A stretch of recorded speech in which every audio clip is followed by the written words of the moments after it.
of the Cut and Drive Network. Join us again for more on Cut and Drive.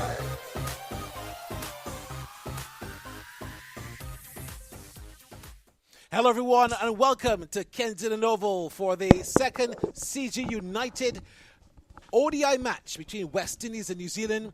It's not as bright and sunny as it was on Wednesday, but it's almost like deja vu because the West Indies have won the toss and yet again they're going to be fielding first in this second CG United ODI. I'm Barry Wilkinson. Welcome to the broadcast.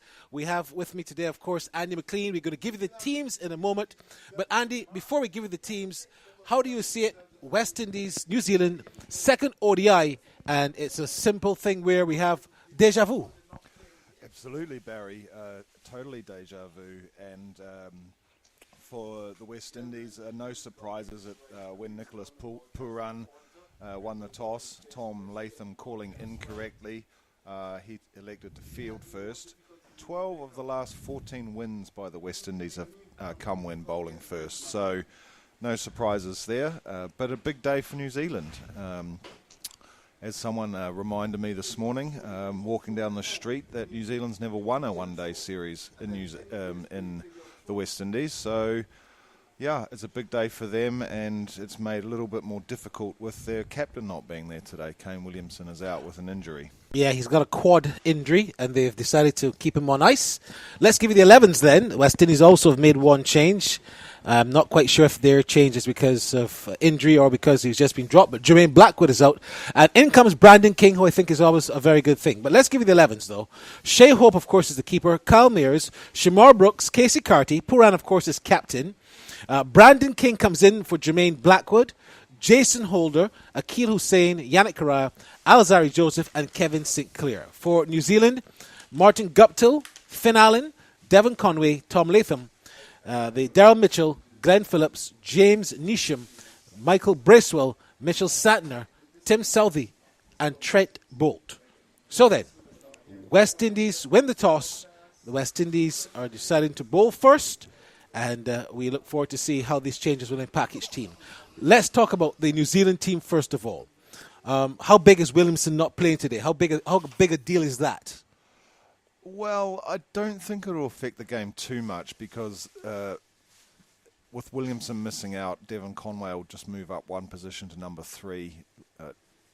And I think the significant thing, Barry, is that Glenn Phillips has come into the side. And, you know, I was really surprised he didn't play in the first match because his form was so good in the T20 series at Sabina Park. So I think he'll add a bit more firepower to the New Zealand lineup, and they were really missing it in the first match here at Kensington Oval. I think it was Finn Allen, he hit a couple of sixes, but other than very attractive player. Yeah. So the other change too, Barry, is Jimmy Neesham's come in for Lockie Ferguson, and that suggests to me that it suggests a couple of things. One, I don't think Ferguson was that threatening the other night. But secondly, adding Neesham just gives them a little bit more batting as well. It's interesting you say that because at the post-match, when we did an interview with Nicholas Pooran, he actually said that Ferguson bowled the quickest, in his opinion.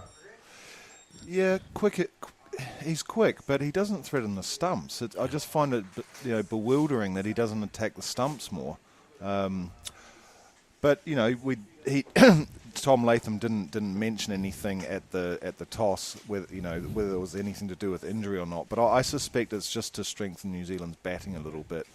And Neesham, of course, is a pretty handy bowler as well. Although he didn't bowl in the T20 series, I think he bowled 1 over.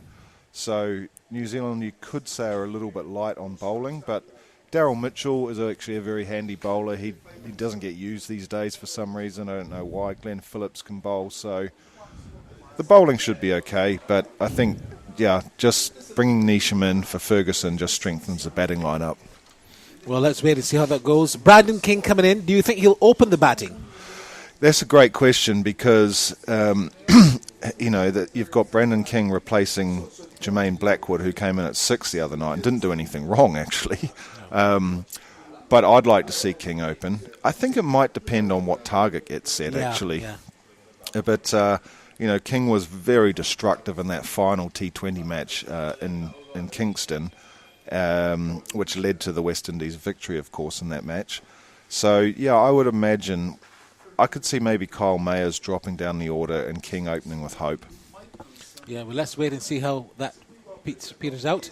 We've played on a different surface. The surface is the one that's closer to the Greenwich and Haynes stand, not the same surface as the previous night, as Wednesday night. We wait to see how that also plays. It looks a bit drier, and we were surprised that the Windies didn't decide to look. Let's have a bat on this first. Was I surprised? Not really. I think that they've got a formula that seems to work. They've won the last two matches between the final T20 and the first one day here, and they seem to like chasing. So I think it's a good move. It gives them the chance. Because you've got to also remember, they really put New Zealand under pressure when New Zealand batted first the other day. That New Zealanders just never got going, and 190 represented a pretty woeful score in the end. So I just think the West Indies are just thinking, well, it worked well the other night, so let's carry on today. The other thing to say, Barry, is the crowd here is almost non-existent today. I thought we might have had more people on a Friday, but come on, look. The game hasn't started yet. In the Caribbean, it's going to build. Like we saw the other night, the crowd built as it went along. Friday, you would expect after 4 or 5 o'clock, you will have a better crowd. I wouldn't talk about a crowd now. There's a sprinkling of spectators. There are probably about, 200 people at the ground, if so many. But let's give it a little while. The crowd will get better, and I wouldn't be too critical of the crowd just as yet. The players, they're there assembled just in front of the Garfield Sobers Pavilion, and they're getting ready to make their way out. This quad injury with just, one more game left. You come from so far. Well, then again, New Zealand only came from Europe, but they were playing against Ireland. But do you think 6 games, 3 T20s and 3 ODIs, to come all the way to play that, do you think it's enough?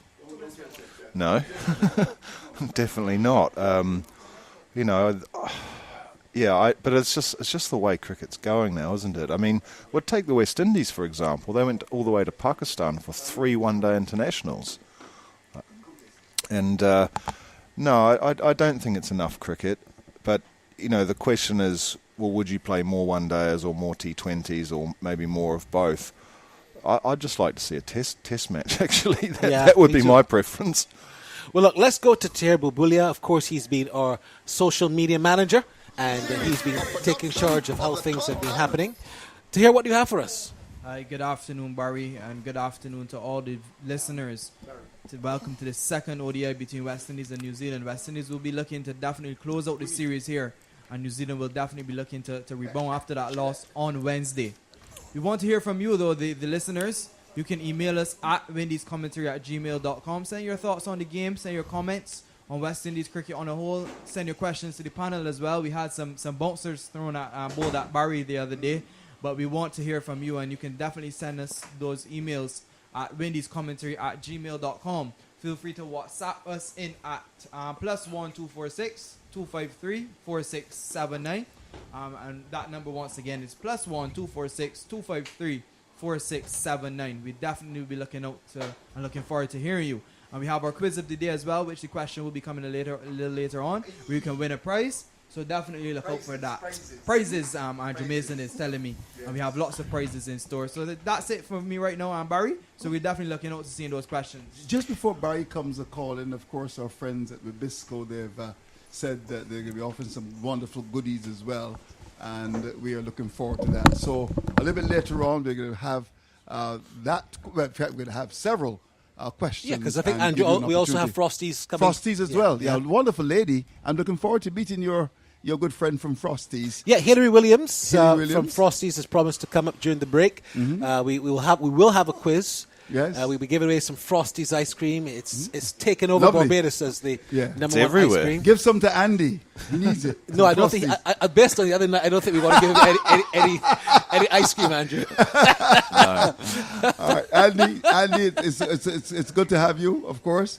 And the players are on the field. So once again, we want to hear from you. We're going to certainly plug it throughout the day, and we've got some wonderful prizes lined up for Andy and Barry. Of course, it's back to you, and of course, starting the broadcast, our good friend Barry Wilkinson. Yeah, we also have to thank our other sponsors, of course, City of Bridgetown Credit Union, csport.tv, the new way to watch. We welcome Flo as well. Hello to you there from Flo. We welcome you, and we look forward to getting your top-ups here at the ground. You can get it now just below the 3W stand. If you're at the ground, you can top up $15 or more and get 6 Flo credit valid for 3-day bonus is Flo credit only.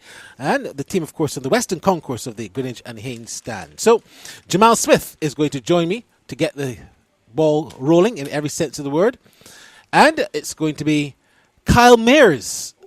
He's going to open the bowling. We saw this in Jamaica in the T20s, but I'm not quite sure what's the principle behind it this time. So it's going to be Kyle Mayers. He'll be bowling first to Martin Guptill, a man who's one of the highest run scorers in 50-over cricket. And Finn Allen is going to be with him. But with me is none other than Jamal Smith. Jamal, a pleasant good afternoon to you. Good afternoon, Barry, and good afternoon to the listeners. So the players take the proverbial knee. I spoke about this the other night. New Zealand are not taking the knee, and I'm going to ask a question at the press conference later on. Why are New Zealand ignoring this gesture against racism? They're not taking the knee. But then again, I blame the ICC for this. It's not a rule of law, so therefore it's optional. And when you do that, you're going to encourage people to do things as they want. We'll talk about that a bit later on. So, Kyle Mayers, he is going to be the man bowling with a slip. There is a short third man, a backward point to the new man Brandon King. If he missed it, he's in for Jermaine Blackwood.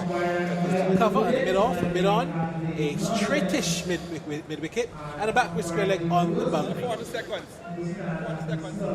I hear the umpire saying that we're going to start in 40 seconds. Of course, you know they like to be on time. Umpires for tonight. We've got Joe Wilson again. He's the man, of course, umpiring tonight. And with him is Nigel Duguid, who is from Guyana. So you've got the Guyana and Trinidad well represented in the Bajan bowling. Most certainly, Barry. We have to see how Kalmir goes. Very interesting move from the West Indies. They did it in the T20s and it didn't work. He only bowled actually one over in the match. As he comes in now with the first ball and bowls to Guptill, who's on the front foot and defends it, pushes it to cover.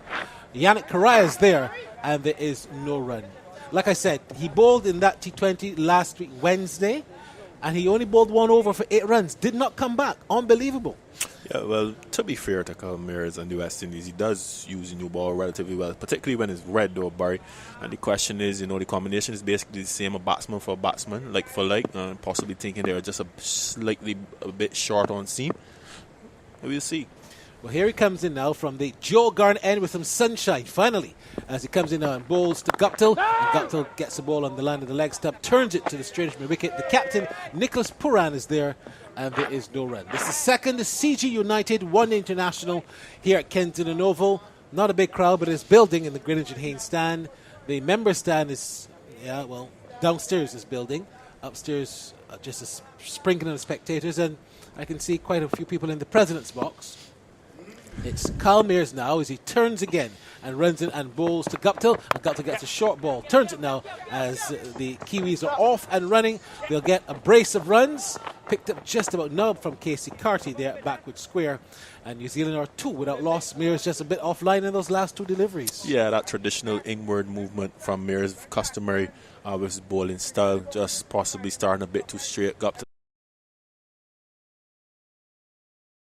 equal to the task. Nice, neat tuck down to final. I have to say though, Barry expected Casey Carter to do a bit better there. Two pretty easy runs. And this is one challenge the West Indies have. I've noticed New Zealand, even though they were losing, there was a pep in the step in the field.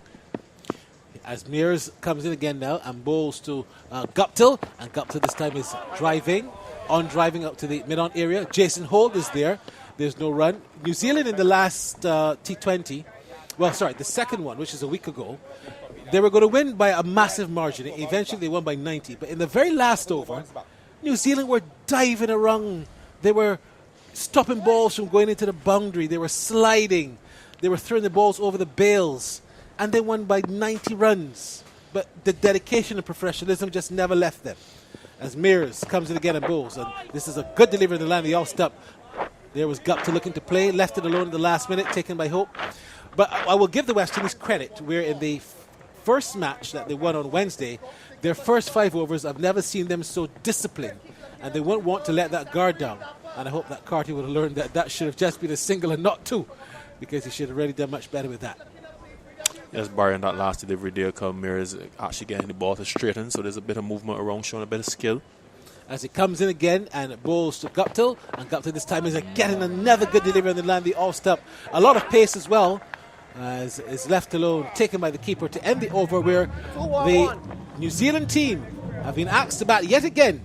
There are 2 without loss after over number 1. Yeah, Barry, irrespective of what we think as far as who should open the bowling, that was a pretty good over there from Kalmirs, particularly the last 3 deliveries, getting it right on and about that 5th stump region, and good carry as well through to keeper Shea Hope. So Kalmirs, the Dapper as they call him, he's working it. A bit of pace that's not always customary with him, as we see Jason Holder would partner him. So again, you can see the set play already, possibly looking to use Alzari Joseph a little later. You know, he's very aggressive, particularly through those middle overs with good consistent pace. So left to be seen, Barry. But in terms of trying to set up the game, you can see what the West Indies are trying to do. Indeed. So it's going to be Jason Holder. He'll be opening the bowling from the Malcolm Marshall end. 130 matches for Jason, 148 wickets at this level. Very high average, though, 37.12 per wicket. It's a lot. A lot of that still stems from 2015. I remember at the Cricket World Cup in Australia, he doesn't want to see A.B. de Villiers. Let's just leave it at that. But it's going to be Holder, who was just about to run in, but he aborted at the last minute. A very deep slip. And there's also a gully.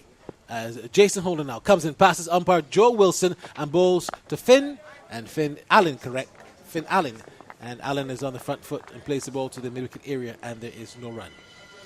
Yes, Barry, straight away you see the difference in the 2 bowlers. Kalmir's opting to hit the pitch fairly hard, operating just around that 5-meter mark. Jason Holder a bit of full in length. He looked like he got a bit of shape as well, just a little outward movement, as is customary with Jason Holder, particularly from this southern end. So he comes in again. He's got a very weird haircut, Jason Holder, as he passes the umpire and bowls to Finn Allen. Allen gets the delivery on the line, the off stump, and stabs it into the ground. Fielded there by the gully fielder, and there is still no run. How would you describe Jason's haircut? He's got both of the sides of his head shaved. It's not a mohawk by any means. What do you call that? It's a nice fade, Barry. A nice fade. Possibly went by your... line and line? He probably did. I don't think so. I think if he did, it would have been a little sharper. Well, Correa is the one who has the interesting haircut for me, Barry. I don't know if you saw it. Very interesting. When he takes off his hat, you have a look. You tell me what you think. On Wednesday, he had his hair, he was shaved. But on the side. Here he comes in now and bowls Allen, and this delivery is a good one on the line, the off stump. Played square into the offside, and there is still no run. So this is good bowling from the West Indies. We saw how well and how disciplined they were on Wednesday. After 5 overs on Wednesday, New Zealand were 28 runs, which is unheard of. Yes, Barry, and to be honest with you, so far in this series, what I've loved from the West Indies is that there's clear intent, there's clear planning from what we've seen. And again, Jason Holder backing up this fortified offside field, just about 2 slips, and a third man as well. As Holder comes in again and bowls to Allen, and Allen this time is punching this beautifully, playing it square to the offside. That's going to go into the boundary for 4. It was short, yes, but it was very close to him. But he was able to just move very quickly with his arms. He has very good reflexes. He has a very quick hand. Hand-eye coordination is really good, and he was able to punch it square into the offside for 4 runs. Yes, Barry, a good shot there from Allen. Good positive intent, as you rightly said. It was not a loose delivery, pretty tight, just about on the off stump. But there, Allen was just giving himself a bit of room up on his toes, as we would say, custom fashion, punching through the offside for 4. Allen is very stylish. As Holder steams in again and bowls, this one is down the leg side. The ball just trickles along the pitch back to Holder, but it's going to be Yannick Correa who does the fielding, and there's no run. Outside it's very hot. I can't imagine what those players are feeling just about now. I'm hot inside of the air condition. To be on that field in the middle of the day running up and down has got to be tough. Barry, at least there's a little flutter there in the wind, as we can see those feather banners just doing a bit of movement there in the party stand. I suspect that we might also get some rain later on. We had 3 interruptions on Wednesday, as Holder now comes in again and bowls to Finn, and this time he's getting a ball on the line, the off stump, defends it, and just pushes it to the mid-off area. There's no run. Nicholas Puran does the fielding. New Zealand winning the toss. New Zealand being asked to bat after West Indies won the toss. There's 6 without loss. Guptill 2. Allen has 4. Yes, Barry, a fair exchange there between bat and ball. Jason Holder, let's not say that he really erred in length, possibly just a bit wide on the line, and Allen up to the task, playing a lovely flowing punch through the offside for 4. But before and since then, Jason Holder pretty much tight on that off stump, a little bit of a way movement, ball into his field. Fair exchange between bat and ball, Barry. These early exchanges. Comes in and bowls, and this delivery is down the leg side, badly lined. It should get a couple here. The ball goes down to the fine leg boundary, but there's Casey Carty there, and they'll only get 1 on this occasion. Carty was much more alert. Yes, and Barry, challenge for Kyle Mears, as we know he's not the quickest of the West Indian bowlers. He does get that inward movement, but he would not want to be too full to these two where they can oblige themselves and go over the mid-on and the mid-off region. So he's really banging the ball into the surface. As you can see, the game plan clearly is for Kyle Mears to bowl short of a good length. The two fielders out being the deep backward square and the fine leg. So suggestive that Kyle Mears will be trying to hit that hard length at all times. Here he comes in now as he's about to deliver. It's Kyle Mears, the man that plays for local team Carlton and bowls, and this delivery is on the line of the off stump and undriven to the mid-on area. There's still no run. Yes, Barry, again, customary so far from Kyle Mears, just back in the pitch, short of a good length. We talk about those meter marks, 5 meter, 4 meter, that just looked just about 5 meters. There was some beautiful inward movement there on the monitor. Barry, seam presentation, almost upright and shaping back into Allen. So Kyle Mears working up a bit of steam and holding his line and his lengths well so far. As he turns it again now, runs in and bowls to Allen, and Allen this time is driving pleasantly in the air. Could be actually be a chance for a catch. Oh no, it's going to drop just in front of Jason Holder. And when I say in front of him, he was actually running back and he turned around. It was always going to be an impossible catch, but I thought he got quite close. It went pretty close to the long on boundary as well. Allen, a miss hit. He didn't time that as I thought he did, and luckily for him, it went into no man's land. And he's going to get a couple of runs, but that was not a convincing shot. Yeah, what assisted Kyle Mears there was that inward movement again. But Barry, remember I told you about the length. Anything that is about full, they will try to go over the top. Allen tried to go over the top, wasn't successful just because of the movement. This delivery is short. There is Allen going to pull, misses, taken by the keeper, beaten for pace. Beaten for pace on this occasion. Again, Barry, Kyle Mears has to be wary of that. Always has to be in the surface. Allen possibly knowing that Kyle Mears will compensate with a shorter delivery, looking to set himself and pull that delivery. As we see the square leg now trying to get it right. He's now going in front of squares. Allen certainly was looking to wallop that delivery somewhere in front, possibly to the mid-wicket region. So you know this is a bit of cat and mouse now between bowler and batsman. Let's see if they do anything different. They haven't changed the field, which I find a little strange. But here comes Mears in again and bowls. This delivery is bang on target, on middle stump. Had a little more pace again. Allen was going to pull that, but it got onto him so quickly, he had no choice but to defend it. Yeah, and that's straightened as well, Barry. And that's the dangerous ball that Kyle Mears has. Never mind the prodigious in-swing, as we would say. Those deliveries that just straighten on with the arm, Barry, those cause a bit of bother for the batsman. Those are the ones that get the feather through, etc. And it got a little big on him as well. He didn't expect that. Those are the kind of balls that you can get hit on your helmet. Yeah. Because the way he shaped up, he was square on with the ball. The crowd is beginning to look a little better as Mears bowls. This one is a big drive. Comes off the inside edge. It might go down towards the boundary. Does it get there? Yes, it does. But it was not a convincing shot by any means. It was a wild swing that came off the inner portion of the bat, and it was able to get down to the backward square leg boundary. He gets 4 for it after 3 overs. Kiwis are 13 without loss, but Kyle Mears will be encouraged by that. Yes, Kyle Mears will be encouraged, but so too Allen, albeit it was a thickest inside edge. Remember, the intent is clear from Allen. As long as Kyle Mears operates in that foolish area, he will seek to go over the top again.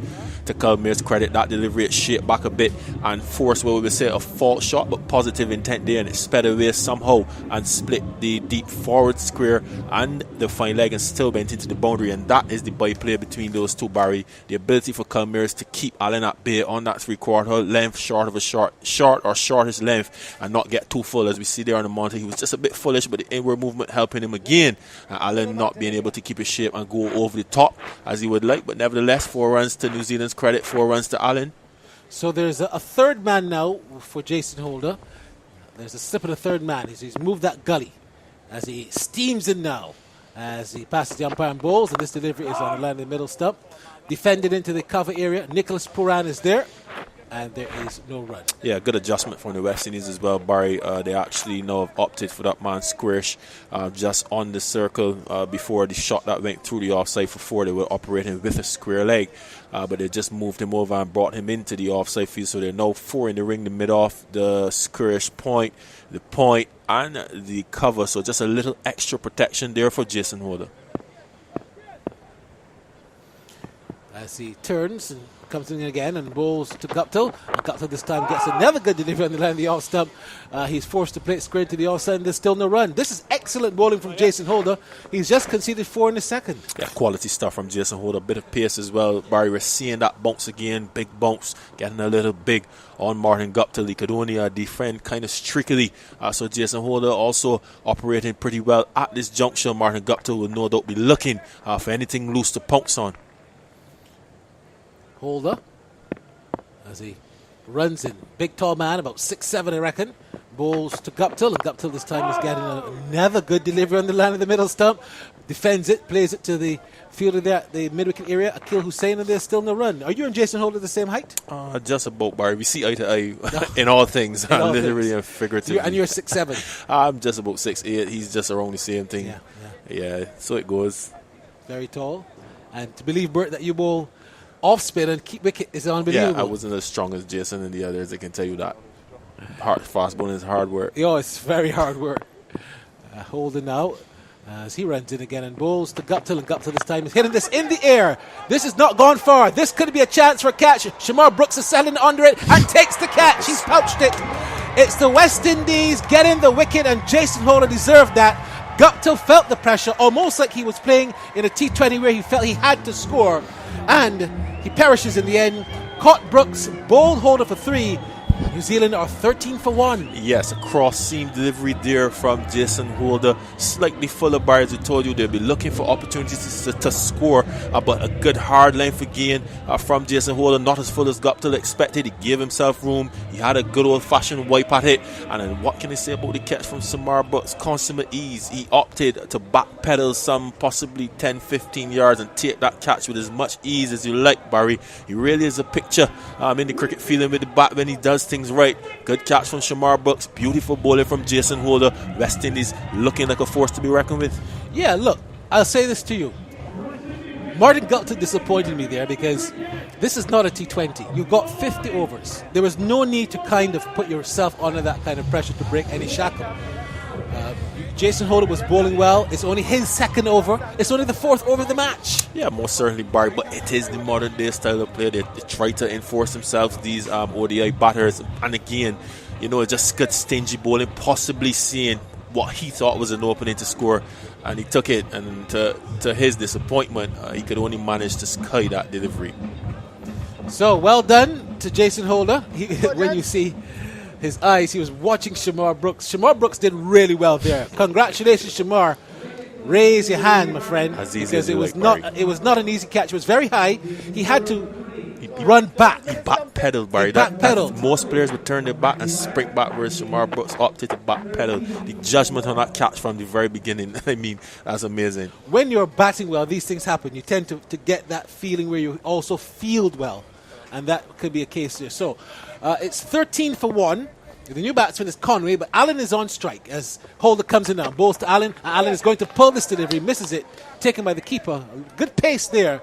Allen not timing that at all, missed it, and taken by the keeper. There's no run. Yeah, good aggressive delivery there from Jason Holder. Certainly a good sharp lifting delivery. A bit of off-cut on it as well, Barry. Big bounce. Allen probably fortunate not to get a glove onto that delivery. A bit of pace as Shea Hope had to lift on his toes to take that just above his head. So good aggressive bowling from Jason Holder. 1 ball left in over number 4 as Holder comes in again now and bowls to Allen. And Allen this time gets a good delivery on the line. The off stump leaves it alone. A wicket made in there from Jason Holder. Well done, Windies. It's latest score 13 for 1 after 4. Yes, Jason Holder, another good over, another very, very good over for the West Indies. Jason Holder getting that wicket of the experienced Martin Guptill. Beautiful catch by Shamar Brooks. Good team play so far, Barry, from the West Indies. They're really, really looking large and in charge as we see Kyle Mears. He will continue to take up the attack from this Joe Garner end, the northern end, Barry. So far, so good for West Indies. So we've got a very interesting position where Conway has not been really in and out in terms of the team, and the ODI team has not done that well. Yeah, very well by their standards, though. Let's say that. By their standards. Playing for the West Indies, he will be fine. I wouldn't comment on that, but I said by their standards. So it's going to be Mears as he continues with 2 slips now, which is interesting. As he comes in now and bowls to Conway, and Conway gets a wide delivery outside the line, the leg stump, and is taken there by the keeper. Yeah, well, 2 slips mainly because Barry Mears does get that away movement from the left-hander, quite gracious movement as well, and he's gotten that movement, which would be inward movement to the right-hander, so possibly the West Indies looking for a wicket, rightly so. 2 slips and the third man employed, possibly looking to take him away to the slips region. As long as Mears' seam is upright, he does get that wobble, especially early on. So credit to the captain Puran, for looking for that attacking option from Kyle Mears. There just seems to be a little bit of an issue there, because it seems that there's a hole, a very big hole too, where Kyle Mears is coming down on his feet, and that has caused a bit of a problem. You're not missing any play, because you've got Joe Wilson along with Nigel Duguid. They're just having a very close look there.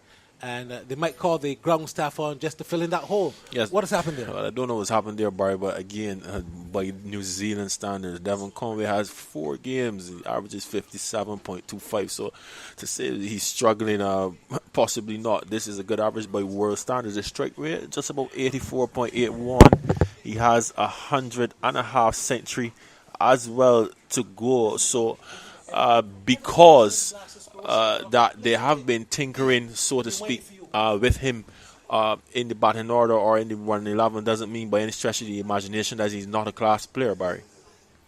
So the ground staff are on, and they're just wedging that. That's a big. What's that? That's a block. A block. A block with some cement in it for sure. Cement and steel. Guptill, of course, the only man gone. Caught Brooks, bow holder for 3. And it means now that these two must come together and try and put things right. Yeah, but yes, Barry, most certainly. And again, early West Indian pressure. We saw this in the first ODI where the West Indies, they bowled well in the first 10. They were able to create 2 wicket-taking opportunities, and they took them, and it set New Zealand back, and they're operating pretty much in the same vein at this point. Kyle Mears tail fully up, looking to get into this New Zealand batting order. Conway with 2 slips, and the third man looking to take him to slip. You saw Jason Holder bowling very, very well to both Allen and Martin Guptill. He has gotten Martin Guptill, so the West Indies right now in charge at this moment. Barry, first 10 overs always critical. If they can eke out another wicket or so, they'll be well on track to restrict New Zealand to something that they would believe is attainable. So it's going to be the youngster Kyle Mears to continue now. They're ready to resume. Here he comes in now with 2 slips and a third man. He runs in and bowls to Conway, and Conway is turning this one to get off the mark behind square. He should get 1. Is he going to come out for the second? Yes, he does. I think the left-handed Akil Hussain might have done a little bit better with that, but he's got to it. That's the important thing. So 2 runs to the Kiwis finally after the over started. Just a bit of a hiccup there with the running.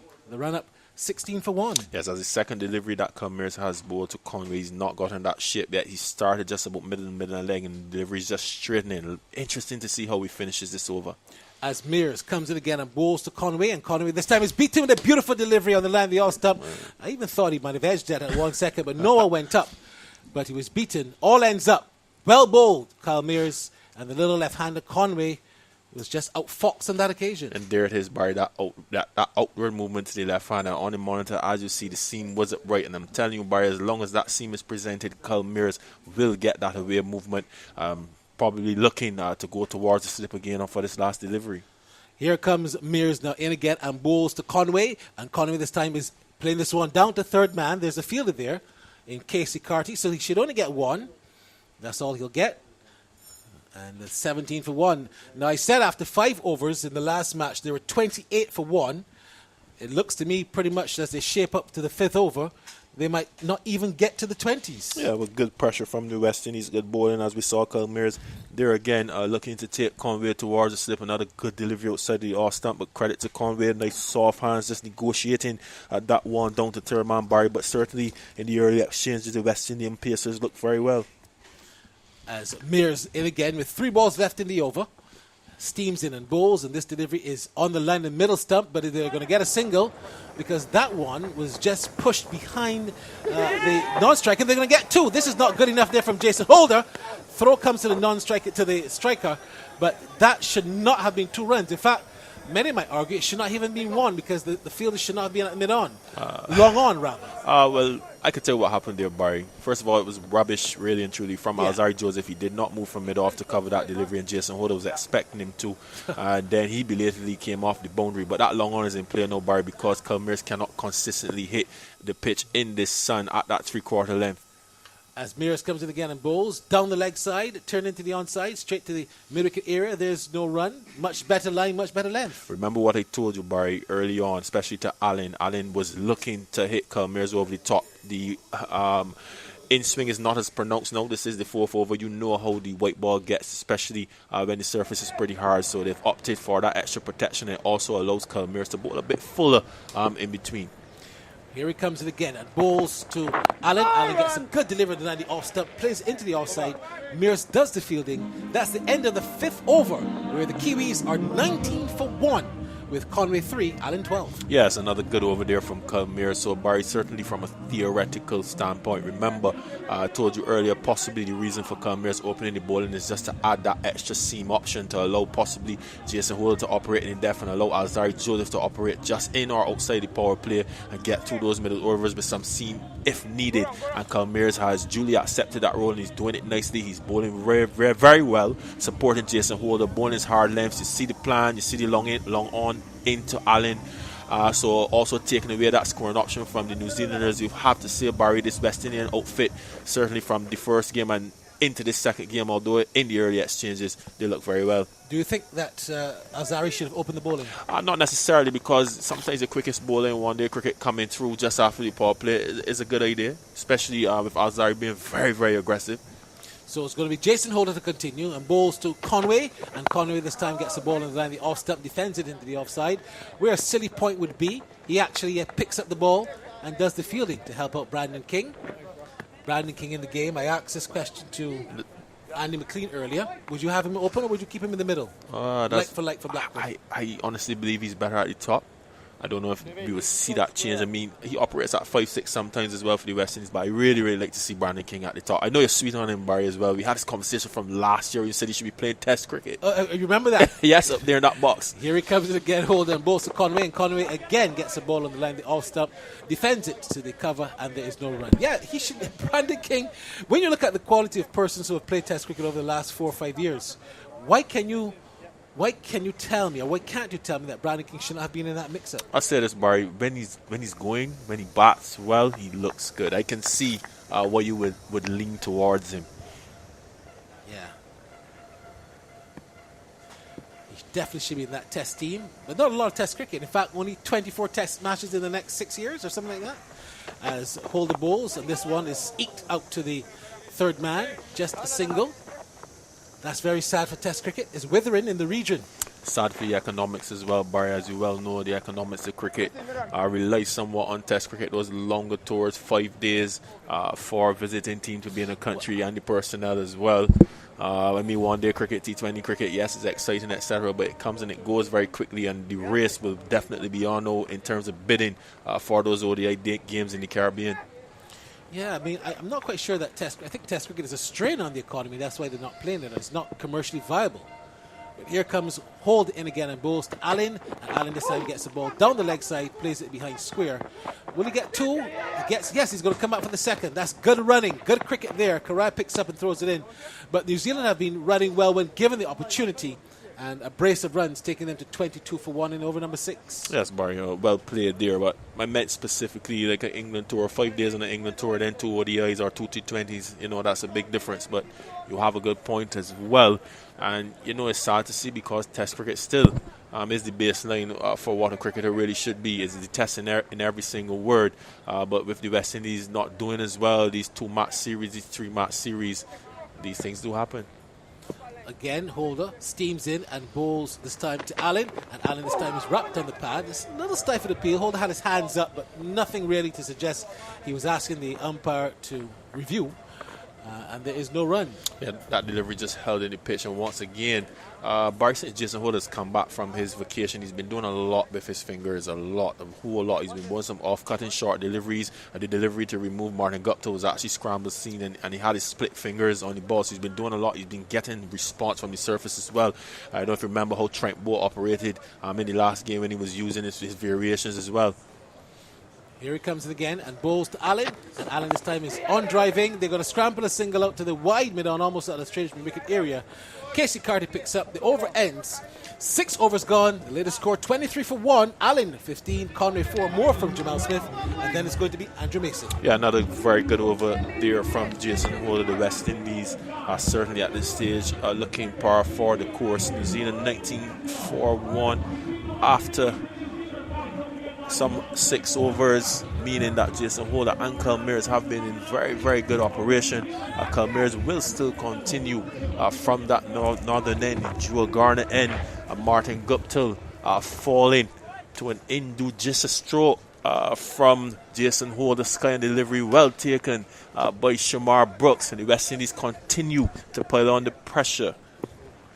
Well, they have done very well so far. As Mears is in bowl short, pulled away down to backward square. That's going to go towards the boundary, and the fielder coming across to the right can't stop. He should have. That's gone for 4. It was a short delivery and pulled away.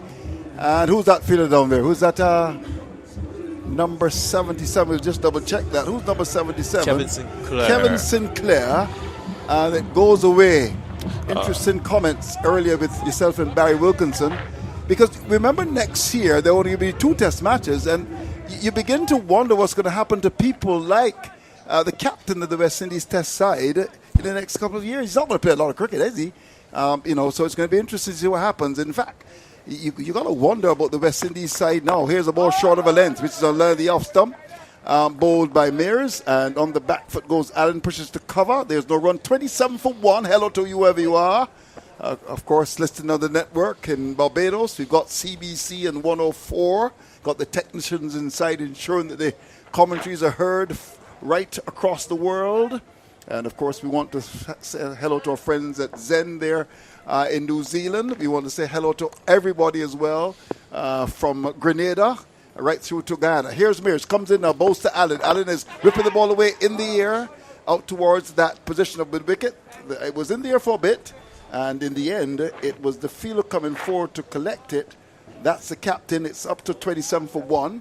So you agree with the West Indies, first of all, winning the toss and electing to field? Well, you agree with that? They won the first game playing from behind, right. So looking to operate pretty much in the same vein. Andre, I find you like to ask me these questions. Well, I mean, the off-stump ball by Mears. I don't agree with you, though, in terms of, because I think West Indies actually, in my view, despite the fact getting the wicket, as the ball is thrown up towards that long-on area for a single, I thought that the start was a rather defensive one. And I think the pitch is a good one. Bowlers, and in fact, I want to ask you, should have been in for Blackwood. Barry asked you that. Andrew, this is an interesting question. You asked me this about 4 or 5 hours ago, and I refrained from commenting just in case. But you've seen the pitch now. Just in case I got here, you decided to say that Jamal Smith said. Yeah, okay. You've seen the pitch. Yes, Andrew. So you agree with the final 11? It's an interesting move. Obviously, they just won the game. Blackwood came in not out, but left to be seen. Well, but that doesn't... Left to be seen, Andrew. I never answer you. You never answer the question. 20th. Here's Mears comes in and bowls the ball, pitches on the line of the middle stump. An appeal for leg before. The batsman came forward, Conway. The ball might have hit the inside edge on the pad. Are they going to go upstairs? Let's have a look and see. In fact, they've decided not to. It's now 9, 8, 7. Are they going to go upstairs? Was that pad first? Let's look at the captain. And, in fact, what are they going to do? They're not sure about it. So I think the time is gone. Yes, it's gone. 28 for 1. They were looking to Mears, and what he said he didn't know. Have a look at that. I reckon there's a little height as well, though, Andrew. Possibly even pitching outside. So a good decision not to review. Yeah, indeed. All right, Kyle Mears. as he starts his run again. Last ball of over number 7, 28 for 1, comes in to bowl to Conway. Goes past the umpire, bowls to Conway off the back foot, plays up towards mid-off, and it's Holder coming across to make the stop. The batsman get the single. At the end of over number 7, 29 for 1 is the latest score at Kensington. Yeah, another good over there from Kalmir's Andrew, just conceding just 2 runs. He's now gone 4 overs for 21 runs. He's bowled reasonably well. He's assisted the West Indies in terms of building pressure and allowing Jason Holder to do his job. So you have to say at this stage, he's been getting a bit of movement as well. You have to say at this stage that the West Indies have gotten things relatively right. Still early exchanges. New Zealand looking to consolidate and get into a position where they can set a target to the likes of Kane Williamson to come, etc. So lots to play for, Andrew. First half an hour or so. Good even exchanges. Yeah, I agree. The pitch, I think, is a good one. Just before you go, in your assessment of the pitch, you like it? Is it good for bowling, you think? Here is Holder comes in, bowls outside line the off stump. That ball took off. Beautifully bowled. Conway allows it to go by. He's got 5 Allens and 20. I would have started the attack with Alzari Joseph today. And in fact, given what happened in the last game, I would have played Seal because I thought that, yes, the spinners bowled beautifully, but I thought the pitch that the West Indies destroyed, really, New Zealand on, was a very good pitch for bowling. And given what I've seen so far, I think it would be excellent for another fast bowler to have come into the side. In fact, I would have played Seal ahead of Sinclair. Here we go. As he comes up now, he's in and bowls a ball which is outside line. The off-stump ball goes by to be taken by the keeper. 29 for 1. Because I think that, yes, he bowled okay, but I really think on this pitch, you've got your Seal, you've got your Alzari Joseph, you've got your Holder in there as well. And from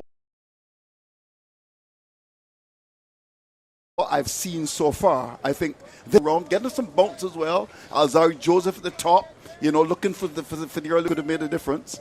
Holder turns on inside the circle over number 8, 29 for 1, comes in to bowl to Conway into this delivery. He's forward and drives in the air out towards that cover area. The bowling has been really very good by Holder, bang on target. That ball went down to cover in the air. Poran came across to make the stop.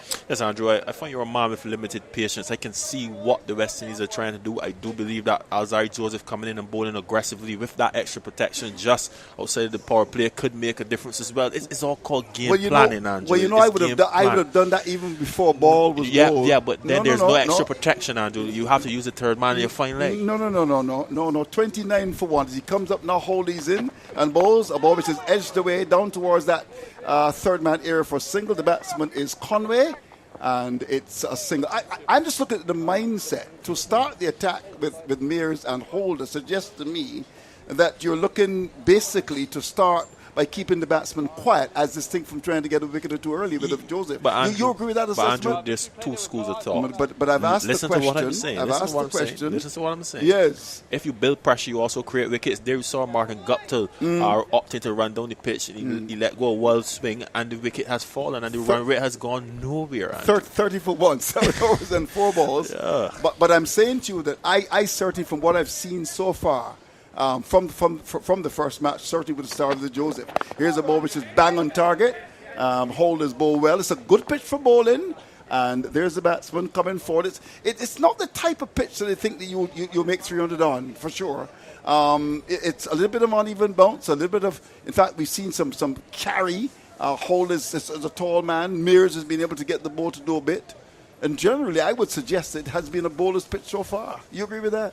A bowler's pitch? In terms of bounce, Andrew, yeah. In terms of bounce, the bounce has been a bit big and it's been causing a little concern for the New Zealand batters. So then say yes, it's the bowler's pitch. Here is Holder comes up now. It's the ball which is on the leg stump. And there's the batsman, Allen, going across and pushing into the onside. The end of over number 8, 30 for 1, is the latest score at Kensington. Another good over there from Jason Holder, Andrew, operating just about short of a good length, getting that bounce that we've been speaking about, getting a bit of movement as well, and keeping the New Zealand batters honest. Andrew, still a lot left to be seen. We can't give a post-mortem in the beginning of the game. We'll have to wait and see. We'll come back to this conversation sometime.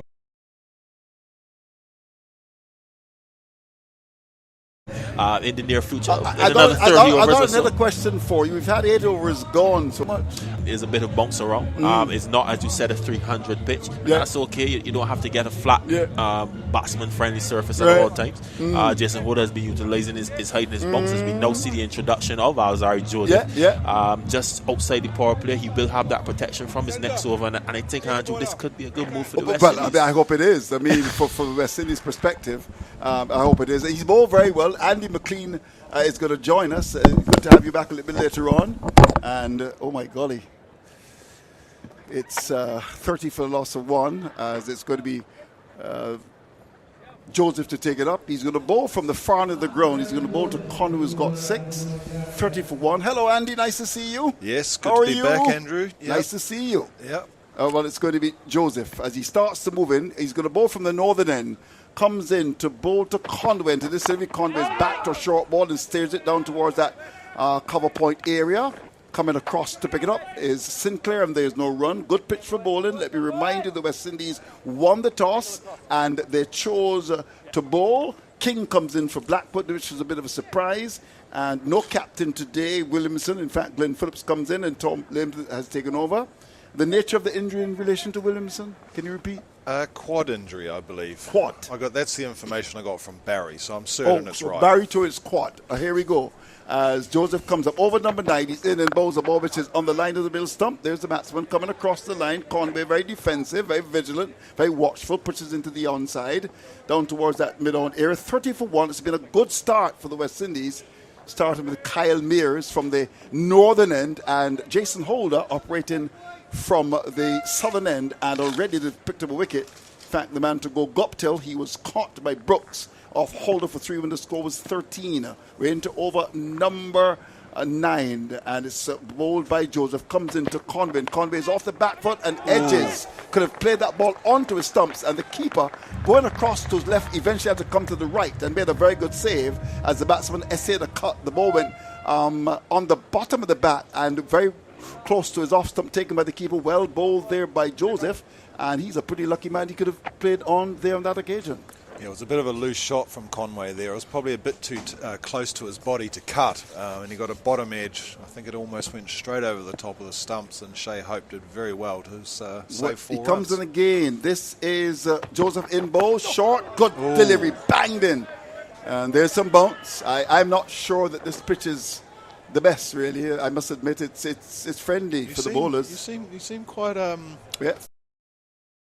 quite 34. on it. This seems to be your topic so far today. Yeah, because Andrew, the I pitch. lot in it for the bowlers. I don't think I think the batsman will struggle in this pitch. Actually, in fact, it's a pitch that is generating a lot of bounce, and 1 or 2 reliefs have kept a bit low. It's not the best in my view. As he starts his run, comes in on his way again. Goes past the umpire, and now he's in and bowls to Conway. Conway gets a short ball bowled inside edge onto his stumps. And that was a result of good fast bowling by Joseph, a ball that was coming back at the batsman, and Conway was choked, plays onto his stumps, and it means that the New Zealanders are in trouble in over number 9. Listen to this, they're 30 for 2. Yeah, just having a look at this on the replay here. Conway went back, tried to defend. The ball was actually outside off stump, so he got an inside edge, so chopped on.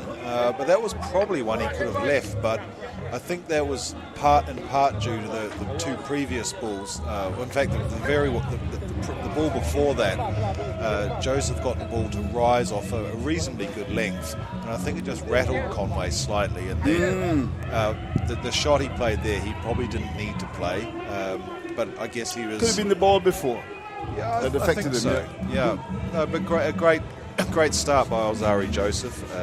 I thought he bowled excellently in the first match. He got 3 for 36 off his 8.2 overs on Wednesday, and coming on at first change here from the Joel Garner the Joel Garner end. This is the perfect start from him, and I said in the introduction, Andrew, that I didn't think New Zealand would lose that much by not having Kane Williamson in the side, because for 2 reasons. One, Devon Conway averages over 50 in this form of the match. He's only played. I think this is only his 6th one-dayer for New Zealand, but he's already scored 100. So, but yeah, he just didn't look comfortable there. 6 off 17, I think, is probably one of his weaker innings, shall we say? Well, it's about time to reconstruct the innings now, because the West Indies have done well on the pitch, which is generous in terms of what is offered so far. 30 for 2. He got over. Number 9 being bowled. Latham hasn't scored. His Allen's on 20. And it's going to be Joseph to continue. He's going to bowl to Latham, who has got a responsibility here. There's no doubt about that. Things have not gone well for the New Zealand side. The captain comes out with his team in a spot of bother. Last ball of over number 9 is going to be bowled by Joseph, who has really improved a great deal. I was speaking to Sir Andy Roberts this morning about it, and the first thing that we talked about is the fact that he seems to be a lot fitter, as he's in now on his way to bowl to Latham. Into this delivery, a ball short of a length, and he's on the back foot and plays the ball away into the offside. That was bowled at 141 kph to end over number 9. 30 for 2 is the latest score at Kensington. Yeah, so I think West Indies are well and truly on top here. New Zealand's going along at just over 3 and over, which in theory is probably not a bad score, but the problem is 2 wickets gone. Guptill, of course, vastly experienced in this form of cricket, and he actually just hasn't batted that well on this whole tour. Actually, Guptill, he's struggled. I can't even remember him posting any sort of score actually in the T20s, and now in these first 2 matches of the one-day series, he made 24. On Wednesday night, and but just 3 here today. Conway just 6. New Zealand's got a job to do here, a rebuilding effort, and it's already got that feeling that it's not going to be a very high-scoring first innings. As was the first game. Here's Holder, comes up now on his way to bowl to Allen. Allen is covering up to a ball which is on the line of the middle stump. Plays across it and bend at the knees. And the ball goes up towards that mid-on area. More mid-wicket, there's no run. So hello to all of you, wherever you are. Of course, we want to thank our radio partners across the Caribbean. And we want to thank our sponsors, because without them, well, there will be no commentary. And I've always said that radio commentary is so important as well. This is where it all started, long before television. 30 for 2 over number 10. Here's Allen waiting, and to this delivery, he's on the back foot, and the ball is popped away in the onside. Might have come from the pad down towards square leg. Let's look at the umpire, who comes across and confirms with a gentle touch of the leg by signal by the umpire. And that's umpire Joel Wilson, the man from Trinidad and Tobago. A couple of pigeons flying across the ground up towards the port. And we make the way to Kingston, Jamaica. 30 for 2 over number 10. Hello to you, whoever you are. Of course, KLS Radio. It's now Omega KLS FM 89. NCN Radio in Guyana. CBC Barbados. Starcom Network 104 carrying the broadcast. Nice to have you. Of course, Real FM in Grenada, Point FM, our very good friends in Antigua. We want to thank our friends at the West Indies YouTube channel, so you're hearing it all across the world. Taj, of course, is providing some commentaries for you, and Vinod Mancham is ensuring that the Trinidadians are kept abreast. Here is Holder, comes in and bowls the ball outside the off-stump and cut away down to that backward point area. That's Latham. There's no run. Interesting field here, because the West Indies are so much in control in that they are able to have a ring of fields on the offside, almost like an army in patrol. I shall endeavour to tell you what's happening. We're into over number 10. It's 31 for 2. There's a slip, there's a gully, there's a short point, there's a short backward point, there's a short cover. So 1, 2, 3, 4, 5, 6 men on the offside. 7. The 7th. And there's a man. third man. So it's 7-2 field. Holder comes up now. On his way he's in. Moves to Latham. And Latham is off the back foot. Punches in the air. Caught at backward point.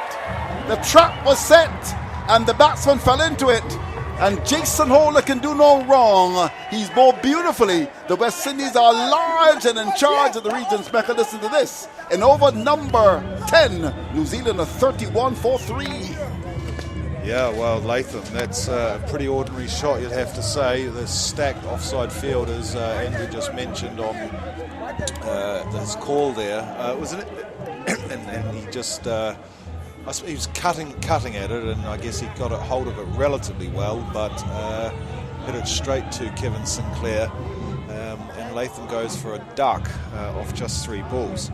But it was interesting. The first ball Latham Latham faced off Joseph in the previous over, there was a man catching at a very short square point, I guess you could say. But then when Holder came on, they moved that man to a more regulation backward point on the edge of the circle, and Latham couldn't have hit it he couldn't have picked him out any better than he did. All right. Well, of course, we're going to get you involved very much in this. Tahir, man in that, is going to join us and let us know exactly what we've got on offer. Hello, Tahir. Nice to see you. First of all, 31 for 3. The West Indies are doing very well. Large and in charge here at Kensington over the West Indies. A good bowling performance so far, but there's been a lot of discussion I see on the pitch. Yes. I think it's a good bowling pitch here. A bit It's a different. good bowling pitch. Yeah, good bowling pitch. So we haven't said anything different then. That's what I've said. But it looks like it's a bit indifferent bumps coming off the wicket. It's not an easy pitch in which to bat, but truth is not always popular, but truth is always right. Yeah, but in my stint as a commentator over the years, I call it as I see it. I'm very much a West Indian, but from what I've seen of this pitch, I think it's got a bit too much in it, really. But what I do it's know not is easy. they're not playing on the same pitch that they played on Wednesday. Yeah, but still, it's a bit much, really, in my view. So it's offering the bowlers a lot. You can't settle in this pitch. You can't. Darryl Mitchell, the new batsman. Yeah. All right, 31 for 3. The man averaging 206 in one-day cricket. Yep. Okay, we'll see what happens. I think New Zealand will do very well here to maybe get 190, 200, but they've got to try and work the ball around. Holder's bowled beautifully, and he comes up now, he's in, and bowls the ball short, and the batsman, Holder's actually bowling bounces as well. We don't normally see that, and the ball took off quite nicely. Some aggression from Holder. 31 for 3 in over number 10. You were saying there. So what do you got lined up for us in terms of a quiz? I know you got a question as well. Yeah, we have the quiz from Shirley. Yeah, we have the question of the day for you. Is what is the highest score from West Indies and New Zealand in ODI cricket? In ODI, we get that in a minute. Holder comes in again to bowl to Mitchell into this little short, and that ball takes off and goes down towards the position of short square leg. Now, where did that come from? That took off. It was banged in, and we'll have a look at the monitor there to see it. But that was a delivery that really gave him some trouble. At the end of over number 10, 32 for 3 is the latest score at Kensington. Yeah, that ball looked like it just reared off the pitch, didn't it? Mitchell looked very uncomfortable playing that, and in the end just fended it away into the leg side and managed to take a single to retain the strike, but did not look comfortable at all playing that shot. And so maybe you're right, Andrew. Maybe your obsession with the pitch is justified. I think I know a little bit about the game. Not a lot. I know a little bit about the game. Well, you have the local knowledge. Well, I mean, I think I know a little bit about the game. Andrew, it's not an easy pitch to bat on. Is someone calling for a short leg, Andrew? You like that, huh? I mean, it is true that you want to see a good cricket match, but when you see a pitch like this, I mean, it's going to be very, very difficult, I think, to make runs. 32 for 3, and that ball took off. So, I mean, psychologically, so you feel a bit sorry for New Zealand at the moment, is what you're saying. Well, you could say that as well. Here's Joseph comes up in bowls, and there's the batsman Mitchell coming right into this line and plays the ball up towards that mid-off area. There's a run. What's the question again, Tahir? Can you tell me? We need to hear you first of all. What is the highest score by a West Indies batsman in ODIs between West Indies and New Zealand? Okay, and how can they You can email us at windiescommentary@gmail.com. Right. Or WhatsApp us at +1 246 253 467. And there's also a topic of the day as well. Yes, maybe the topic of the day should be the pitch. Here's Joseph. Comes up now. He's into this delivery, which is on the line. Will stop. The batsman is coming across the line. That's Mitchell. Pushes up towards mid-arm. There's no run. 10 overs and 1 ball goal. 32 for 3. The rate is 3.10. 1-0. And, of course, Joseph in his second over. It's topic of the day game. Yeah, we want to hear from you on your thoughts on the West Indies selection today and also for the upcoming World Cup.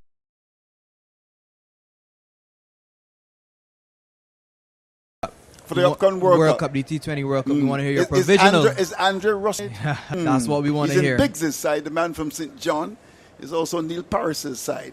Here's the delivery, which is short outside the line. The off-stump banged in by the bowler Joseph, and the batsman Mitchell allows us to go by to be taken by the keeper. Allen is 20. And it's a situation where the situation is not a good one. Have a look at what's happening there. Yeah, Joseph to Conway, look at that Oh, delivery. that hit him in the body. Hit him in the body. Here we go again. The ball before Conway got out, he got hit in the body. Yeah, I think that screwed him really. 32 for the loss of 3. It's 10 overs and 3 balls gone. Here we go. As it's going to be Joseph comes up now in balls. A delivery which is bang on target. And it bounces, he pulls the bottom hand away, and the ball goes down towards a short mid-wicket. The captain really is in no man's land, in my view, and he may even want to consider coming to a forward shot. Have a look at that. Look what that ball took off. Yeah, hit him on the glove, Mitchell. You can see him. Yep. He took his hand straight off the bat. Yeah. And I think New Zealand might be ruining not picking Lockie Ferguson today. yeah, but I mean, it did make sense to me. He's the quickest bowler. I saw him in Jamaica. And, I like pace. I think that once you're quick, the batsmen are going to swipe at you, if you're sharp, and I'm surprised that Ferguson is not playing. Here's Joseph. Comes up now. Goes past the umpire. In bows to Mitchell. Mitchell is allowing the ball to come outside the off stump. Good pace. Over number 11 is about to come to an end. And it's 32 for loss of 3. It's interesting, isn't it? Allen hasn't really looked troubled at all, but pretty much every other batsman has struggled with this pitch. Allen's moved along quite nicely. He's what's he on at the moment, Allen? He's on 20. He hasn't faced a ball for a while, though. No, he hasn't faced the ball. Here's Joseph with a slip, waiting. As he comes in on his way to bowl to Mitchell into this delivery. Mitchell is get the ball short side the off stump. Good pace. That was at 137 kph. At the end of over number 11, 32 for 3 is the latest score at Kensington. Yeah, and another very, very good over there from Alzari Joseph, getting the ball through a very good pace, troubling Mitchell. One ball wrapped him on the glove, and the New Zealanders just not looking very comfortable at the moment. It's clearly a tricky pitch. The ball's lifting off a reasonably good length. But you'd have to say the West Indies have made the most of it with the bowlers that have bowled so far, Holder, Mayers and now Joseph. Although, having just said that, with the pacemen doing well and limiting New Zealand's scoring so far, plus taking those 2 wickets, we see a bowling change coming up here. Yes. And it's Akil Hussain coming into the attack, the left-arm spinner. It's going to be interesting to see what he does here on this pitch. Because the spinners did really well the other night. Yep. And so did the paces. I thought that Joseph bowled well. There was a lot of pace in the pitch, and I thought that Holder on his return bowled well. This is why I would have been influenced today, given what I saw. And I'm even further convinced now, having seen the pitch, that I would have played Seal. Here's the delivery, which is given lots of air, bowled by Hussain. Coming forward is Allen pushing down towards the cover area. There's no one. He's got 20 from 28 balls. It's 32 for 3. We're into over number 12. Being bowled by the left-arm spinner Akil Hussain as he comes in from the southern end to bowl to Allen, and to this delivery. He's on the back foot, pushes up towards that bit off area. The bowler comes across, makes a stop. There's no run. Crowd building. It's not a big one by any stretch of the imagination. Now the captain comes across from mid-wicket and will go up towards mid-off. There's a slip. There's a short third man. There's a cover. There's also a mid-off inside the circle wide. There is a long off. There's a mid-on just outside the circle. And there's also a fielder at mid-wicket. Make that square leg and a short fine leg. Akil Hussain was bowled beautifully. To continue, the rate is 2.82 as he comes in to bowl to Allen. And to this delivery, he's coming forward and drives out to cover, doesn't put it away. Spectators catch it down to King. And there's no run. Over number 12 being bowled, 32 for 3. Let me remind you, the West Indies won the toss and their choice. It's been a good decision so far. Lovely weather in Bridgetown. Here's Hussain, comes in again to bowl to Allen. Allen is on the back foot to a ball which is bang on target, a bit quicker, and forces the ball away, hurriedly down towards mid-on. Mitchell comes down to have a little bit of a word with him. And there's no run. 32 for 3. And the men to go Guptill. Brooks bowled Holder 3, Conway bowled Joseph 6, and Latham, he was caught by Sinclair Holder for a duck. Here's Hussain, comes in to bowl to Allen. Allen is driving up towards that extra cover area. There's no run for him. This has been a good start by Akil Hossain, the man from Trinidad and Tobago, who's bowled beautifully. So it's 32 for 3. Last ball of the over. Last ball of over. Number 12 being bowled by Allen. He comes in to bowl by Hossain. He's onto the front foot, plays the ball away. Allen up towards mid-on. The bowler comes across to pick it up. And Baden over, bowled by Hossain. At the end of over number 12, 32 for 3 is the latest score at Kensington.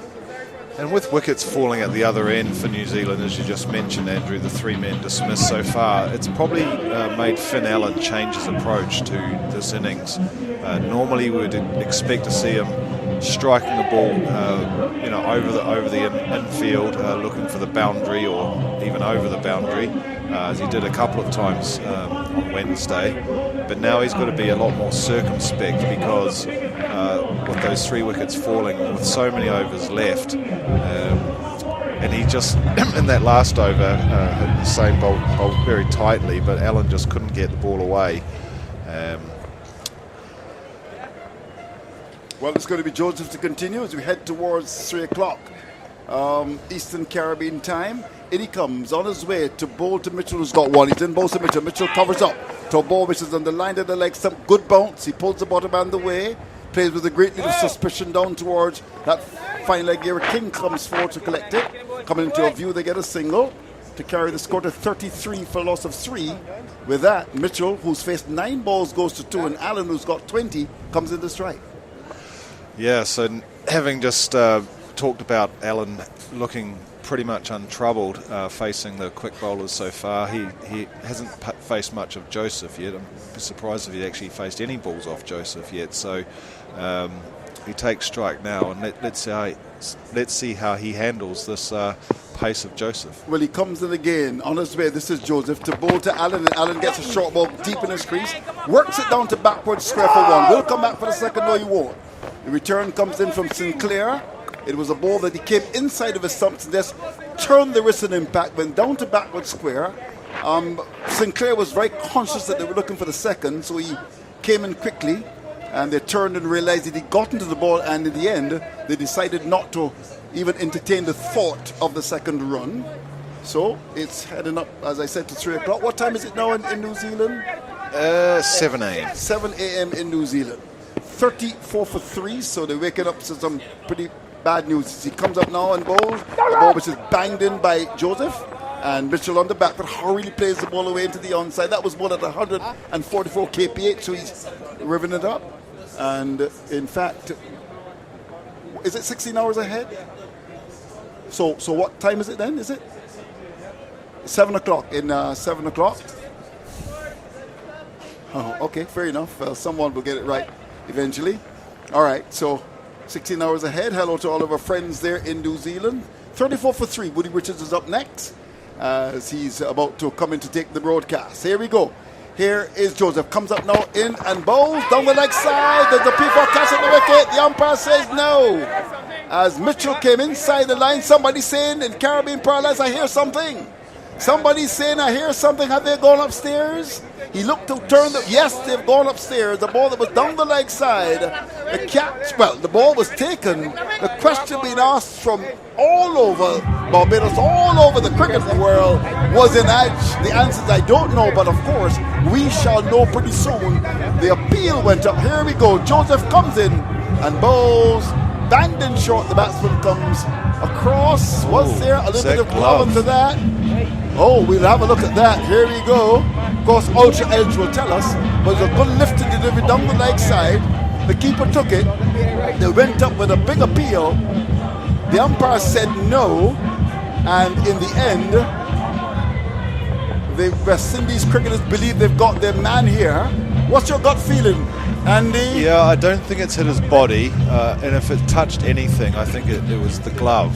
You think it was the glove? But... well, we can have a look. Ultra Edge comes up. Here we go. Hey! Hey! Hey! Oh.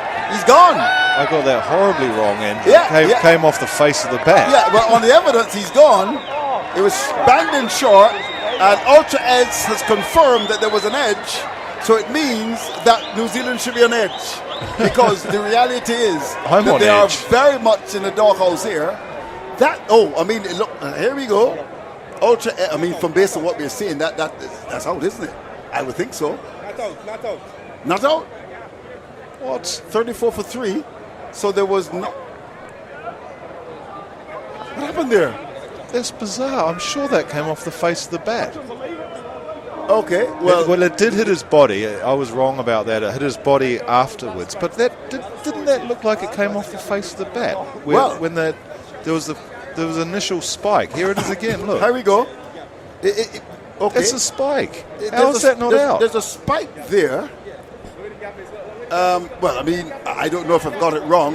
Gentlemen, isn't that an end? I've never seen that happen before. Well, I don't know. It's given that out. And that's going to generate a great deal of discussion across the world. Anyhow, Mitchell survives 34 for 3. Here's Joseph. Comes up now on his way. He's in and bows to Mitchell. Mitchell gets a short ball and rises off the chest down to third. That's good aggressive bowling. Oh, this is very good bowling by Joseph. He's improved tremendously. When we first saw him in the World Cup, he bowled well. There was a period when he went through, as the score goes to 35 for 3, he was just there or thereabouts. But the Alzari Joseph that we're seeing now is what we're happy about. I'm sure that West Indians, we're all across the world, will be happy about, first of all, his fitness, and he looks good. He needs a couple of partners, in my view. But from what we've seen so far, he's really improved, and he looks like a good fast bowler. Last ball of over number 13. 35 for 3 comes in. Bows to Allen. Allen whips the ball to mid-wicket. The captain comes across to pick it up. The end of another good over from Joseph. An over 3 runs came. It's 35 for 3. That's the latest score at Kensington. And just to give you an idea of how quick he's bowling, Joseph, that last ball was 145 kilometres per hour. And he's causing the New Zealand batsmen all sorts of problems. To only go for 3 runs off 3 overs gives you an idea of that. And Mitchell in particular has looked very uncomfortable. Before that, Conway looked uncomfortable. Great bowling by Alzari Joseph, who I actually saw him bowl for the first time live in Pakistan and Multan, and he bowled very impressively there. And so I'm not surprised he's doing well here, but this pitch is clearly assisting him today. And the last thing to say, of course, is there was that totally bizarre situation in the last over. I'm sure Mitchell hit that. All right, time for a change of commentator. Here's Woody Richards. Hello, Woody. Nice to see you. Thank you, Andrew. Here's in the face of the bat and running the ball away to short third man, and there's no run.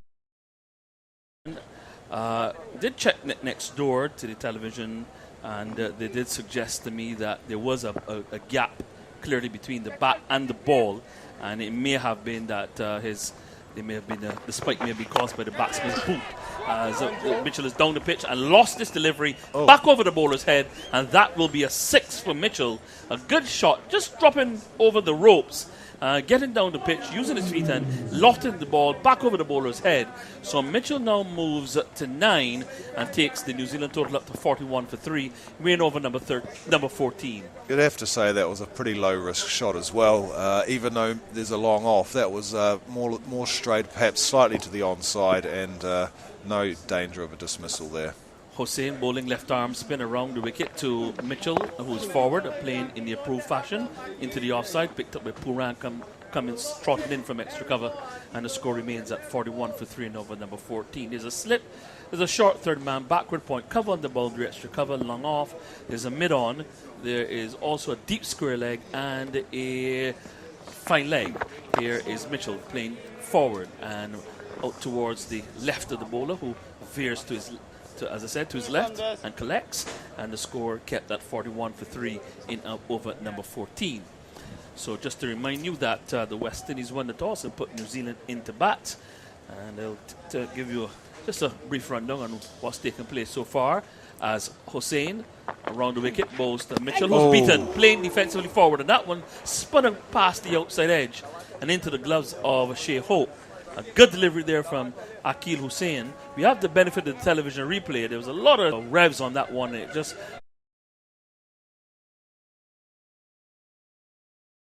spun and bounced past the outside edge gloves of Hope. Good of over number 14, bowling to Mitchell, who's forward and playing bat and pad very close together, getting a long way forward, back up to the bowler.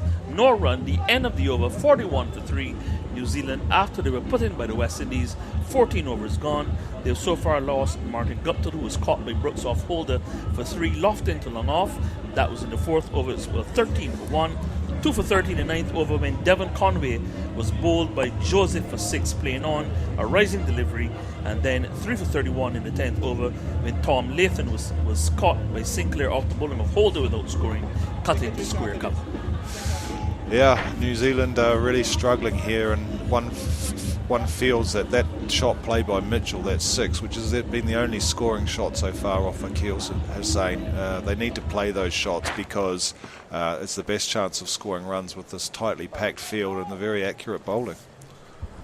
It will be Joseph to continue. He'll be bowling now to Finn Allen as he leads the Joel Garner end, and just as he got into stride, just either may have missed his run or seemed to have maybe where the landing spot may have just have given away. They had the ground staff come out earlier and do a bit of, as you would to use cricketing parlance, do a bit of gardening. They had this big old concrete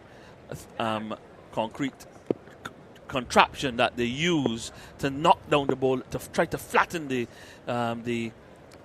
area there on the pitch. Good delivery from Joseph, forces the batsman onto the back foot, and Allen, playing defensively back to the bowler, keeps the score at 41-3 in over number 15. Andy McLean has disappeared, and Jamal Smith has reappeared alongside me. Jamal, good afternoon to you. Good afternoon to you, Woody. I won't match your energy today. I'm sitting. Had a long day, so I won't stand with you today, Woody. That's all right, my friend. The standing gives me the energy, and it also allows me a good look at the field. Because we are positioned maybe with Joseph bowling at a fine leg position, as this delivery, Allen forces back up the offside of the pitch where it's fielded by Joseph, and there's no run. I heard your discussion earlier with Andrew about the use of Joseph with the new ball, and I might have suggested that maybe they chose to go with obviously Jason Holder is the appointed person who will operate with the new ball, and they probably use Kyle Mears today because I think at the time that we started there may have been just a bit of preparation moisture in the pitch, and also a little bit of cloud cover that may have helped his swing bowling. Short ball from Joseph, ball sails over the head of the batsman who genuflects, and taken by Hope, who's standing about, I would say, maybe about 25 yards. Yeah, 25, maybe 28 almost yards. 30. Yeah, almost on the edge of the field restriction circle. So that tells you just how quickly Azari Joseph is bowling at the moment. His fastest ball today, 144.6, and he's averaging 140.4. So that information just came up just at the appropriate time as you were talking about it. Yes, I'm certainly been working up ahead of steam today, and to be fair, over the last 6 months or so. Here he is now. This is Joseph steaming in from the far end, bowls to Allen, and he drives through cover, but a good bit of fielding there by Yannick Correa, diving away to his right, got the right hand and knocked it down, and what possibly looked like a certain 4 turned into no runs at all, and it was tied up by Kyle Mears coming around from mid-off. Good bit of work there by Yannick Correa. Yes, diving for all he was worth there to the right. Good fortune for him in terms of the height that the ball was at, but nevertheless, a very sharp stop because he is pretty close there at cover. As Joseph in again now to bowl to Allen, who's looking to pull, wrapped to the pad as a stifled appeal. They're asking a question of Nigel Duguid, and they've decided not to refer the decision. They did refer in the last over when from Joseph when it appeared that Daryl Mitchell would have gotten a bit of an edge, but to be honest, on the television replay, there was a clear gap between bat and ball, and I dare say the television replay umpire today, who I think is Leslie Reifert Jr., really had no choice. Even though on the ultra edge, on the there was a depiction, squiggly. yeah, There was a squiggly. Yeah. It might have just been at the same time the boot maybe have scratched the surface of the pitch or something like that. Here's Joseph running in again, bowling, and Allen is uncomfortable with this one. It rose sharply, and he fended it away, but there was no one in close proximity to try to take the catch. And in the end, it just ballooned away down towards the short fine leg position. King came up from the fine leg boundary to do the fielding, and a single for Allen. He goes to 22, 9 to Mitchell, and New Zealand in the wars at the moment after 15 overs. They're 42 for 3, having lost, as we told you, Guptill for 3, Conway for 6, Latham without scoring. Mitchell is on 9, Allen on 22. That's the latest score from Kensington Oval. Yes, Woody, that final delivery really summing up what has been the New Zealand experience so far up until this point, as we are now into the water break. Woody, I'll take you up on that offer, the discussion with Andrew. Alzarri Joseph operating just inside the power play and then outside the power play. To my mind, based on the construct of this side, it was the right move from Nicholas Pooran. What it allows the West Indies to do, obviously Mears is that guy that will get a bit of movement with that new ball, and he will be more suited up top earlier where there's more bounce and pace, where Alzarri Joseph, who's operating at 140 odd clicks as we can see, and very, very, very aggressive, can come in and be the enforcer in the innings as he's done so far. Remember getting Conway playing on, chopping on to a delivery that was lifting. Again, more evidence there on that last delivery, a rising sharp, uncomfortable delivery to finish that innings. I realized that the West Indies have gone for that combination where they're opting to play their 3 spinners, so therefore Mears opening bowling and Alzarri following up is the right move with this combination. And I may also add to what they may have worked out inside the dressing room, or the think tank in collaboration with the bowler, is that they may have also discovered that he may not be as well suited bowling the new ball, where he doesn't not necessarily get the kind of control that he probably gets more after the ball maybe has just scuffed up a little bit and it's been a little bit older. The other thing too, Woody, is that protection. If you notice the field, he has a third man, he has a fine leg, he has that deep backward square. Those 3 men are very, very important for a guy at Alzarri Joseph pace, because what happens is with the new ball, there are only 2 men out. Suppose the batsman fires a hook, the ball goes into the deep backward square. You're then trying to toggle with the fine leg, bringing up to short fine leg. You may want to interfere with the third man. It doesn't really allow you to be as aggressive as you want to, but with a Mears operating with the third man up, because he's predominantly in swinging the ball to the right hand, that has the 2 men back, the deep backward square and the fine leg. There's protection for that odd ball, and what it does is allow Pooran and company to control the game as long as the bowlers can execute, and that is what has happened thus far. 41 for 3 reflects that so far the West Indies have gotten those plans right, have gotten those lines and lengths right. I mean, assisted by the surface in a sense, because there is big bumps at times, and a good signal of that is that the batsmen have been unwilling to pull at the ball. And as you see, there was a ball that scuttled through, and Mitchell was very surprised, and then he got a rising lifting one. So a bit of inconsistency in the bounce, good pace by the seamers as well, puts the West Indies in a position where they can have the combination like this. Correct. And it will be Hussain now to continue after we were able to have that long, lengthy discussion because there was a drinks break. I forgot to tell you that. As Allen is onto the back foot and slaps the delivery from Hussain to hold coming in off the long off boundary, and will get a single to move to 23 and take the total up to 43 for 3 in over number 16. Yes, and that's the other point I wanted to also make too. There has been a bit of inconsistent bounce, and we must remind you that they are playing on the same pitch that they played on Wednesday. They may have done the repair work, but remember, if you only got 1 day, and this is the traditional rainy season in Barbados, so, and there was rain, there may be rain around and rain intermittently, so they maybe not gotten the opportunity to take the covers off for as long as they would have liked for the sun to bake down and make the surface kind of flat and true as they would want. Another next delivery from Hussain forces the ball through squarish cover for a single. And that will take Mitchell up to 10 and Allen now 23. It's 44 for 3 in over number 16. Allen has come back into strike. He'll be facing up to the left arm spin of Akil Hussain, bowling around the wicket past umpire Wilson on the stumps, and this brings the batsman onto the front foot and pushed out into the offside where it's fielded by Pooran, and the score kept at 44 for 3 in over number 16. Nice bright sunshine. It seemed to be a cooling breeze, but earlier today I tell you it was sweltering.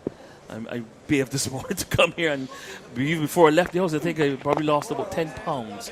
This delivery brings Allen onto the front foot, and the ball squirted out into the offside, fielded by Puran again, and no run. Mears at slip. Looks like Brooks in at that short third man position. Sinclair in the refuge of the Greenwich Haynes stand on the cover boundary.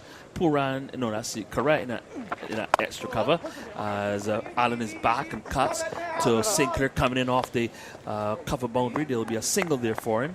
He now goes to 24 and takes a total up to 45 for 3 over number 16. One ball to come. Puran at the moment in that extra cover, but actually that's King who should have said who's actually was in that cover. That's King who's not going around to backward point. Now we have Puran in that extra cover, and Jason hold that long off. Final delivery of over number 16 as Hossein around the wicket bowls to Mitchell, who's coming forward and playing defensively. Bat and pad very close together. You'll be proud of that.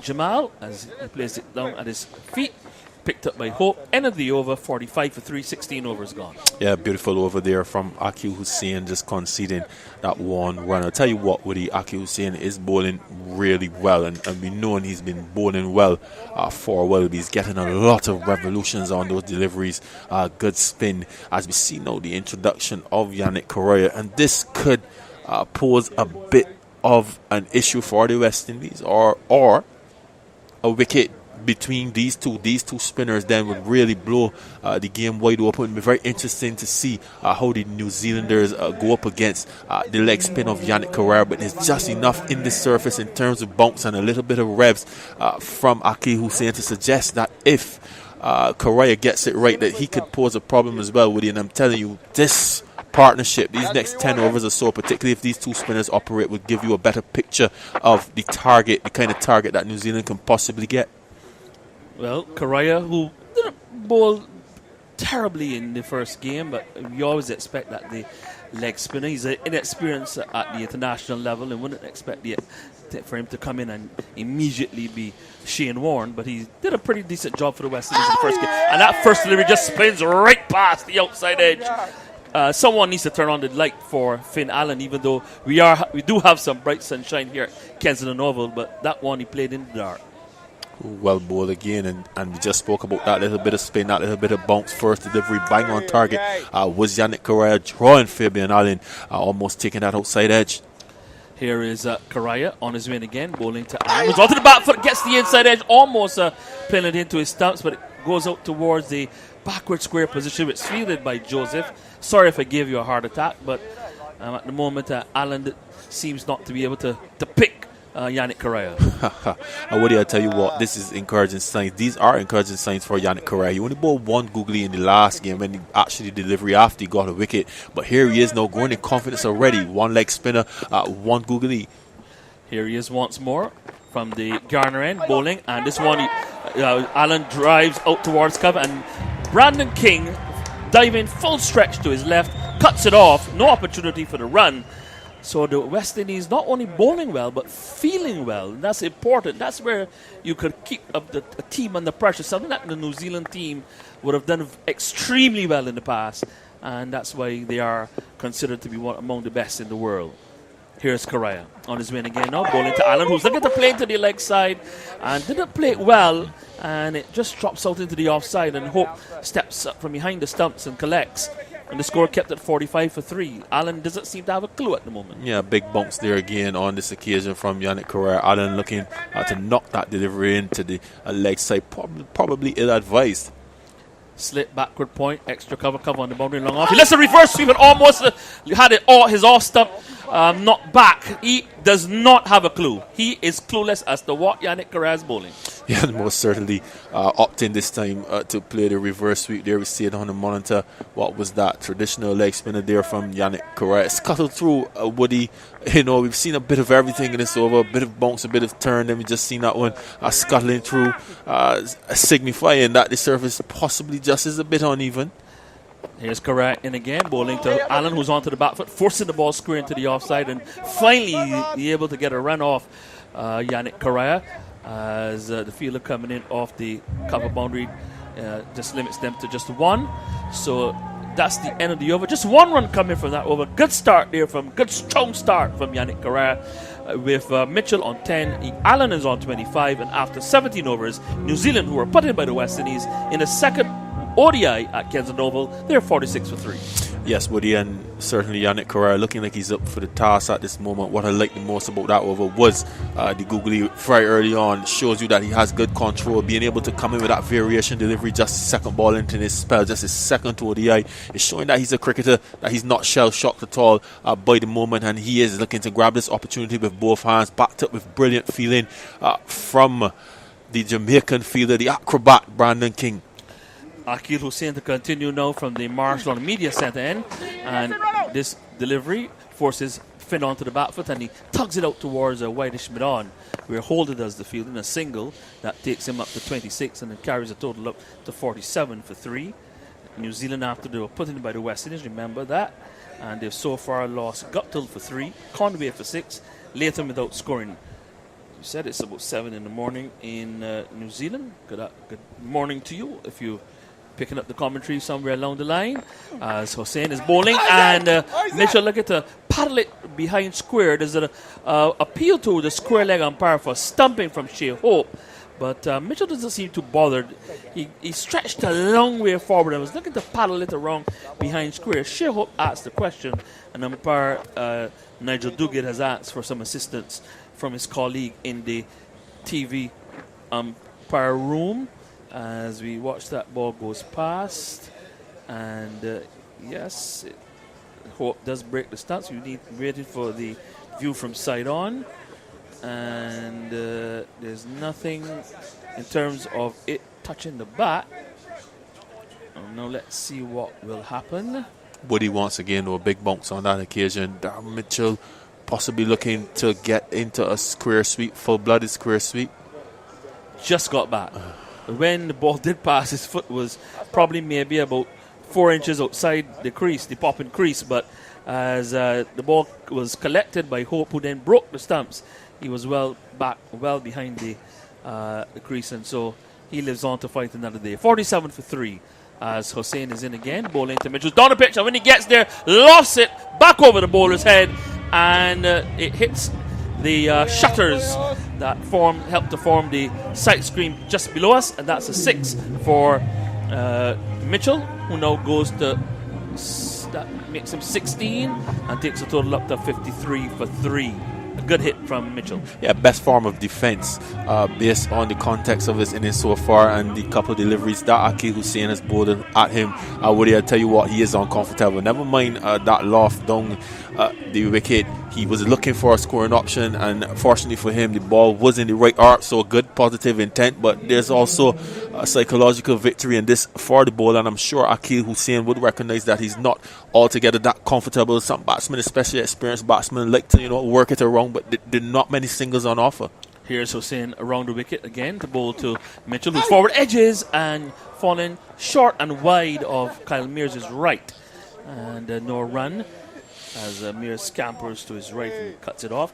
Just to remind you that the West Indies won the toss and chose to field. Phillips and Neesham in for Williamson injured, and Ferguson for New Zealand, and West Indies are playing Brandon King in place of Jermaine Blackwood. Here's Hussain in again, bowls to Mitchell, who's forward, then back and plays the ball into the offside. King comes darting in and picks up. The score kept at 53 for 3. Good afternoon to some of my former schoolmates. They said I should say hello to them. Keith White, you're listening. Good afternoon to you, sir. As we watch now, as Hussain bowling left arm spin around the wicket, and this delivery brings the batsman forward. He pushes into the offside. King shadows, but it's Pooran who collects. The end of the over. 18 overs gone. Mitchell 16, Allen 26. The latest score from Kensington. Yes, well, never mind that 6, as we said. In Caribbean parlance, we say he was bluffing. That certainly was a bluff from Mitchell. Yes, he was in control of the stroke, but Akil Hussain still back in that business area, still drawing him into a defensive stroke. And as we can see, he's playing forward, and the balls are going a bit square on the surface, suggestive that there are revs on the ball. There's a bit of bounce. I can tell you they are uncomfortable. Akil Hussain recognizing that and still operating in the business area. So credit to him, and it just shows how he's growing in stature as a bowler. The West Indies continue to look good as we see Yannick Carrera now in his second over. Let's see what he has to offer with it. And he's up against his good old friend Finn Allen, who didn't seem to have a clue in the Last previous over. over. Yeah. So let's see how this over he goes. As I say, didn't bowl too badly in that first game. As Correa is in now, bowls to Allen, who's forward, opening the face of the bat, steering the ball away to Ward's short third man. Hussain swoops in and picks up, no run, 53 for 3. Yannick Correa, he's been around for a pretty long time for Trinidad and Tobago Red Force. Also had a stint for the West Indies A, but he's only now finally breaking into being given an opportunity. It seems that Desmond Haynes just wants to see everyone.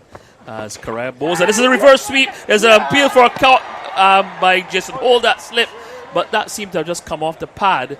And there's a three-way discussion between Puran, the bowler, and Hope, and whether to refer the decision. But they chose discretion as the best part of valor, and will determine that they won't bother to review. Finn doesn't. Hope says he's going back to his mark fast. He doesn't seem to be too interested. The things you hear in the stump mics.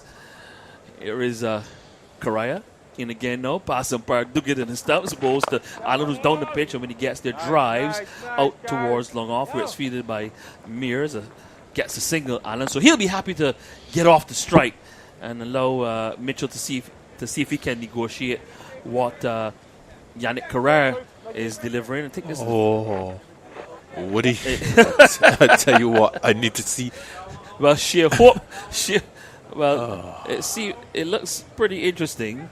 We've had the benefit of the replay of that previous delivery, or two deliveries before. It would appear that there may have been a bit of There was a squiggly. There was a squiggly. But the bowler didn't seem too interested. They said there was a three-way discussion, but they decided not to go with it.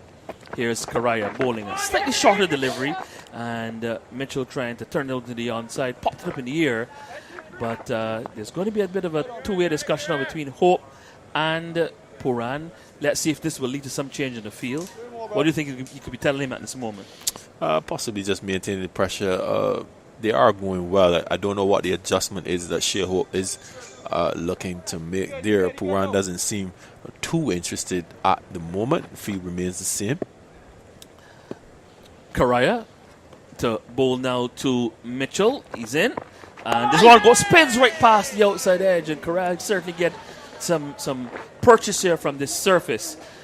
And Mitchell playing a long way forward, bat and pad very close together, and the ball spinning past the outside edge. So a good delivery there from Correa.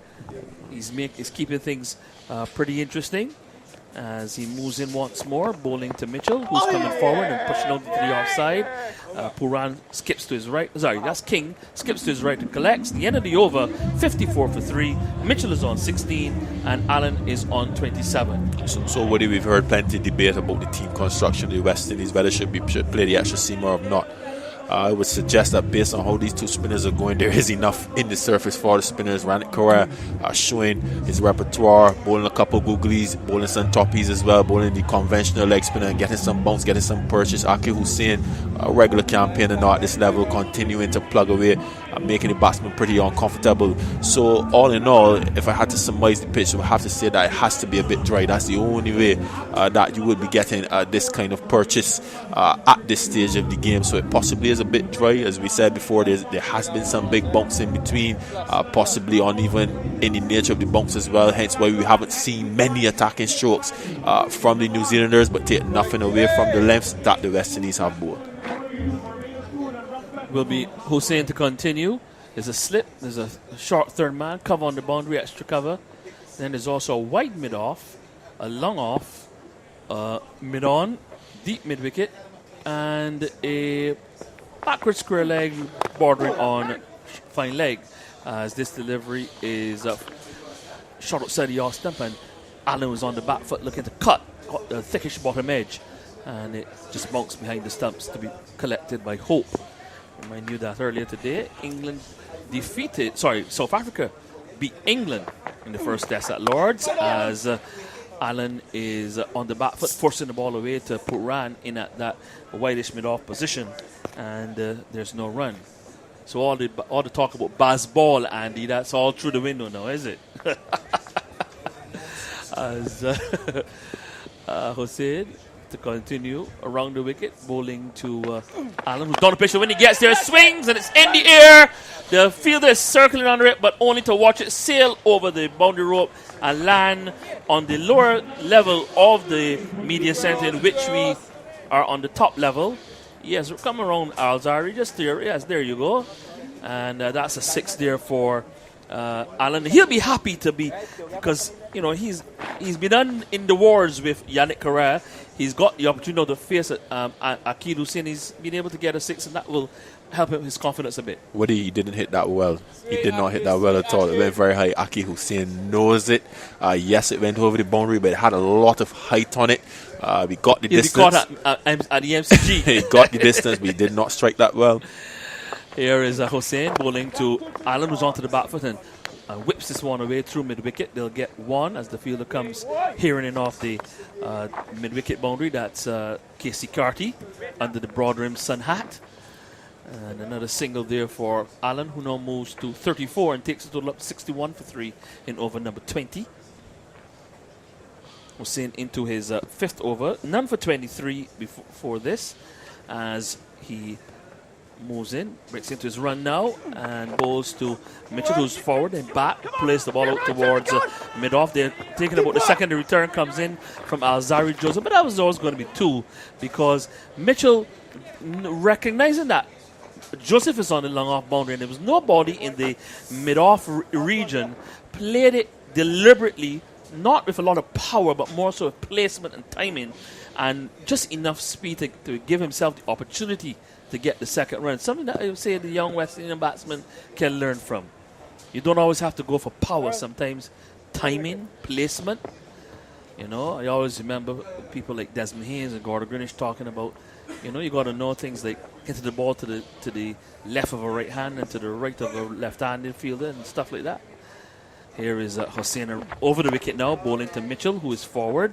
And when he gets there, just plays defensively into the offside. No run. Pooran, the fielder, 20 overs gone. Mitchell is on 18. Allen is on 34.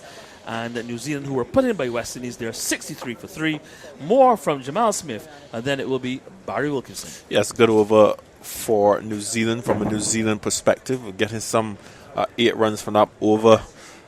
A boundary, but a 6 really from the bat of Allen. You opting to use his feet to the experience and very wily Akil Hussein. He was fortunate in the end to get it over the boundary, as we will see a continuation of more spin. Yannick Correa now into his 3rd over, going relatively well. New Zealand not out of the woods, Barry, but certainly a very absorbing period right now, because this pair of Yannick Correa and the left-arm orthodox spinner really need to get a wicket. So here comes Correa now and bowls to Allen. Allen gets a ball that is coming off the inside edge down to short fine leg for a single. 65 now for 3. I would agree. I mean, it's not often I would agree with Andrew Mason, but I really believe that the pressure's off a little bit. But who do you have to bowl? How much has Mears bowled? Mears probably went about 4. Let me see. Yes, he went at 4. I'm thinking perhaps get the paces on for a couple of overs. Here comes Correa now and bowls to Mitchell. And Mitchell is reverse sweeping. This one is going to go straight to the fielder. No chance of a run there. But they seem to be very sweet on reverse sweeping Correa. Why is that? Because they're looking for scoring option. It's not down the ground. He's bowling a relatively good length and get his spin and bounce. So they're opting for that stroke. But Barry, I have to say, a little patience. Something is going to give here, Barry. Something is going to give here. Might give for the West Indies, who knows? As Correa comes in and bowls to Mitchell again. Mitchell is pulling handsomely through mid-wicket for 4. That was a gift in August for Christmas, you can say, because it was short, it was down the leg side, and he opted for the mid-wicket area, almost a wide of long on, and he got it into the boundary quite comfortably. Bad ball, and that's gone for a boundary. Yeah, first real offering from Yannick Correa in this spell, short delivery and duly accepted. Here comes Correa in again and bowls to Mitchell, and Mitchell's on the front foot, gets a much better delivery to one on the line of the off stump, pushes it to the cover area, and there's no run. 68 for 3. So Mitchell has got 22 from 33. Allen has got 35 from 60. He's been there from the beginning. He's seen all 3 wickets fall. Run rate just at 3.29. It's not a bad position for the Windies, but they Kiwis have gotten away as Karai bowls again reverse sweeping, straight to the fielder. Still no chance of a run. One good thing that Karai has done, or the captain, is that short third man and the short flying leg, because they know they can either dab or reverse sweep, and they've been able to plug that gap. Yeah, he's very, very squared up, man. At short third man, almost at a very acute angle, but Puran reading the angle as well and the pace of the surface. Barry, I'm telling you, something will give here. They're not comfortable, never mind these aggressive strokes. As Karan, the leg spinner, comes in again and bowls to Mitchell, who's cutting down to the field of that point on the boundary. Just one run. The over ends. The latest score is 69 for 3 after 21. Mitchell 23, Allen 35. Yes, fair exchange between bat and ball in the end in that over. Yannick Carrera producing a long hop, we would have to say, and it was duly accepted. But still a bit of spin and bounce on offer. This spin period, they've been going relatively well. New Zealand taking the chances when they've had their offerings. So, you know, the game still is in the balance. The run rate hasn't gone anywhere really, Barry. A run rate of 3.15, 63 for 3. West Indies still with a firm hand on this game. But these two, this partnership between Allen and Mitchell are now starting to look to flourish. So it's going to be Akil Hussain now. He's going to come in and bowls to Mitchell. And Mitchell has beaten with a good delivery in the 90 off stump, taken by the keeper. Want to remind you, only with Flo, get more for me this summer. Flo's been running their more for me this summer promotion all summer long. And today, Friday and Sunday, the over will be no different. I'll tell you about it. Here he comes in now again and bowls as this delivery. He comes down the pitch and on drives for a single out to the mid-on era, 69 for 3. Link up with the Flow crew at Kensington Oval today or Sunday and get these exclusive sweet cricket offers only from Flow. Prepaid users can top up $15 or more and get 6 times Flow credit, valid for 3 days. Bonus is Flow credit only. Or you can activate 7, 14 or 30-day combo plan and get a 6 times data valid for 6 days. I want to say hello to Alicia Yearwood. Hello to Alicia, doing a fantastic job there. As it's going to be, again, Hussain bowls. This one is pulled well. This is going to go down to the mid-wicket boundary. That's actually gone for 4. He pulled that straighter rather than perhaps out to the standard mid-wicket. And that's the second boundary that we've seen in an area that you would not have expected the ball to go. Yeah, cricket shot, Allen. That was very, very good batting there. That was intentional, Barry. He knew where the space was and he played a quick odd pull shot in the end, almost a straight batted pull shot, but he knew where the gap was. He wanted to get that delivery down what we would call the old cow corner angle, and he did so successfully. 4 runs to Allen. So here comes Hussain again. He's not been at his best today, Akil Hussain. And bowls again, outside the line of the off stump, cut away. There's a fielder there on the boundary. Should only get a couple. They get one. They're going to come back for the second. The throw comes in, a better throw. He would have been under pressure, but he was able to come back quite easily for the second. And Allen sneaks up now to 41 as New Zealand go to 76 for 3. Yeah, another good stroke, and New Zealand now starting Barry to transfer that pressure.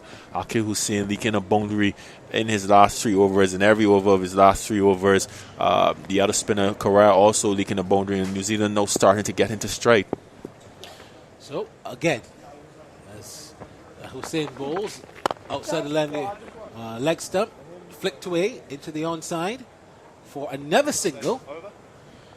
And that run takes the score to 77. This partnership, let me tell you how bad things were for the Kiwis, because some 46 runs ago, they were 31 for 3, and now they're 77 for the loss. This partnership, 46 for 73. It is indeed proven to be a little threatening for the Windies. Yeah, look, starting to transfer the pressure, Barry. As Hussain, with his last delivery of the over, bowls is beaten on the land, the off stump, playing forward, taken by the keeper. The over ends where the Kiwis at the end of the 22nd over. They're 77 for 3. Goodbye to Jamal Smith, and I welcome back Andy McLean. Andy, you'll be happy with this position because the Kiwis were struggling, but they've now recovered somewhat. Yeah, yeah. I guess. We know that this is probably going to be a fairly low-scoring game based on recent history. In 2001, Australia scored 252 for 9, which was good enough for a win in a rain-affected match. But, this pair has done exactly what was required of them, Allen and Mitchell, coming up towards a 50 partnership. And you just feel that slowly their scoring rate's increasing. So even though 22 overs have gone, there's still 28 overs left for them to inflict some pain. here at Kensington Oval. I want to remind you to sign up at discoverflow.co and start saving today as Corral balls, and this time he's beaten with a good delivery at the all-stump, and there is no run. The bundles offer from Flow online only, and if you can make it at the Oval today and Sunday, you can still sign up online for a bundle and get 25% off your bill for the next 3 months. Sign up at discoverflow.co and start saving today. I'm with Flow, Barry. There Actually, you go. Yeah. They've been a good provider. That last ball was a googly, and it went between bat and pad and Almost bowled him. almost bowled him. Here he comes in again and bowls to Allen. And Allen comes down the pitch, hits us in the air, a wide of long off. It's going to fall in no man's land, but it was not a convincing shot at all. Kyle Mears runs across, picks up, good throw, but the batsmen get 2 more. Allen trying to find runs now. He gets 2 more to inch up to the half century. He's on 44, but this is still good. Very, very good bowling from the West Indies. Yeah, he didn't look convincing at all with that shot, Alan, did he? But the good news for him is that it fell comfortably into space out at extra cover. Here he comes in again. Passes the umpire and bowls, and this time Allen is on the front foot and is searching for that. I think the ball found the bat on that occasion, and I'm not convinced he knew what happened there. Yeah, that might have been another wrong-un, actually, Barry. Just have a look at the replay here. I think this was a wrong-un.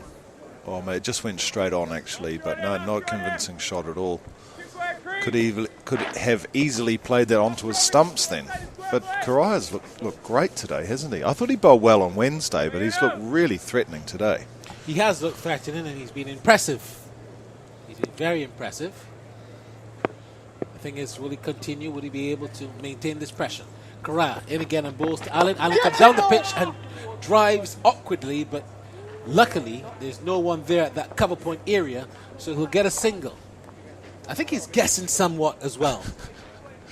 He didn't look in control of that shot, did he? He came down the wicket to Karaya, or just a pace forward, I guess, but that I think he was looking to hit that through the onside, actually, and it just sort of skewed away to point. He got off strike. He was probably quite happy about that. Oh, he was very happy about that, I can tell you. Mitchell's on strike. He's on 24. Here he comes in again down bowls, and this time Mitchell's on the front foot and plays the ball back to the bowler, and there is no run.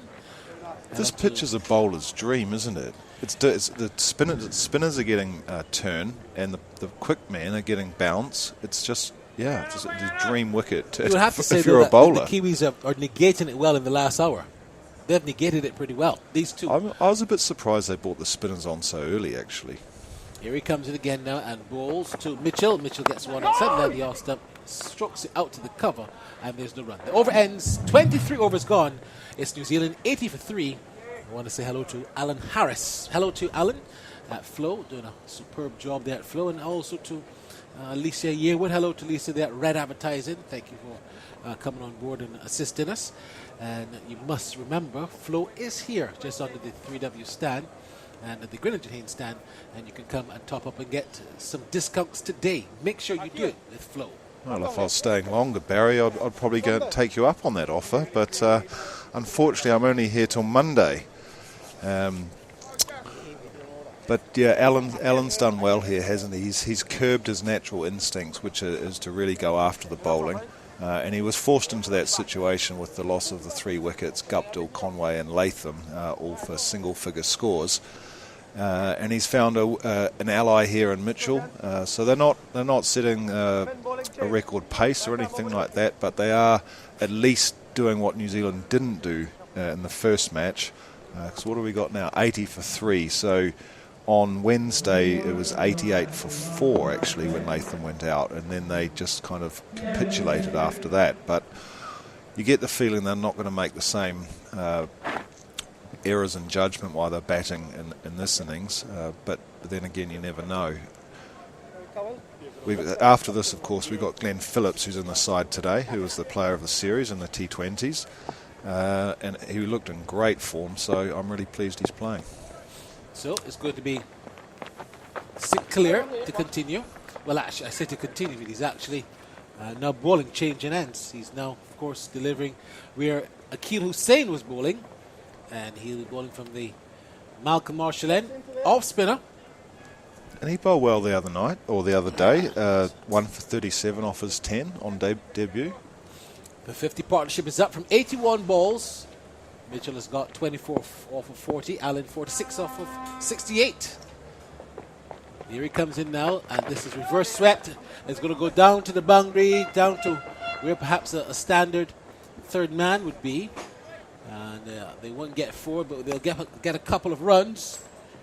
So this is a very impressive fight back here from the Kiwis.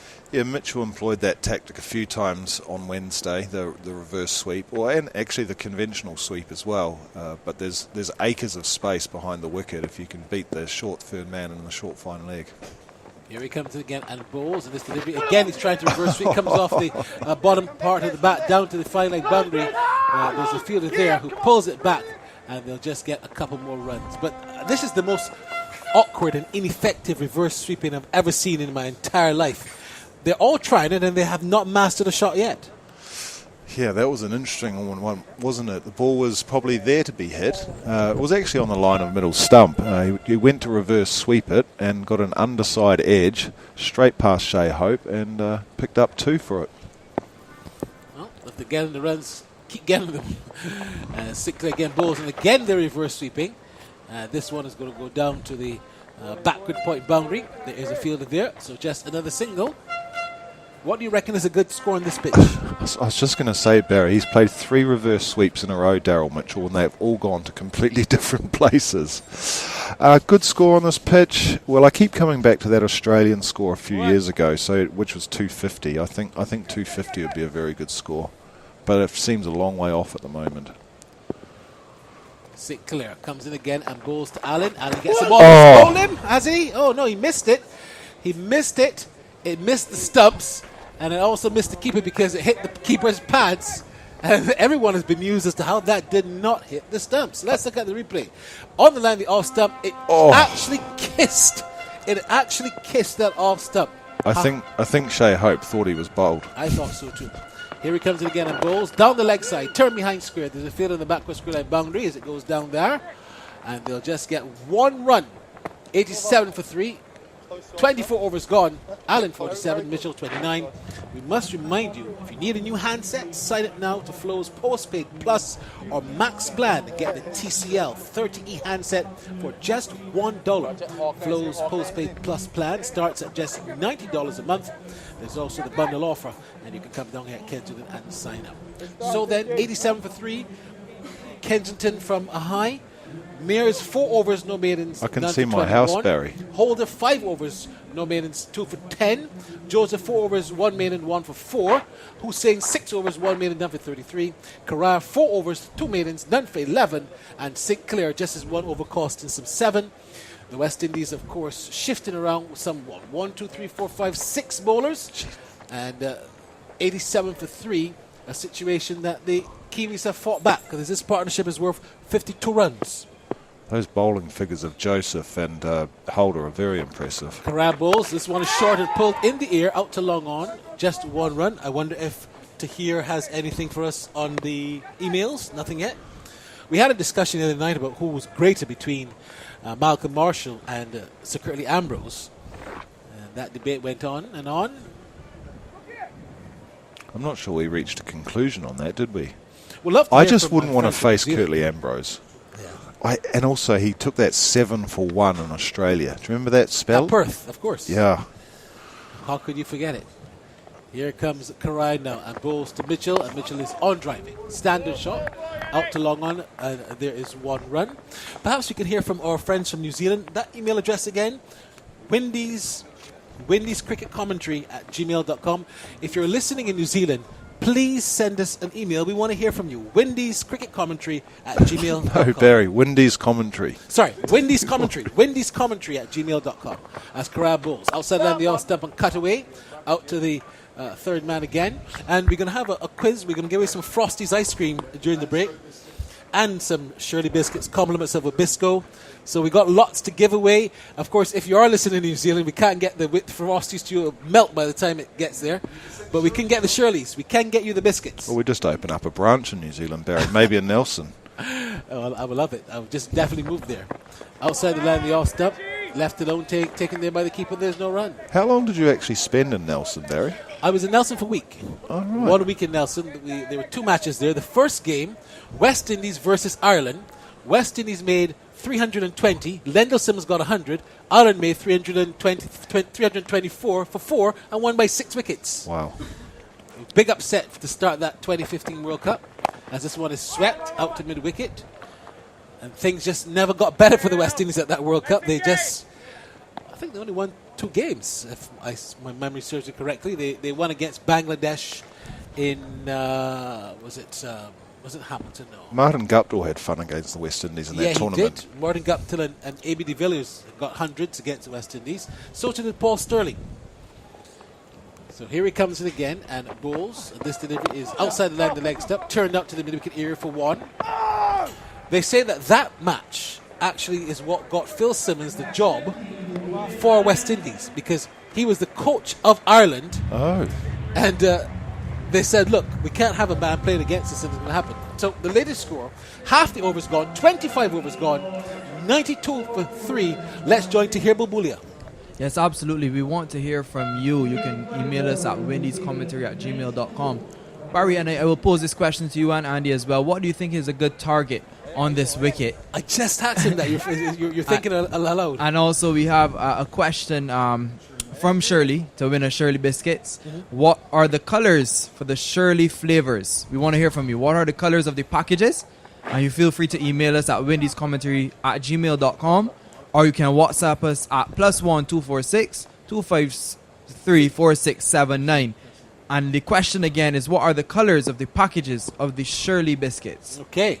Sinclair again. Sinclair comes in again and bowls. Down the leg side. On driven. Out to the long on area for 1. 93 for 3. I think that's a giveaway. Let's see if we can get some people sending in. Well, maybe we could get some New Zealand listeners on that WhatsApp number, because we could at least put the biscuits in the post. 1 246 253 4679. Nicholas. A gentleman by the name of Nicholas has won something, Andrew? Oh, no, red and yellow. That's not the colors. I can tell you that. I think he has an answer for the quiz of the day as well. 146 by Brian Lara. All right, here comes Sinclair again in bowls. And this time it's another reverse sweep there. Stiflingly appealing, because it was, again, not a successful rendition of that reverse sweep. And the ball just goes in front of him, and the batsman actually helps the bowler do the fielding. I think that hit him in the chest then. He really didn't play that well at all. Here he comes in again and bowls. This time he's reverse sweeping straight to the field of that short third man position. I think he should just bat left-handed here, Barry. I think Mitchell. you're correct. That's the only shot he's playing, so why not bat left-handed? 93 for 3. 2 balls left before we go back to Tahir. Here comes Sinclair in again and bowls down the leg side and turned to the forward square position, where there is just going to be 1 run. Why do batsmen not wear caps when they face spinners? Wouldn't they get hot under that helmet? They just feel comfortable. If you're batting in a helmet, you feel comfortable, so why change it? You know, the fast bowler might come back on. You might have to change things again. So just leave it on, I guess. Here comes Sinclair in again now and bowls to Allen. And Allen gets one down the leg side and turns it backward to square out to the boundary, but there's a fielder there, so he'll just get 1. The end of the over, 26 overs gone, where the Kiwis, the latest score, 95 for 3. Allen 52, Mitchell 32. Let's hear from Tahir. Yes, we have some answers coming in on the WhatsApp. Nicholas, for the quiz of the day on what is the highest score from a West Indian in ODI cricket in matches between West Indies versus New Zealand. He says 146 by Brian Lara. He is indeed correct. So we will get Nicholas's details. He did message us on WhatsApp, so congratulations, Nicholas. And we'll be definitely in touch with you. But we have a question here on the email as well. Peter from New Jersey, Peter Thomas. He wants to know what is the legitimate reason for dropping Blackwood. Please ask the selectors and the panel and let us know. I don't think we can ask the selectors. Maybe Barry can ask that this evening. But Barry and Andy, what's your thoughts on that? Well, the thing about it is Blackwood was not even in the original squad. Let's start there. Blackwood is only here because Shimron Hetmar pulled out at the last minute. Shimron Hetmar actually came on the plane to Barbados, and he left to go to Guyana from Barbados. Ironically, Blackwood left from Guyana to come to Barbados. I'll tell you about that in a minute. So it's going to be Yannick Carra to to continue as he bowls now to Allen. Allen is on the edge. Just an ugly shot. Down to third man. He get another perhaps brace. 2 more runs. And that would take the total now to 98 for 3. So Jermaine Blackwood in Guyana, practicing, getting ready for the Hero CPL, gets a call, and he's requested to come to Barbados to play in this tournament, having not played an ODI since 2015. Yeah. So Hetmeyer and Blackwood actually trade places, because Hetmeyer was here in Barbados, so Hetmeyer went from Barbados to Guyana, and Blackwood came from Guyana to Barbados. So to the person who emailed, let's start there. He wasn't in the squad, as this one is driven out to the long off area. That's one. And Brandon King has been one of the best batsmen this summer for the West Indies. He's been in form. So if Brandon King is available, he didn't play the last game because he had a bit of a niggle. I think it was only fair that they switched. So that's my answer to him. Yeah, that's a good answer. We actually have some questions coming in from New Zealand. Oh, great. Robbie McFarlane. Hi, guys. After this delivery. Here comes Correa as he comes in again and bowls to Mitchell. And Mitchell is on the front foot and wants a single. No. He could be in trouble here. The ball goes to non-strikers end. A direct hit, he would have been out. He was trying to get back. He was almost stranded mid-pitch. But luckily for him, the throw from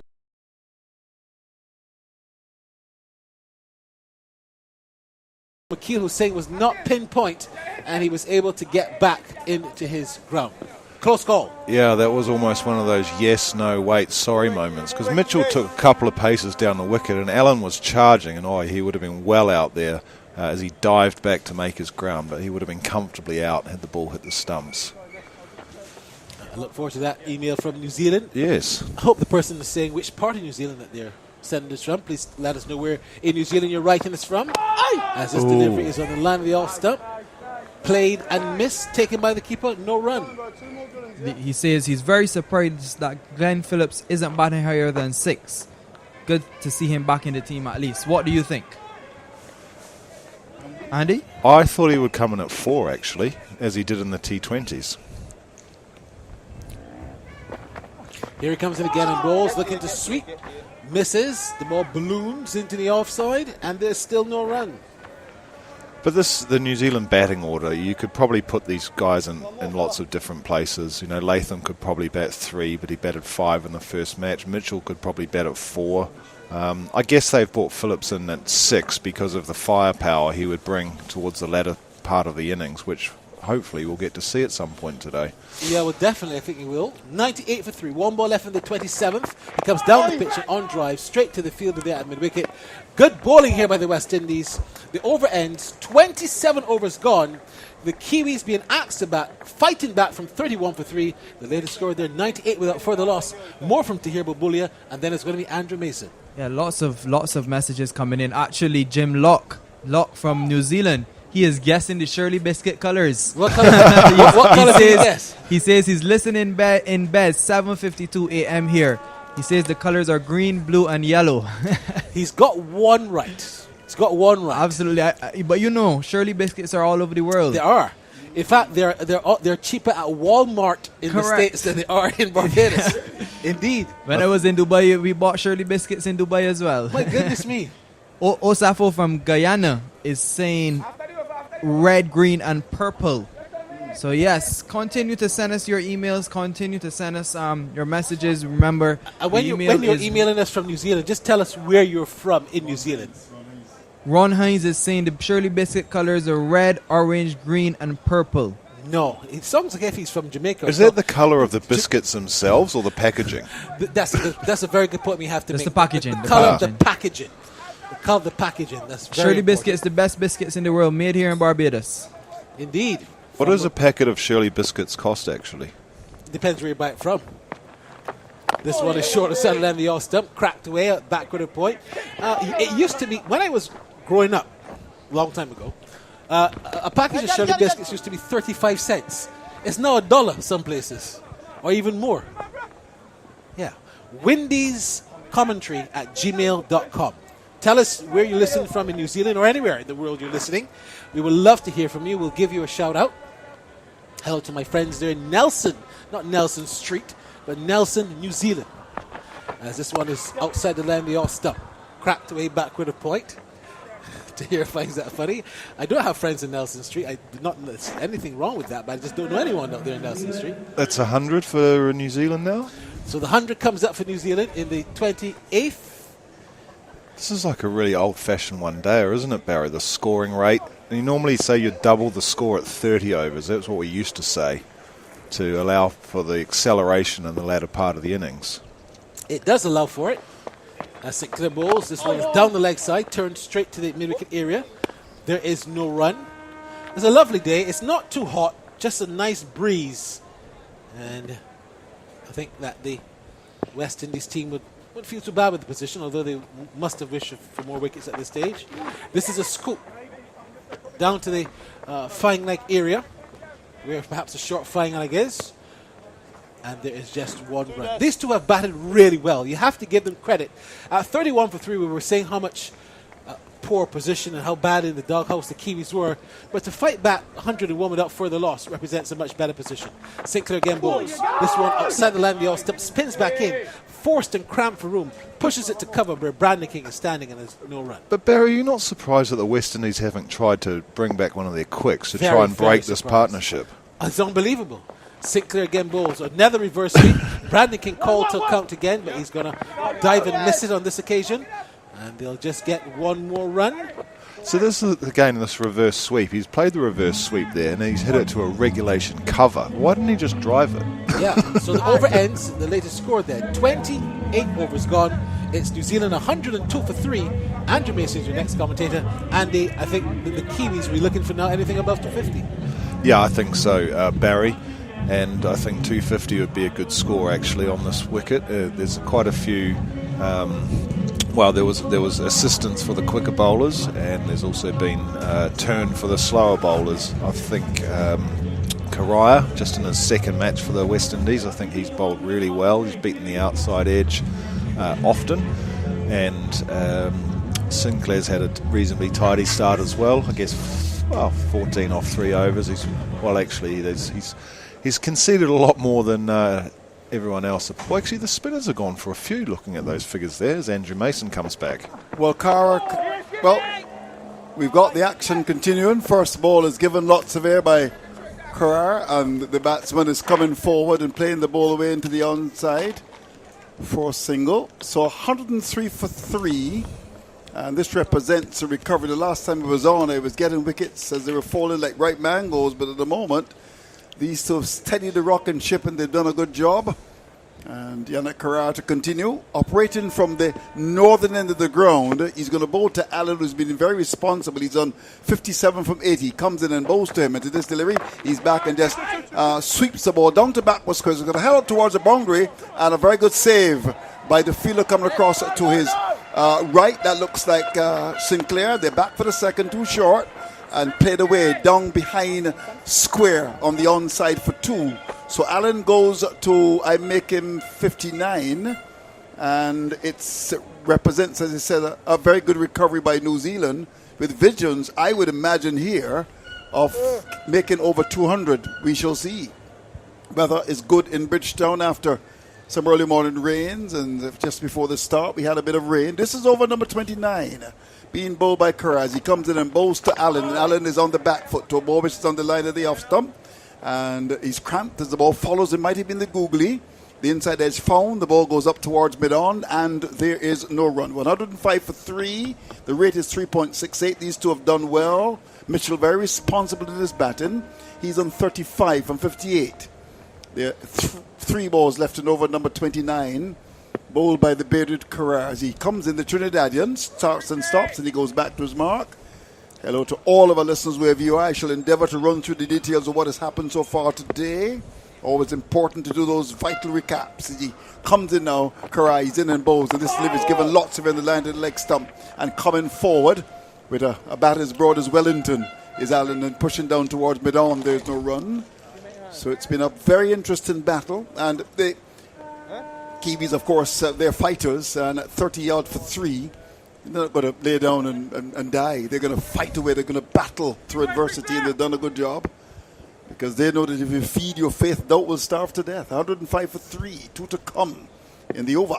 And here is Carrara. He starts his run, grips the ball and comes into this delivery, which is on the line of the middle stump. You can see the leg break. He's bowled well. That ball spun across him, and he's onto the front foot. The ball goes into the offside down to cover. So 1 to come in over number 29. It's 105 for 3.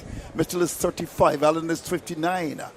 And Corral looking for that breakthrough. The West Indies not bringing the fast bowlers back into the attack as he will bowl from the northern end. Last ball of the over. Comes in to bowl to the right-handed Allen, who's coming forward and drives in the air, straight as an arrow. That's going to go for 4.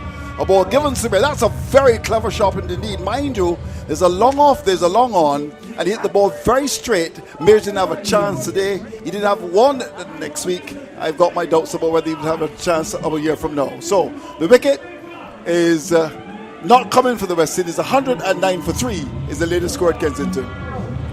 Yeah, and I'm a little bit surprised that Nicholas Pooran hasn't gone back to possibly Alzari Joseph, who at this point has bowled 4 overs. He has 1 wicket, and he's only conceded 4 runs, and he just looks so dangerous. So this partnership's building, Andrew. What are we up to now? Getting close to, must be 70-something. Sorry, my maths is not so good today. Well, actually, it's not very good any day. But they need to break this partnership, so why not bring a quick bowler back? Well, one would have thought so, but that hasn't happened. Here's the reverse sweep. It's going to go for 4 as it's Sinclair bowling to Mitchell. He sweeps and sweeps well. That goes away for 4 runs. No problems at all. He's batted very well. And the point I made earlier this morning about the fact that the pitch had a great deal in it for the fast bowlers. In fact, you've had a predictability about the West Indies team, and it can annoy you sometimes because you got Hossain bowling 6, Carras 7. That's 13 and 316. So the last 16 overs of spin on a pitch which is good and tailor-made for fast bowling. It's unbelievable. One would have thought that after the burst, it brought back Kyle Mears. I also thought as well that in terms of the construct of the side, I would have brought the pacer in. I would not have played Sinclair today. There's a chance for a catch to reverse sweep. The ball goes out to cover. There's an attempt to try to catch it. It goes down to cover. They'll come back for the second. A ball that was played away. But he loves that shot, and it was in the air. King was looking inside the circle to catch it, but couldn't. And in the end, they got 2. But I think based on what I saw in terms of the pitch on Wednesday, I certainly would have been influenced because I thought Joseph bowled well, a hole as well, to have maybe looked at the extra pacer today. And what we saw earlier, 115 for 3, New Zealand would have been possibly struggling. Here's another reverse sweep from Mitchell. It's bowled by Sinclair, and it goes down to short fine leg. Mears inside the circle, makes a stop. There's no run. 29 overs and 4 balls gone. Mitchell 41. He's got to be careful with that shot as he comes round the wicket now. Sinclair, he's in and bowls. He's on the pitch when he gets the whip. The ball in the air with the catch be taken. It is! And the man from Georgetown, Guyana, takes the wicket. It was a lapse in concentration by Mitchell. It was a victim, really, of his own discretion. You can't do that. Having done all the hard work, and the ball went down to mid-wicket, the catch is taken. So finally, the West Indies been able to break through. We have a chance to sit on the monitor. There's Mitchell, the bearded Mitchell, whipping the ball away in the air, and Hossain pouching the catch, and as a happy man, the West Indies celebrated Kensington Oval. It's been a good wicket to get because these two were doing an extremely good job, and it's 115 for loss of 4. Yeah, and I think what was clever about that by Sinclair, the bowler, was the fact that he actually went round the wicket there to Daryl Mitchell, so he had to adjust his stance and he had to play to a slightly different angle and line. Nonetheless, he went after it, but just didn't get hold of it at all, and Hossain took a very good catch coming in off the mid-wicket boundary. And so, yeah, that's a crucial wicket for the West Indies, I feel, Andrew. I think that was a partnership that had the potential to, not so much take the game away from the West Indies, but really put New Zealand more in the match. And Mitchell did look good. Actually, I was a bit surprised he played a shot in the air like that because pretty much every other ball he faced, he was playing the reverse sweep. Just look at that again on the monitor. I think actually he intended to play the shot, but he just picked the man out. In fact, he wasn't on the boundary there Hossain, he was actually a fair way in, and so Mitchell was resigned to the fact that he was going to be leaving. Didn't even bother running. The other thing to say there, Andrew, is Sinclair's celebration after getting the wicket is unbelievable. He does like a double flip. Double flip. Well, not a double flip, 2 flips in a row, I should say. Yeah, you're right about that. So the partnership comes to an end, and a partnership of 84 between these two. So wicket for the West Indies spinners. It's 115 for 4, and Bracewell comes out to do battle. Here is Sinclair round the wicket, bowls him. He goes back and flicks the ball away out towards that square leg. It's going to go for 4. It was a bad delivery, ball round the wicket, and he was on the back, but it was too short, and he flicked it beautifully through square leg. The man on the boundary at forward square came across, couldn't stop it, and it raced across the outfield for 4. So at the end of over number 30, 119 for 4 is the latest score at Kensington Oval. Yes, Andrew, loose delivery there to finish the 30th over from Kevin Sinclair after getting the wicket of Daryl Mitchell. The partnership between Mitchell and Allen was certainly threatening the West Indies in terms of target to be set, as we see now the reintroduction of, it looks like, the ever impressive seam of Alzari Joseph. Andrew, I know you'll be happy to see this. There was a bit of a waiting period with the 3 spinners. Pooran had to get to his overs. He still got the wicket to his reward. 17 overs, sir. Yeah, Andrew, but left to be seen how the innings will finish, Andrew. So far, so good for the West Indies. We shall see. Always good to have you. Tahir, you got something for us? Yes, he's manning and making sure that people are responding to us. Maybe do it after this delivery. We've got some responses from New Zealand. 4 overs, 2 minutes, 1 for 4. Here is the returning Joseph, the man from Antigua. Comes up now, he's in and bows to Bracewell, short down the leg side. And the ball is not taken by the keeper. And they'll get a bye. Let's see if there was any touch onto that. Let's see what the umpire, leg bye, came from the pad and would have just died a bit. So leg by 120 for 4 and over number 31. Yes, Tahir, talk to us. Finn Allen, this is his high score in ODI cricket. Right. Burst onto the scene as a T20 player. Right. Playing for the Royal Challengers Bangalore in the IPL. Scored some runs in the recently concluded IPL. His previous high score was 60. Now he's on 67. He's really dug in here on this kind of tough batting wicket. And really scoring some runs here. He's on 67, faced 86 delivery. So just want your thoughts on his innings. Well, we certainly invite the expert to talk about that, Jamal Smith. 120 for the loss of 4 as the action continues. Here is Joseph operating from the northern end. Comes in to bowl to Allen, who's batting responsive. He's on the back foot, pushes the ball away into the offside, down to Gully. That ball hurried on to him. It was bowled at 137 kph, and he hurried him into the shot. And he got it down towards that short gully area. Your view in relation to Allen's batting? Well, he started a bit sketchy just a bit earlier, trying to go after the deliveries too hard. But he started to assess the wicket, and he's played really well, particularly the period in the spin where he didn't start that well against, particularly Korea. But he settled nicely, and he has a long way to go here. Over number 31, bowled by Joseph as he comes in to bowl to Allen. To this delivery, short, banged in, goes over the leg stump, taken by the keeper with some pace. And the score is kept on 120 for 4. I shall endeavour to run through the details for you. Of course, Tahir is going to give us some more information in terms of that email address and how you can get to us. Of course, we're going to have a session, so don't you move a muscle at the break. We're going to have some reaction. We're hoping that Philo Wallace can join us all the way from London. And we've got some special guests for you at the dinner break. That's a long way off. Here he goes, Joseph.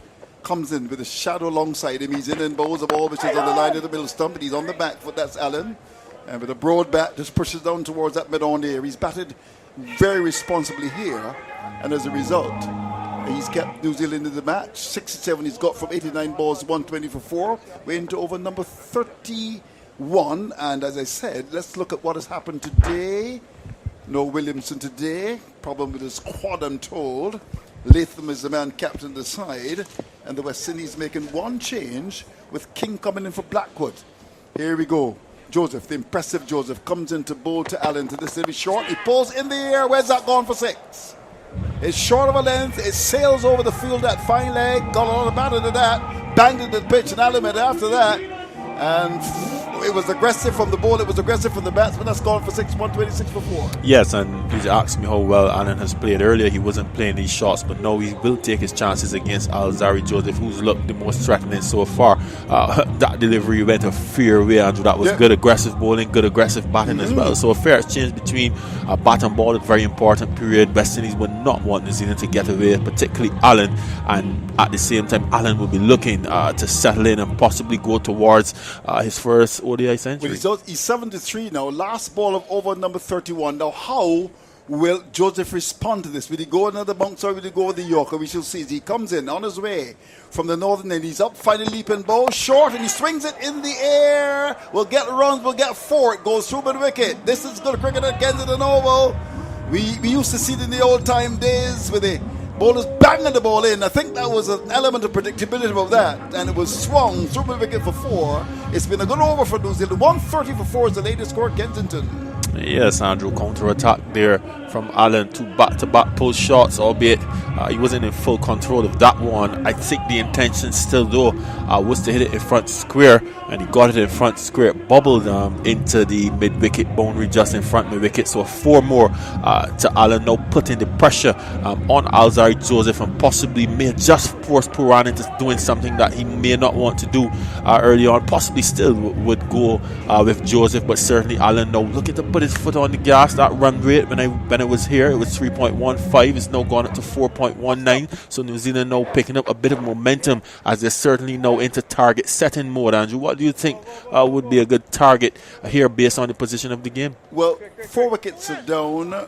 19 overs left. I would think that if they can get to maybe 230, they'll be happy about that. I'll invite your thoughts on that. But in the meantime, it's going to be Sinclair. As he comes up now, he's in and bows to Bracewood. Bracewood is back. That ball finds the outside edge, goes down to third man. They'll get 2, I would think, here. They'll come back for the second. The return comes in. It was a lovely delivery. The batsman went back and the ball found the outside edge, went outside the circle down to third man, back for the second. So Bracewell gets 2 for that, and the score will go up to 132 for loss of 4. Well bowled. Yes, well bowled by Sinclair. A bit of grip there, Andrew, on this occasion. But he comes in again to bowl to left-handed Bracewell. So this delivery, he's on the pitch when he gets there. Pushes into the onside, down towards the wicket. There's no run from that. Was well bowled again by Kevin Sinclair. And he comes from round the wicket, 132 for 4. He comes in to bowl to Bracewell, and Bracewell is coming onto the front foot, a different length, different line of the middle stump, and he pushes up towards mid-on. The bowler comes across, gets support from King coming in from the wicket, and there's no run. There are 2 slips in position now. Here is Sinclair, comes into Bracewell, and Bracewell is coming down the pitch when he gets there, finds the ball very fast and flat, pushes into the onside, down to mid-on. There's no run. 2 slips, there's a man at cover in the boundary, extra cover. Long off, mid-on, deepish, going back a bit. There's a mid-wicket. There's a man down at backward square and a short fine leg. Here is Sinclair, comes in, most of Bracewell. Bracewell back, forces up towards that mid-off area. Can't score. Extra cover comes across to make the stop. And there's no run. 1 to come in over number 32. Bracewell 2. Allen 77. 132 for 4. Sinclair. Last ball of his 5th over. He's picked up 1 for 26. He's in and bowls and coming forward. Beautifully bowled. And that ball is on the line of the off stump, and Bracewell comes forward, pushes out to cover to end over number 32. At the end of it, 132 for 4 is the latest score at Kensington. Yes, Andrew, a bit of cat and mouse there being played with Nicholas Pooran opting to leave up that mid-on. Effectively 6 men were in the circle. Bracewell chipping down the wicket, possibly looking for anything in his arc that he could just chip over that mid-on area. And then Pooran opting to move from point into that second slip just to create that illusion of a little more pressure. And then as I knew would happen, the second last delivery then dropped back up the long on. So good captaincy, trying to build pressure, create that illusion, well supported by his young off spinner Sinclair, who, Andrew, he doesn't look that complicated, doesn't look that special, but he bowls decent areas nevertheless. So far, decent returns, getting the wicket, the all-important wicket as well of Darryl Mitchell. At this stage, Andrew, still pretty even. Stevens, New Zealand possibly looking for another 120 runs or so, with the likes of Glenn Phillips and Nisham to come, but a lot to play for. Very balanced game so far. Indeed. Okay, well, we got a situation where there's a refreshment break, so it gives us time to reflect on what has happened and, of course, go to Tahir. So let me quickly tell you that Guptill was caught by Brooks off the ball of holder for 3. Finn unbowled, 77, 91 balls, 2 sixes and 7 fours. He's batted very responsibly. Then we come down to Conway, bowled by Joseph for 6. Latham caught Sinclair bowl, hold a duck.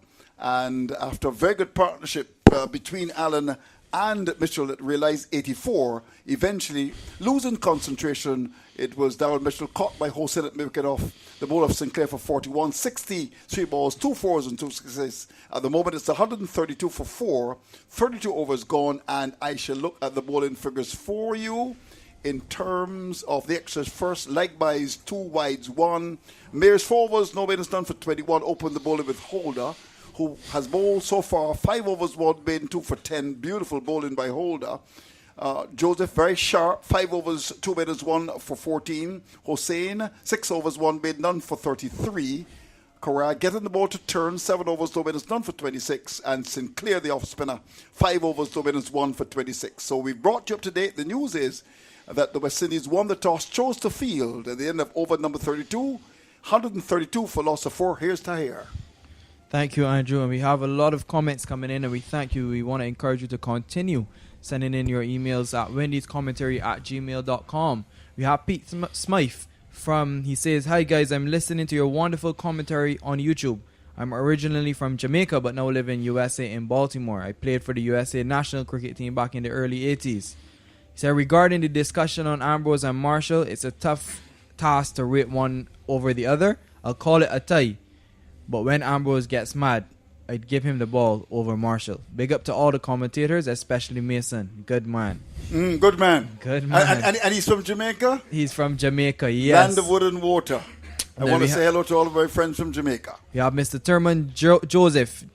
James here, listening from Queens, New York, originally from Castries, St. Lucia. Okay. Anyone who knows Shirley Biscuit knows the main standout colors are definitely red and then green. Enjoying the cricket and the commentary. Wonderful. And then we have all the way from New Zealand. Oh. Lots of New Zealanders listening, and we want to hear from you. He says, good morning, team. It's good afternoon here, Friday afternoon. I know it's Saturday morning in New Zealand. But he says, we're enjoying the commentary from Torbay on Auckland's North Shore. Have decided to tour with the Black Caps the next time they tour the West Indies. So we're definitely looking forward to welcome you to Barbados and to our lovely shores. So, Jamal, I have a question for you. What do you think is a good target on this wicket? I know we see the covers coming on. But, Jamal, what do you think is a good total on this wicket for the New Zealand? 18 left, 4 wickets down, possibly 250, north of 250, so a 250 plus would be a positive sign for New Zealand. Having said that, the West Indies would be looking to eke out 1 or 2 more wickets, particularly if they can dismiss the spirit and get into the tail and stop the hopes of New Zealand advancing as they would prefer in the last 6 or 7 overs or so. It's still pretty evenly balanced, as we now see there are some showers of blessing coming from the east. It doesn't look that threatening, but nevertheless we have to wait and see, Andrew, as the covers are now coming on. So there's no play here at the moment, but certainly pretty even. Stevens 250 possibly on the cards for New Zealand. West Indies still have a lot to bowl for. Now there's also another question coming in. This is not for you, Jamal. It's Shirley, of course, one of our main sponsors. The question is, how many cookies are in a small pack of Shirley? How many cookies are in a small pack of Shirley? That is one that, of course, will generate some discussion as well. I think Jamal is now going to Google that. In the meantime, it's beginning to rain here, but we want to thank our friends, of course, at Shirley. We want to thank all of the stations for being very much a part of this. And, it's a lot of hard work, of course, to ensure that radio is still relevant. And I think we want to thank Omega KLS FM 89. They were the hosts when we were very much in Jamaica. And, of course, NCN Radio in Guyana, thanks to you. When the Bangladesh team came, NCN came on board to ensure that the commentaries were loud and clear. CBC, of course, the host in Barbados. Starcom Network, 104 FM, they're very much a part of this broadcast. And we're all the way in the Spice Isle with the new Prime Minister, from one Mitchell to another. Of course, Real FM, Mr. Andrew Donald, ensuring that the Grenadians hear the broadcast and they understand things have gone well. We're at Point FM in Antigua, and interestingly enough, I'm told that this station, Point FM, is actually owned by the Prime Minister. Yes, the Prime Minister owns that. And, of course, W Vent. Interesting name, Mr. Mike Rogers. There in, of course, St. Lucia. W Vent, they are very much taking the broadcast as well in Taj in Trinidad and Tobago. So we're all over the place, like Punko the Calypsonian. And, of course, we're on the West Indies YouTube channel. And we heard on Zen in New Zealand. So they've partnered with us as well to ensure that all of New Zealand hear the broadcast. So in terms of listenership, we're quite happy with it. And, of course, we want to thank, before we come back to you, our sponsors, Massey Property COB. Thanks to you, COB, for coming through with Bisco. They've produced some wonderful biscuits. I've got a couple of Shirley biscuits in my bag for later.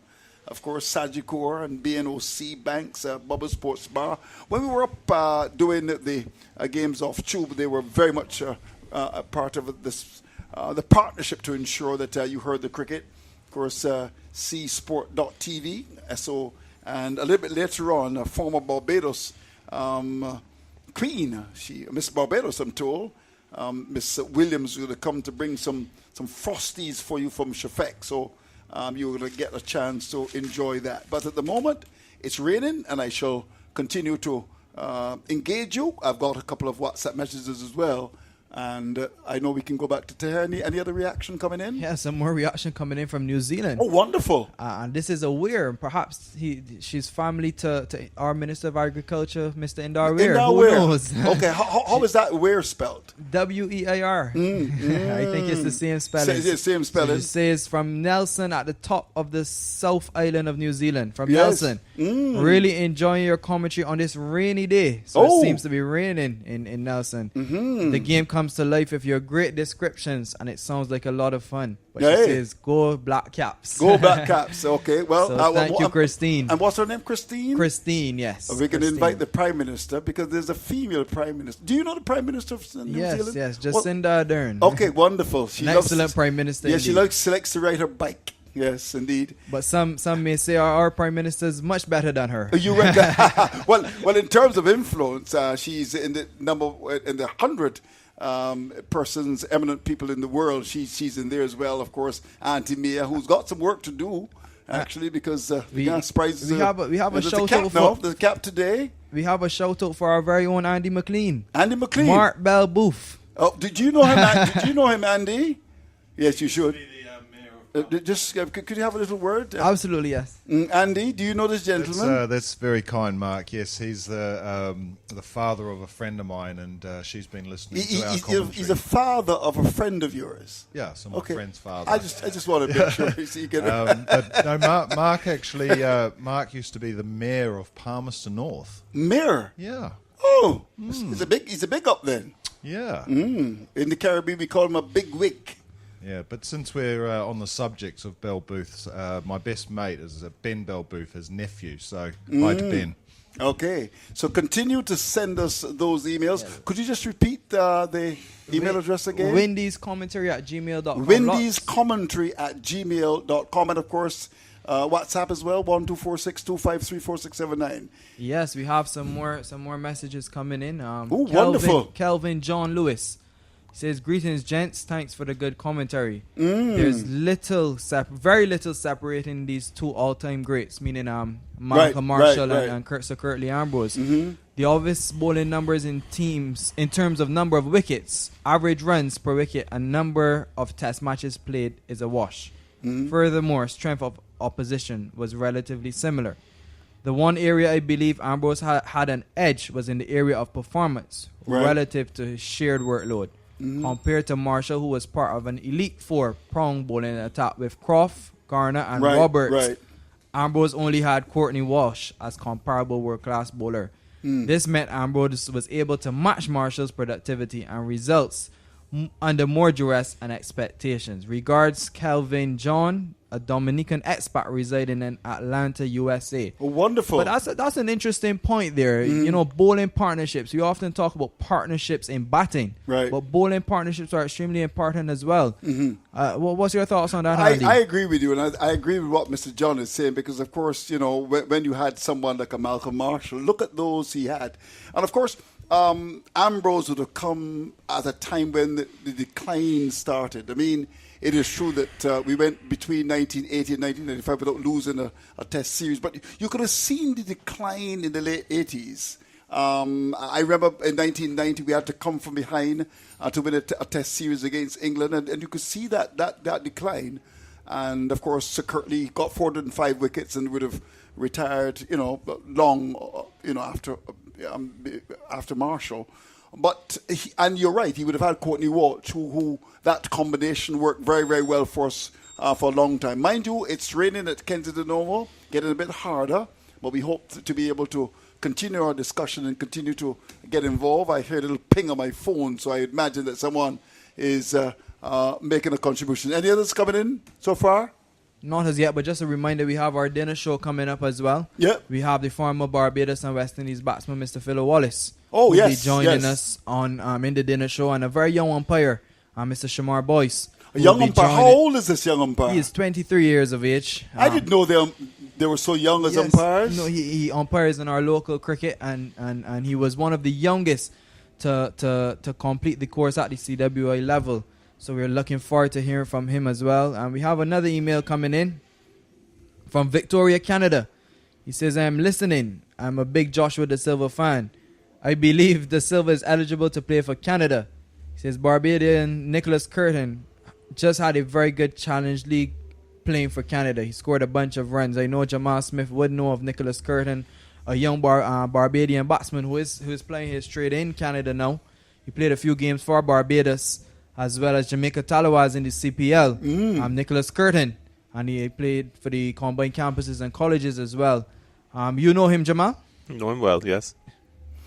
Just before you go on, we got one coming in terms of a WhatsApp message from a Jamaican, and I shall read it for you. First of all, he says the wrapper for Shirley biscuits, red, blue, yellow, and white.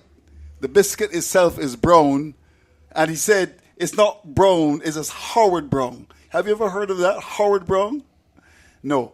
Now, in terms of our friend from Jamaica, it reads, Hi, I'm from Clarendon, Jamaica, now living in South Africa.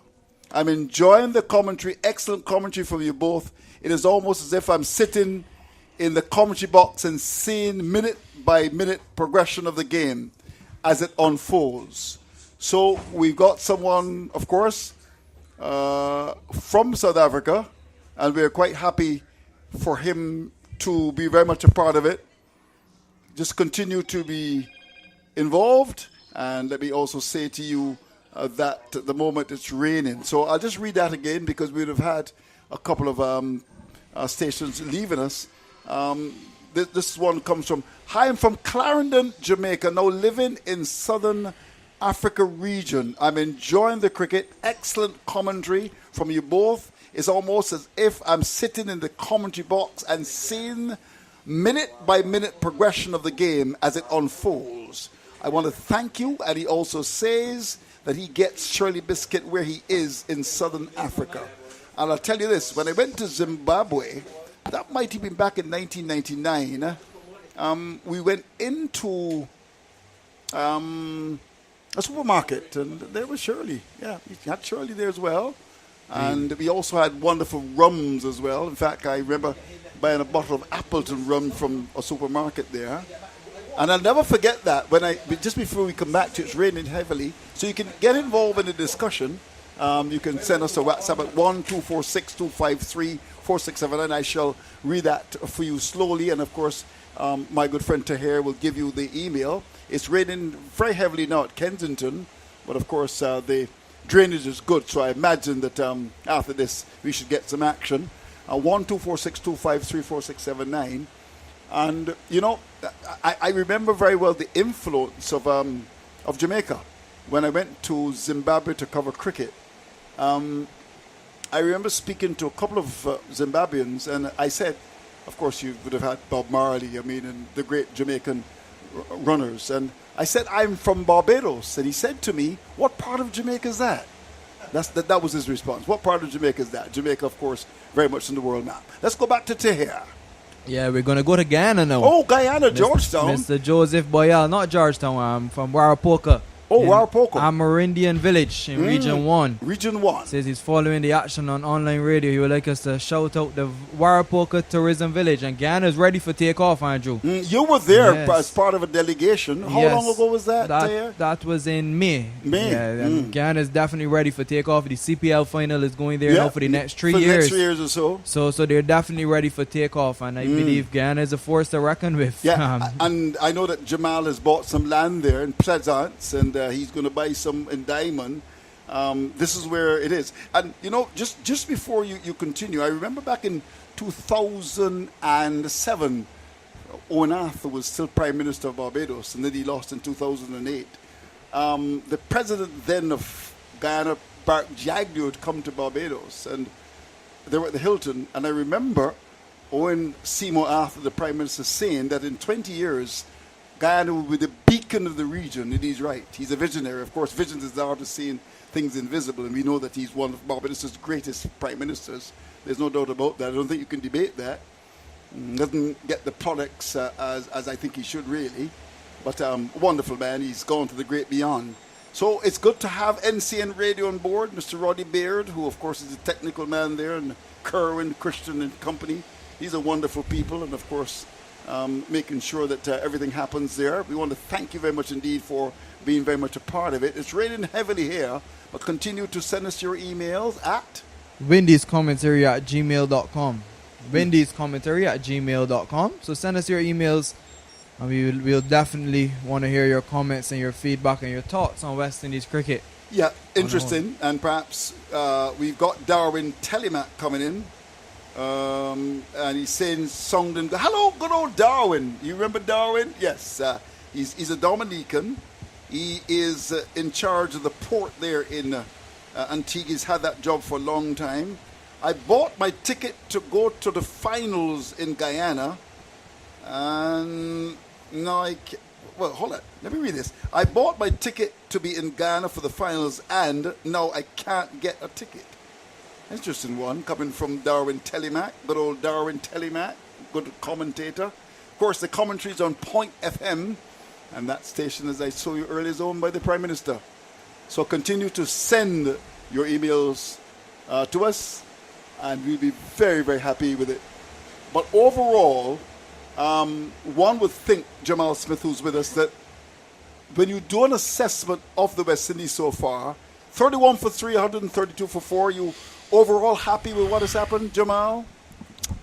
Well, Andrew, New Zealand is a world-class team, very highly ranked. 132 for 4 after 32 overs is by no means a getaway score from a New Zealand perspective. The West Indies did bowl relatively well up front. They created wicket-taking opportunities. They kept the pressure on. They fielded well. They caught well as well. But then, obviously, that partnership between Mitchell and Finn Allen was the partnership that started to put New Zealand in stride.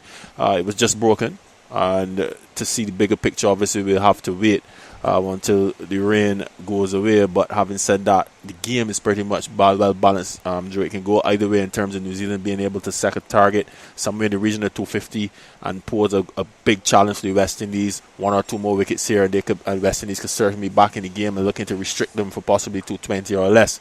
So a lot still to play for, Andrew, at this stage, if we get back on the park, because at this moment it is really raining heavily, cats and dogs even.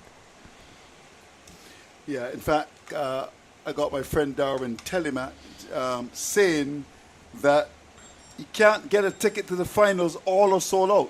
That's what he's saying already. Without the ball being bowled, he's saying all the tickets are sold out.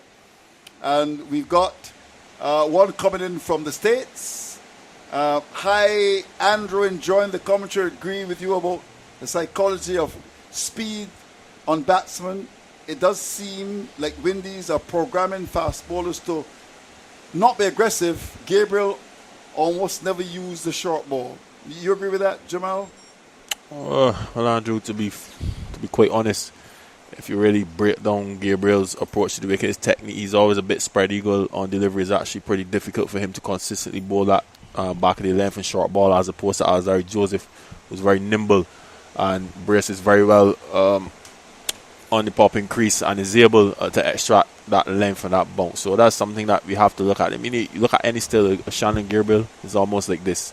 Very, very difficult to bowl short deliveries. Do you expect Shannon Gabriel to play for the West Indies? I can't answer that, Andrew. The last time I heard about him, he was injured. Is he not? Is he not, Andrew?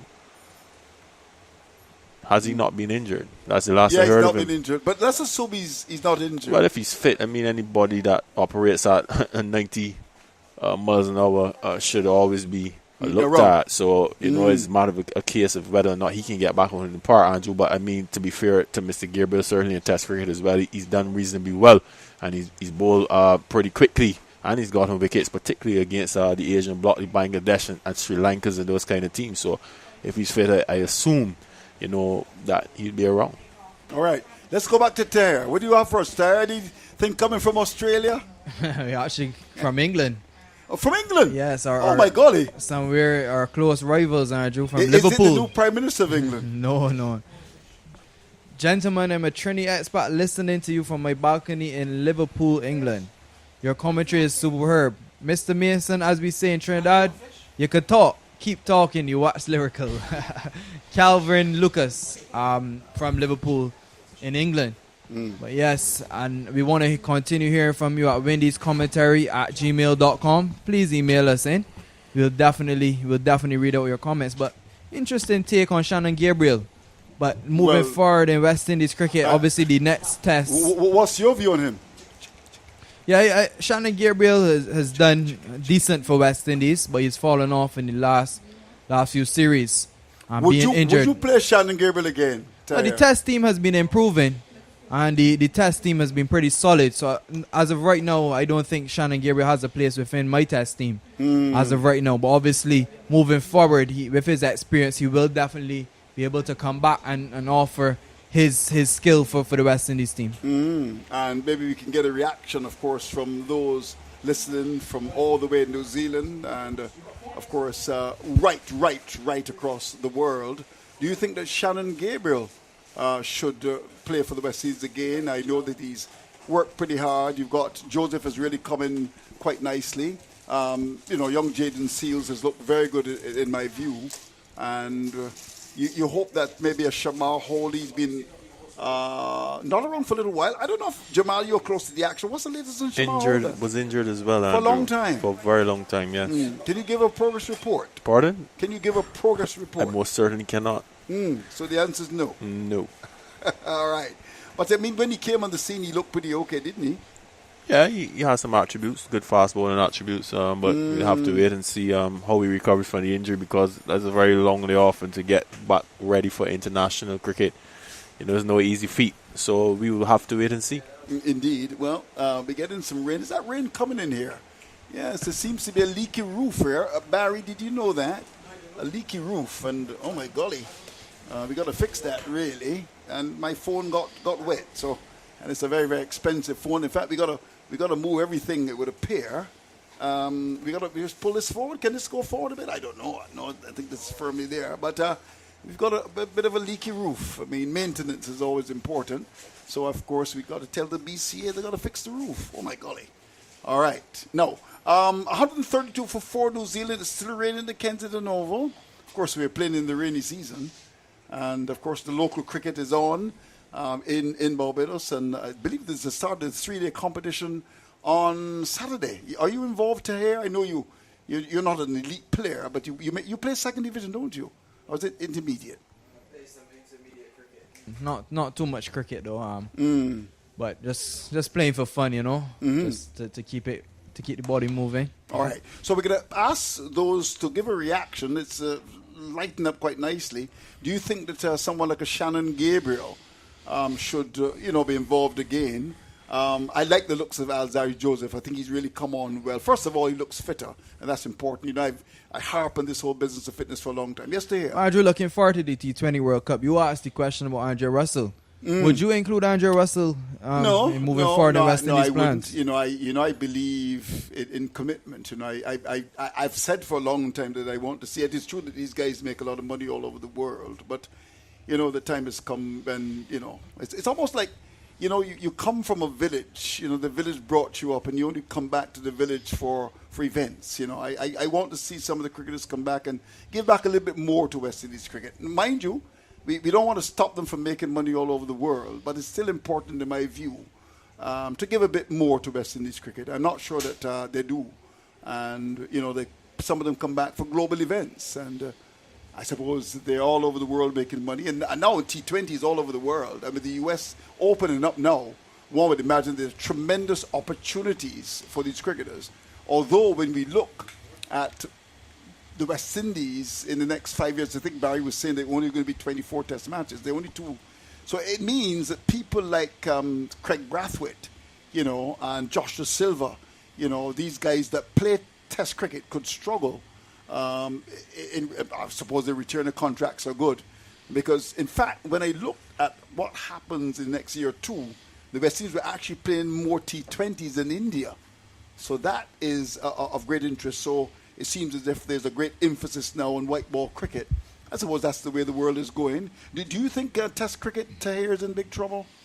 I don't think it's in big trouble, but What do I you think think, the then? dynamics of cricket in the world is changing. A lot of the money being pumped into cricket, as you rightfully said, in the USA, a lot of money being pumped into cricket. The economics of the game is growing. So that's where the challenge may come for Test cricket.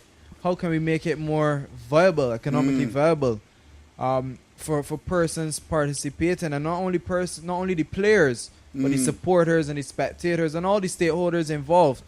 How can we make it more economically viable for them? But I saw the release from the ICC for the Future Tours program. I'm trying to get it up here on my internet. I saw West Indies having probably the second most amount of games to be played overall amongst all the teams. So I'm trying to get it up here. So But we'll qualify that, though, in terms of games, because, I mean, okay, you're going to put it up, but I'm sure you saw it, in the next 5 years or so, not many test matches. I suppose that's the way the world is going now. You're going to find a lot of itineraries where you may have a test match or 2, 5 or 6 T20s and a couple of ODIs. I think that's the way it's going to be going forward. In fact, you had, New Zealand come in for 3 T20s in Jamaica, 3 here in Barbados, and you would have had, of course, Bangladesh. Well, they played 2 test matches. But look at last year, a lot of white ball cricket being played. I hear my phone pinging again. You pull it up? Over the next 5 years, Andrew, West Indies have to play 147 matches in total, some 26 test matches, 48 ODIs, and 73 T20 internationals. Lots of cricket to be played. The only team that has more matches than them is Bangladesh. Oh, all or right. below us in the standings. Say that again. West Indies over the next 5 years have to play 26 test matches, 26 test matches, 48 ODIs, and 73 T20 internationals. Okay. And that's a total of 147 matches. And the only team that has to play more matches than us is Bangladesh. Okay. Can you pull up India there for me? Yes, and India have to play 6 matches less than us, 38 test matches. Right. You see the emphasis a lot more in test cricket. Right. 42 ODIs and 61 T20 internationals with a total of 141 matches in total. England? And England, they have 43 test matches, 48 ODIs and 51 T20 internationals. So a more balanced schedule there for England. Total of 142 matches. And of course, with all of our New Zealand listeners, they would want to know what New Zealand has so got in New their Zealand program. have 32 test matches. 32 test matches. I think that's a good amount of matches, test matches for them. 46 ODIs and 57 T20 internationals. But a lot of discussion has been going on, especially around the formatting of ODI series and T20 series. And there's been to make it more interesting, there's an argument that said, why don't you host more tri-series? Right. Which builds the competition element for it. I don't know what's Jamal's thoughts on that what do you as think? well, or Andrew's. Jamal? Tri-Nation series are always a good initiative, particularly heading towards the World Cup. So that's definitely something that would have been looked into.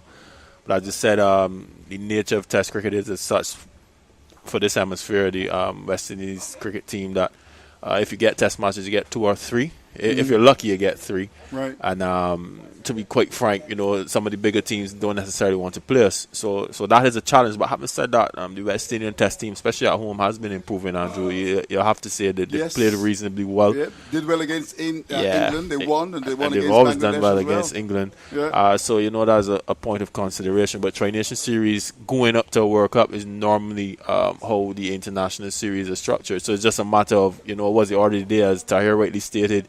The economics are what rules the game at this moment. The economics, the whole package, the marketing, everything involved, and what the fans are looking for.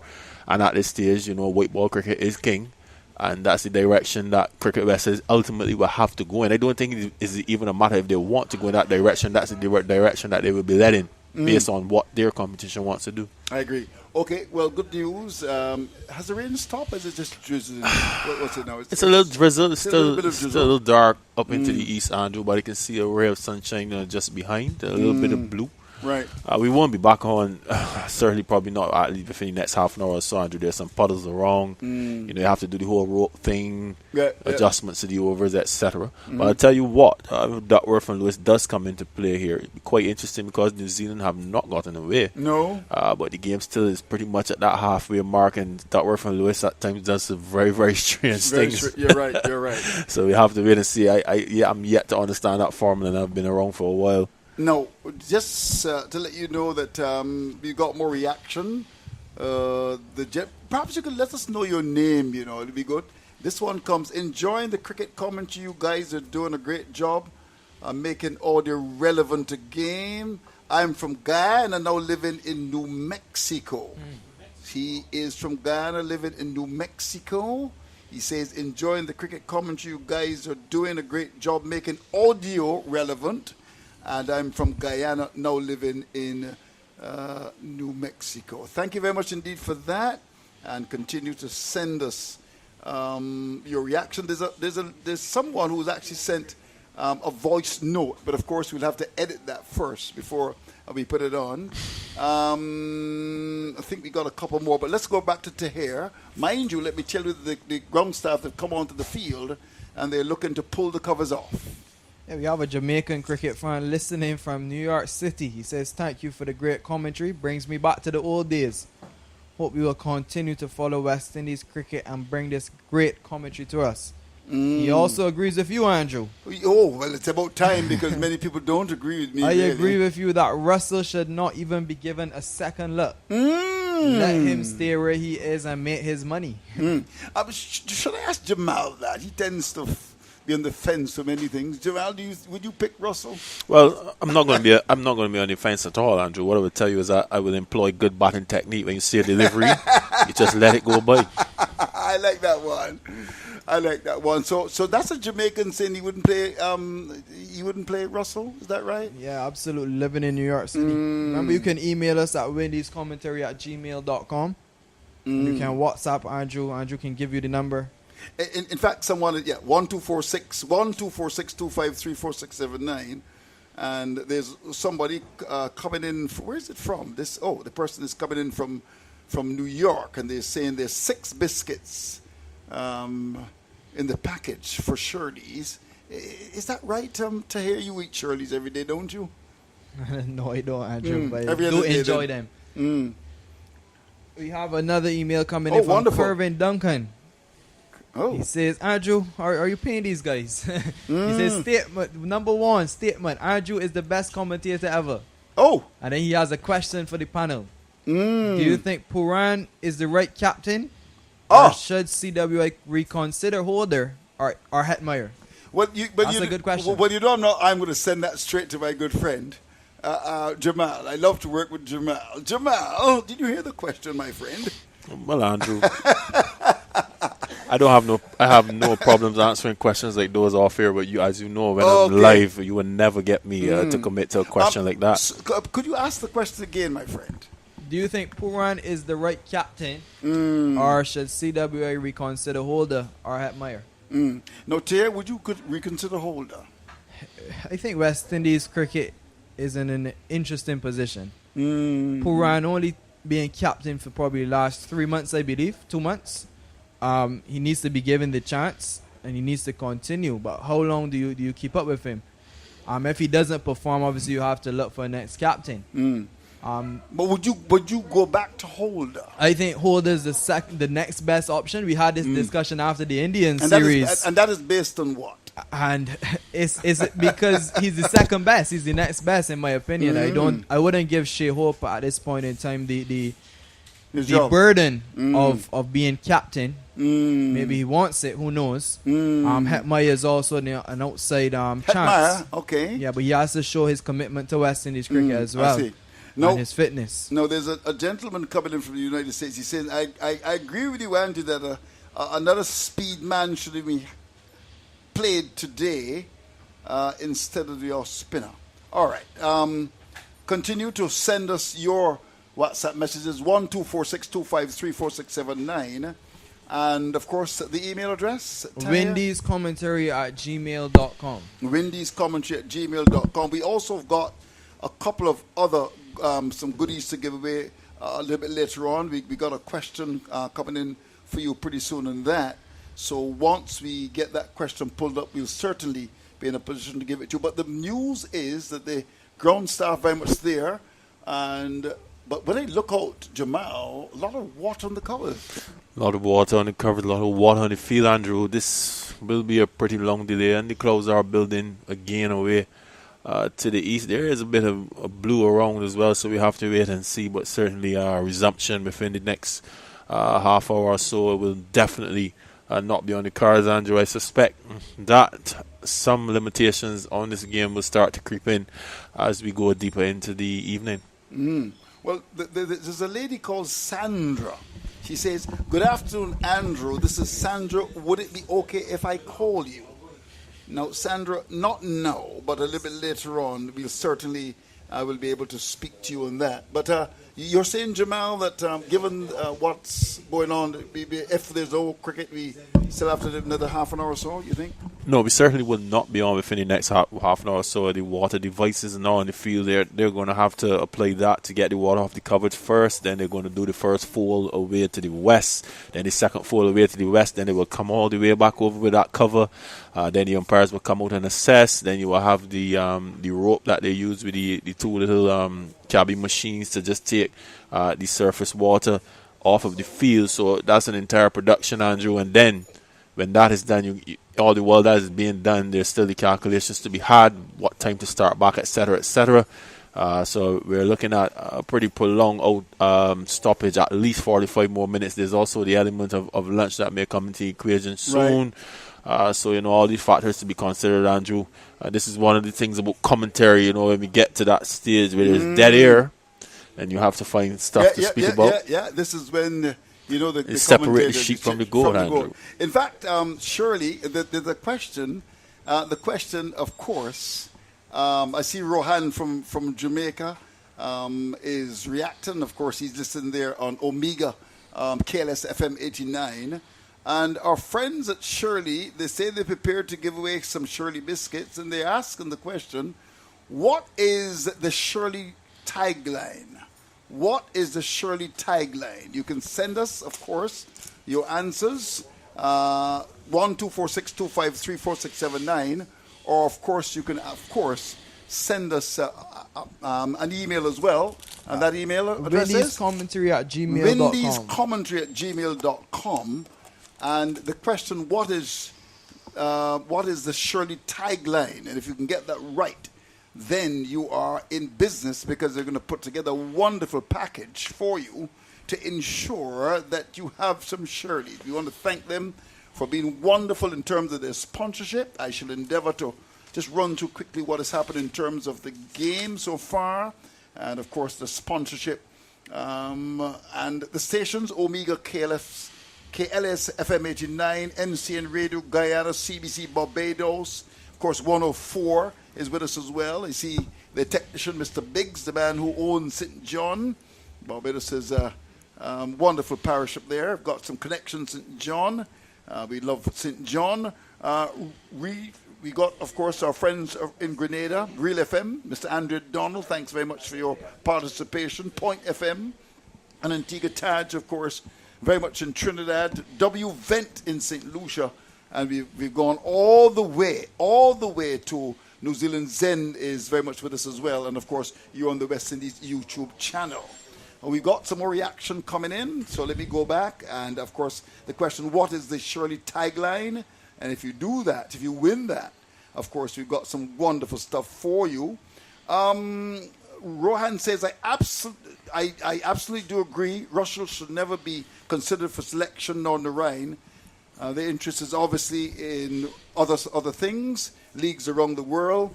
And he is, in fact, saying that he will certainly not go with Russell and he wouldn't go with Narain. What about Narain, my good friend?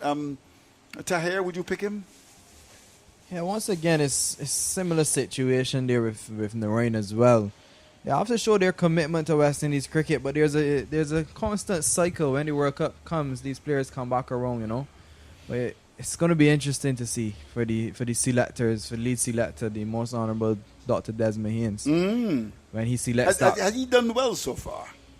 Or is he leaping in the dark? The silence. Oh my golly. This is not Mason and Guess, you know. It's a simple question. All right. Well, of course, I wouldn't engage you in that. What he's done, Andrew, he's widened the pool of players. He's widened the pool of players, and I think that's something that's needed. But remember, the World Cup is just around the corner. We need to know exactly who's going to be bowling a new ball and that kind of thing. You know, I mean, I really feel that we should start to settle things. Of course. Yes, I'm not sure that Desmond Haynes has been as brilliant as people think he has been. You know, I just think that people are afraid to assess him because he's the Honourable Desmond Haynes. I think so. That Barry Wilkinson shakes his head, but sometimes it's difficult to criticize, you know. And with that, Jabal Smith takes the headsets off and walks away. Doesn't want to get involved in that discussion.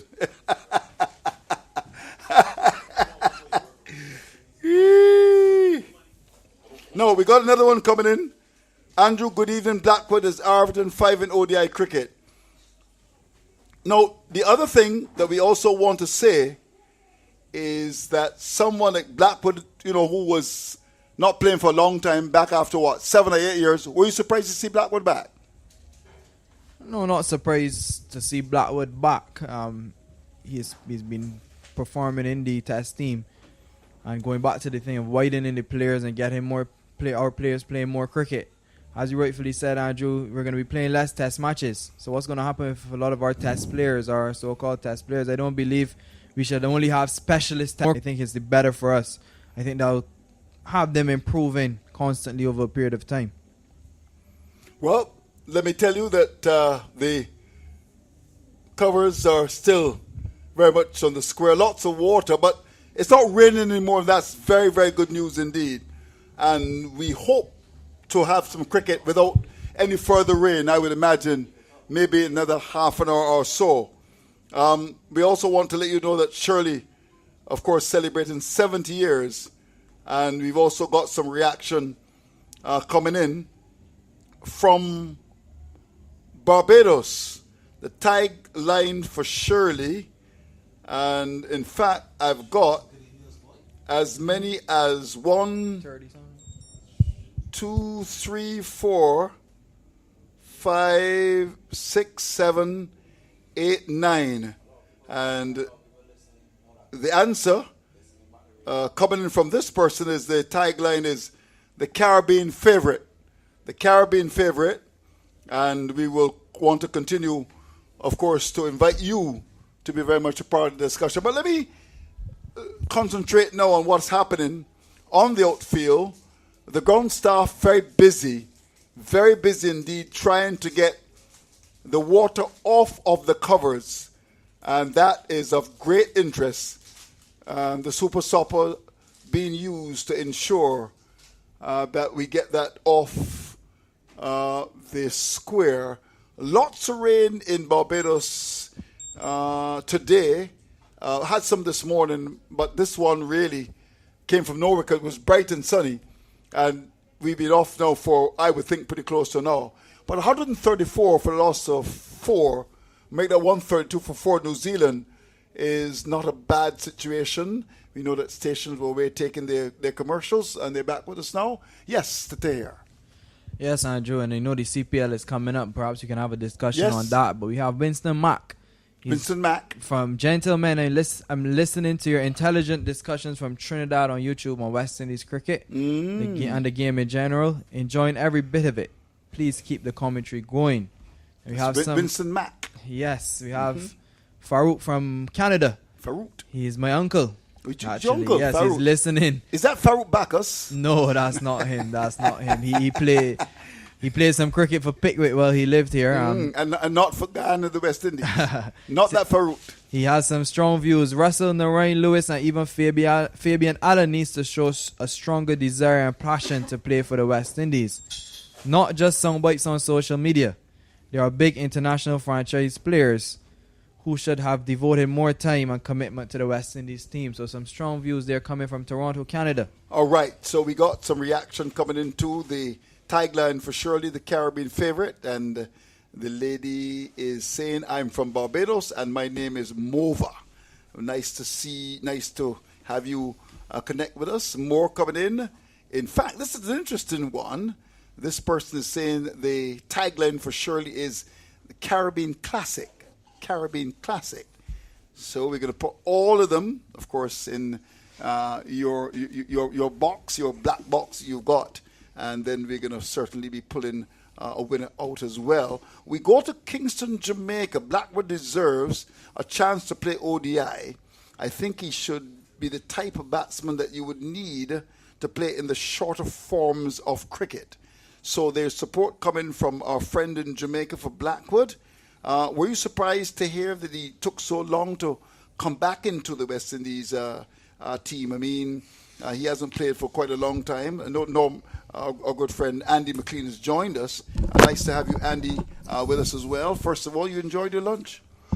Yeah, I did enjoy the lunch. Thanks. Thank you, Andrew. Thanks to the lovely lady that brought us the food, who's doing a great job serving. It wasn't too spicy, was it? No, Barry was talking about his fish being really spicy, but my chicken wasn't spicy. No, it wasn't spicy. Okay. Yeah. Well, you were in Jamaica. Did you find the food in Jamaica spicy? Did you? No. Not that spicy. No, not that spicy. No. Okay. No, I've had did you have jerk pork and jerk chicken while you were in Jamaica? Yeah. And you enjoyed it? Well, I've had jerk chicken before because I used to go to the Notting Hill Carnival in London of course, when I went there. So, yeah, I've had it before. But the places I've been this year, actually, the food hasn't been that spicy. So I live in Indonesia for the benefit of the listeners that don't know. In Indonesia? Yes. But you were born in New Zealand, huh? Yes. Okay. So what took you to Indonesia? Well, I haven't lived in New Zealand since 2005. Ooh. I lived in the UK for 13 years. 13 years, okay. And then after 13 years, I just decided I wanted a change. And I'd been to, so this is Bali, Indonesia, right? So it's one of the 17,000 islands they have in Indonesia. Yes, 17,000. And I'd been there quite a few times on holiday. And I'd also been there during a sabbatical, and I just fancied it, basically. And, so I actually teach English over there as my day job. Oh, you're a teacher? I didn't know that. Yeah, I didn't think so. You would be a teacher? Well, online English teaching isn't the world's hardest job, it must be said. Are you well paid? Not well by Indonesian standards. Yes, I am. But let's put it this way, Andrew. I think Barry found that funny, actually, that they asked you that question. Yeah, well, no, I mean, everyone knows teachers aren't paid that well. Just ask my sister. She's a teacher in New Zealand. Yeah, shout out to my sister. I know for a fact she won't be listening, but that's okay. Oh, really? She's not a cricket person? No, Yeah, we had a funny little exchange on WhatsApp the other day. She said, "Look, don't force the cricket on me. I don't force the dog training on, which she does with my nephew and dog training. Or obedience, like shows." So she said, "Don't force it on me." So, but no, there's quite a few teachers in Bali that are teaching online. and I'm actually employed by a local company, so the wage that I'm paid is actually quite good compared to what the standard wage would be for an Indonesian in any industry. Okay. But I think that they have to do that, otherwise foreigners wouldn't come to work in Bali, to work for that particular company. But I don't think I'll be being able to do the property investment that I was able to do when I lived in England. Let's put it that way, Andrew. Indeed. Talking about England, we haven't discussed that at all, have we? Yeah, I mean, what a whopping by South Africa. Did that surprise you? Well, yes. I mean, losing by an innings, I definitely wouldn't have expected that to happen. But I'm not surprised at the fact that South Africa was able to bowl England out cheaply twice. South Africa. I think Dean Elgar before the match said, "Look, I don't really want to go into it too much. This whole discussion about this ridiculous baseball term. That's my word, not his. He didn't use the word ridiculous. I just think it's a ridiculous term. It's just some phrase that's just popped up." But what he did say is he said, this aggressive approach that England employs, I'd love to see them do it against our seamers. So he kind of laid the challenge down. But I was listening to the Test Match Special podcast last night, and a couple of nights ago actually, and it didn't sound like the English guys played terribly bad shots. Bairstow played a booming drive and got bowled for a duck through the gate, which he's prone to do. But they just came up against good bowling, and I guess that says a lot about South Africa, who are at the top of the World Test Championship at the moment. But it also says something about the New Zealand and India team that were beaten by so-called Bazball earlier in the year, and it says a bit about the quality of their bowlers. So no, I'm not really surprised that England lost. That happens, and the question's going to be now, although from what I've read since the match finished, Ben Stokes is saying that they're not going to change their approach or anything like that. They're just going to keep playing the way they want to play. 2 matches left in that series in England, and so let's see what happens. The other thing too, of course, England got inserted by Dean Elgar. Right, so it didn't start off in the way that England would have wanted. They would have wanted to bowl first, for sure, and then chase a target later in the match, because that's the formula that's worked for them so far this summer. But they had to go in and bat first, and apparently it was very humid at Lord's, so the ball was moving around a lot, and they came unstuck. But also,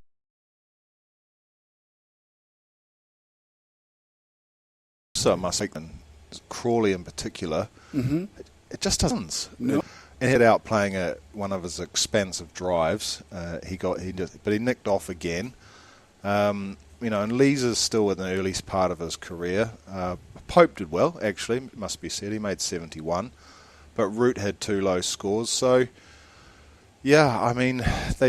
their batting lineup just doesn't look that strong all of a sudden, against quality bowling. Just continue the discussion, of course.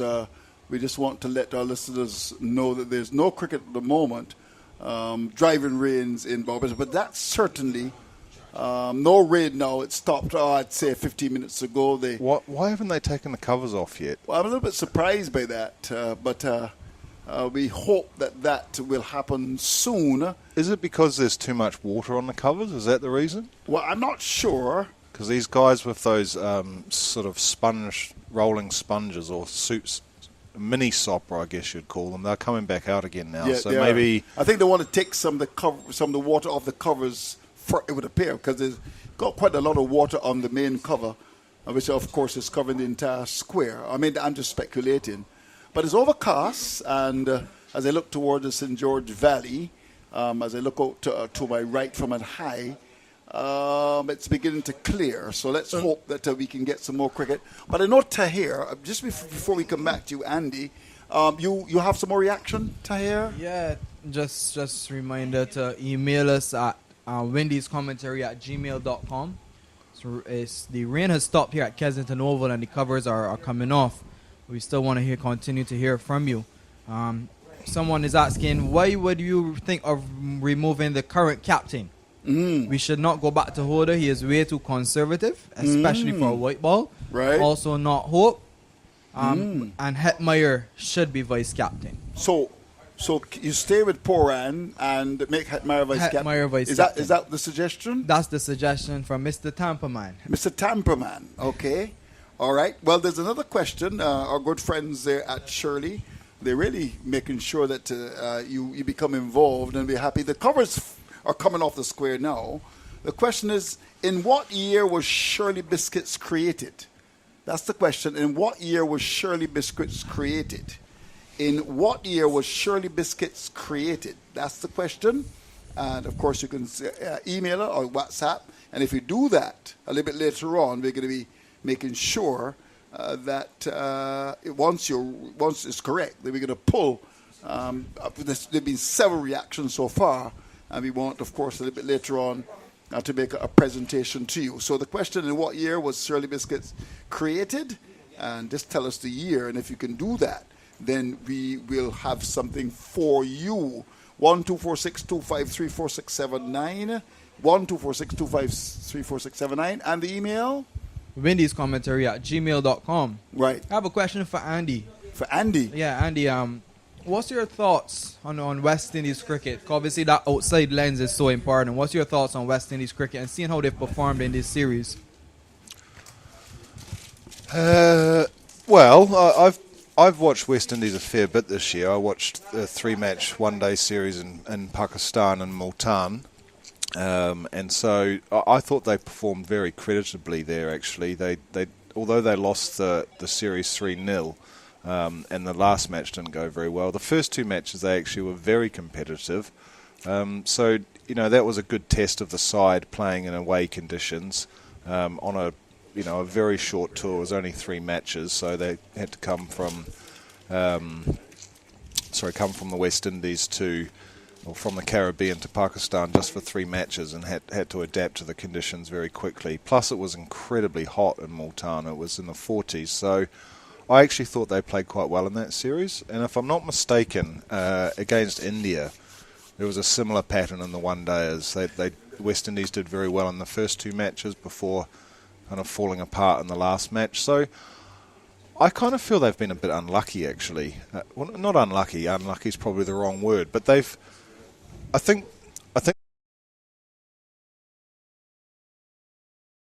the tendon. Wow! Look at all that water coming off the covers. Yep.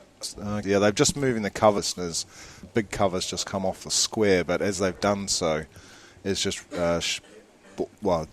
we've been able to now see some pretty large puddles on the edge of the wicket block. So that would be probably 20 or 30 yards from the bat. But yeah, I think the West Indies public maybe. This is just a feeling. It's only based on speaking to a few people while I've been in the Caribbean and Jamaica and now in Bridgetown. I think it's just the fact that the West Indies were so good for so long, and now they've been, not so good for so long. But I kind of feel that this is a very inexperienced side. That you've got to factor that into the equation. You just can't expect a team with so many young players, and it's not like they haven't even got people in the team that they can really look up to. Since Kyron Pollard retired, he was probably the last of those big name players that they can look up to and learn from. So they're kind of having to learn themselves as they go, and that's a really tough ask, actually. And so that's why I was so thrilled with them for the way they played in the third T20 at Sabina Park, where they limited New Zealand to I think it was 145 in that match, and then just went out and played with just so much freedom. So I'm reasonably upbeat about the West Indies cricket, and I'd like to see a bit more Test cricket played by the West Indies. I can't recall the last time I watched a West Indies Test match. but they've got some promising players, no doubt about that. Look at this this series here. Two new bowlers came in, Karaya and Sinclair. They came in and performed really well against a high-quality New Zealand side. So I know I'm taking a long time to answer your question, Tahir, but those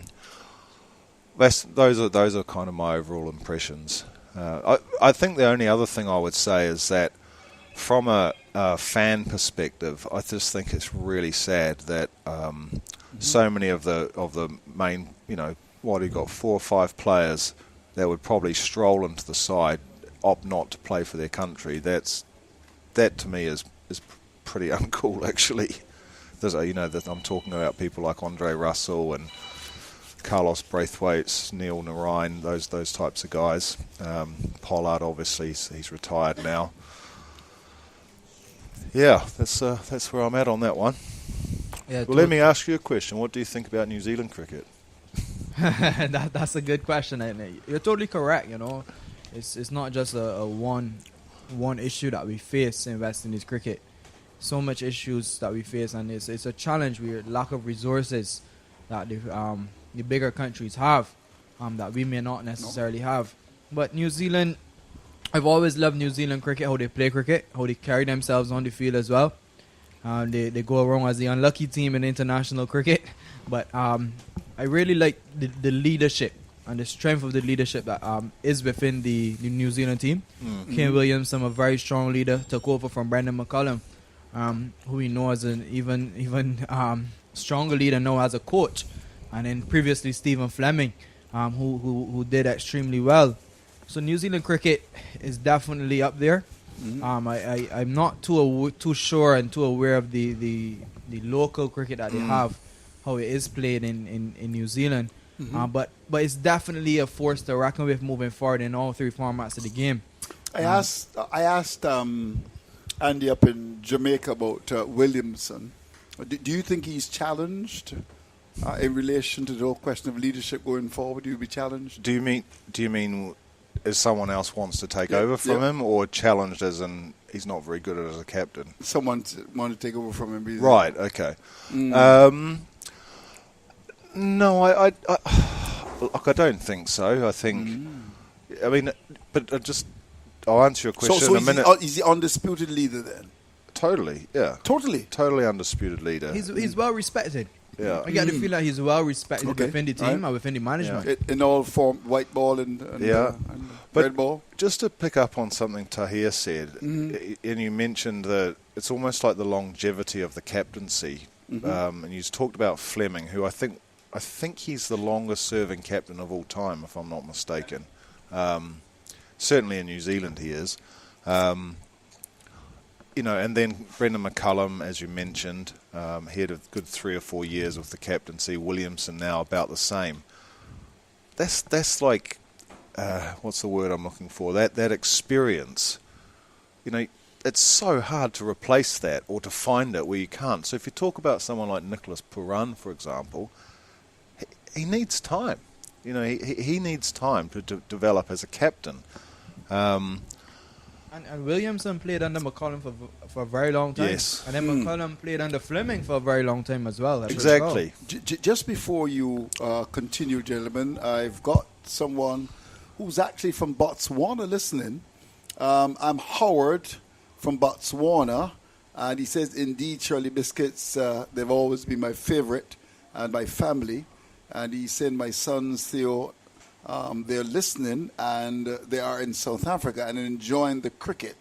And he also answers the question, hello to our good friend Howard. I believe Shirley Biscuit was created in the year 1952. So we've got people all over the world tuned into the broadcast. So we are quite happy to have you. So once again, that WhatsApp came from Howard, and he's in Botswana. Nice to have you in company, my friend. We have another person from New Zealand. South, you have to get this, help me here. South Wairarapa? South Wairarapa, yeah. Wairarapa, yes. He says Mark Adam says he's listening on Sen while walking the dogs on a wet day. So it seems like it's raining all over New Zealand today. Sounds like a good contest going on. Hope the skies clear soon so we can get a full game. He says he always loves the Black Caps versus Windies series. Wish the boys could get over there more often. He says the Caribbean Classic is the Shirley's tagline. Hope they would send them internationally, and they were created in 1952. He says great commentary. So he seems to know of the Shirley biscuit. Andrew, Mark Adam from New Zealand. We also have Richard Harmon.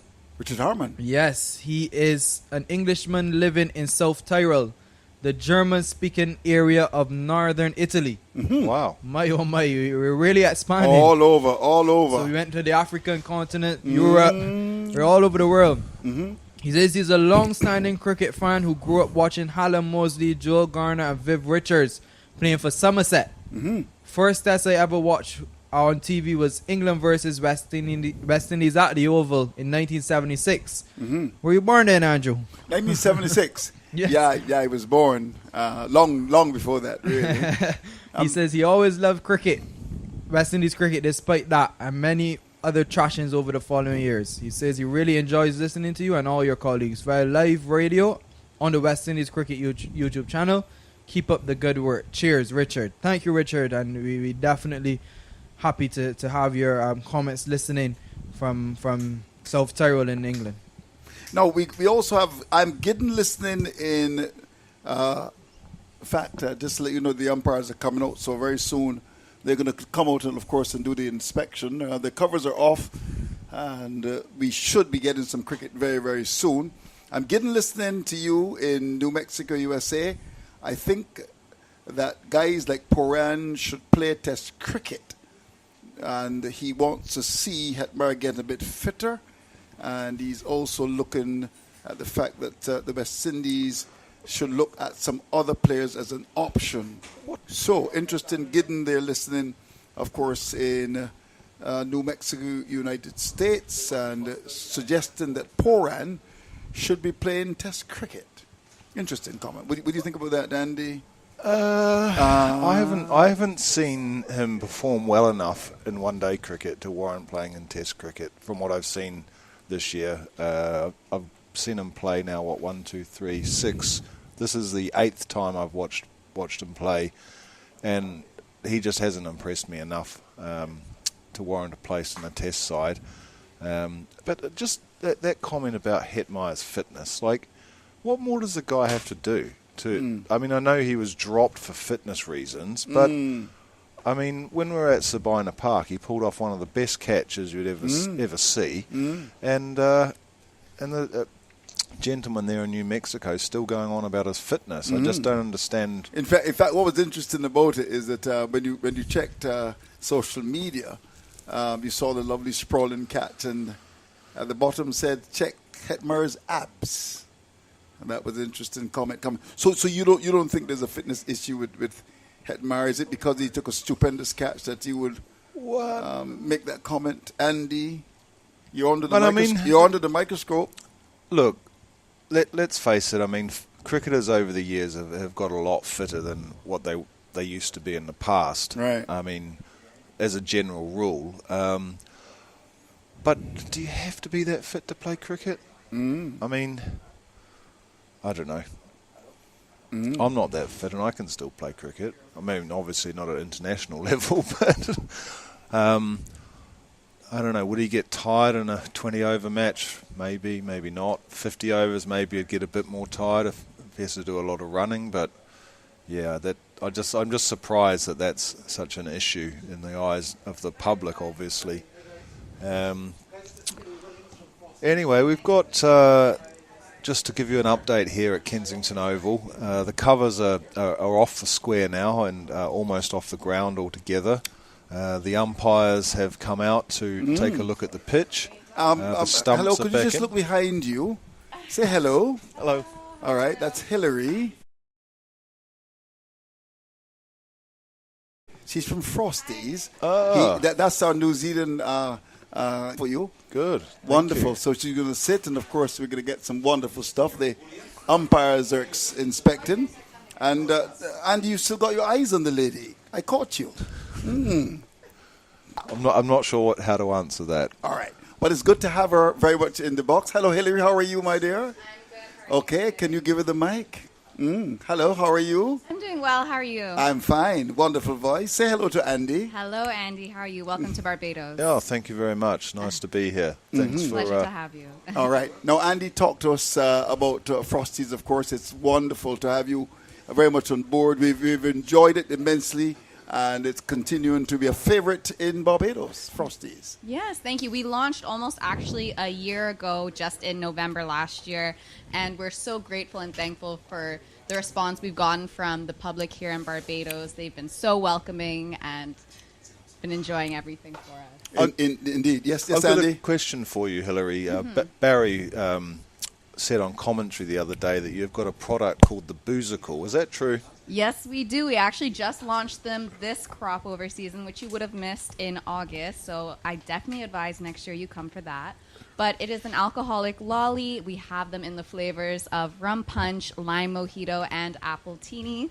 I brought some cocktails for you guys, but I promise more is on the way for you to try as Lovely well. cocktails, yes. So they've been a great hit over the summer, so we really appreciate all that. And we're going to be continuing launching some new flavors and products down the line soon. Wow, that sounds like the perfect way to kill two birds with one stone, I guess. If you're sitting in the crowd at the cricket, you get Exactly. We know how hot it's been lately, so you might as well have a little alcohol in those lollies as well to continue cooling you down. So that's exactly what we had also over the crop over season. For all the ones that were out on the road enjoying Kadooment Day, they had the boozicles to help cool them down while still enjoying the cultural fun. And where are you selling most of the products at the moment? So all our products, we have a variety of retailers across Barbados. We're at some hotels, some restaurants, a lot of the convenience stores and gas stations across Barbados. You can find all those details on our website of all the retailers we have right now.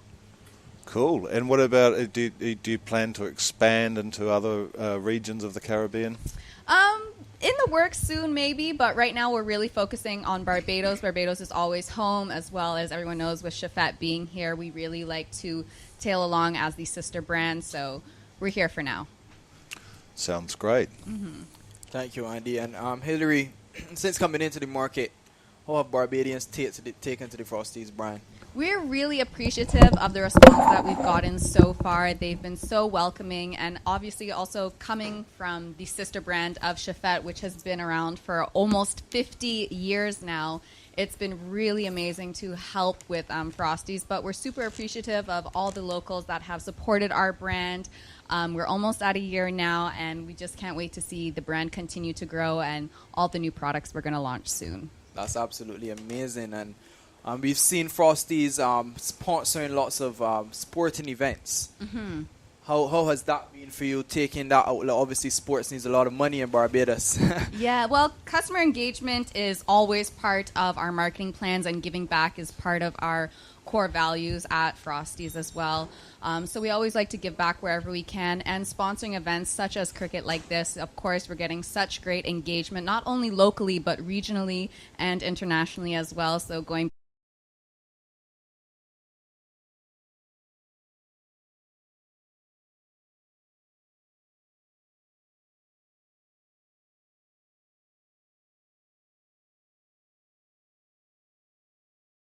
local, we like to support our economy and keep everything in our circular economy and thriving. That is absolutely amazing. I love to hear that. We really need to push more of our local brands that are produced here. And such an amazing product. And as you said, we're hoping that it can go to the world, because we have persons emailing us all the way from New Zealand and Botswana. They're asking for some of these products as well. I'm going to put those on my list of where we need to go next. Absolutely, absolutely. What has been the most popular flavor that has been on the market? I don't know if we have like a one popular flavor. All of them have really been doing so well. Your favorite is salted caramel, Barry? My favorite is chocolate, Belgian chocolate. Barry, you and I could share a pint because I love salted caramel as well. That is my absolute favorite. But we've launched so many great products, and they're all doing so well. And, of course, like I said, we have so many other things in the pipeline to launch soon. As we mentioned earlier, the last product that we launched was the boozicles, which have done really well so far. And we can't wait to see what else you guys have in store. Yeah, so that's really, really good. So what what can persons look forward to from Frosties? Any future flavors in the works? Anything in the kitchen whipping up? Well, we're always working in our R&D lab, but I can't spill too much now. We do have some new flavors, some new products that are going to be launching soon, and I look forward to each of you having the opportunity to try them. Yeah, that's amazing. Just an update from the middle. We will start back in 15 minutes at 10 minutes to 6 at 5:50. No overs have been lost. It will just be a 20-minute dinner break. So that's going to be a shortened dinner break coming up. So play will restart in 15 minutes. So Hillary, how has the response been in the party stand? Obviously, not too many persons are there, but how has the response been at cricket in particular? This is definitely a different series for us, and I know we just had some serious rainfall, so that's going to kind of deter people. But we do encourage all locals, come out, come and enjoy the party stand, come and enjoy the vibes. We have also the 3Ws and Greenwich and Haynes. Come and support West Indies, your local home team. Do you like cricket, Hillary? I'm learning to. I've only really started watching and enjoying cricket, I want to say, earlier this year. It's been a lot of fun. I know the main things. 4, 6, and out. Yeah, so just a reminder, peoples, we will restart in about 15 minutes at 5:50. New Zealand will continue batting their 132 for 4. Just a reminder that no overs have been lost, and we will be restarting in about 15 minutes' time. So, Hillary, who's your favorite cricketer? I'm going to put you on the spot here now. Who's your favorite cricketer? I love the West Indies in total, in general. I don't have any favorites. I support the entire team. Fair enough. That is fine. We support them all the way through. I think you have a giveaway. Do we have a giveaway, a Frosties giveaway for the public? Barry was talking about a quiz that we were going to do, so we can do some giveaways. I'll bring in Barry at this time. All right, I'm going to make it simple. Just tell me 3 flavors. 3 flavors of that that Frosties ice cream have. They have about 9 flavors, you know? It depends on which product you're referring to. So let's start with the boozicles. If you tell me the 3 flavors of the boozicles we have recently launched. Oh, wow, that's okay. Tell us 3 flavors of the boozicle that you've launched. Call 253-4679. 253-4679. You can call from overseas as well, but we will not be able to send you.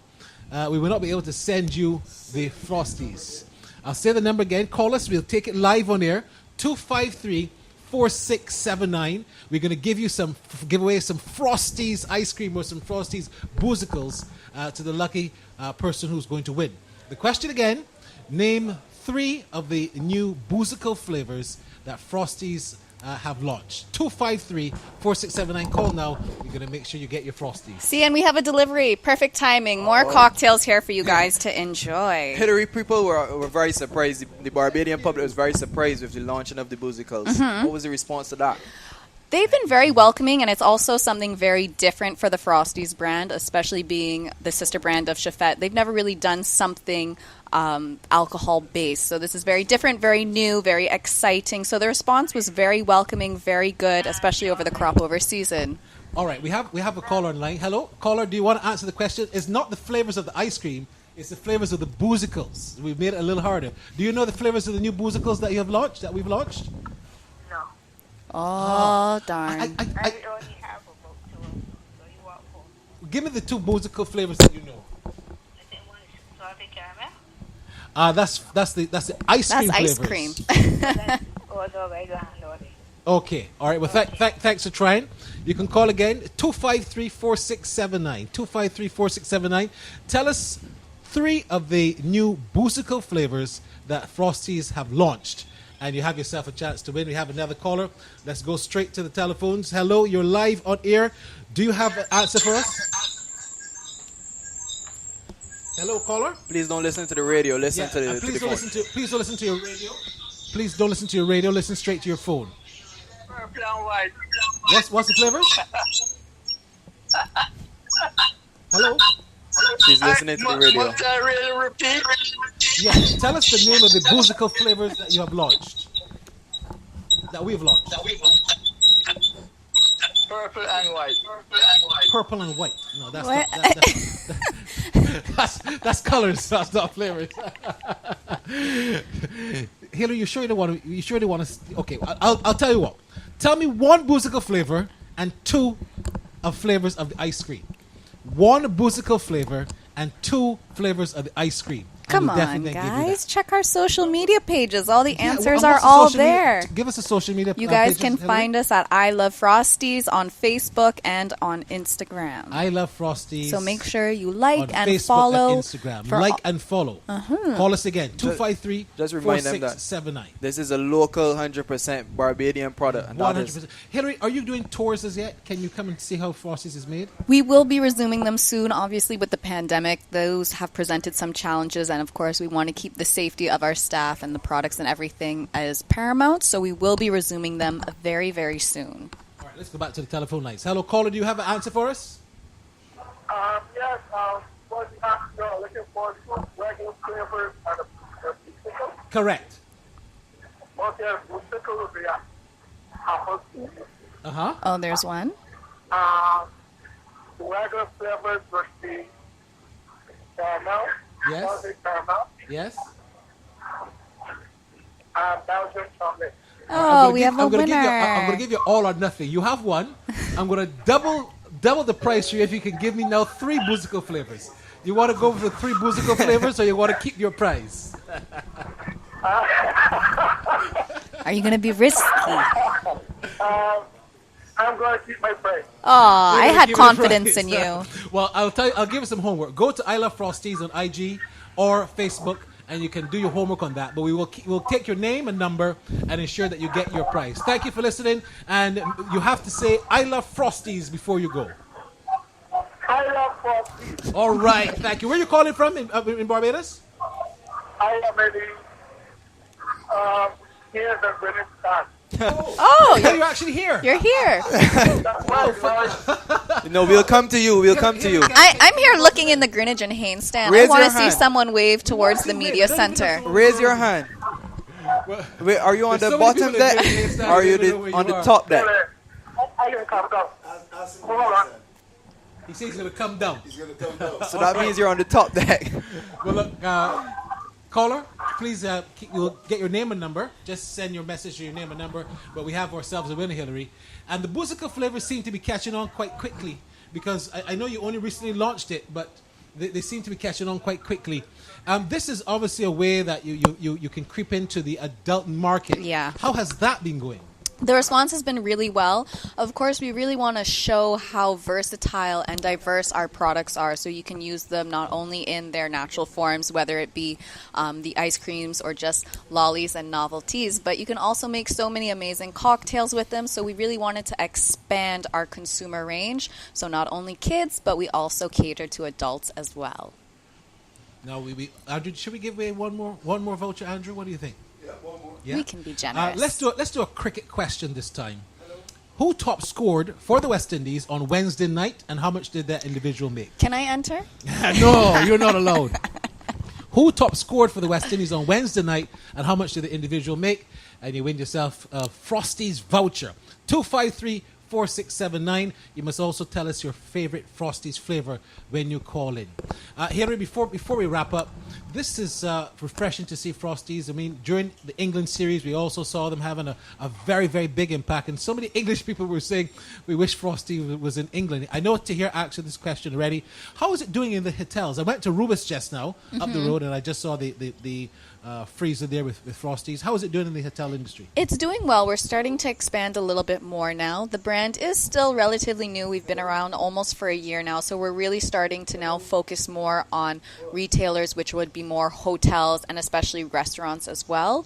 So they're doing really, really well, but there's almost not a single gas station, mini mart, or convenience store in Barbados that you would walk into and not see a Frosties freezer. It's true. Or there's an ice cream van in your neighborhood. So it's widely accessible to everyone in Barbados.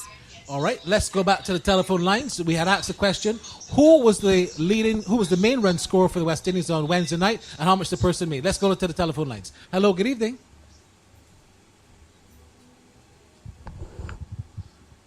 Seems to have lost No, that. the caller is still there. Well, there we go. Yeah, hello? May I answer the question? Yeah, go ahead. Go ahead. Shamar, bro. Yes? How much did you make? Oh, my made 72. No. You're half right. So what I'm going to do, I'll give you half a voucher. He'll get a pint of ice cream. He won't get the whole. He'll get a oozicle. That's without the booze. And we can't give you the booze in that cool because he got half of the question right. But it is Shamar Brooks, and he actually made 79. So caller, just text us your name, and I'm just teasing. You'll definitely get something, so not to worry. But Hillary, the umpires are coming back out. We want to thank you. We want to thank Frosties. We want to thank Ryan Halut doing a tremendous job. Yourself, I mean, you've made your presence felt with the brand. I mean, my goodness, I've just seen it everywhere on social media. I saw when you were at the Harbour Lights sometime recently. Yeah, about 9 million pictures, and everyone seems to be enjoying themselves. We're definitely capitalizing on all the events that are now being able to happen back in Barbados and all the sporting events. So we're really grateful for the restrictions easing up now so we can get out to the community. All right. Well, look, Hillary Williams, marketing manager for Frosties, we want to thank her. And we want to thank her for bearing the gifts, many gifts that she's brought as well. And we hope that the West Indies can perhaps get some Frosties. Perhaps you should do a little presentation after the match. You know, I think I should. Yeah, I think I should. You need to speak to Philip Spooner. Yes. From Cricket West Indies and get that happening. I'm sure the guys will. Don't give them ice cream, though. Give them the boozicles. That's if we win. That's if we win because we're celebrating. I know those guys. They would want boozicles. Okay. Trust me. Or some of these nice drinks that you've brought for us. So, Hillary, thanks so much for joining us. And we look forward to seeing you perhaps on Sunday. Yes. And doing some more giveaways. All right. Thank you, guys. So, it's going to be back to cricket. Woody Richard is going to resume. And with him is going to be Andy McLean. We have not lost any overs. Thankfully, with the lights, we'll perhaps be here till 10 or 11 o'clock if the match goes to its full length. We'll be here for pretty late, but nevertheless, we want to watch some cricket. Woody, it's all yours and Andy McLean. Thank you very much, Barry. And the lights are on. Just getting entangled here with the cables. And we're about to have a resumption here. 132 for 4. 32 overs gone. 2 to Bracewell. 77 to Allen, who's certainly blossomed since the start he had. Is a little bit uncertain, especially against the leg spin of Yannick Correa. He got a couple of boundaries off Correa, but it's going to be Alzari Joseph to start off from the Joel Garner or the northern end of the ground, bowling to Allen, gets a delivery which bounces a little awkwardly on him, and he's defending, pushing down to the offside where Correa does the fielding, and there's no run. So just to remind you that New Zealand won the toss, West Indies won the toss, and they put the New Zealanders into bat. Alzari Joseph just losing his footing just a bit with that first delivery on resumption, and they are having to do a bit of a repair job there at the northern end. They've lost Guptill for 3, Conway for 6, Dathan without scoring, and Mitchell for 41. As Joseph in from the Garner end on the line of the leg stump, tipped off the pads by Allen down to the deep fine leg fielder, who is Akil Hussain, sends his left-handed return in to the keeper, Shea Hope. One more run for Allen. He's on to 78, and Bracewell on to 2. Just looking,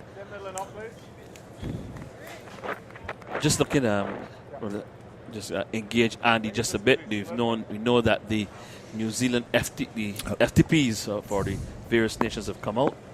Future Tours Program, that's what FTP stands for. The schedule of international matches over the next 5 years, as Joseph around the wicket bowls to Bracewell, who's coming onto the front foot and stroking it firmly out towards mid-off, and the score kept at 133 for 4. Your reflection on the FTP?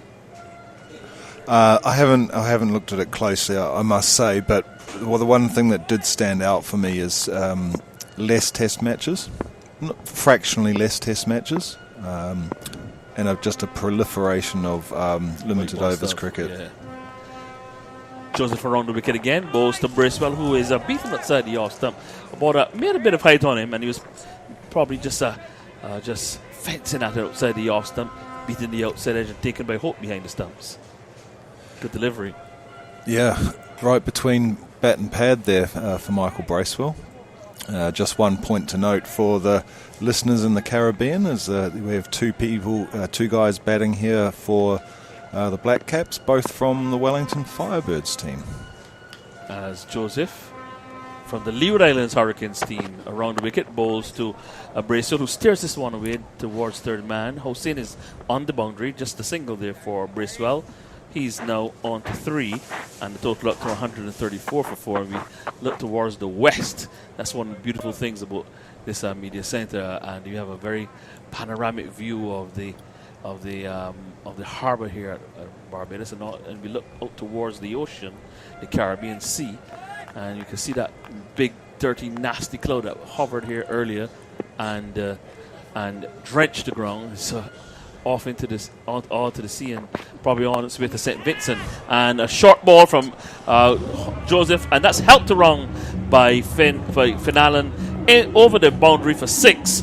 It was a lovely shot by Allen. He seems to have grown. He's blossomed. He's grown in confidence and helped that short ball from Joseph around over the head of the fielder in at deep fire leg. 6 for Allen. He goes to 84 at the end of over number 33. It's 140 for 4. Yeah, beautifully picked up there by Finn Allen, wasn't it? Just on the line of leg stump, and it was a bit Shamar Brooks-esque actually. Brooks played a very similar shot the other day. I think that wasn't quite as easy on the eye as Brooks's shot was, but nonetheless a great shot by Finn Allen. As we just see the replay again here from side on. Yeah, he just came in. Actually, it looked a bit like Nathan Astle, how he played that shot. The former New Zealand opening batsman from one-day cricket. And here another replay. Yeah, that was probably on the line of middle. He just came inside the line and put that one away into the stand.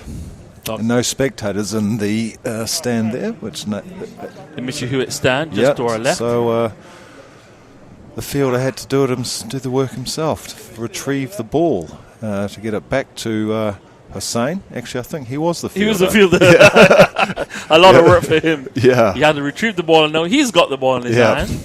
We'll be bowling from our end here at the southern end of the ground, the Marshall end, the media centre end, and this brings Bracewell forward. He tickles the ball around the corner towards fine leg, and will get a single. So he now goes to 4 and takes the total up in over number 34 to 141 for 4. Talking about Nathan Astle. What's he up to these days? Absolutely no idea. I don't know. I don't believe he's coaching, so I'm sure one of our listeners in New Zealand can email us on Windies commentary at gmail.com and tell us what Nathan Astle's up to these days. Presumably still living in Christchurch. Probably still hitting 6s at Lancaster Park. Good day to Brian Waddle, if you're listening to us, Brian, there in New Zealand, as this delivery forces Allen onto the back foot. He forces it away towards whitish mid-on. Will get 2 runs as a lot of work for Carty coming around from deep mid-wicket. Jason Holder was also coming around from long on to give some cover. And 2 more runs to Allen. He inches closer to the triple figure landmark. He's on 86. And takes a total up to 143 for 4 in over number 34. We knew that New Zealand were put in by the West Indies. They've lost Guptill for 3, Conway 6, Latham no score, and Mitchell for 41. As Allen is onto the front foot, pushes the ball into the offside, but Puran moves to his right and cuts it off. No possibility of a run. It remains 143 for 4. What are those things that Puran's wearing on his arms? I think they are, what do you call them? It's a kind of medical strapping that they put on. I think that's what he's wearing. Looks like from here, as Allen is onto the front foot, playing into the onside, can't score. Correa the fielder, no run. They kind of look like socks, really, don't they? Yeah. I know Ben Stokes wears it, and I know Jason Holder's got one on one arm. Yeah, I think they're compression sleeves. I think that's the correct term for them. This brings Allen onto the front foot. He plays it back up along the pitch for Hussein to field, no run. It remains 143 for 4. We're in over number 34. The final delivery to come from Akil Hussein. The lights on already here at Kensington Oval as the sun dips towards the horizon, and Allen is back and forcing the ball away through cover. Fielder coming around, misfields at Sinclair, and maybe took his eyes off the ball at the final moment, picked it up and hurls it into Hope, and then remonstrates because he knows that he wasn't clean there in that bit of fielding. So 2 more runs, that takes Allen up to 88, and at the end of over number 34, New Zealand, they are 145 for 4. The latest score from Kensington Oval. And you mentioned the sun setting there over the Caribbean Sea. I was actually at Brandon's Beach yesterday. Watched the sunset. Yeah. It's absolutely beautiful. There's the Vice Chancellor of the University of West Indies, Professor Sir Hilary Beckers, once said he gets several offers from around the world to come and be, a lecturer at prestigious universities around the world, as Bracewell helps the delivery line on leg stump down towards a holder on the deep fine leg boundary. Single for him, he knows goes to 5, and it's 146 for 4. And he says that he would regularly go down to the same Brandon's Beach, have a sit down, watch the sunset, and then ask himself whether he would want to give it up for all the money in the world. And he decided no, he wouldn't. Now there's the University of West Indies, which is just over the hill at Cave Hill, just down the highway, a little bit further up from where Brandon's Beach is. Now he's in Jamaica as the Vice Chancellor of the University of West Indies. A delivery from Joseph, played out into the offside by Allen. Soft hands, and Correa couldn't prevent the possibility of the run, even though he came in quite quickly. And now Allen moves to 89 from 100 balls, and the total in over number 35 goes up to 147 for 4. Well, I'm able to walk to Brandon's Beach from the place that my friend booked on Airbnb, which actually turned out to be Rihanna's house on Rihanna Drive. So that's where I'm staying. So I have no problem getting home at night because everyone knows where her house is. Well, but yeah, it's just about a 10-minute walk to Brandon's Beach.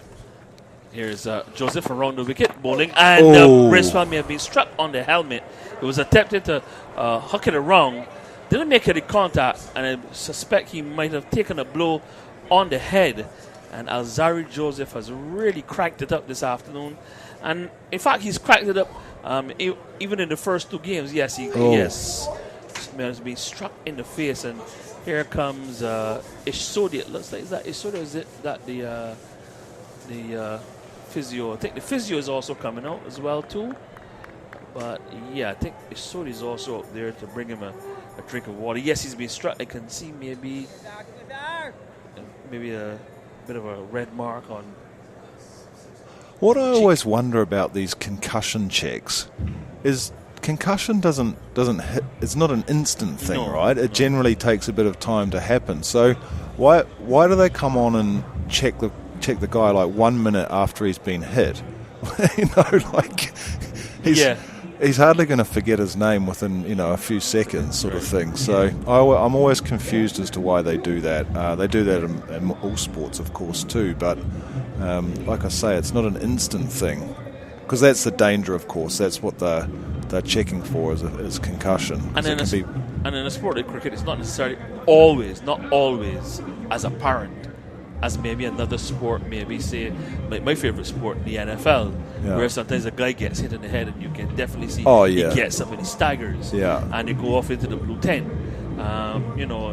In the cricket, as you said, it may take a couple of minutes before, because I think there are a couple of occasions, like I think when Steve Smith got hit, I don't think he went off immediately, if my memory serves me correctly. Exactly. Yeah, and it happens later, right? Yeah. And sometimes guys do carry on. They go in at the lunch break or the next break or something like that, and they don't come back out after. Yeah, but the good news is Bracewell seems okay after taking that blow to the. It actually hit him on the grill. Hit him on the grill. Amazing to think that batsmen like Martin Crowe didn't used to wear a grill. Yeah, well, a lot of great batsmen at that time never wore a grill. I can remember someone like Gordon Greenwich. I don't think he wore a grill. They always had the earpieces. Desmond Haynes. Here's Joseph around the wicket now, bowling. And this time Bracewell hooks. Just drop it just in front of Jason Holder down at deep file leg. He got a hold of it, Bracewell, but it was one of those catches that you, as a cricketer, as a fielder, it's coming, but it's also dropping. Jason Holder couldn't judge whether to run it quicker, whether to just hold his position, whether it was coming to him, whether it was going to drop before it got to him. And in the end, it dropped inches, practically inches in front of him. And Bracewell lives to fight on. He gets a single and goes up to 6 and takes the total on to 148 for 4. Just looking at where his the marks are from where he hit the ground there, I think he was slow to come in. Yeah. He should have caught that. He was right on the fence, but he should have caught that. Joseph tries again now, bowling to Allen, and this one goes through the batsman.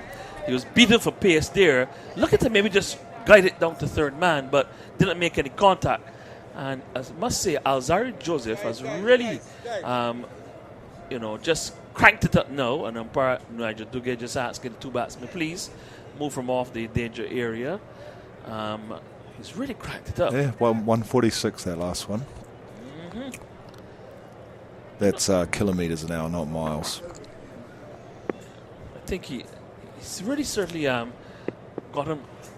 Andrew talked about improving as this delivery is outside the off stump and chopped away down towards the deep backward point. A single there for Allen. He now moves to 90 and the total up to 149 for 4 at the end of 35 overs. Andrew talked about Alzari improving. I just think he just went through a period where I think there may have been some level of uncertainty in his mind about the role he should play in the team. But I think he's probably gotten a vote of confidence somewhere along the line, either from the chairman of selector or the lead selector, Desmond Haynes, or he may have even gotten it for the coaching staff. And I think he's more settled now in his mind about what he needs to do, and is certainly showing that in these last few games. As I've mentioned a few times over the series, I watched him bowl in Pakistan in very difficult conditions, and I thought he was excellent, especially at the start of the innings. He was very, very good. Akil Hussain will continue from the marshal end on the line of the leg stump, swung around behind square. There's a fielder out on the boundary, Casey Carty. That will just be a single for Allen. And the total will go on to 91 now, and the New Zealand 150 will come up, 150 for 4 in the 36th over. We look on the television monitor and see a lovely shot there from the drone, which is hovering over the ground, and a lovely picture. Sorry that you can't be here if you're somewhere else around the world. Here's Hussain in bowling to Bracewell. Top edge sweep. It's going to the fielder and he will take the catch. Looks like Shamar Brooks, and Bracewell will depart.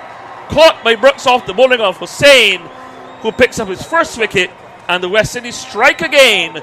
New Zealand 150 for 5. Bracewell going for 6. Yeah, I think Bracewell has been in a bit in two minds in this innings, because on the one hand, the scoring rate was quite slow, but on the other hand, wickets were falling, and he's finished up with 6 off 15 balls, and I suspect he came in ahead of Glenn Phillips, and because of the fact that he was asked to do a job which was to probably lift the rate, because he's very good at that. He scores very quickly, Michael Bracewell, but he just didn't feel settled in this innings. And actually, you could say the same about a few of the New Zealand batsmen. Conway as well struggled. He had 6 off 17. Guptill 3 off 11. But Finn Allen's the man that's holding the whole innings together, and he's paced this innings beautifully. He got off to a quick start. Then he went through a period of hardly scoring when he came together with Mitchell. And if you look at where he's at now, he's 91 off 103, which is exactly what you want from an opening batsman. So that does bring Glenn Phillips to the crease, who was the player of the series in the T20 internationals in Jamaica last week. And I was surprised he was left out of the side, and he's only in the side now because of the injury to Kane Williamson. And someone who's very familiar with a lot of the West Indian players having played in the Caribbean Premier League over the last few years. So, and he'll also be attuned to some of the conditions in the Caribbean as we watch Hussein continue around the wicket, bowling to Allen, who's onto the back foot and forces the ball away. That was pretty close to him. Still got it through the gap between the backward point and the extra cover and got a single out to Sinclair coming in off the cover boundary. He now moves to 92. It's 151 for 5. New Zealand in the 36th over after they were put in by the West Indies. Gutdell gone for 3. Conway 6. Latham no score. Mitchell 41. And just a short time ago, Michael Bracewell for 6. Hussein, as the lights begin to take full effect, forcing Phillips onto the back foot and back up along the onside of the pitch for the ball to field. No run. 151 for 5. Still small crowd. A few people in the party stand over in the northeastern side of the ground as we watch Hussein around the wicket now, bowling to Phillips, who's forward, pushing into the offside. Took a few exploratory steps down the pitch, but then had to check his advance as Hope and Puran quickly got to the ball, and the score remains at 151 for 5 in over number 36. A few spectators in the Greenwich and Heen stand, maybe about 200 or 300 or so, as Hussein bowls. This delivers outside the off stump and tapped away into the backward point. Maybe the short-term man region will get a single. Shamar Brooks around to his left, going to prevent the possibility of the run. And so Phillips is off the mark. He's on 1. Allen is on 92. And at the end of over number 36, New Zealand, who were put in by the West Indies, they're 152 for 5. The latest score from Kensington Oval. Yeah, so this is just Glenn Phillips' 5th match for New Zealand in this format in one-day internationals. And something I didn't know, he was born in East London in South Africa. I had no idea about that, but he's a very versatile cricketer, Glenn Phillips. He can keep wickets, he can bowl off breaks, he can do most things. His List A record is he's played 51 matches and his highest score of 156, averaging 36. So not a record to set the world on fire, but pretty handy one nonetheless. Sorry, can I also grab 2, please? It's going to be Jason Holder to continue, and Phillips who will take guard. Yeah, we have another email. Thank you, Woody. From New Zealand again. Lots of listeners from New Zealand. This lady Yvonne, she's saying good morning from in sunny Ainervankill. This delivery is on the line of the leg stump and pushed out into the onside, out to mid wicket where Brooks fields no run. Invercargill, that's where you're in. Invercargill, yes. She says keep up the great work. Best way to watch cricket is on the YouTube. And she says watch in inverted commas. You guys have such good talent, especially when there's no play. She says tomorrow is Stag Day. Southland versus Otago in rugby. And she wants to know, buddy, which inter-island game in the Caribbean draws the most passionate supports together. Oh, great question. I would think anything in cricket between Barbados and Guyana. As this delivery is outside the off stump. Bit of bounce there for Jason Holder, but steered away by Phillips, the Ward's third man, for 1. And that will take Phillips to 2. 92 to Allen, 153 for 5 in over number 37. Do you have like localised rivalries like St. Lucia against St. Vincent? Does that sort of thing happen? Yeah, that happens in cricket. It happens in most sports around in the Caribbean. As I said, I could think of I think Barbados versus Trinidad in football is big. Barbados versus Guyana in cricket is big. I'll tell you a few more as we watch hold it in, bowling a short ball. Allen looking to hook it around, makes no contact, but a wide signal by umpire Nigel Duguid. And that takes a total up to 154 for 5 in the 37th over. But certainly nowhere near the kind of rivalries that you will have in rugby in places like New Zealand or even soccer. Let's use the word soccer in England, like Liverpool versus Man United or the Manchester Derby. It's coming up on Monday, that match. I'm going to be in the air, and I'm a Liverpool fan. Can you believe it? I know there was something good about you, Andy. Here is Jason Holder bowling to Allen, who's playing the ball square into the offside. No run, picked up by Correa coming in from backward point. No, there's something good about you. You support a good club, Andy. Not like Andrew Mason, he supports that club in Manchester. Yeah, they're struggling a bit at the moment. Manchester United. Struggling a little bit. They're imploding. They're doing a Liverpool. Well, let's hope not. Here is Jason Holder from the northern end, bowling on the line of the leg stump, pushed on to the mid-wicket region to Brooks. No run, 154 for 5 in over number 37. Just as a side point here, I'm staggered that we didn't lose any overs from this. So they cut the break. The break, yeah, to 20 minutes. Oh, I see. But is there a time limit by which they have to finish? I think we'll probably finish probably about the same time. I think you start losing overs after an hour. As we watch Holder bowling a short ball, and Allen was attempting to hook it wrong and maybe just got a bat on it just a little bit late and gets a single towards the fine leg region. Hope having to run around maybe 10, 15, well, to about 30 yards to his left to collect single there for Allen. That takes him now up to 93, I think it should be, 93. And the total moves up to 155 for 5 and over number 37. So, as Holder turning just inside the field restriction circle, lopes in, bowls to Phillips, gets a delivery that bounces a bit awkwardly on him. That one got big on him, and he had to quickly draw the bottom hand away, and he saw him flinching and shaking the hand. That one was really a painful blow for Phillips. He's on to 93 to Allen, and after 37 overs, New Zealand put in by the West Indies, 155 for 5. Let's hear from Tahir. Yeah, Woody, surprised you said the Barbados-Guyana rivalry. I thought it would be Barbados versus Trinidad. No, not in cricket. Not in cricket. I remember as a young man coming when they had the Caribbean T20 Cup, and Barbados versus Trinidad in the semi-finals. I believe that was about 2011. And Kensington was packed. That's the most packed game I've been to. I remember the crowd was going at each other as well. But we also have a question here for Andy from Alinda Braffett. She says, Andy, what has become of Stephen Fleming?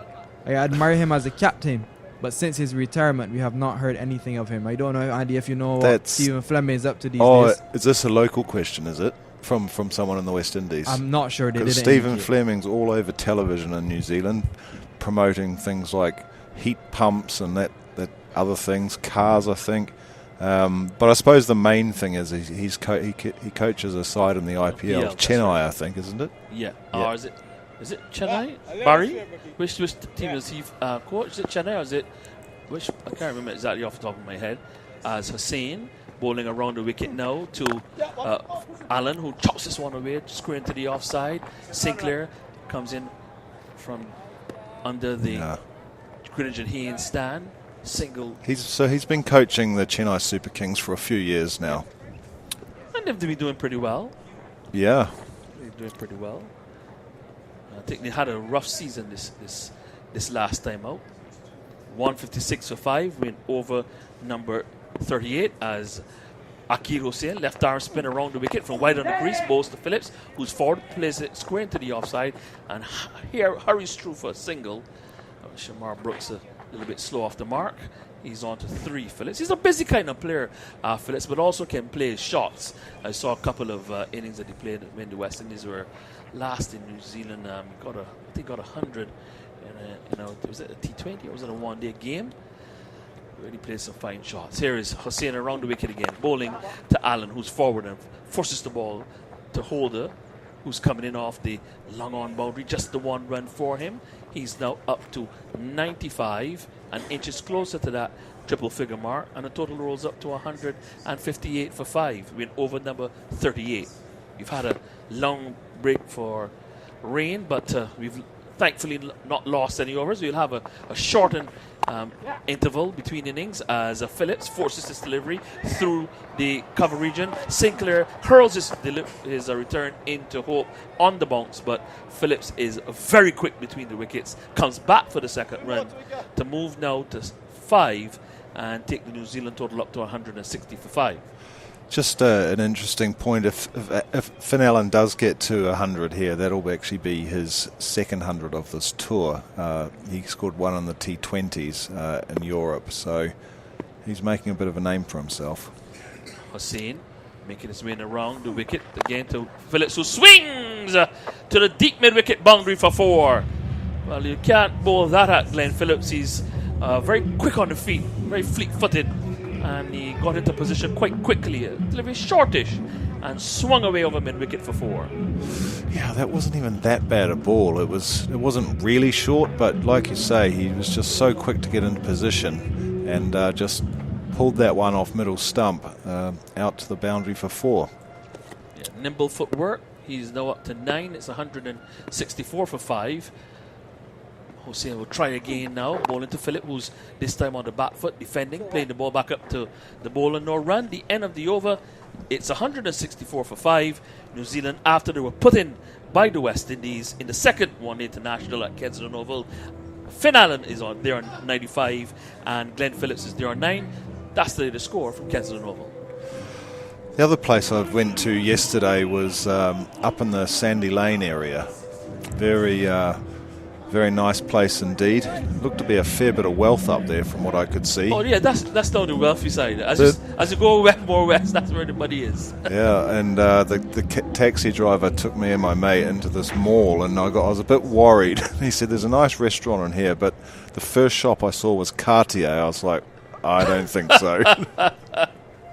Yeah, I think only people like Andrew and Barry can afford to right. shop. Among us in this box are the only two who can afford to shop in there. As Holder bowling to Allen, who's on the back foot, trying to steer the ball away, or he steered the ball away towards the backward point region, but not well enough to get it past Yannick Correa. He's there on 95, Allen. 9 to Phillips, 164 for 5. And as I said, we've got a pretty decent crowd in here this afternoon. It's a Friday evening. Hoping to see a few more people.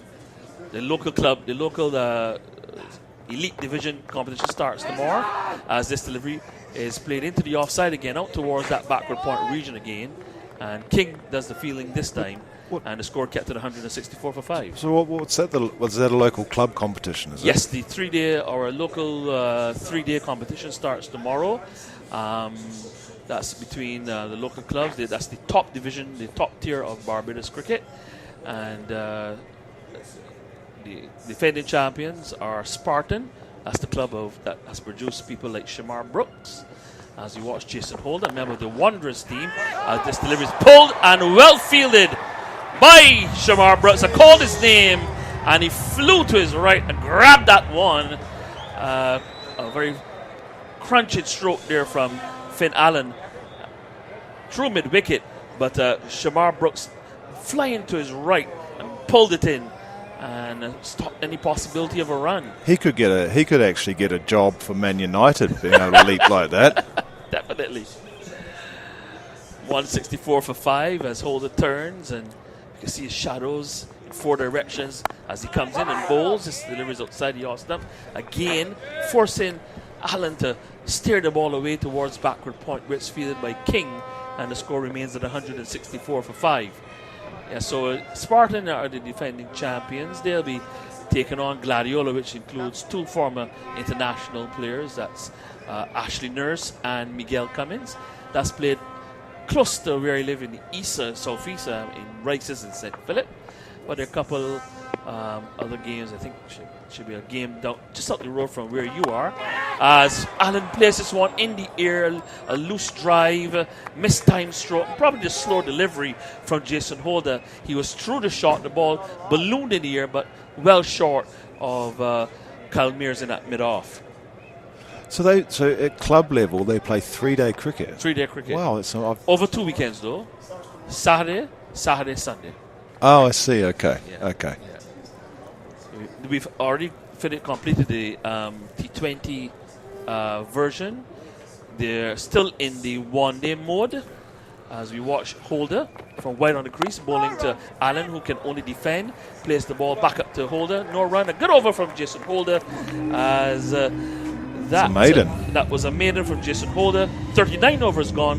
164 for 5. Allen is there on 95. Phillips is there on 9. We'll have more from Andy, and then it will be another Andy, but more so Andrew, who will come in to join him. Yeah, so a maiden over in the 39th over is a bit of a surprise. You would have thought. So perhaps just a few nerves from Finn Allen on 95 at the moment, playing out that over. Obviously, had Shamar Brooks not made that brilliant save, he probably saved 4 runs there, which would have taken Allen on to 99. And welcome back, Andrew Mason. Thank you very much indeed. As it's Hossein comes in, Bosa Phillips in the air. The catch will be taken. Let's see what happens. Yes, it is. Well, I take wickets all the time. A ball given some air, and it was a very loose shot by Phillips. When he sees that on Primetime Sports tonight, he won't be happy.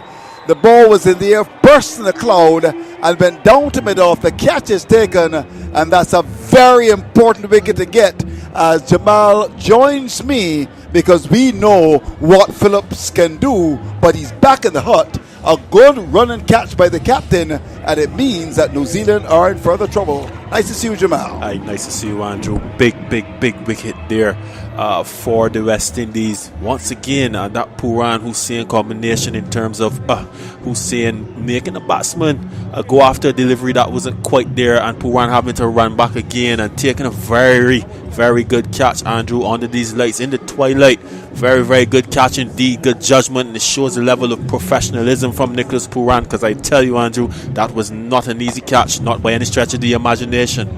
Yep, so 164 for 6. How do you read it now? We're into over number 40. Allen is 95. He's batted very well. It's been a very responsible knock from this young buck. He's 23. He's from Auckland, and I'm sure our friends in Auckland will be quite happy with what he's done so far. Jimmy Neesham comes out 67 matches, 1,230 runs, averaging 28. He's got 650s. And let's have a look at the monitor. Describe that shot. Oh, well, it was just a good old-fashioned wipe across the line, possibly looking to get the delivery somewhere in that deep wicket area. But again, good revs from the spinner Aki Hussain. And remember, offset, Andrew was telling you all along, Hussain has been bowling well today. Just was a bit unlucky in the early exchanges, and now he's showing all his worth here. Another wicket for the West Indies. Well, he's bowled well. There's no doubt about that. He comes in again on his way to bowl to Allen, who's 95, into this delivery. He's on the back foot, forcing the ball away. Had to hurry that back defensive shot. The ball was onto him quickly, and it went away down towards mid-on and travelled to long on for 1. So he's getting even closer with visions of making 100. And it's been a very good knock. He's held the innings together and richly deserves this 100. 165 for 6 as we say hello to all of you wherever you are. Thanks for your emails. Thanks for your WhatsApp messages. Tahir has been very busy. He's got his dinner show lined up for you as well, so don't you move a muscle. Here is Hossein, left arm spinner, comes in to bowl to Neesham, and to this delivery, he's forward to ball on the off stump, beautifully bowled, bringing the batsman forward. He pokes it into the offside down to cover. There is no run. 165 for 6 over number 40 being bowled, and the West Indies have done well here today, and it's going to be interesting to see what happens. The cover has been pulled off the boundary, so the 3 fielders on the offside saving 1. There's a leg slip in position as well. Here is Hossein looking for his 3rd wicket as he comes in to bowl to Neesham, and to this delivery he's looking to paddle the ball away, and it goes out to that fielder. Yes, that paddle came out, and that reverse shot, and inside the circle making the stop. Looks like Correa up there, and there's no run. So 39 overs and 5 balls bowled, and Hossein again, left arm orthodox spin, comes in to bowl to Neesham, and to this delivery he's playing that shot again, paddling the ball. They like that shot. It goes down towards the fielder inside the circle, and that's Kara. He makes a stop. There's an element of danger about that shot. So 1 to come in over number 40. Neesham hasn't scored as yet. Allen is 96. 165 for 6. The West Indies won the toss and chose to field. Now the left arm spinner decides to go around the wicket for the last ball as he comes in to bowl to Neesham into this delivery. He's on the pitch when he gets there, hits the bottom of the bat, squirts out towards mid wicket. The end of a fine over from Hossein, and over which he got the wicket. 165 for loss of 6 is the latest score at Kensington. Beautifully constructed over there from Aki Hussain. Andrew, that reverse sweep that you've seen so often, I can tell you that sometimes is, I wouldn't call it a pressure shot, but that's when the batter is looking to make the bowler do something different. Aki Hussain, he has 2 people down on the deep backward square boundary and 1 at deep wicket and the long on in play, and he's spinning those deliveries back into the left-handed Nisham. And obviously, playing forward is also a challenge for him because of the revs that Aki Hussein was getting. He also has a leg gully in play. So really and truly, he doesn't want to commit to playing forward where he can get that leading edge that can take the ball to the leg gully. So playing a shot like that, and Andrew, to be honest with you, the modern day game is as such that is a high percentage shot. It is not really that much danger anymore. But you have to say it's still good bowling by Aki Hussein. He kept his lines and his lengths, and obviously Nisham new to the crease, not necessarily creating the angle that he wanted to get a boundary. But having said that, Jason Holder will continue. Well, it's going to be Holder, as you said, comes into Allen, who's 96. He's in the ball to him. He's bowled him! Holder strikes at Kensington Oval, and Allen does not get to his 100. A ball that was coming back at him. I think he might have inside edge onto the stumps. But what a wicket to get from Jason Holder. And this is the purple patch for the West Indies. Allen goes for 96. And listen to this. In over number 41, the New Zealanders are in trouble. They're 165 for a loss of 7. A deserved wicket there from Jason Holder. Andrew, for the last 3 overs, but 2 overs and 1 ball, Jason Holder has been plugging away on about that off stump area with that shortish delivery, the occasional short ball. He's really pegged back both Allen, and at that point it would have been he pegged back Allen, and the point remaining that beautiful delivery on top of the off stump. He was chopped it on, and again, Andrew, possibly a little inexperienced as well. Allen, he's kind of slowed up into the 90s, no doubt, looking for that century. Jason Holder, the wily campaigner, can do no wrong in Barbados, comes up with the goods again, Andrew. 165 for 7. Yes. New Zealand now in a position where they're almost tottering, Andrew. That 250 now looking further and further away. The West Indies need to continue to take wickets. Still a bit of batting left. Satner is by no means any slouch with the bat, and Nisham, he can play as well, but credit to Jason Holder, credit to Nicholas Pooran, credit to the West Indies, Andrew. All right, indeed. So credit all around, 165 for 7. So it's Allen gone, age 23, born April 22nd, 1999. His 5th ODI. His previous highest was 60 and would have had visions of making 100. He got to 96. But here we go, inside edge onto his off stump, and he must be crestfallen by that. And not only that, Andrew, and I've mentioned it a couple of times now, since Jason Holder has come back, he's been using that off-cutting variation a lot. He was getting deliveries in it back, and there again you see on the monitor, it was just a little variation there with the fingers, especially on a surface like this with a fraction of variable bounce, and that one seemed to have just kept a fraction low, and it forced the error. Quality bowling by Jason Holder. He's got to slip in a gully now, and his tail is up. There's a short extra cover mid-off. There's a man protecting the cover boundary. There's a mid-on, rather wideish, and there's also a long leg and a man down at square leg. Jason Holder, operating from the northern end, under the lights at Kensington Oval, comes in to bowl to Sankner. Sankner gets the ball outside the off stump, and the left hand allows it to go by, to be taken by the keeper. Great chatter around the ground. Not a big crowd by any stretch of the imagination, but it's a crowd that's been very much involved in a keenly contested battle between New Zealand and the West Indies. Yeah, supportive crowd, Andrew. Again, look at Captain Nicholas Pooran using the slip, looking for that wicket-taking option. I count there's 3 and 2, 5 men in the circle, but all in attacking positions. There's nobody down on the boundary, Andrew, straight. So the length will be short of a good length. He comes again, Holder, on his way to bowl to Sankner. Sankner gets the ball short, goes back and plays it nicely up towards that mid-off area. Lovely sound coming into the microphones as he went back. Got it up towards mid-off. 165 for 7. Talk to me. We're into over number 41. What do you think? Look into your crystal ball. I'm sure you brought it today. What do you think New Zealand will be looking for here? Well, New Zealand, as I said before, would have been looking for 250. Originally? No, you know, we're bringing it down slightly, possibly 220. West Indies looking to close out the innings. But what I would say, Andrew, though, the lines and the lengths of the West Indian bowlers, based on their fields, they've executed tremendously. Admirably, worthy of commendation. Here we go. It's going to be Holder. Comes up now, goes past the umpires, and both Sackney. He's on the back foot. Took good delivery that cut back at him. Good variation from Jason Holder. And he's on the back foot. Plays the ball out towards cover for the captain to skip across to make the stop. There's no run. 2 balls left in the over. 165 for 7.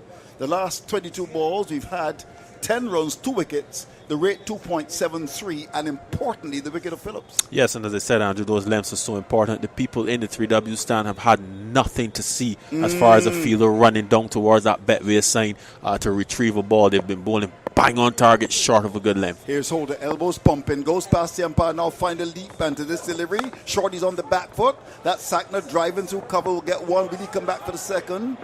And picking the ball up quickly is Sinclair, moving very nicely, moving to his left, as if he's about to run in the Olympics for Guyana.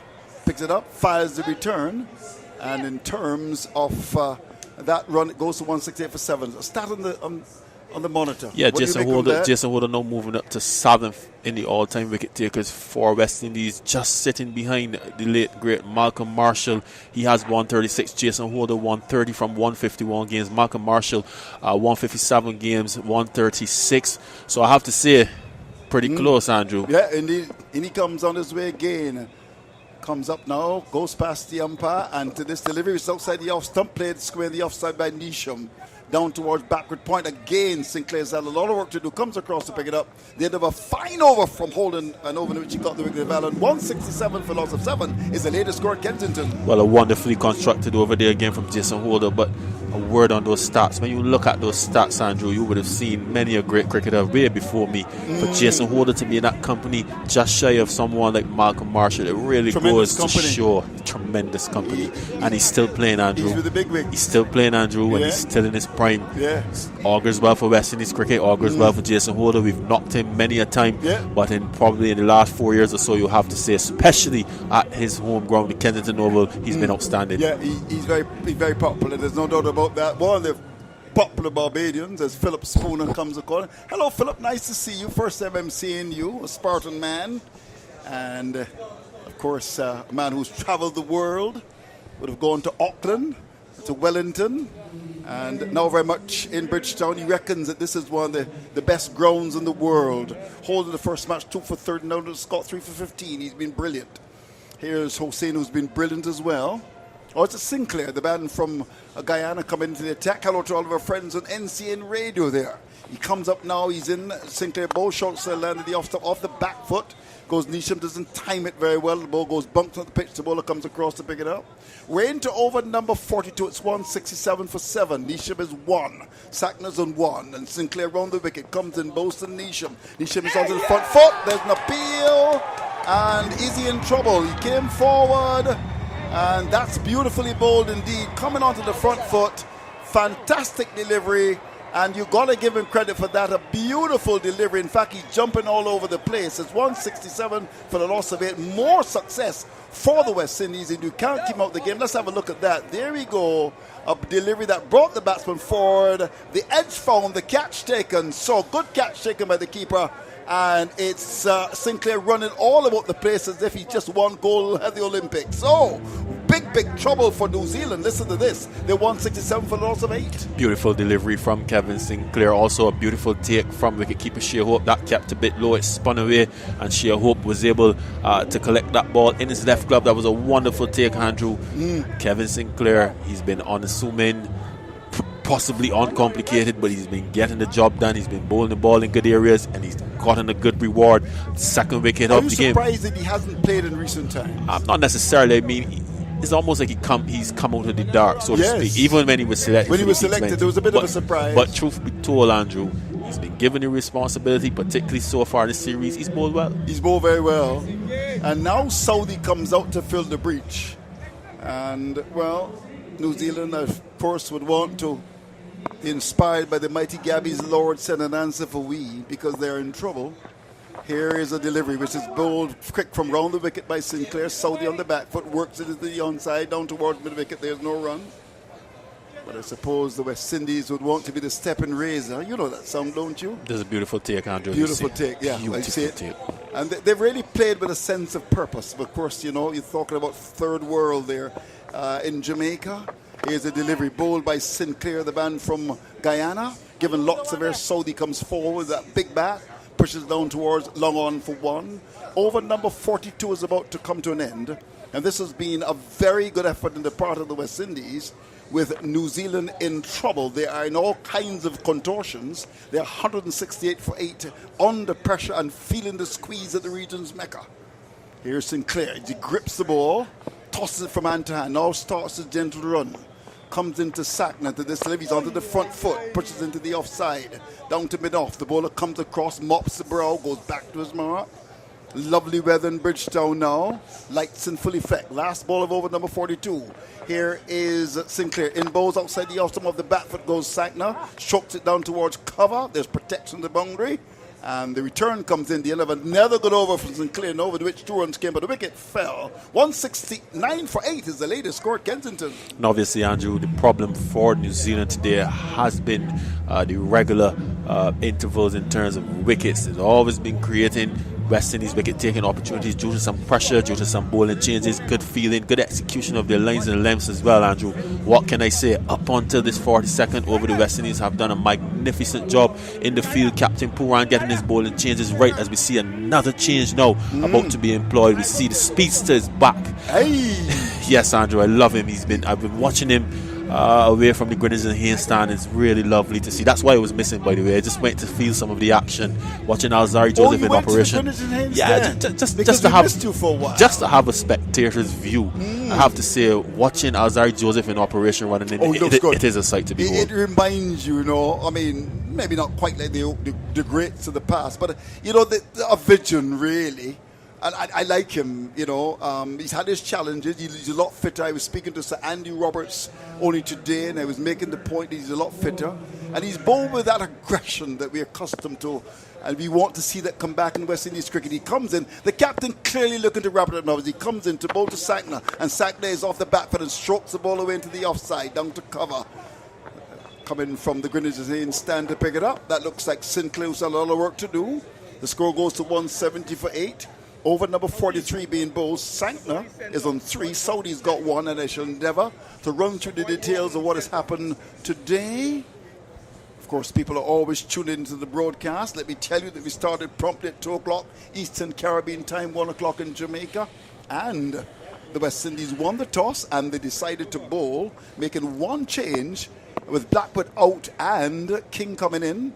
And we also had a situation where the New Zealand captain not playing today. Here is Joseph, comes up now to bowl to Southey. Southey is coming right across his stumps and somehow digs it out down towards fine leg for 1. That could have easily shattered his stumps. It was full. He came right across his stumps, got some bat into that, went down to that long leg area, gets the run. Have a look at that. Where is he? Right across his stumps. Look at that. Oh, well played in the end, Andrew. Possibly looking for something short as well. That's the fullest delivery we've seen all day from Alzari Joseph into his third spell. But Andrew, for a bowler to be coming back 3 spells in and still operating at 140 clicks. That's good. Class act. Very good indeed.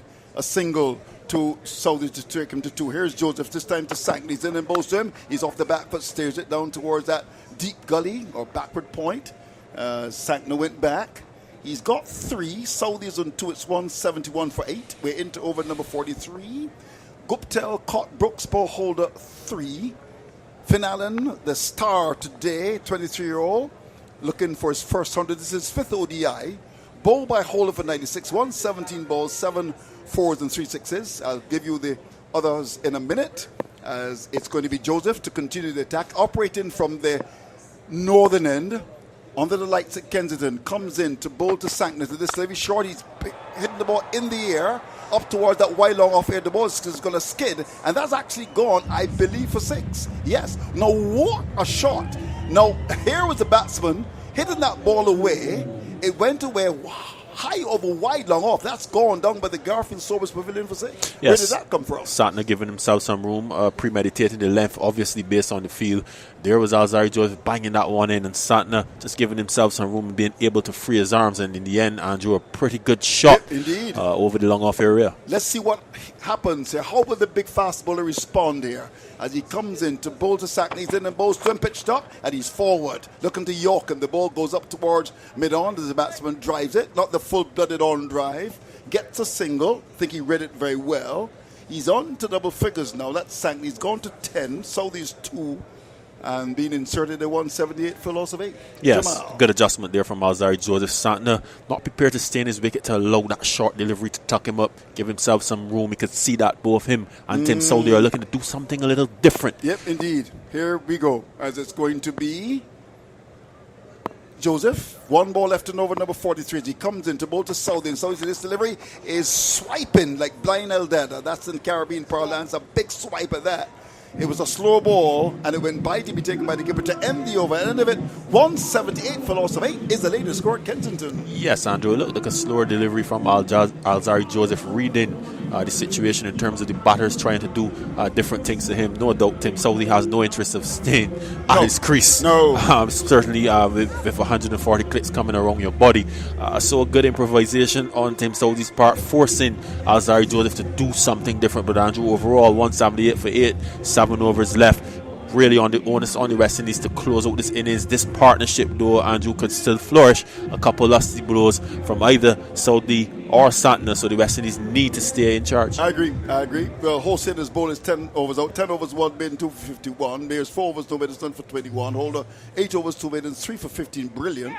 Corral, 7 overs, no maidens, done for 26. Sinclair, before the 6 overs, no maidens, he's picked up 2 for 26. As he continues now to Sackner, and to this delivery, he's on the back foot, forces the ball up to that extra cover area. The captain comes across to make the stop. There's a short third man, there's a backward point, there's a man at extra cover inside the circle, saving 1. There's a cover. In comes Sinclair, bowls to Sackner off the back foot in the air, safely through the gap between backward point and cover. There's protection of the boundary, and there is a single to him. With that, he goes to 11, 179 for 8. We're into over number 44, and it's happening so quickly. The game going at a frenetic pace. I've not been able to run through the details for you, but I promise that I will do that for you. It's important to let you know what has happened. Here's Sinclair as he comes into Southey, and Southey is driving off the edge down to third man. Important runs for New Zealand. 1 will come back for the second as the return is just about to come, and ball pitched up, peeled off the outside edge, down to third man, back for the second. And they're looking, of course, New Zealand to try to get up to maybe 200 here or even more. Southey goes to 4. Sackner's got 11. It's 181 for 8. The rate is 4.16. And Sinclair in his 7th over. He's bowled well. Operating from the southern end of the Malcolm Marshall end. Comes in to bowl to Southey into this delivery. He's bowled him. Beautiful piece of bowling by Sinclair. Oh, that's wonderful. The batsman was in no man's land, and all kinds of problems, really. And it's Sinclair breaching the defence, getting the wicket. Southey goes for 4. And listen to this, New Zealand in the doghouse. They're 181 for loss of 9. Yes, bang on target there from Kevin Sinclair. But Andrew, remember we say he's very unassuming, very uncomplicated. But I can tell you what, Andrew, at the crease he's very steady. He just paused just there momentarily as Southey went away from his stump. He was able to find his direction down the line. The ball just grazing the off peg. Just to the right of the off peg, and we'll have to say, Andrew, again, uncomplicated, very simple, but ball in the right areas. Ball in the right areas, Andrew. 181 for 9. Of course, the innings is not over yet. They made 190 a couple of days ago. The West Indies won the game. It's going to be interesting to see what happens under the lights. Of course, West Indies want to wrap it up here now. They wouldn't want the tail to wag lustily and get to maybe 220. So remember, Andrew, we had this conversation earlier about the post-mortem that we will not have at the beginning of the game. How do you see it now in terms of the bowling combination? Do you still believe that the West Indies should have gone that they were a pace of light? Yeah, I would have. I would have gone, certainly with that, given what I saw not only on Wednesday, but what I saw at the start. In fact, it was almost difficult for the New Zealand batsmen at 36 for 3. Then the spinners came into the attack. They kept things quiet. And in the end, it's 181 for loss of 9. Do you think the pitch has improved a bit, or is it playing the same? We'll get back to you after this. Bowles is the batsman. Here's Sinclair comes in and bowls, and he's coming right across the stumps. Bowles and strokes the ball away down to that long off area for 1. So he's off the mark. 182 now, is it? 182 for 9. Sinclair's picked up 3 for 32. And Sackner, who's got 11, is a pretty capable lower-order batsman. And the action continues at Kensington Oval, watched by crowd of what? How many do you think you have? Probably a couple thousand. Couple thousand? Low couple, probably about 2 or 2 or 3. 3,000. Yeah. I expect more on a Sunday. We'll encourage you to come. It's not that expensive to come into Kensington, as it's going to be the spin of Sinclair. 1 ball left in over, number 44. The backward point is in, the short cover. There's also a short third man. Round the wicket now comes in Sinclair to bowl to Sackner to this delivery. He's forward, pushes down toward long on, gets the run. That's important to keep the strike. So at the end of over number 44, 183 for 9 is the latest score at Kensington. Yeah, another steady over there from Sinclair, Andrew. Just doing the right things, putting the ball in the right areas, varying his pace when he has to, a bit of turn every now and again. Bowled well so far. Obviously, as we said, Andrew, Sackner is still very much capable. Need to close out this innings, does the West Indies, because, Andrew, it is not the easiest one-day surface. It's not a bad surface by any stretch of the imagination, but a bit of variable bounce obviously means that as a batter you can't really set yourself, especially premeditation, looking for those aggressive strokes. So the West Indies have done well on the surface, but certainly as little as possible to chase is the best practice here. I agree. Well, 2 nights ago it was 190. It's now 183 for 9, and the glass beginning to fog up here a bit. So maybe if we turn the aircon off, that may help. Because if it continues like this, we won't be able to describe the cricket. We'd have to go onto the ground and describe it for you. And that is going to be a difficult assignment, I can assure you. Yes, Andrew. Brought me back to the days of my first car when they didn't have any AC. And the rain fell. Here's Joseph. Comes up now in bowls. And there's Sackner coming forward. Drives down to long off. Takes the single. First ball of the over. Would you have taken the single? Well, at this stage, Andrew, Trent Bolt is capable of a few lusty blows as well. At this stage, Andrew, does it really matter? Everyone counts, doesn't it? Yeah, indeed. So he's elected to expose Bolt for 5. It's 184 for 9. Bolt has got 1. Sackner with that single goes to 13. And I would imagine that our good friend Alzari Joseph from Antigua and Barbuda, hello to our listeners on Point FM, will want to knock him over here. 184 for 9. Here is Joseph as he comes up now. He's on his way. He's in. And Bolt is forward. Puts up to mid off. The return comes in. Doesn't hit the stumps. Hits Bolt. And he's catting away from the stumps. The field up at mid off. Is that Mears up there? Well, the ball went up to mid off. He scampered for the run. Oh, with a lot of pace. The pace of Usain Bolt. And, of course, we're talking about Trent Bolt. And he was able to get in. Let's have a look at the monitor. The return came in, had a hit. You think he would have been in trouble? Gone. He would have been gone. Gone for all money, Andrew. He would have been gone for all money. And Kyle Mears missed it. Maybe he didn't shoot. Yes. Have a look at the monitor there. He would have been gone. But the ball instead hit him. Here's Joseph. Comes up now. He's in and bowls to Sackner. Sackner gets the ball pitched up and plays it wide of long on for 1. Will he come back for the second? No is the call. The return comes in. Good work by Mears to come across to his left up the party stand. Picks it up. They get a run. 186 for 9. We're into over number 45. Bolt is 2. Sackner is 14. Hello to all of you wherever you are on Omega, KLS FM 89.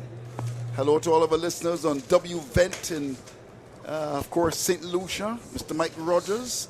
In fact, when I called the stations earlier, I forgot to mention, and I got a note from Mike Rogers saying to me, W Vent is with us as well. Here's a ball pitched up by Joseph and pushed away into the offside down to mid-off by Bolt. There's no run. It's 186 for 9. And, of course, Point FM, very much with us as well. CBC Barbados, Starcom Network, 104 is with us. And, of course, Real FM, Mr. Andrew Donald, who listens to the broadcast and will ensure that he tells you something. If things are going wrong, you'll know.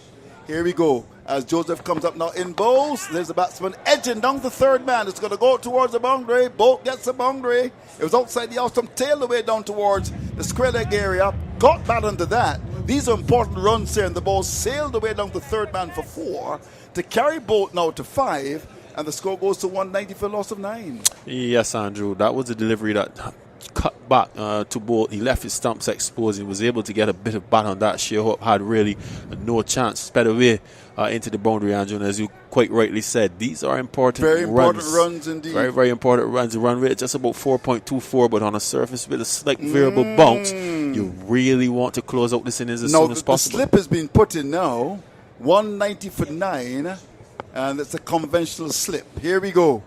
It's going to be Joseph, who's picked up 1 for 42 in his 9th over, will bowl from the northern end. He comes into Bolt, in bowls to Bolt. Bolt is covering up. Going towards square leg, maybe going towards the port, but gets bad onto that, digs it out. plays the ball back to the ball to end the over. At the end of it, 190 for loss of 9 is the latest score at Kensington. Yes, a fair exchange between bat and ball. New Zealand being able to get a fortuitous boundary there in the end. As I said, Andrew, last wicket partnership, and if these two can put together 20-30 runs, all of a sudden it's in excess of 200, and it's a slightly different chase. But the West Indies have done a good job, and they'll be looking to continue that great work by closing off this innings. Andrew, just 5 overs left, so they've done a magnificent job so far, but the end is in sight, but it's not over. Not over. Of course, they've got to go up there and do their thing. And if they win, of course, they'll be dancing in the street from Half-Pitcher in Kingston to Rob Street in Georgetown, Guyana.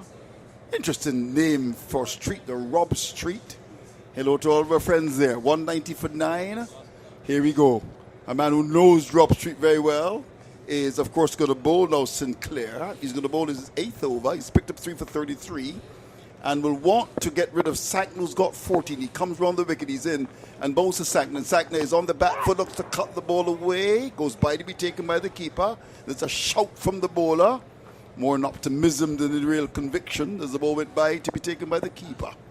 Here is Sinclair, comes in, bowls to Sackner. Sackner is driving off the edge, and is the catch taken? No.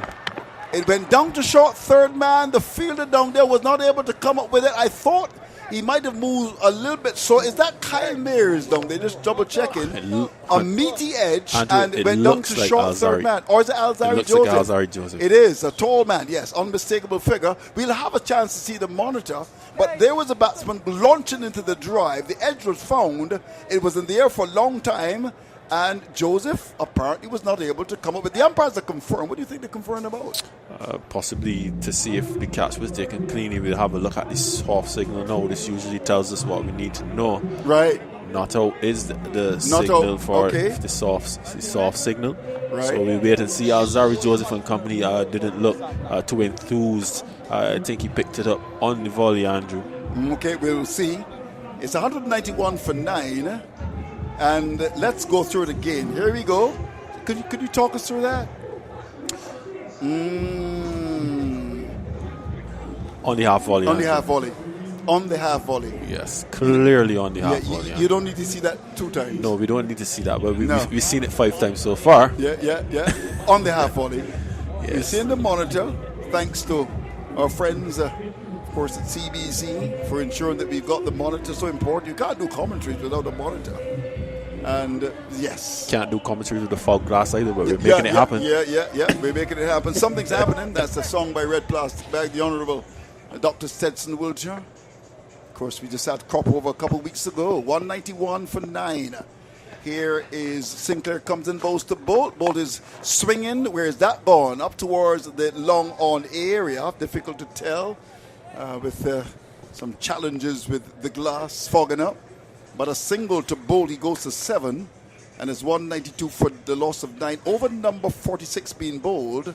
The rate is 4.22. Sinclair has picked up 3 for 35. He's halfway through over number 8 for him.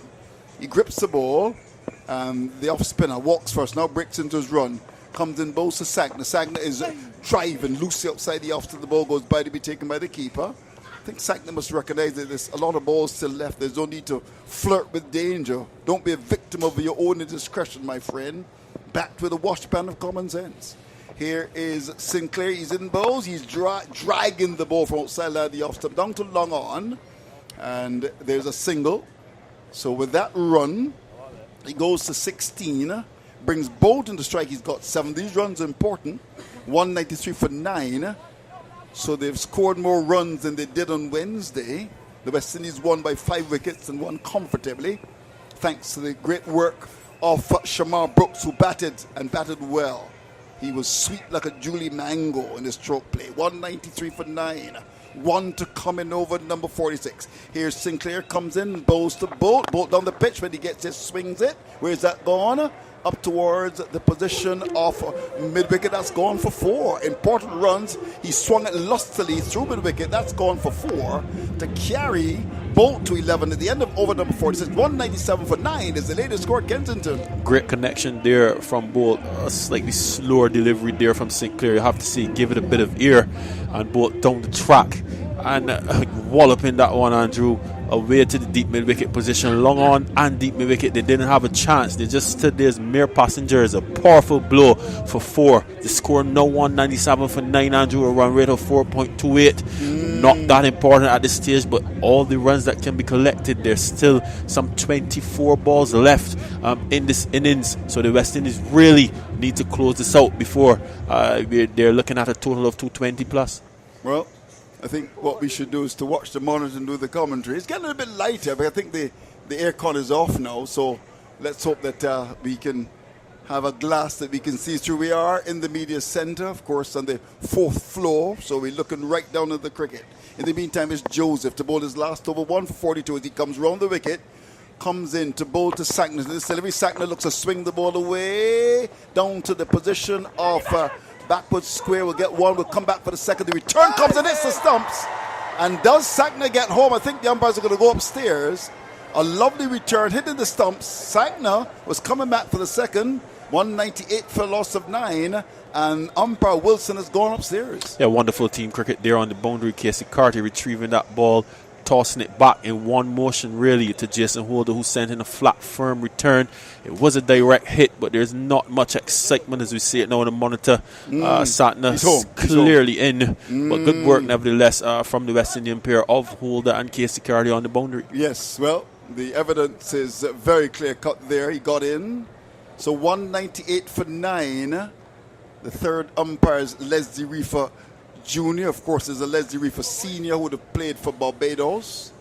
And his son elected to umpire. He's done a good job so far. A young man, 199 for 9. We're into over number 47, being bowled by Alzari Joseph. In he comes on his way with a fresh haircut. He's in and bowls. A ball which is hitting the batsman in his midriff as he came right across the stump. That was bowled at 142 kph. Banged in short, and Sankner went back, and the ball hit him high above the pad and dribbled in the offside. There's no run. It's 199 for 9. So the 200 beckons at Kensington Oval, and we're looking forward to a fantastic game. Of course, the final game is on Sunday, start at 2 o'clock Eastern Caribbean time. We invite you to come to the region's Mecca. Here is Joseph, who enjoys bowling at Kensington Oval. All arms and legs, comes in, finds a leap and bowls, and the batsman tails away and drives up to mid-off. The return comes in! Had it hit that mid-off, they would have gotten the wicket, but it didn't hit, and instead the ball goes down towards, the return was so strong from the captain, it went down towards fine leg. Good work by Holder to come in, and they're going to run. So the 200 has come from the board now for New Zealand. 200 for 9. Bolt is 11, Sackner is on 19, and this represents a pretty useful last wicket partnership here. Yes, very useful partnership, scrambling the runs, hustling. West Indies are trying to close out the game. Andrew, our neighbours next door, they're having some similar issues as us, ducking around in the commentary box trying to see the cricket. But that would have been another run out again as we've seen it on the monitor. New Zealand taking their chances, West Indies not being able to close out this innings quite yet. 200 for 9 now. Bolt is 11, Sackner is on 19. And Joseph will bowl to Bolt and will want to wrap it up here. On the other hand, the New Zealanders will want to stretch it as long as possible. He's got to slip. Now he decides to go with the leg gully, so presumably he may bang the ball in at the leg stump and maybe a little turn the ball away to Kawazi. He comes up now, he's in, and ball's pitched up, and there's the batsman going towards square leg, full delivery, has a big swing at that. It goes by to be taken by the keeper. 2 to come and over number 47. Bolt comes down the pitch to do some. He's going to do some gardening, having a word with Sankner. 200 for 9, Jamal. Yeah, good delivery on this occasion from Alzari Joseph. I'm sure that word from Sankner is, listen, there are 2 more deliveries left in the over. Let's see this guy off and see what they have to offer from this end. This is his last over too as well. He's got 2 balls left. And he comes from the northern end. He's up to the wicket and bowls to Bolt. Bolt is on the back foot and he's going to square leg again, but effectively gets the bat under that and stabs it square. Not the shot you'll invite the schoolboys to see, but it was effective. It went down to that short third man area. There's no run. So Mayor's 4 was nobody's done for 21. Hold 8 overs 3 for 15. Joseph, 9 overs and 5 balls, 1 for 45. Hossein, 10 overs, 2 for 51. Cora, 7 overs, no matters, none for 26. And Sinclair, 8 overs, and has picked up 3 for 40. Last ball to be bowled by Joseph. He's bowled 9 overs and 5 balls, 1 for 45. As he comes in to bowl, he's in. Bowls to bowl. Ball is steering the ball away. Down to wide third man. The ball is headed out towards the boundary. One, they'll get a second surely, and they may even contemplate the third here. As the return comes in, it was outside line the off stump. Got some bat into that. And these are important runs. The last over costing 5. Joseph finishes at the end of over number 47. 202 for 9 is the latest score at Kensington. Yes, much needed runs there for New Zealand. The pair of Santner and Bolt coming together there on those last 2 deliveries and just opting to see Alzari Joseph off. It means that if they do see this over off from Jason Holder, Captain Puran will have to look for another option from that northern end. But Andrew, nevertheless, these are very, very important runs, albeit that is a pretty low last target. Wicket fell at 181. Yeah, so that's what, 19 runs now, Andrew, to this last wicket pair. Just getting a bit annoying from a West Indian perspective. But big Jason Holder, he's back. And he's been on song today, so hopefully he can wrap up the innings from a West Indian perspective. Yeah, Jason Holder, of course, plays for Wanderers in the local competition, the oldest club in the country, just in the outskirts of the nation's capital, up in the Garrison area. And the man who's the curator, former West Indies fast bowler, Prof. Edwards, of course, a Wanderers man. And the late, great Tony Kozia would have been from Wanderers as well. Here's Holder. Comes up now, he's in and bowls. Ball pitched up and Sackness forward. Drives from the leg stump down towards that long on area for a single. These are important runs. Last wicket fell at 181. They've gone past 200 now, over number 48. And I would think New Zealand would be looking to try to get up to maybe 220 and work with that and see what they can do. And have the New Zealand cats among the West Indian pigeons and see what happens. We shall see. Bolt is 13, Sackness 20. Hello again to all of our listeners across the Caribbean. From Omega KLS FM 89 in Jamaica in the north. Of course, to NCN Radio in the south in Guyana. How are you, my friends? Ladies and gentlemen, boys and girls. 202 for the loss of 9. Of course, Zen Radio carrying the broadcast. We welcome you as well. It's on the West Indies YouTube channel, so if you are in the White House like Joe Biden, you may be listening as well. Here is Holder, comes up, he's in bow short, in the air, down to cover. It's going to speed out towards the boundary. Bolt. We'll get 1, we'll get a second, and may even contemplate the third here. No, they don't have the protection with the field on the cover boundary, and he was able to hit the ball over cover, went down to the Greenwich Lane stand, and he's back for the third. These are important runs. These are nagging runs for the West Indies. We're into over number 48.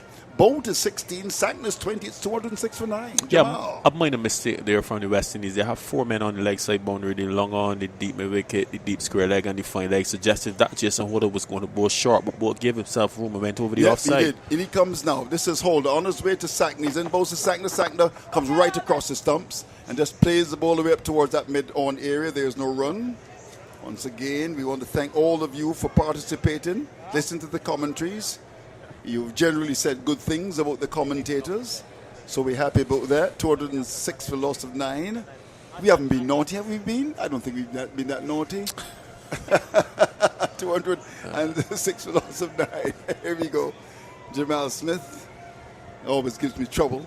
47 overs and 3 balls gone. Here's Holder looking to wrap it up. Comes in to bowl to Sackney. He's in and bowls to him, and the ball is outside the off stump of the batsman and punches the ball away through cover. That's gone for 4. Oh, he hit that very well indeed. A ball that was shot on the back with his eyes open wide and spanked that through cover for 4. 210 for 9. And with that, Sackner goes to 24. Yeah, slower delivery there from Jason Holder, but Sackner using his batting force very well. There he was climbing on his toes and putting the pace back onto the ball, and he was able to beat the cover to his right, a very forceful shot, beating the sweeper to his left as well. So a very high quality cricketing shot there. 4 more runs, Andrew. 4 more runs to the New Zealand credit. Well, the partnership is now worth 29. Here's Holder, comes up now, bowls to Sackner. Sackner gets the ball pitched up and drives. Pass mid-on for 1. Long on comes across to make the stop. Brandon King, the Jamaican, picks it up. They get a run, 211 for 9. The partnership worth 30. And these are important runs at Kensington Oval on the pitch, which has favoured the bowlers. And Holder looking to break it up, looking to get the wicket. This is over number 48, about to come to an end. Bolt is 16, Sankler is 25. They've combined beautifully for New Zealand. And they're fighting the way that we know the Kiwis do. Playing with steely resolve. 211 for 9. And they must recognize the importance of just batting away. And they've batted very well, very sensibly. Here's Holder. Last ball of over number 48. As he comes in to bolt, he's in and bowls to bolt into the same pitch. Stop. That's a very high delivery. Now, what is the umpire going to do here? Is that high enough? It goes out towards that mid-wicket area. Don't think they think it's high enough, but it's certainly fooled the batsman with the height. At the end of over number 48, 211 for 9 is the latest score at Kensington. Another slower delivery, Andrew, just dipped on its way to the batsman, definitely under the waist. Another variation from Jason Holder, possibly got away from him though. It was a little full, took everyone by surprise. I'm sure Bolt was looking for a delivery into the surface with that protection out into the onside.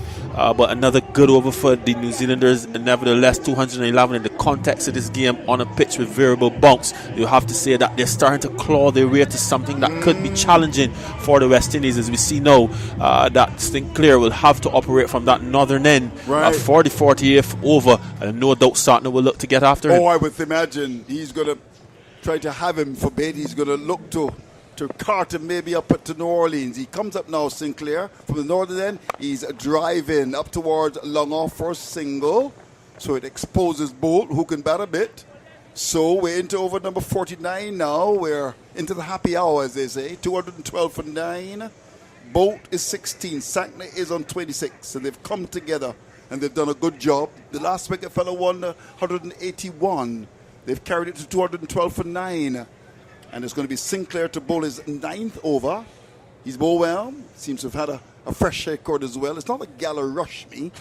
You know about the Gala Rush Me, don't you? Or the Mohawk, 212 for loss of 9. The Gala Rush Me would be for people like Mike Sobers, who of course is our technical director. Here's a ball hit in the air, up towards long off. Will the bowler take the catch? Does he take the catch? He does. And he throws the ball sky high. And it's the end of New Zealand. A ball given some air. Bolt went for the big drive, looking to get gold, got less really than bronze, because in the end he goes. A ball, as we look at the monitor, went for the big drive. It was in there for a long time. And there was Sinclair keeping his eyes on the ball just up at that mid-off area. And look at that, the catch taken just about. He was falling to the ground, but held the ball. He gets 4 wickets, and the end of the innings for the New Zealand side, 212 all out. Well done to Sinclair, who picked up 4 for 41. Yes, very impressed with Sinclair. I have to say, Andrew, he kept his composure not only in bowling the second last over the innings, but more so in taking that catch. That delivery just sped off into the air, high into the air. Sinclair, as we could see from our angle at first, he was wrong-footed. He had to go back to his right, make an adjustment, and his acrobatics came into play. He was able to propel himself forward and come up with the catch to close out that innings for the West Indies. New Zealand dismissed for 212, Andrew. Look into your crystal ball. I'll run to the details for you, of course. Don't you go anywhere. We've got our dinner show for you. Tahir is about to come. He's got some special guests as normal. You've looked into your crystal ball. You brought it today. What do you see in the crystal ball? 213 to get. Talk to me, Jamal. I see a very gettable score, Andrew. I see a score that will call for some application and some counter-attacking where possible.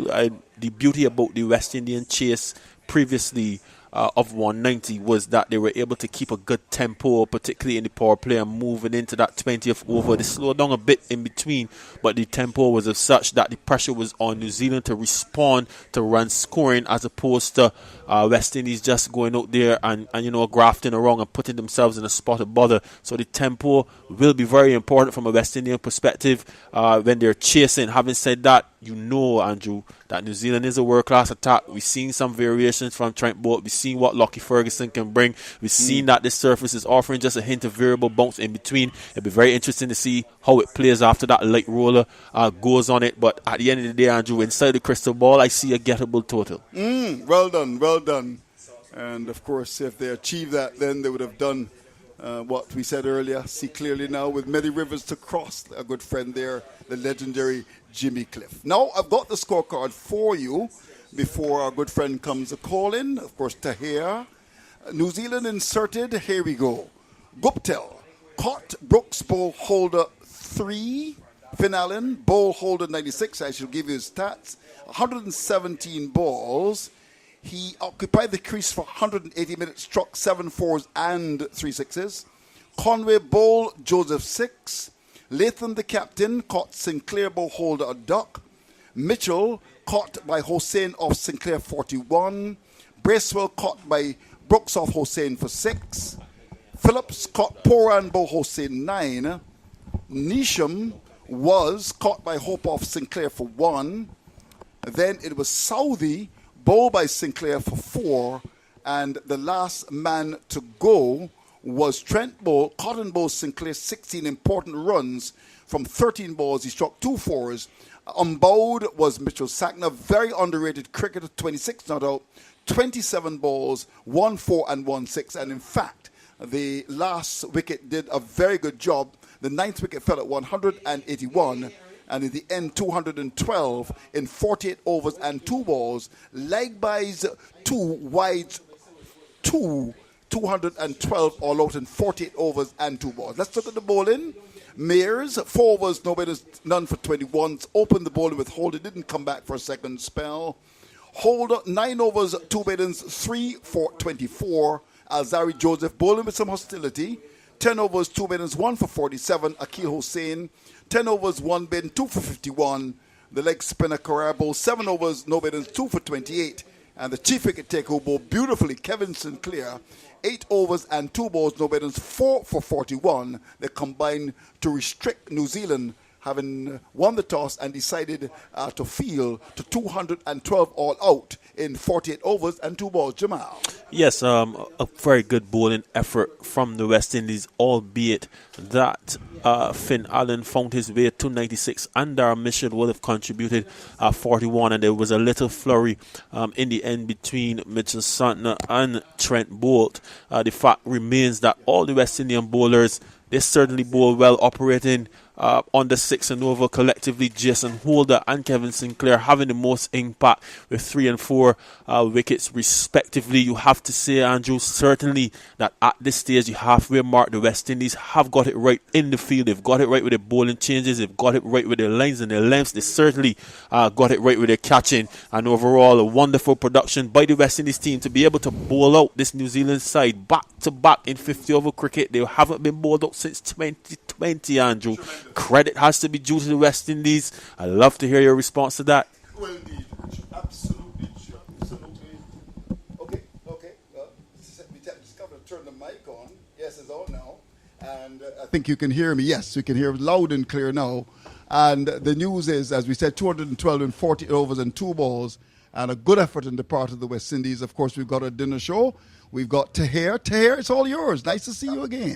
Nice to see you. Thank you, Andrew, and good evening, everyone. And good bowling performance from West Indies, bowling out New Zealand for 212. The only really standout batsman innings for me was Finn Allen, an excellent innings. His high score in ODI cricket, only 23 years of age, scoring some 96 off 117 deliveries. The only other real contribution was Darryl Mitchell with a 41 and Mitchell Santner there in the end. Excellent bowling from West Indies.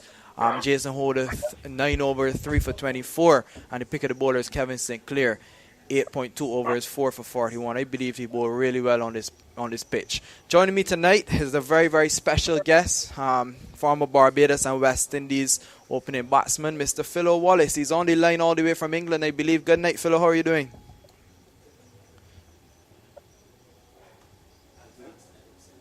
We're just...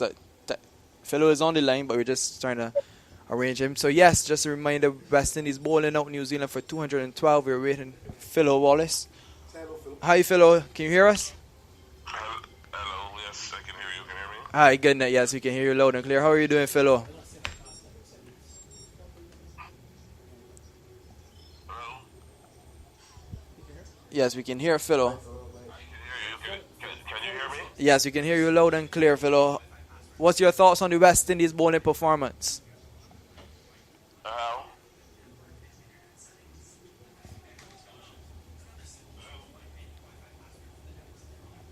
Okay, just give me 1 second there. Let me...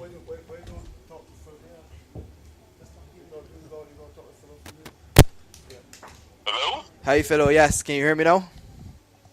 Yes, I can hear you. Brilliant. What's your thoughts on the West Indies bowling performance? I thought it's a very good bowling performance when you can bowl a team like New Zealand for under 200 and 220 runs.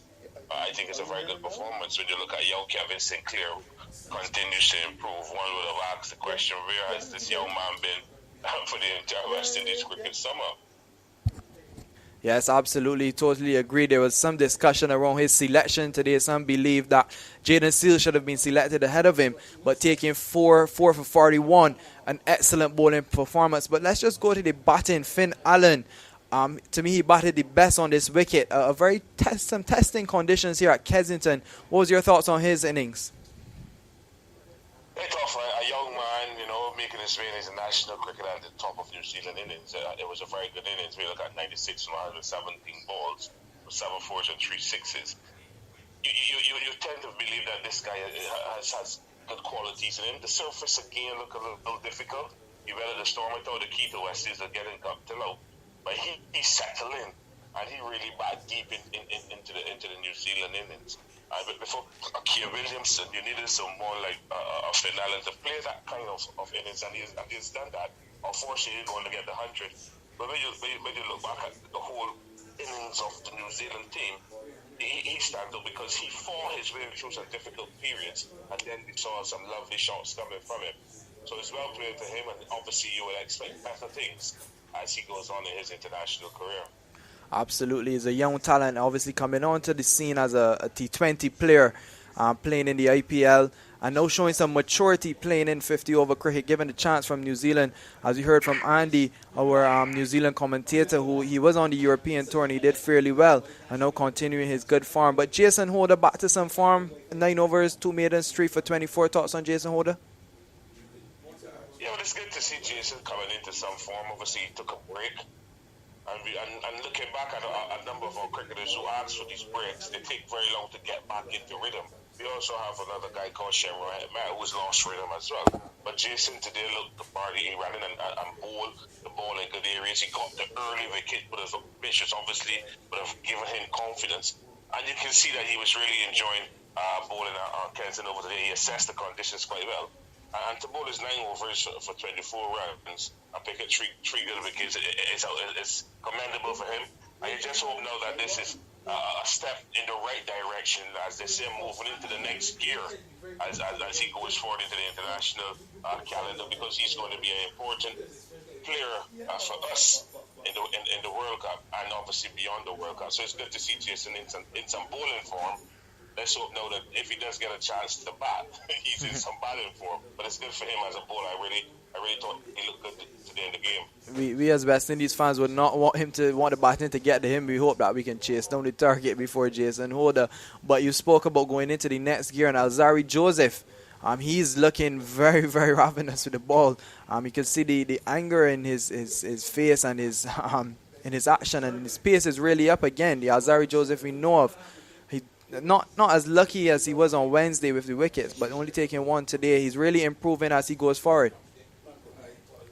Yeah, Alzari Joseph have been around, for a little while. He's some representatives at the under 19 level, and I'll just go back today in a test match, England versus South Africa, where a young man would have been with Alzari called Kadiso Rabada. And you see those young guys that were featured with Alzari in some of the youth tournaments together, that can give him inspiration. And I believe that he's realizing now, look, if Rabada can do it, I can do it. I can be the spearhead of this West Indies attack. He's not as lucky as one would expect for a fast bowler. But what I like about him is that he's bowling fast. And no batter likes real pace. And I think that if he continues to bowl fast, I think his luck will swing and he will start to get the wickets that he richly deserves. And he will continue, I think, to grow and improve and pull the other fast bowlers along. So yes, he's improving, and let's hope that he continues to improve and continues to enjoy playing cricket for West Indies. Yeah, totally agree there, fellow, and it's good to see because in that same competition when West Indies won the under-19 the tournament that year, you remember Rashad Pant, he played in the same tournament, Ishan Kishan, and they've gone on to higher heights, and it's only the West Indies cricketers that seem to have fallen off a little bit, but it's good to see our like the Kemo Pauls and the Shamar Springers back around the setups once again. And hopefully they can get pushed and make a name for themselves on the international front. But chasing down this 212, how do you reckon West Indies going about this target? I think the West Indies have to have a good start from the openers. From what I'm seeing here, I see Kyle Mears on the open batters. I think they have to give us a good start.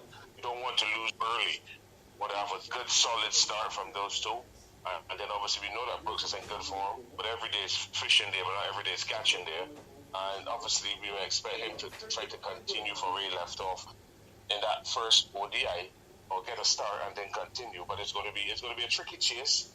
213 is not going to be easy on the surface, on that surface at Kensington Oval. So it's going to call for a lot of application, a lot of smart cricket. And I hope that they look to rotate the striker, run a lot of singles and twos, and rear the New Zealanders down.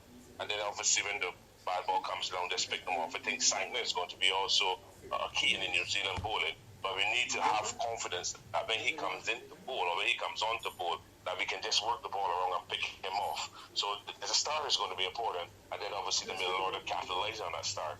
Absolutely. The line to go 2-0 up and win this series. Absolutely, totally agree. I know there's a lot of discussion going around who should open the batting with Shea Hope. Kyle Mears opened in the first game. And obviously Brandon King coming back in. What was your thoughts? Who do you think should open? Should we continue with Kyle Mears at the top with Shea Hope, that left-hand, right-hand combination, or should we go with a Brandon King? To be honest, I like to see Brandon King at the top. I think that Brandon King has something special as an opener. But obviously, again, the selectors are toying around with this batting order, which I'm not in favor of, but they know what they're doing. But I see Brandon King is slated to come after Nicholas Pooran and after Casey Carty. I don't know if this is right.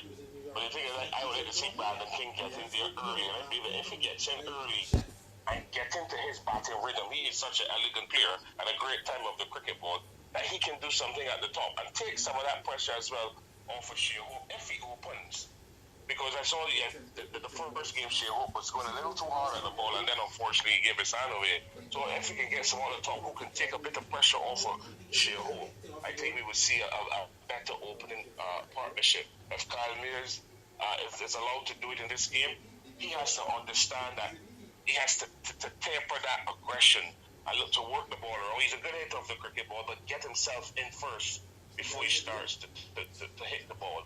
And if that can happen, if he can get some common sense happening with those two openers and get a good partnership at the top, I think it's going to push the New Zealand bowlers back, and it's going to put West Indies on top in the series. We need to start winning series to start getting the crowds coming back and start getting or people who are interested in West Indies cricket interested again. You can't be 1-0 up chasing a small target of a 212 or 213 and not win the series. I think we need to close up the series and give ourselves a good pat on the back and say, hey, we've done something well and finish our international summer on a high. Yeah, I totally agree there with you, Philo.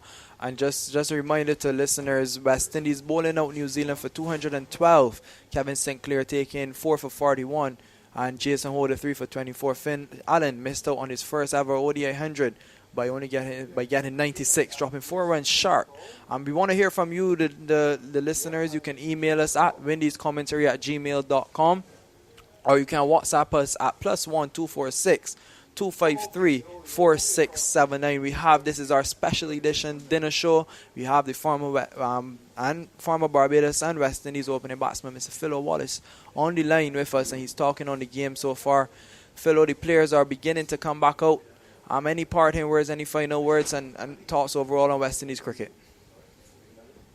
I think when you look at it, West Indies cricket is going through a lot of changes. I know they've been hit for sixes a whole lot going forward in this calendar year. And you hope that this upward trend of winning continues. And we hope that the guys will go there this evening and do that small crowd a justice by knocking off the 212 runs and bringing smiles back. But not only to the Barbadian West Indian fans, but the West Indian fans across the world, and particularly the region, and knowing that there's a final a final game coming up shortly in this 50-over series, and they will expect a good crowd to come. And beating New Zealand put a big feather in the cap and give those guys confidence at the next international cycle, which will be the qualifiers for the World Cup, and give them the opportunity, give them that impetus, and we can really see true West Indies cricket come into the fore. So I just hope that they can go to this evening and really back with a maturity and common sense, as we expect them to, and look to seal off this ODI series tonight, and then come back Sunday and just put the icing on the cake. And I want to wish them all the very best chasing the 213. Thank you, Philo. Thank you so very much. Your insights always welcome here. And we know it's pretty late overseas, but thank you for joining us for our dinner show. The players are back out on the field. We'll definitely see if West Indies can chase this down or New Zealand will level the series. So until next time, Philo, thank you so very much and good night, and please be safe. Thank you and take care. So at this time we welcome Andy to the seat, and Barry will take the first over and first ball by ball commentary. Thank you, and that's been the end of the dinner show. I hope you enjoyed it, Andy. Yeah, thanks very much for that, Tahir. It's great to hear from a former West Indian player, Philo Wallace there, who's over there in the UK. I think he lives, Philo, doesn't he? But anyway, the players are back out on the field now, as Tahir alluded to. The lights are on, of course. It's very dark here now. Well, it's very dark. It's night time. It tends to get dark around 7 o'clock, and or maybe even 6:30. It's 7:25 local time, or East Caribbean time. And it's just the thing I've been interested to know is who's going to open for the West Indies tonight. So hard to recognise them under their helmets. I just need to wait until I can pick up the numbers. But no doubt Shea Hope will be one of them, and that's clearly him. He's going to take strike to Trent Boult.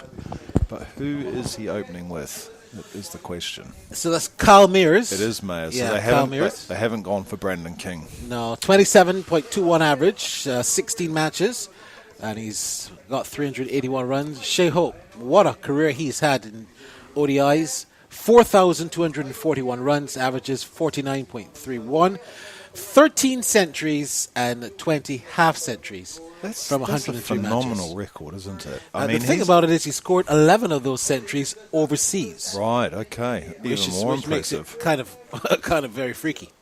So Trent Boult, he's got 171 wickets. Left arm pacer comes in now, bowls the first ball to Shea Hope, and Hope is defending this one. They're thinking of a single. It would have been suicidal. Played square into the offside, and there's no run. The target is 213. Maybe one of the reasons why the West Indies have resisted opening with Brandon King is just because of the fact that it's a fairly low total, Barry. Yeah, I still believe you should. You can still open with Brandon King. Carl Mears, I'm not quite sure for 50 over if we need him as an opener. Here comes Boult now, bowls, and this delivery is outside the line of the off stump, taken there by the keeper. It's going to be interesting to see how Boult bowls to someone like Shea Hope, because in the first match, in the 50 over, he kept a very much off stump line and length. When he was carted through cover, he then began to go all over the place. He bowled, I think, seven or eight wides in the innings. Yeah, hit a shocker. He doesn't like to be attacked, Trent Boult. Boult again from the Joel Garn end, and bowls. This delivery is down the leg side and turned behind square. They're going to get one. Are they going to come out for the second? No, they won't. So the Windies are off and running. They're one without loss. The target 213. Don't forget the target on Wednesday 191 was chased down with the Windies winning by some 5 wickets. Yeah, in a very comfortable victory as well in the end. They probably could have won it actually quicker, but just towards the end there, just trying to remember who that was. Blackwood and Holder just chipped away at it, but it was a very comprehensive victory by the West Indies in the first match on Wednesday. Here comes Boult now, and bowls to Mears, and Mears this time is defending into the offside, and there's no run. Didn't Jamar Brooks bat well the other night, Barry? Oh, he was very classy, and he looked in really good nick. The thing about someone like Brooks, Jamar Brooks, is that he has to keep reminding himself, play your natural game. He seems to lose concentration, and that's why he wasn't scoring runs earlier. as Bolt comes in and bowls to Mears wide down the leg side, and that's the first wide. He bowled 8 of them on Wednesday, and now that's the first in his first over. He just seems to perhaps has lost his radar from the Joe Gardner, and I'm wondering perhaps he might be better served to try the Malcolm Marshall end, because he hasn't got it right from that end at all. In fact, when he came back and bowled from the Malcolm Marshall end in his second spell on Wednesday is when he picked up the 2 wickets. Here he comes again now, and bowls to Mears, and this time Mears gets the delivery. That's wide again down the leg side, wide number 2 by Trenton Bolt. What is going on with him at the moment? Yeah, I'm this telling is one you, of the best bowlers in the world. Trenton Bolt should try changing ends quite early. Like I said, he struggled from that end on Wednesday, and it's only when he changed ends he picked up some success. Don't just remember though, he did get Mayers with one that moved away from.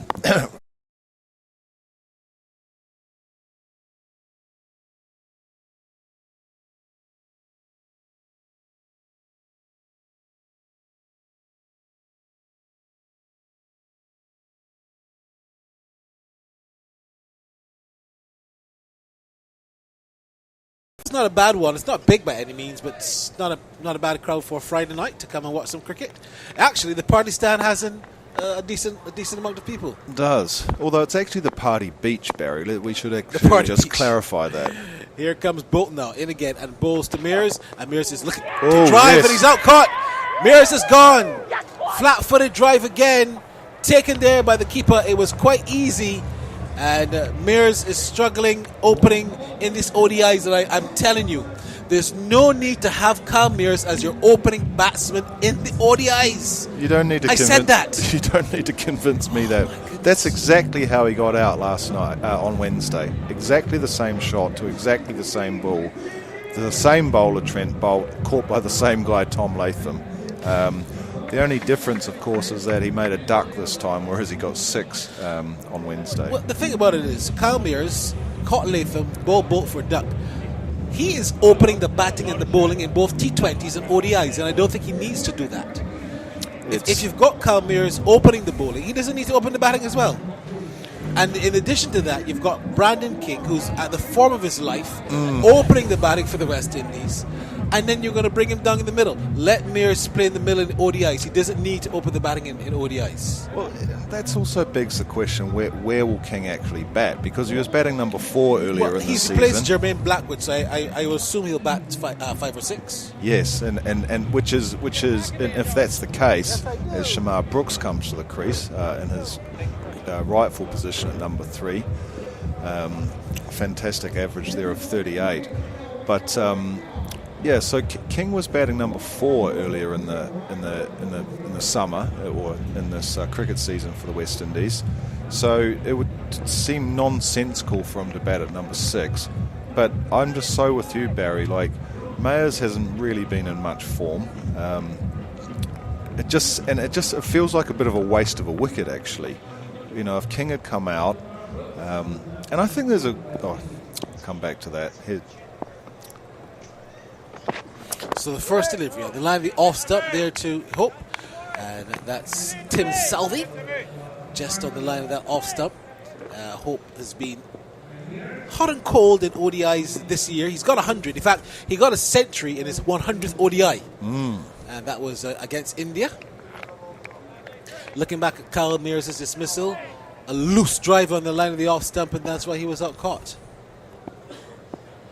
Here comes Southey in again now as he runs and passes the umpire and bowls to Hope wide down the leg side. Signal wide now by the umpire. A very good take, mind you. So congrats there to Latham on a very good catch. Latham, of course, is keeping wicket, and he is the captain tonight because Kay Williamson has a quad injury. Yeah, actually, I just remember at the end of the match on Wednesday, he was limping, and he was instead of fielding at mid-off, he moved to mid-on because he was struggling. As Southey comes in again and bowls to Hope, and Hope is pulling sweetly through mid-wicket. That's going to go into the boundary for 4. He doesn't even move. It was short. It was not pulled through perhaps a conventional mid-wicket, but more of a straightish mid-wicket. But once it got into the gap, it certainly got to the boundary very quickly, and Shea Hope gets his first 4. The Windies are 5 without loss. Yeah, and this is a really disappointing start by Tim Southey here. You know, first ball was a wide, and then that is just too short at his pace, and Hope just pulled that one away for the easiest of boundaries. 8 for 1, correction. As Southey comes in and bowls again, wide of the off stump. Hope was thinking and shaping up for a drive, but good thing he didn't. That one straightened up and it also had some pace on it. Southey is no spring chicken to cricket. He's been around for a long time. He's a really good bowler, Tim Southey. 2008 he made his debut for New Zealand. Can you believe that? 14 years so ago. long ago. Yeah, he was 18, I think, at the time. Just after the 2007 World Cup in the West Indies. So that will give you some idea of how long he's been playing. And he's still going as he runs in now. Passes the umpire and bowls to Hope. And Hope this time is punching this one square the offside. No runs there for him. And the Windies remain on 8 for 1 in over number 2. As the crowd continues to build. You thought there would have been more people here tonight? I think the big rain shower probably put a few people off. Put a damper on things? Very good, Barry. Actually, that was average. That was average. That was very corny. Yeah, but no, my friend Vaughan, who's over here at the moment, he was tempted to come, but the rain put him off. Here comes Southey in again and bowls to Hope. And Hope this time is just defending, stabbing the ball just in front of him. There's no run. The ball goes up to the cover area and he can't score. I've got a broader question for you, which I've been thinking about for a while now. Because the West Indies is basically a collective of nations, right? How do people, I mean, I guess you can only speak from where you're from, but how do people in the Caribbean feel about it? It's not really a national team, but it kind of is. Well, the thing about it is if you ask anybody around the world, what is the West Indies? As we get back to that, this delivery is pitched up, outside the line, the off-stump, left alone, taken by the keeper. The end of the over, the Windies needing 213 to win. After 2 overs, they're 8 for 1. Yeah, so what's your take on that?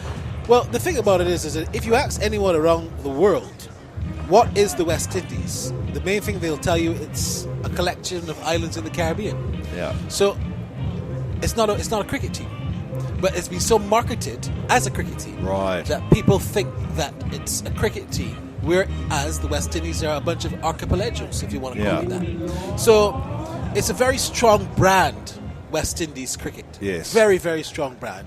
And I guess a lot of people just think that they're a scattered collection of the islands very close, but some of them are very far.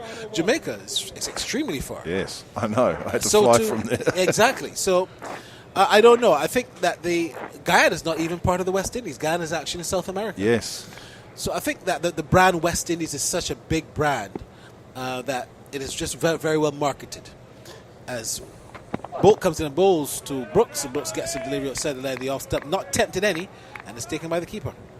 Just take Casey Carty, for example, who's the first cricketer first cricketer to come out of St Martin to represent the West Indies. Would the people of St Martin be like big fans of the West Indies? I'm not quite sure how big cricket is in St Martin. I think a lot of them follow it and watch it, but it's not very well. It's not played a lot. Right. I remember. I'll tell you about this after this. Here comes Bolton now and bowls to Brooks outside the off step taken by the keeper. Andrew Mason and myself, we did a game in St Thomas probably about 10 years ago. It's the Virgin Islands. Yeah, right? That's in the Virgin Islands. So but that's obviously not near St Martin. But the point is that when we went to that side of the world, it was like if celebrities were in town. It was like if VIPs were in town. The people were like actually treating you like a celebrity. Cricketers could not even walk around. Wow. So they watch a lot of cricket, but they don't play a lot of cricket. This delivery again outside the line, the off stump. And I remember we were doing commentary at the ground, and in the middle of the game going on, some school children, about 40 of them, just walked right across the field.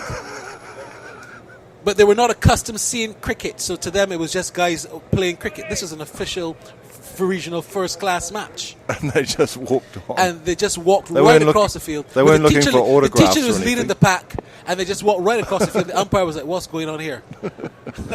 So here comes Bolton now, and bowls again outside the line, the off stump, taken there by the keeper. That was a great time when we went to St. Thomas. That year we also went to Montserrat. I think that was the last first-class game that we would have done it in Montserrat when we were hosted by the Premier, Mr. Mead. Well, Montserrat's famous for where Alan Stanford started as scheming. I've heard a great podcast on the BBC recently about the the whole Stanford debacle. But yeah, Montserrat is where he moved to. Here comes a Bolt again and bowls. This one is driven, square of the offside. Still no run for Shamar Brooks. He's faced all 5 balls in this over, trying to get off the mark. He actually got the highest score, 79 in the match on Wednesday, led the West Indies home. Of course, then the target was just a little bit smaller, 191. But he batted with so much responsibility. He was so attractive to watch. He was just a joy in every sense of the word. Here he comes in again. Don't forget to continue to send your emails to windiescommentary@gmail.com as Bolt bowls. Wow, that took off outside the line of the all-stump. Shot through to the keeper. Well bowled. A maiden there for Trent Bolt. Much tidier over. So the Windies needing 212 to win. The latest score, they're 8 for 1 after 3. Yeah, a bit of lift there for Bolt off that last one outside off stump, but that ball was actually only 129 kilometres per hour. So compared to, say, Alzari Joseph, who was getting it through regularly over 140, you think of Bolt as being pretty quick, but on the evidence of that ball at least, his pace isn't up where it might otherwise have been, perhaps a little bit earlier in his career. It's hard to say really, but anyway, I don't know why Tim Southey's running into bowl there. The umpire had his arm out. I think he just wanted to warm up. It was just a warm-up. Yeah. There was no way that would have been delivered. Hope was not standing and ready to face, and the umpire had his hand out. I'm not sure why he was running in like Usain Bolt. Here comes Southey now. He's ready. He's actually got a short cover on this occasion. There's a slip, there's a third man, backward point, cover point, and a short cover. Southey comes in and bowls to Hope, and Hope is playing this one to the cover point area, and there is no run. One thing that I was thinking about the other day, Barry, is a few years ago they took out that rule that you had to have 2 stationary catches in the first 15 overs. I have no idea why they took that out of the game. Yeah, a number of rules have changed. I mean, rules change almost every year in ODIs. Here he comes in again, Tim Southey. He's got none for 5 from 1.1. Good morning to all of our friends listening in New Zealand. Send us your emails. Tell us where you're from.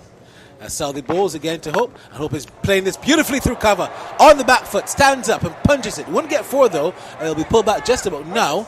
And the batsman will come back for the second. But that was another lovely shot there from Shea Hope. He goes to 7. It's 10 for 1. Yeah, and that's an advantage of having Glenn Phillips on the side. He's probably the quickest of the New Zealand fieldsmen, and he raced after that one and picked it up comfortably inside the boundary. Had it been another fielder, Hope may have got 4 for that, but Phillips was a very impressive fielder during the T20 series, and that just strengthens New Zealand fielding somewhat by having him in the side. We say hello to our friends listening in Berbice on NCN Radio. That's, of course, where the 2 of the players are from. As this delivery is on-driven. Another sweetly timed shot from Hope. They are thinking of 2, but that would not have worked out. Would have been a clear run-out. Good thing they only settled for the single. So we've got what's called a broken Nelson. You know what's a broken Nelson? Yeah, I think I've just worked it out. Yeah. It's 1-1. For 1. Yeah.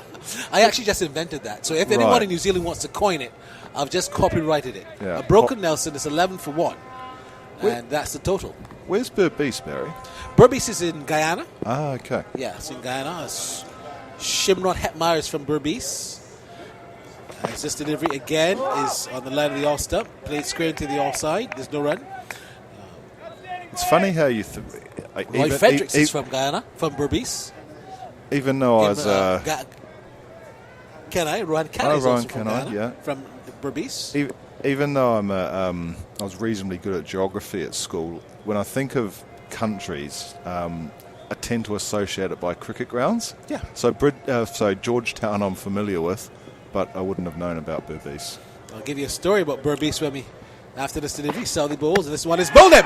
Clean him up. It was a Yorker length delivery. Brooks didn't seem to pick it up at all, and he's been clean bowled for duck. So the top scorer on Wednesday has been bowled for duck, and the Windies now in a little wobble.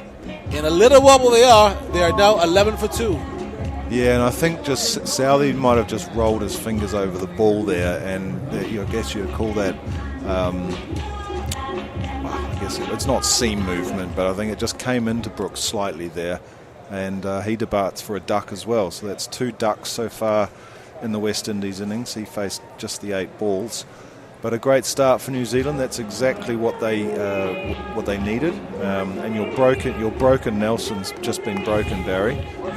It has been. It's 11 for 2 now. So 11 for 2.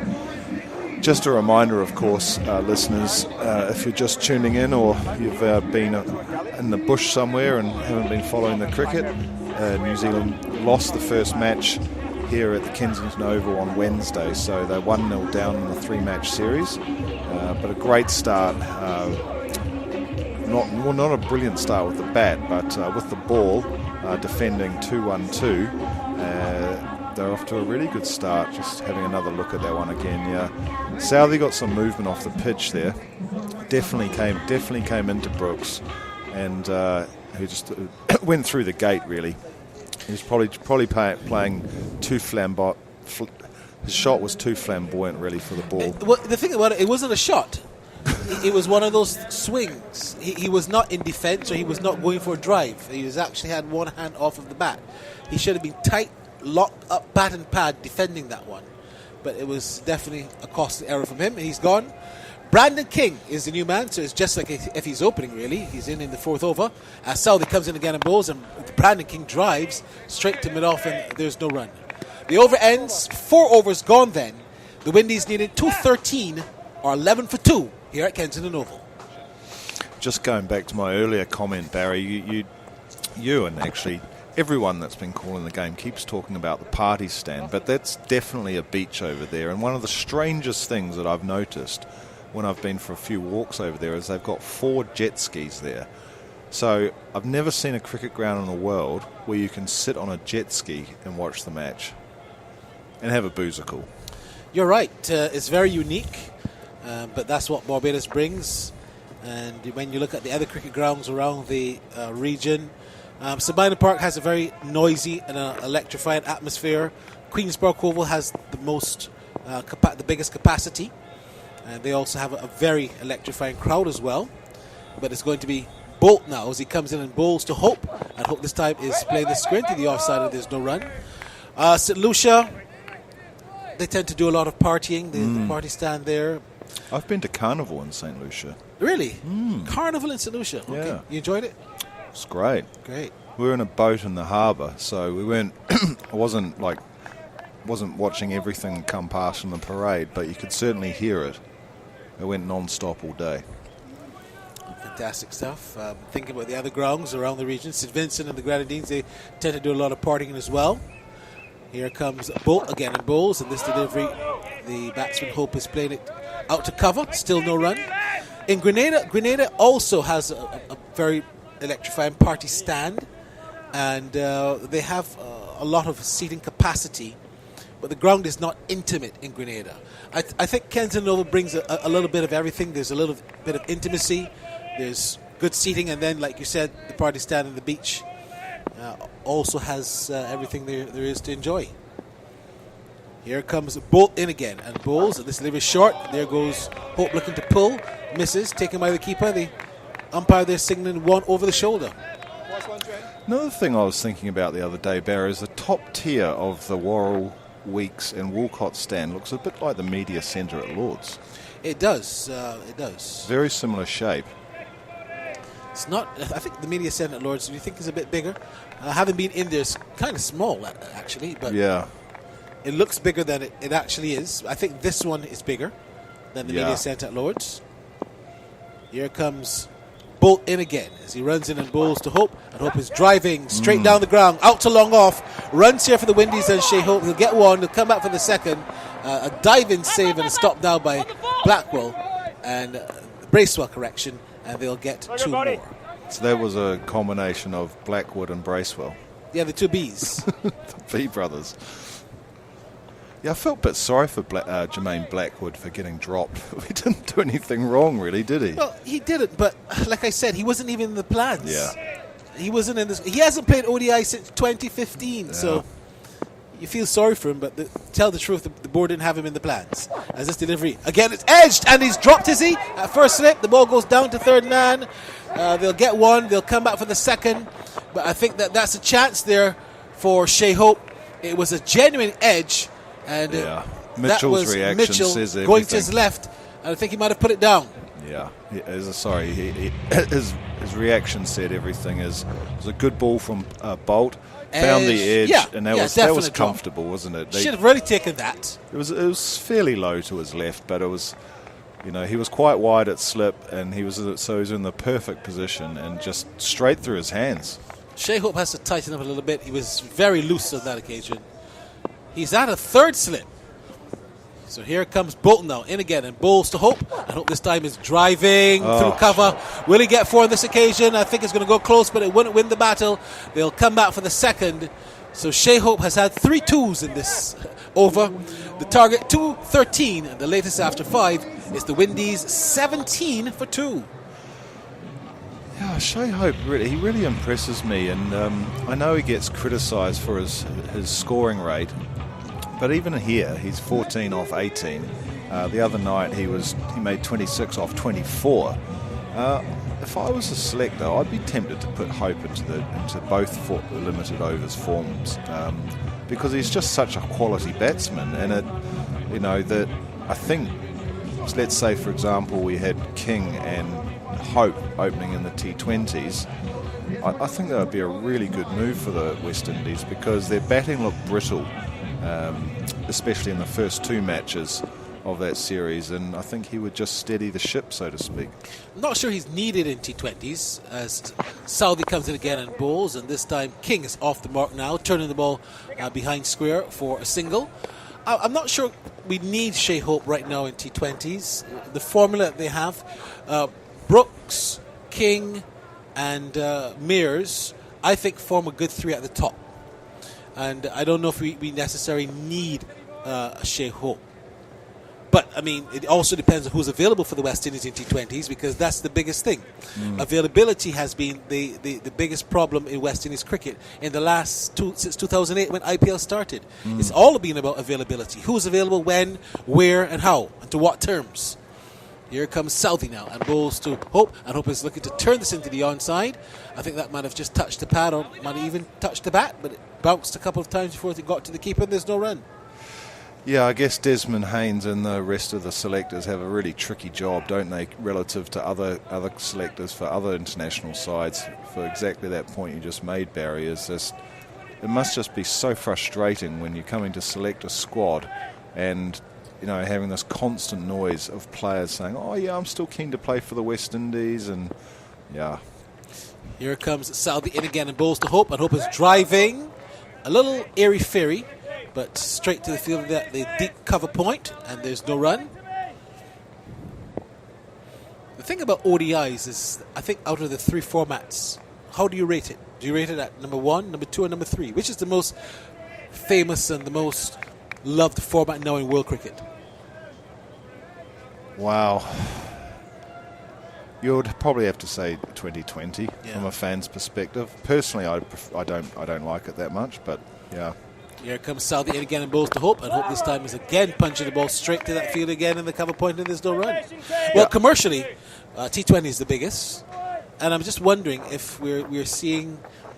Well, look at the PSL, for example, right? Yeah. I mean, I didn't watch that much of it, but when I was in Pakistan, and I've been there a couple of times this year, all those matches are absolute sellouts. Yeah. The crowd in Multan for the Pakistan one-dayers was good, and it was pretty much full. But during the Test series against Australia, the crowds were poor. So that's just using Pakistan as an example. Here comes Southey in again and bowls to Hope. I hope this time he's looking to cut. Misses. Taken by the keeper. That was a naughty shot. A real lapse in concentration there from Shea Hope. He knows it.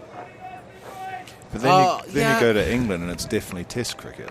I've been to the PSL in Pakistan, And I thought that, yes, the crowds are very big, but it's also the cheapest to get into a game. Right. It's like about $5 equivalent to get into a PSL match. So they make the prices of the tickets very cheap to get the crowds going. I'm not quite sure how much it is for a test match, but I'm sure it's perhaps just a little bit more than that. But T20 cricket is the biggest in Pakistan. Here he comes in again and bowls and delivery down the leg side, and Hope this time turns it into the onside. They get one, and that's yeah.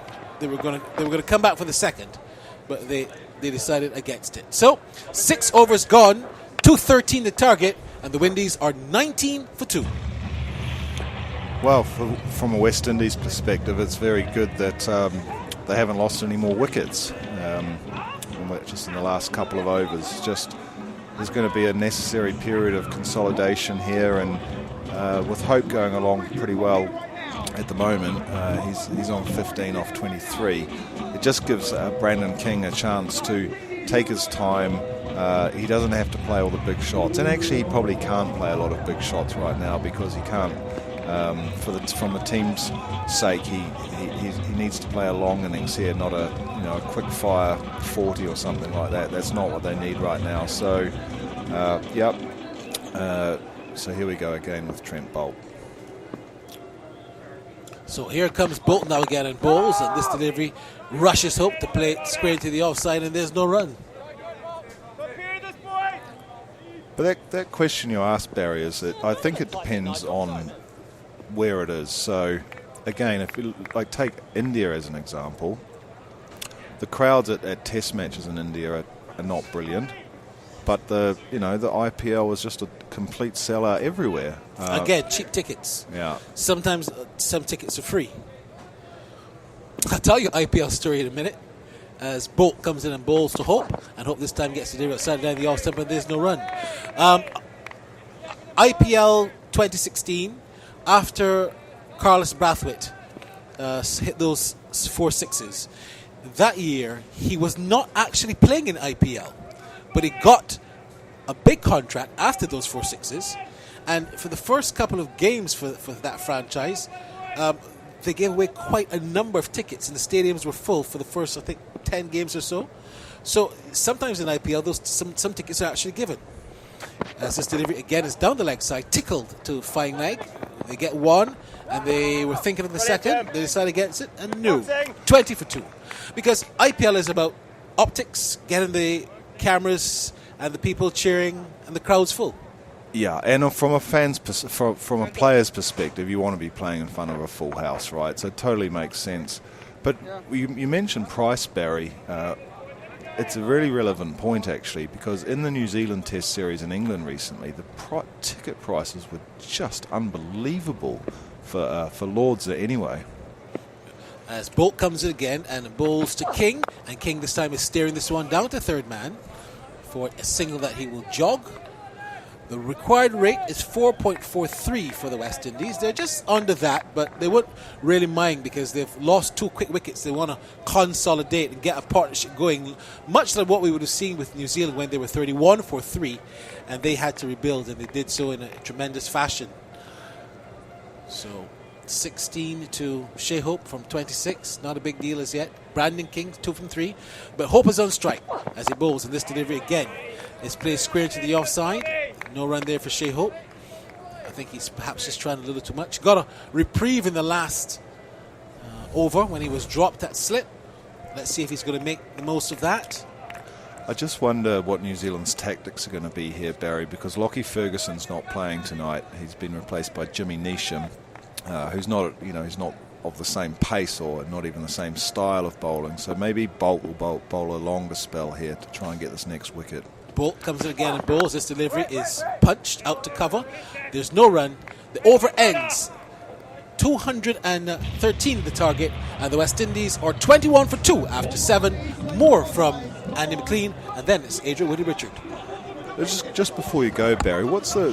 Oh, it's all right. We'll save it for next time. I've got another question for you. As Woody comes into the commentary position there, good start from New Zealand, as I've mentioned, and they've got those 2 early wickets. Should have been 3. because Mitchell dropped Hope, and that would have made a big difference to the I suppose the outcome, not the outcome of the match, but the mentality of the match. Being 3 down is quite a bit different to being 2 down, and also, of course, brings another new batsman to the crease, and it also would have put the New Zealand's tails up a little bit, especially Trent Boult. He's looked quite dangerous today after bowling a couple of wides early on, and anyway, now it's going to be Tim Southey again, once again coming in from the Malcolm Marshall end. On his way in, bowls to King, who's in behind it, and pushes out into the offside, and there's no run. You had another question for Barry. I was going to tell you that you could have asked me, Andy, but that's okay. We were talking about ticket prices. I remember when I was in the employ of Cricket West Indies, I did try to tell them that I thought that we had to take a different strategy in the sense of that we were, because I'd seen what had taken place with CPL, as we watch Southey bowling to King, hit uppishly out through extra cover, and then Hope was also taking a couple of exploratory steps down the crease. It was hit to the left of the fielder in an extra cover.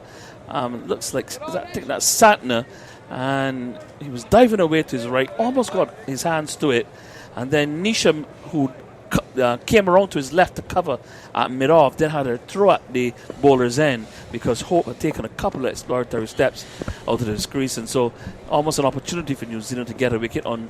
As in baseball, they would say that was a double play.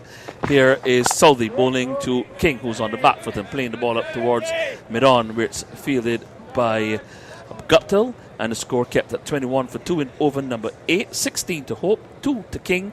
The West Indies are chasing 213 for victory after they dismissed the New Zealanders for 212 in 48 overs and 2 balls. Finn Allen got the top score of 96. Daryl Mitchell got 41. Mitchell Santner got 26 not out. And Trent Boult 16. Those were the only players to make double figures for the New Zealanders. Southey under the lights bowls, and King drives uppishly, and he's brilliantly caught by Martin Guptill, diving away to his right at mid-on and holding a low catch. Brilliant catch by Guptill.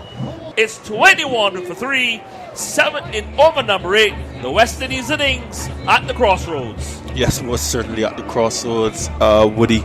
There was Brandon King looking to force the pace. Beautiful diving catch to the right from Martin Guptill, coming up with the goods for his team. Another wicket there to Southey.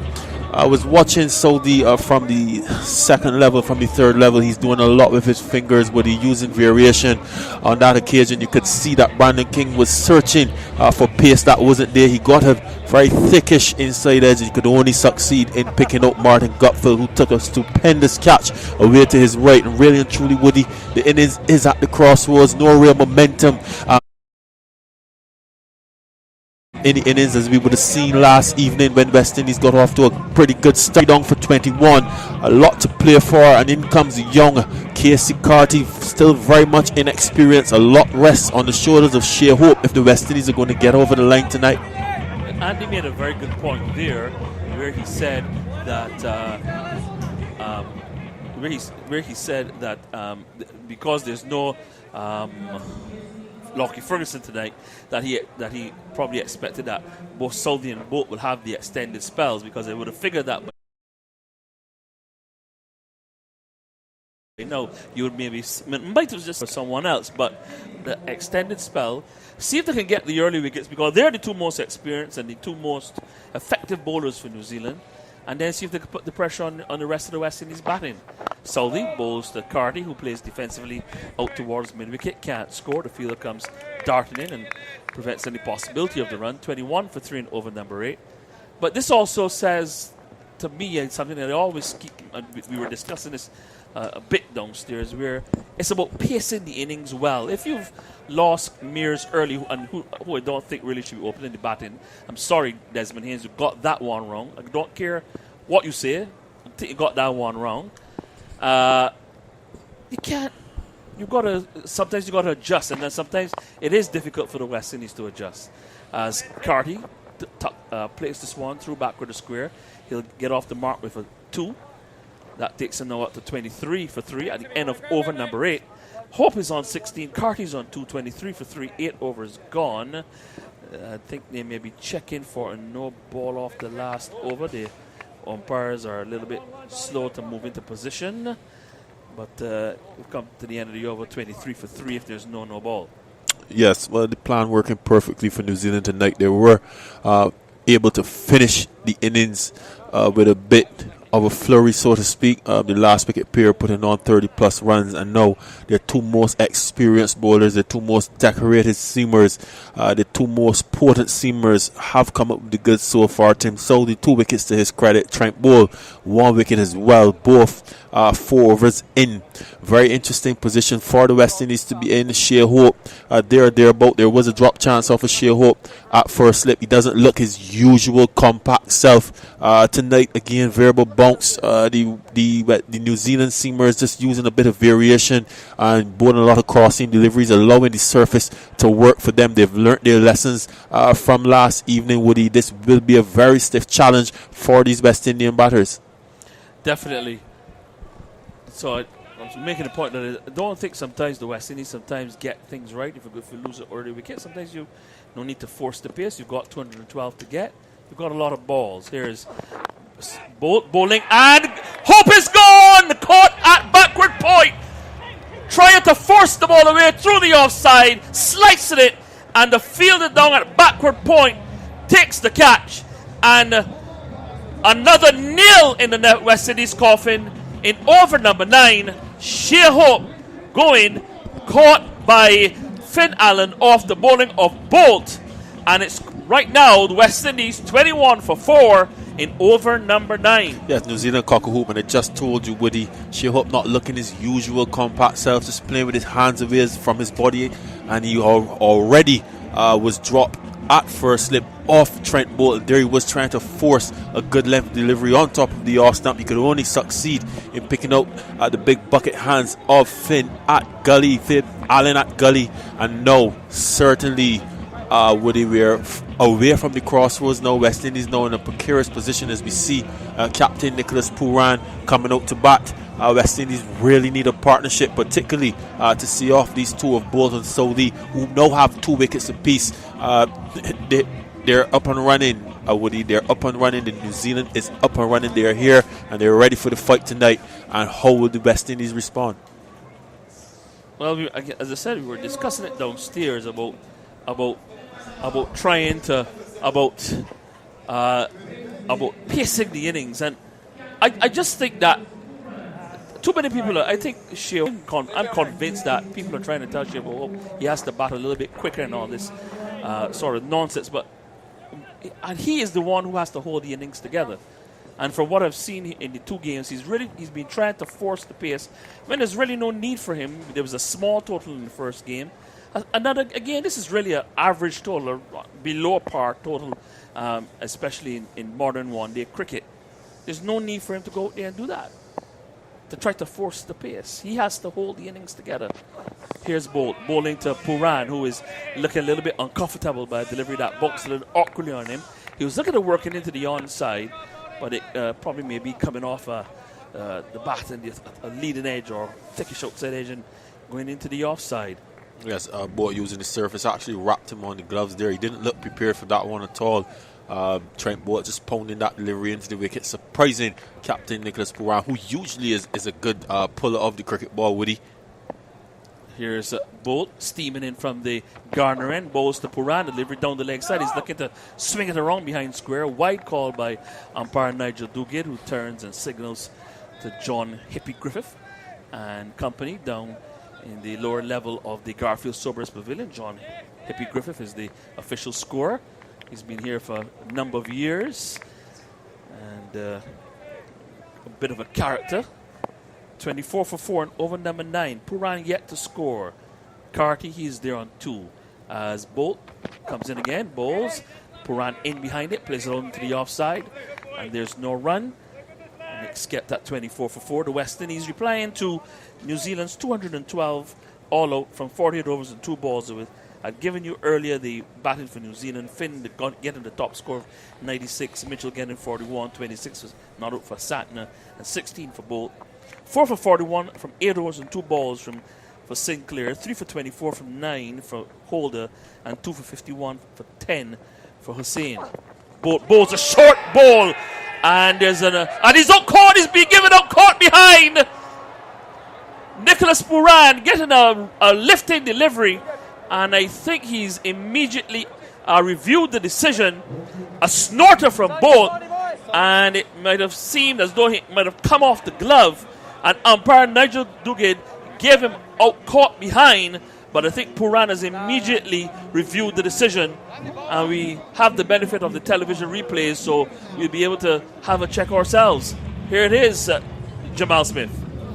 Yes, my initial reaction is there was not much into it. Hands nowhere near that. That was actually a bad decision there from umpire Duguid. It took the shoulder, his gloves and his bat are way miles away from that delivery, really. You have to say he got that one wrong. You could see from Puran's reaction that he was not impressed. But what I would say, Woody, about that delivery, it took Puran by surprise. If you remember 2 deliveries before, he got a shorter delivery, which was a slower short delivery again. Both using the surface, I think, is a ploy, Woody, to use the surface, to use the scramble seam short balls, much like the West Indies were doing as well. And those variations in bounce, variations in pace are causing trouble for the batsman tonight. Puran, umpire Duguid having to reverse his decision. But it was 1 for the over. Puran was struck on the leading shoulder, on the right shoulder. As Bolt steams in again now. Bowls to Puran. Puran drives in the air between the cover and the mid-off. Will get a couple of runs here as 2 fielders give chase. So he's off the mark, Puran. He's on 2. Carty also on 2. And, 26 now for 4. And got 1 ball left in the 9th over. So there's a lot of drama. A lot of excitement here tonight, Jamal Smith. Didn't expect the New Zealanders to roll over and play dead. But I think the West Indians probably did. As Bolt turns in the distance, it starts to motor in again. Bowls to Puran. Who's bowled him! Played it on! Nicholas Puran! Look at the force of the way through the offside. Puran may have just been unsettled by the short bowling from Trent Bolt. Andrew Mason is on his toes. He likes to see good fast bowling. And so Puran playing on, being bowled by Trent Bolt, and West Indies are in trouble. They're in a hole at 26 for 5 after 9 overs. I must confess, Woody, deep inside, I felt like Nicholas Puran would not score tonight. He never suggested any permanence. His body language was not good as he came to the wicket from the first delivery he got. He seemed to be taken by surprise. Then he survived that appeal. The drive into the offside, his hands were away from his body. He really didn't look up for the challenge tonight. And Trent Bolt hitting that shortest of a good length once more again, and Puran could only succeed in chopping that delivery onto his stump. And the West Indies now are really and truly in a whole heap of bother at 26 for 5 as we're now into the all-rounders, as we see Jason Holder now coming to the crease. Woody, we have to say that this is looking like a meek surrender from a West Indian perspective. New Zealand are all over the West Indies at this point. They're 2 more senior bowlers, they're 2 more seasoned bowlers, they're 2 more experienced bowlers, they're 2 more skillful bowlers. They're showing it here tonight, and the West Indies are not putting up much of a fight at this stage. Well, this is the opportunity for Jason Holder and Casey Carty to make a name for themselves. This is where you show that you're a champion. But once again, we're on the monitor, another scramble seam delivery. This is happening. We see the fingers roll over that ball. Again, not judging the pace well. This is a deliberate ploy. New Zealand have recognized that there's variable bounce on this wicket, particularly when you use the scramble seam and the off-cutting variations, and both are Saudi using them to good effect. Here's Saudi in, bowling to Carty, who's coming onto the front foot, leading onto the front foot, and playing the ball square into the offside, which is fielded by Guptill, and there is no run. 26 for 5. Is that Guptill? That's Sat. Is that Satner out there? And no, that's Allen. 26 for 5. Win over number 10. West Indies have so far lost Hope for 16, Mears without scoring, Brooks without scoring, King for 2, and Puran for 2. 26 for 5. We're in over number 10. They've not even gotten out of the power players yet. Here's a... So they look at the pull is Casey Carty just clearing the fielder in at mid-wicket. And will get off the mark. We'll go on to 3, I should say. He take the West Indies up to 27 for 5. He was in no control of that shot. Short ball from Southey. He was looking to pull. Came off high off the bat. And just cleared the fielder in at that mid-wicket position. And, well, they're living dangerously. Yeah, they're living precariously, Woody. The truth be told, that the variations are coming into play on the surface, and that hard length once again, Southey testing young Carty, and Carty looking to get into an expansive pull shot. Here's Southey bowling now to Jason Holder, who was edging in his own court. This is a capitulation by the West Indies. And nothing delivery really. And Jason Holder just gave catching practice like we see the coaches do before the start of play. He just guided it straight into the clutches of Martin. Got to that slip. Holder departs for what the first ball duck. And the West Indies are 26 for 6 in over number 10. A meek surrender there from Jason Holder, Woody. A real nothing shot, just a delivery on length, on and about 6 stump, very wide of the off stump, and there was Jason Holder just standing in no man's land and effectively guiding that delivery to the gleeful hands of Martin Guptill. And the scorecard is now looking anything but respectable. 27 for 6. Tim Southey 3 for 13 from 4.3 overs. As we see now, Yannick Carrera approaching the crease. Woody, we have to say, all but is written on the wall right now for the West Indies. This is a very horrible scorecard, a very meek surrender to a total that possibly at the beginning of this chase would have been gettable, certainly from our perspective, but they're making a meal of this at the moment. Maybe just a bit of complacency is setting in, because maybe they were a bit too cock-a-hoop that, yes, they won the first game, and that we must all agree it was a good victory, but here we have a situation where they find themselves now West Indies. Having to look to see what's the lowest West Indies total in a one-day international. Oh my golly, that's the stage we're at. Some great fast bowling from these two New Zealand stalwarts, but also some meek surrendering evidence there in that last wicket from Jason Holder. A real nothing shot. There you have to say, Woody, a very meek surrender. 54 is the lowest total the West Indies have ever been bowled out for in a one-day international. Correa comes onto the front foot and plays his first delivery very compactly out towards extra cover, and there's no run. 27 for 6. A scorecard of woe. That's what we'll call it. Shea Hope 16. Kyle Mears no score. Shamar Brooks no score. Brandon King 2. Nicholas Pooran 2. And Jason Holder no score. 27 for 6 in over number 10. 54 is the record low for West Indies. So it means they have to double their current score. Can they do it? It's a matter of intrigue. As Southey around the wicket bowls to Correa, who comes onto the front foot and strokes this one confidently up towards mid-off. And again, no run for Correa. He yet to get off the mark. Carty there on 3, 27 for 6, 1 ball left in the 10th over. I expect that we'll probably see both and Southey carry on for maybe another 2 overs each. Could as well, Woody, at this stage, 6 wickets down.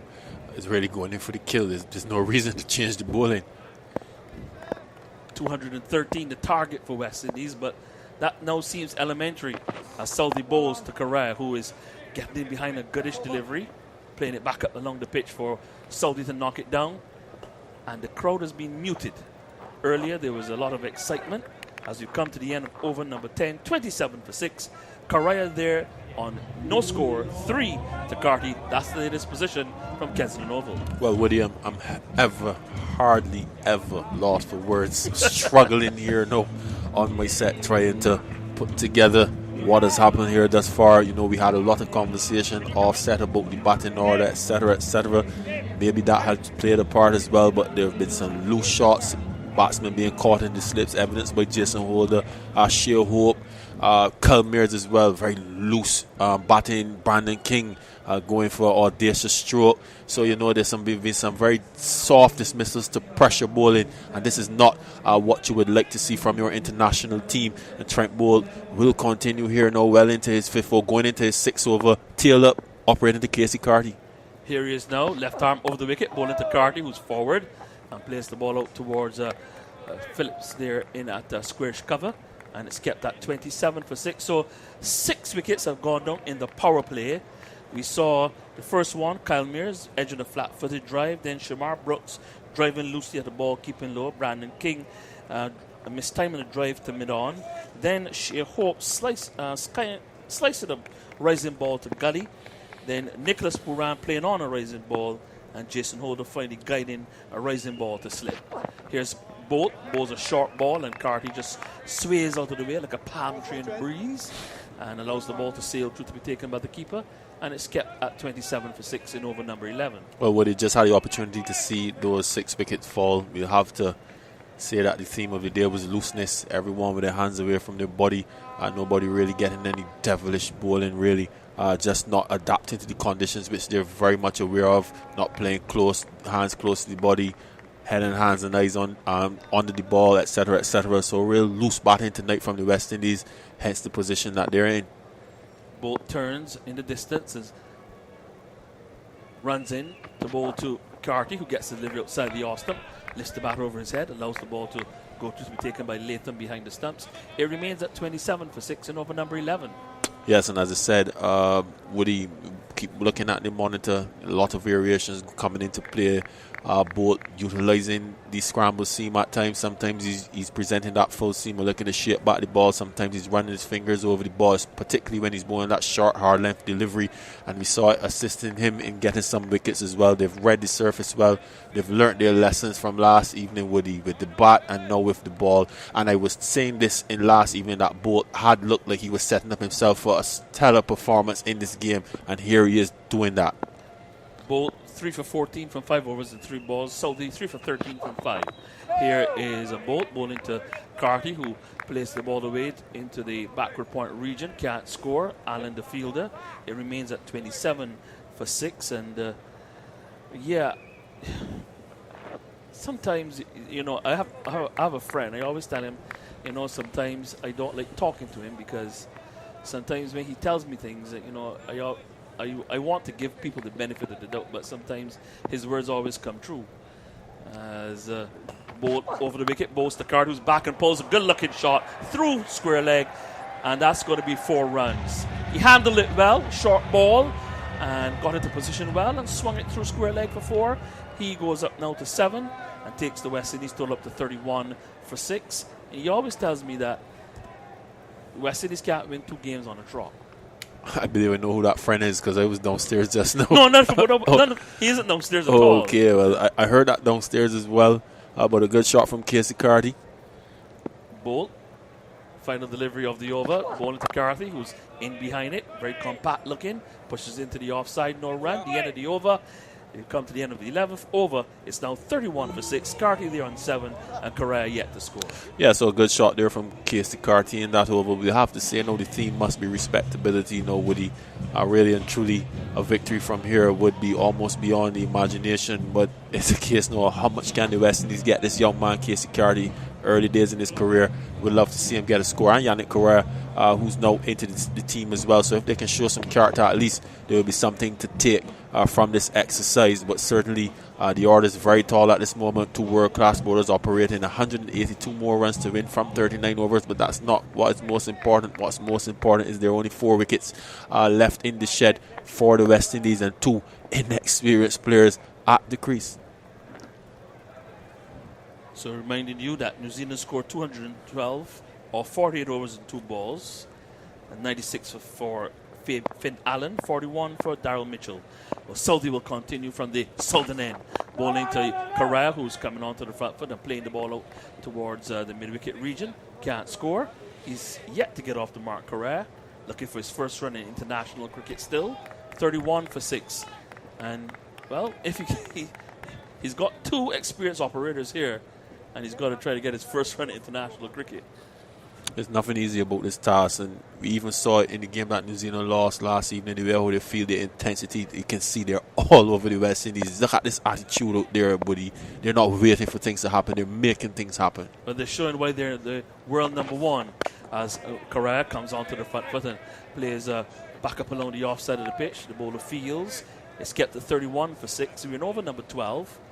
Correa yet to score. Carty on 7 to Correa, as I said, has been around for a very long time. Captained the West Indies emerging players to the Super 50 title a few years back.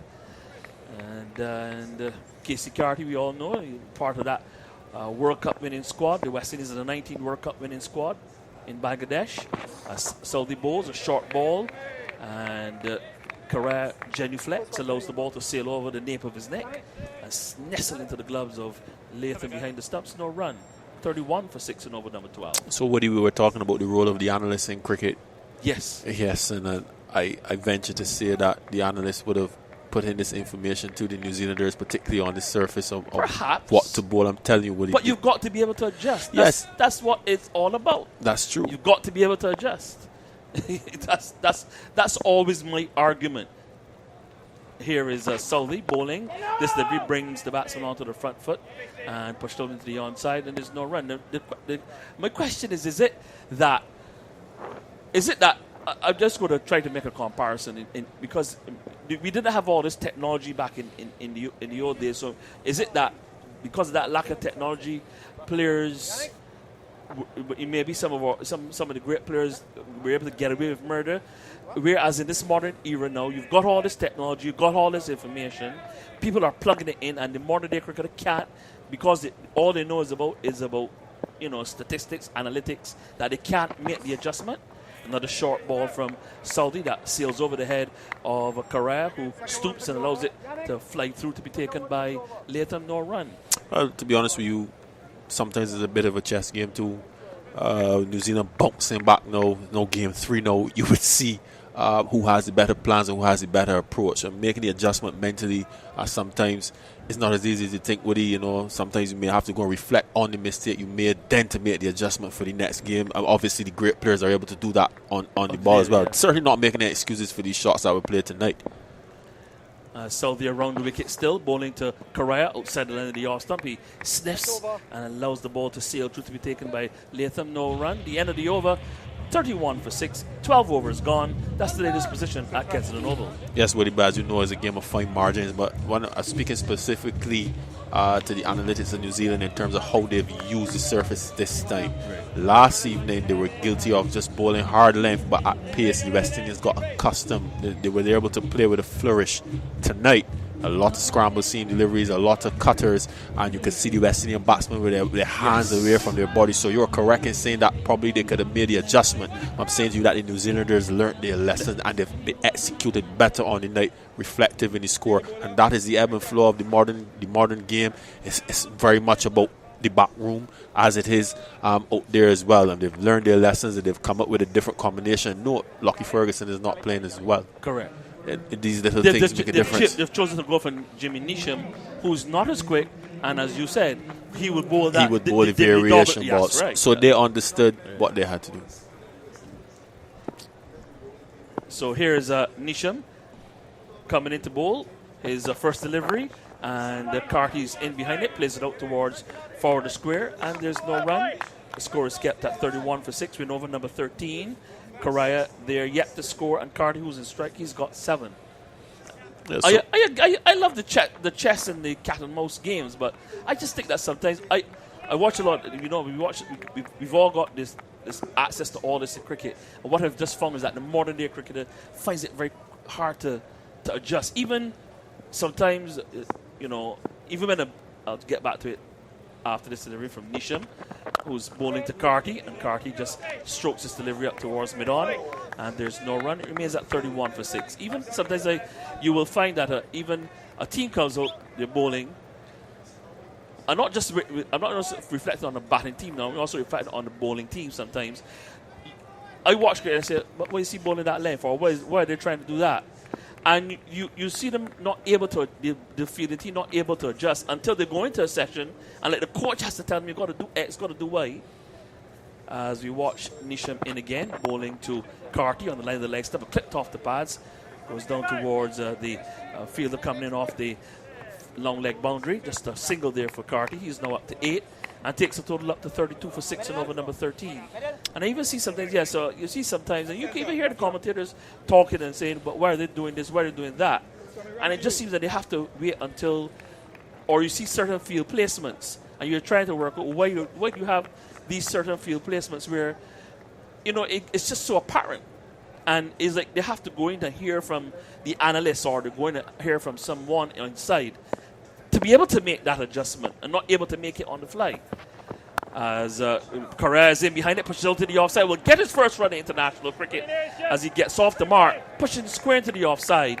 So he's on 1, and that will take the West Indies on to 33 for 6 in over number 13. Yes, well played, but Correa certainly will get rid of a bit of nerves with it. But it's an interesting discussion, as you said.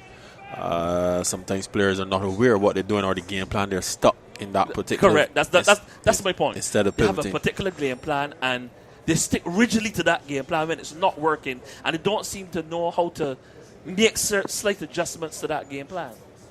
As Nisham goes to Carty, who swings this one around behind square.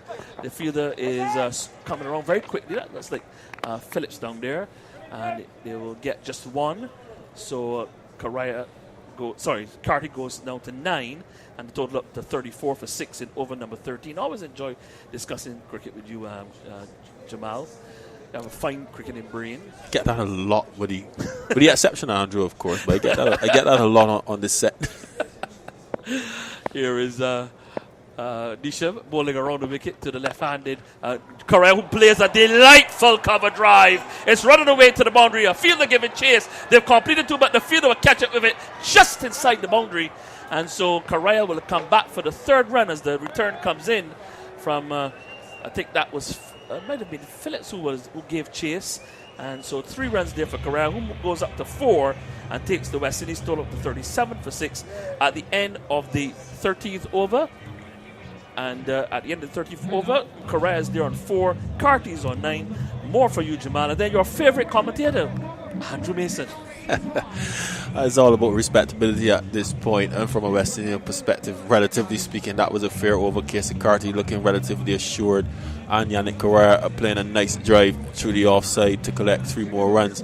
But certainly at 37 for 6, they would need a lot more of that to even be in contention for getting anywhere near this 212 that they were originally chasing. You'll have to say that the West Indies have lost their way, but certainly at this stage, one would hope that these 2 young bucks, as Andrew would say, would be able to bring some respectability to the score, because West Indies are a long way from anything that would be a decent total at this stage, Andrew. You're right, and I think they're going to really have to dig deep if they're going to make any impression in the match. 37 for 6, the lowest being 54 against South Africa in Cape Town in 2004. They should surpass that. But this really has not been good at all.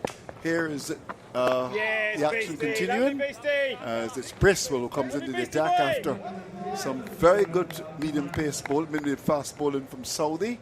His first ball is pushed by Correa towards mid-off. There's no run. In he comes again and bowls. He's on the pitch when he gets there. Correa just drives it up towards that extra cover area. There's no run. And the score is kept on 37 for 6. It's really a very sorry scorecard here at Kensington Oval. It's Bracewell, the off spin around the wicket, comes in to bowl to Correa. Into this delivery, he's on drive and lovely flowing shot wide a bit on a tumbling save by the fielder coming to his left, having to move across to his left. It was very well played. He's played 1 or 2 nice shots already, Correa. Come back. And the score goes to 38 for 6. You just get the feeling that if he continues the way he's started, of course, this is his second match, he can bat a bit. He could present some problems to someone like a Walsh in terms of maintaining a place. I mean, it's early days yet. I tend to get into trouble for such comments. But I just like the way he's gone so far. He's bowled beautifully. He's got the leg break. He's got the googly.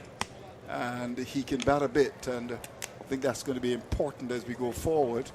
Has been selected, and so far has looked pretty good. But in terms of the overall game here now, the West Indies are really in big trouble. They've been blown away. I'll look at the scorecard in a minute as Bracewell continues in bowls to Carty. Carty's back and turns the ball into the onside for a single down towards that square leg area. Turn the wrist and impact. A lovely little push away in the onside for one. The crowd is very quiet here, Jamal. 39 for 6. Yes, subdued, as the West Indies have been as well. I mean, 39 for 6. How much more explanation do you need with that scorecard, Andrew? You're right. It's been very, very, very ordinary. We'll invite your thoughts and let all the listeners know why you think they've performed so poorly.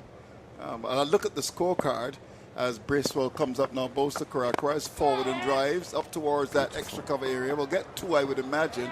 Midoff has to come across to the right, reach for it a bit, and there was a short of catch. It might have just gone in the air past extra cover, back for the second, and with that, he goes to 7, and then over number 14, in pursuit of 213, the West Indies are way off. They're 41 for 6. And they are in big, big trouble here. The last ball of over number 14 is about to be bowled. Corral's gone to 7. He's faced 15 balls. Carty's got 10. And it's Bracewell, the off spinner, operating from round the wicket, operating from the southern end, comes in to bowl to Curran. To this delivery, he's forward and drives quite nicely down to long on. Ball given lots of air on the leg stem and drove it nicely down towards long on for one. To end the over, at the end of it, it's 42 for the loss of 6, which is the latest score at Kensington. Well, Andrew, two relatively decent overs from a West Indian perspective. These two Casey Carty and Yannick Carrera looking to put some respectability on the score. Yannick Carrera bowling, as you said, and know his batting. He looks assured of himself. He doesn't look out of his depth at all. And one would hope from a West Indian perspective that these two can push on for a while yet to get some semblance of a good enough score to come back with confidence for this third game decider. Okay, so 42 for the loss of 6. And it's going to be, I would imagine, Bolt to continue. Oh, no, it's Nisham. In fact, Bolt has come off and he has been replaced by Nisham. I'll look at the scorecard in a minute as he will bowl from the northern end. He'll bowl to the left-handed career. He's got 8. He goes past the umpire. Now he's in and bowls to him. Short, banged in, lots of pace. And I think it might have surprised him. And he ducks. The ball goes over his helmet, taken by the keeper. That was banged in short. Good bounce, good pitch to bowl on. It's 42 for 6. Earlier, the West Indies won the toss and chose to field. And from a position of 31 for 3, the Kiwis were able to recover to 212 all out in 48 overs and 2 balls. Here's Jimmy Neesham from round the wicket, comes in to bowl to Kura, and to this delivery, he's allowed to go outside the off-stump taken by the keeper. Not all that far, a different length, but he just watched it go by to be taken by the keeper and then draws away to square leg. Quickly then, Guptill caught Brooks, bowl holder 3. Finn, bowl by holder 96. Conway, bowl Joseph 6.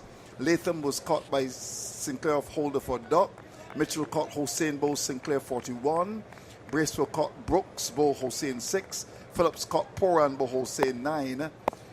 Nisham caught Hope, bowl Sinclair 1. Here's Nisham, comes in to bowl to Curran. To this delivery, he's off the back foot and cuts it down towards the position of a wide third man for a single. Had the room, ball went down to third man quickly, and he gets a run. And with that, he now goes to 9. It's 43 for a loss of 6 in over number 15. And Sackner not out 26, an important knock from him. Saudi bowls Sinclair 4, and again the tail wagging because the 9th wicket fell at 181 and all out for 212. Bolt eventually caught in bowl Sinclair 16. Here's Nisham as he comes in to bowl to Casey Carty, and to this delivery he's turning the ball away neatly down to backward square, coming right across the stumps, working the ball away to backward square for 1. With that single he goes to 11, brings Karan to strike. And with 2 balls to go in over number 15, the West Indies are 44 for 6. So 212 in 48 overs and 2 balls. Leg buys 2 wides, 2, so just 4 extras. And 212 for 6. At one stage, they were 31 for 3. And then 167 for 8, and they're ready to get to 212. Here's Nisham, comes up now, bowls to Karate. This delivery, he's coming onto the front foot, looking pretty solid indeed, the left hand. The little man gets into line. The ball is played towards mid-off. Elbows well caught. A good picture for primetime sports. And he's kept to 9. It's 44 for loss of 6 with 1 to come in over number 15. Let me give you the ball in figures. Mare's 4 overs, no maidens, none for 21. Surprised he didn't come back. Holder 9 overs, 2 maidens, 3 for 24. Alzari Joseph 10 overs, 2 maidens, 1 for 47. Hussein 10 overs, 1 bin, 2 for 51. Kara 7 overs, no maidens, none for 26. And Sinclair 8 overs and 2 balls, no maidens, 4 for 41. Here's a delivery short outside the off stump ball by Nisham, and Kara allows it to go by to be taken by the keeper to end over number 15. 44 for 6 is the latest score at Kensington. Yes, Jimmy Nisham settling into his work nicely, operating pretty much in the same vein as we've seen all the seamers on the surface, just on that short length, short of a good length, and bowling some pretty nippy deliveries to Yannick Carrera. I have to say again, Andrew, at this stage, what would you like to see as a West Indian fan from a West Indian perspective, and what's realistic? What may be realistic is these two having or forging a decent partnership to bring some respectability to the score. Yannick Carrera looking more comfortable against the spin, you have to say, much more accomplished, batting the pace reasonably well as well, and Casey Carty just going about his business, nudging deliveries here and there. The question is, what more would you like to see from these guys? You'd probably like to see them go on, but having said that, it's been a very paltry scorecard, I have to say, Andrew. Some strokes that were ill-advised, particularly on the type of surface that we're playing on. They already know what's going on. The bounce, the variable bounce, the inconsistency and pace at times, and yet all West Indian batsmen with their hands away from their bodies. Even Shea Hope, the accomplished Shea Hope, looking relatively loose tonight. So you have to say that the West Indians have really created their own demise.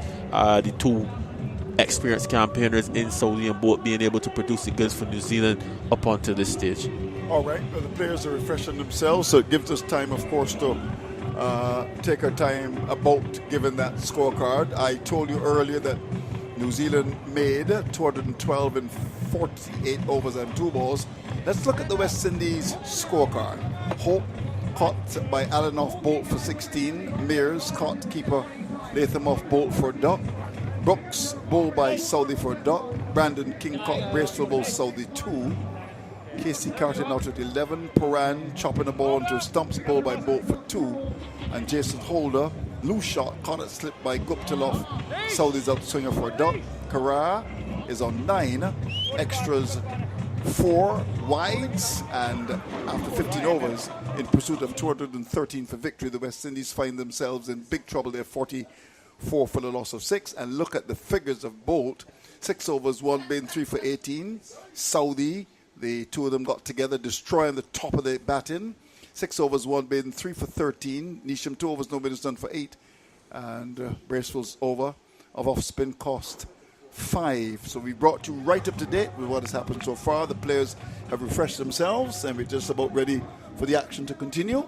And it's going to be, looks like Sackler's going to take over. Left arm orthodox spinner. He's going to bowl from the southern end, and he's going to bowl to the left-handed Casey Carty out of St. Martin. Hello to all of our friends in St. Martin. Have you been to St. Martin?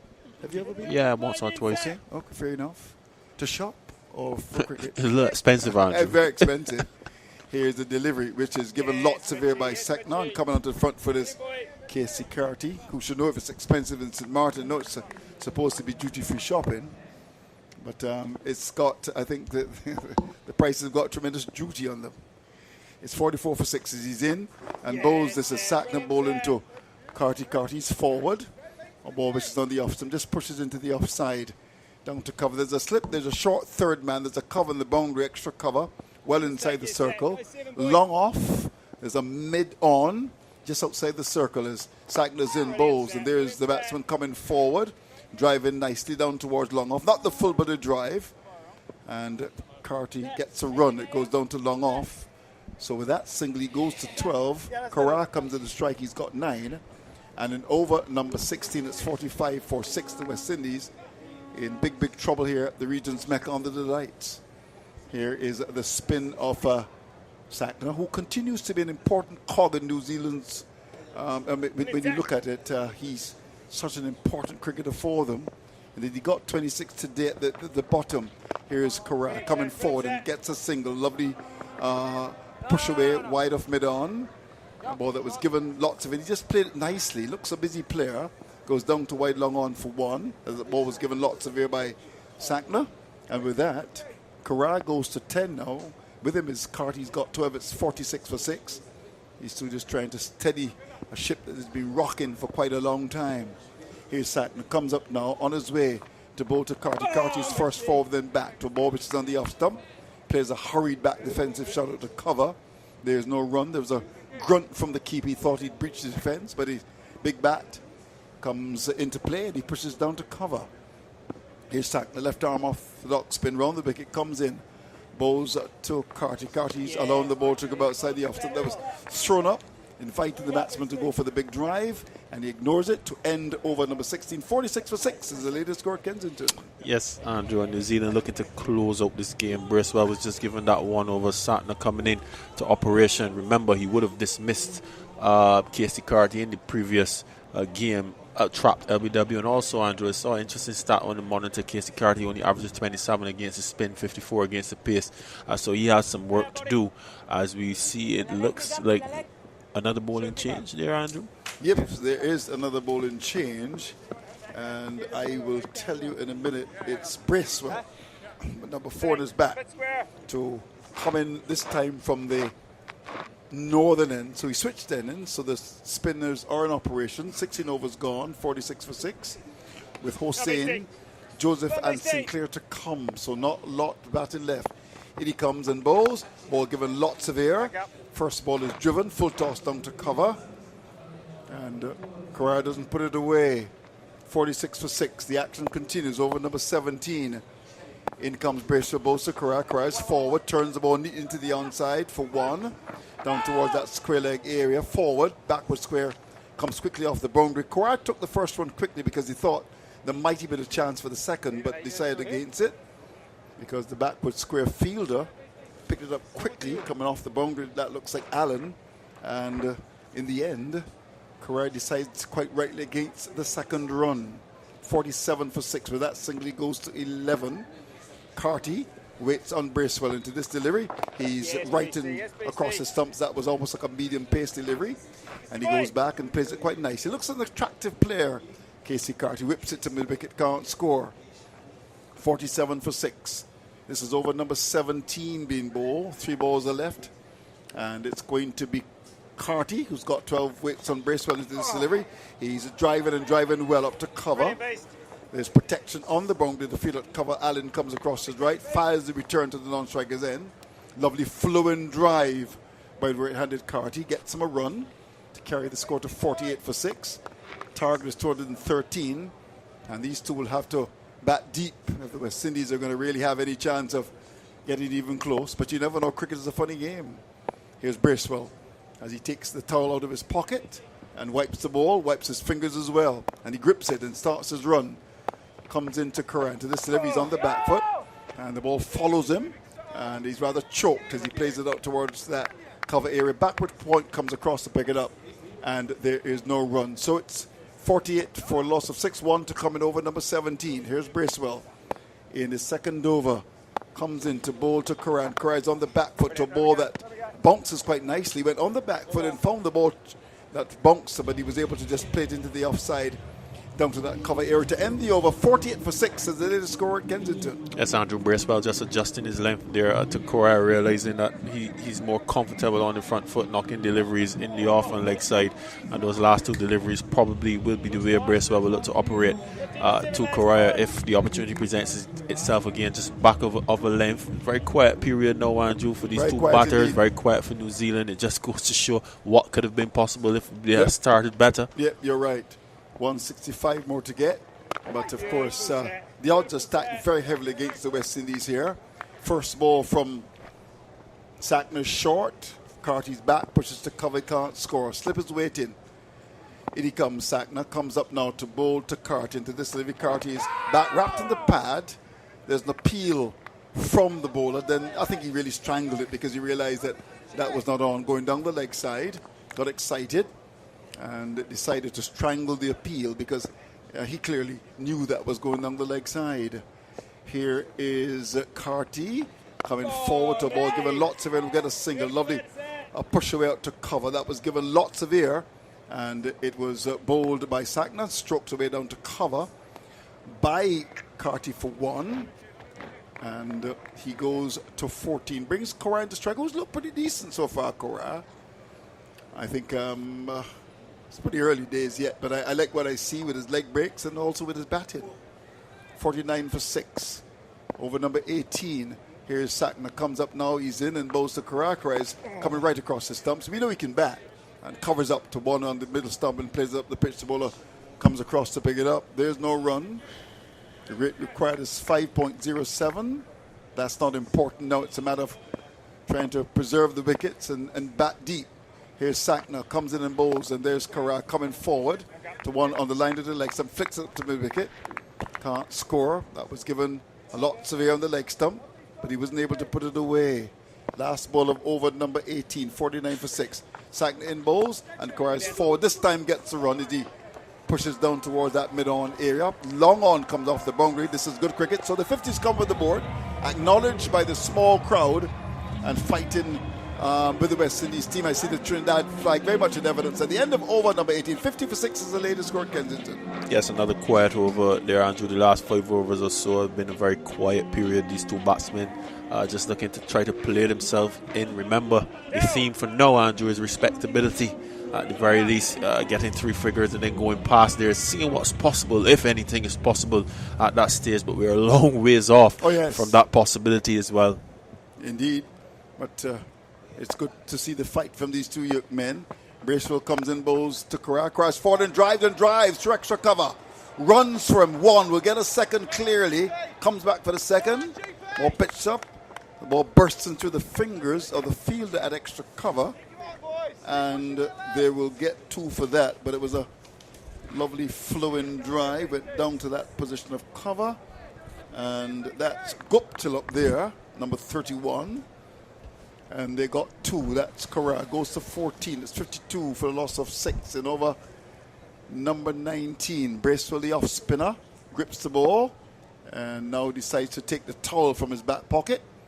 And will rub away, just trying to get the grip. In the meantime, Cora goes to 14, the left hand. Little man from Trinidad and Tobago settles, and here's Bracewell in bowls to him. He's on the back foot. And my golly, that could have gone right through.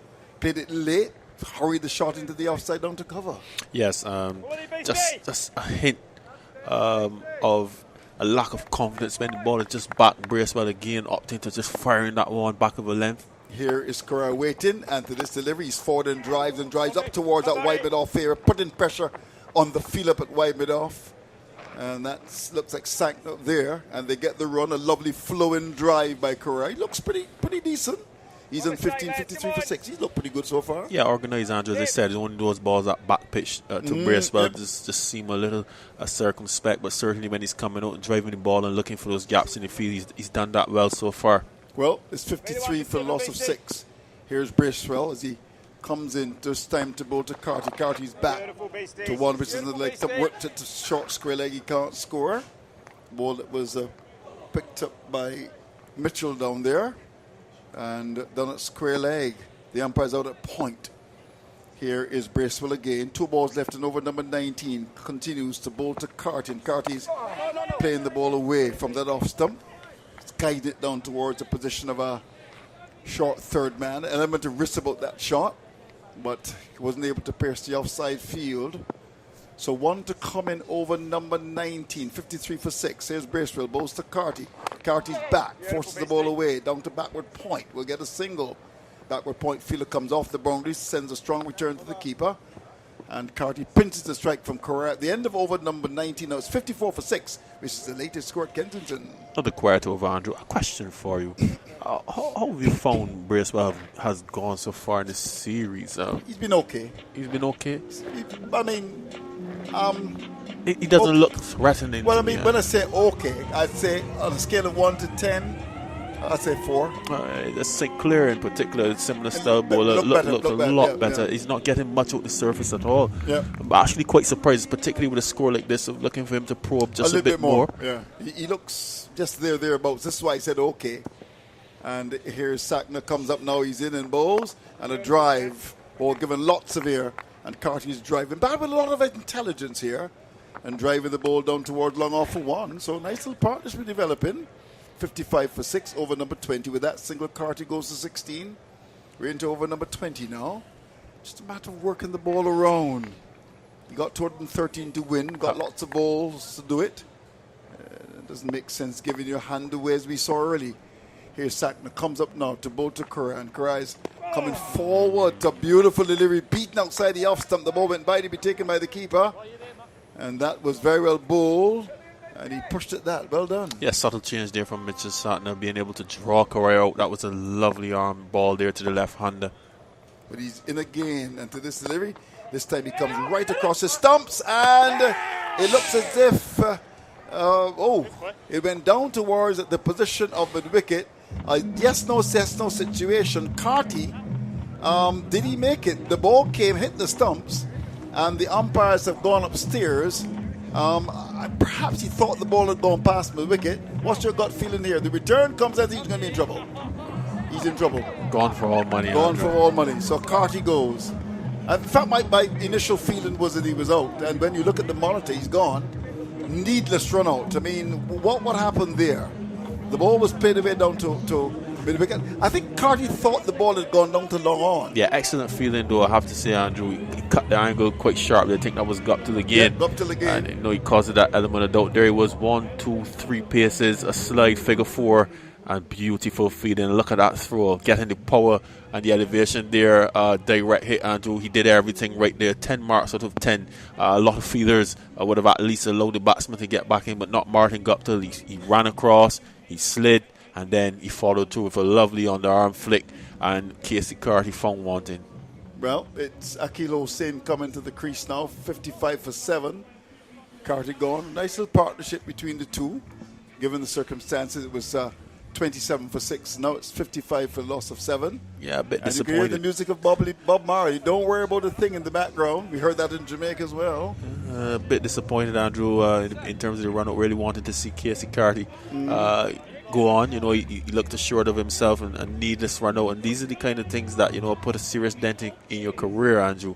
Because at 2 love down, who knows if they're going to make a batting change or whatever.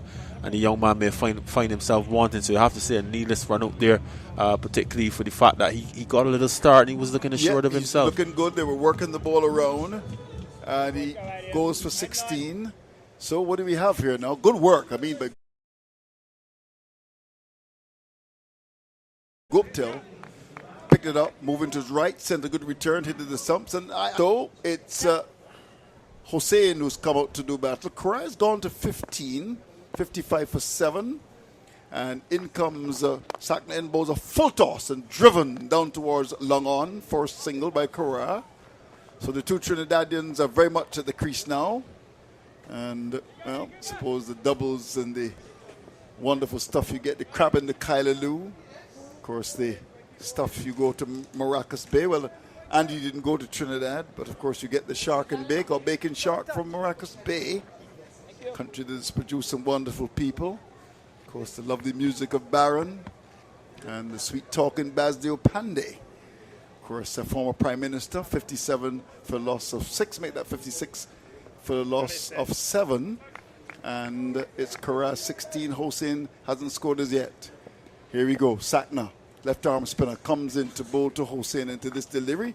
He's coming forward and plays the ball away nicely into the offside.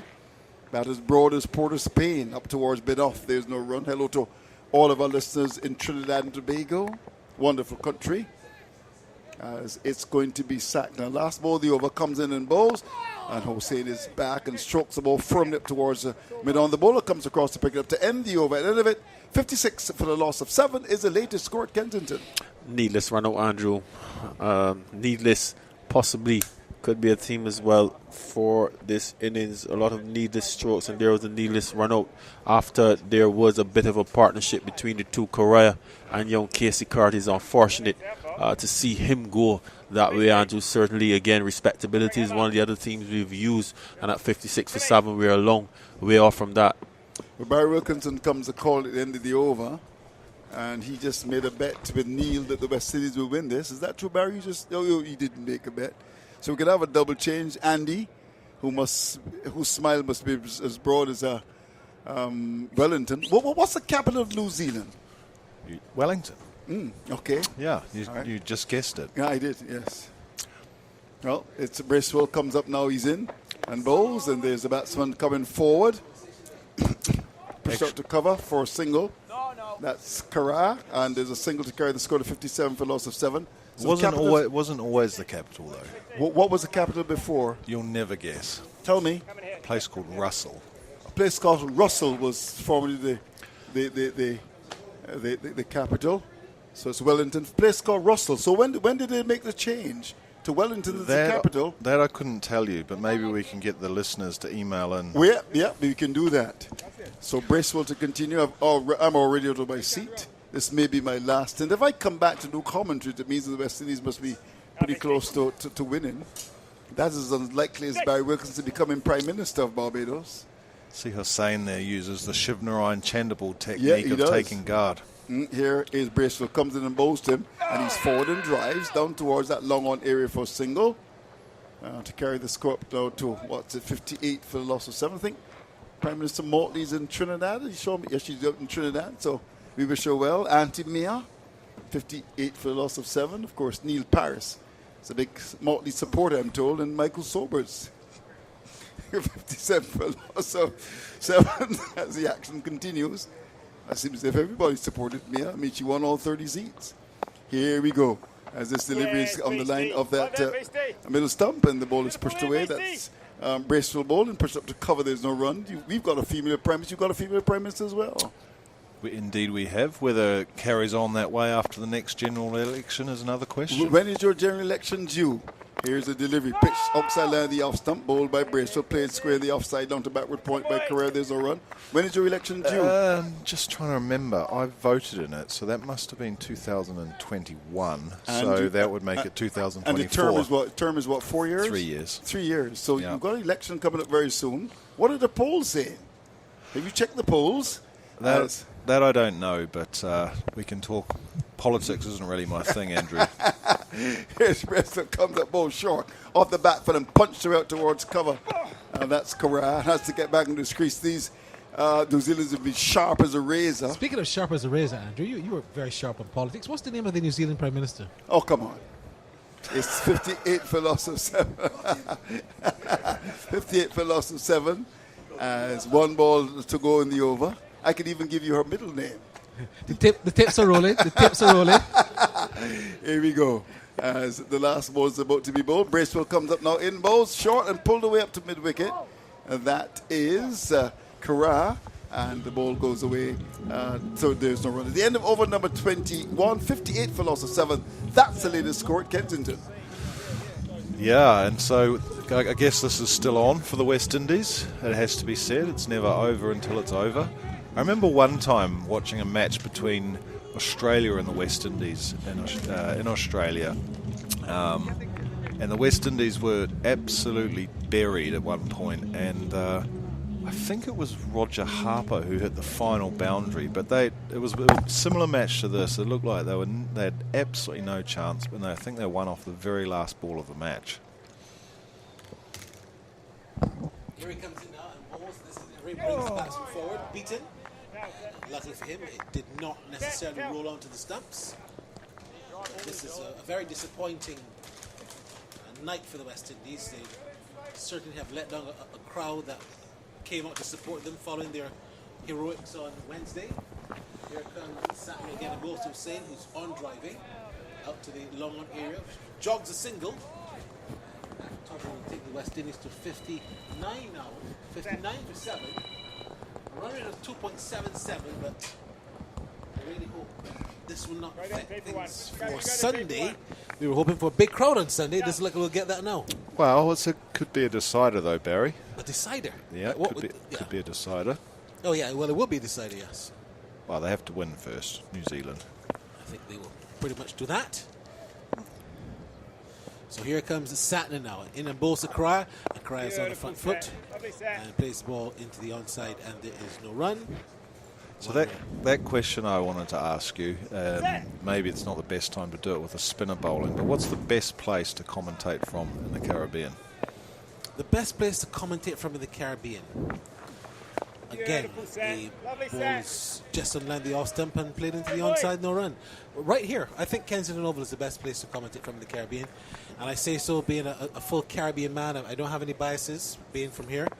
But I would say Barbados, for sure. Short, and this time there is Karai on the back foot and punching it through cover. For all that, he'll only get 2 more runs than the West Indies were not a moment ago, so they wouldn't mind that.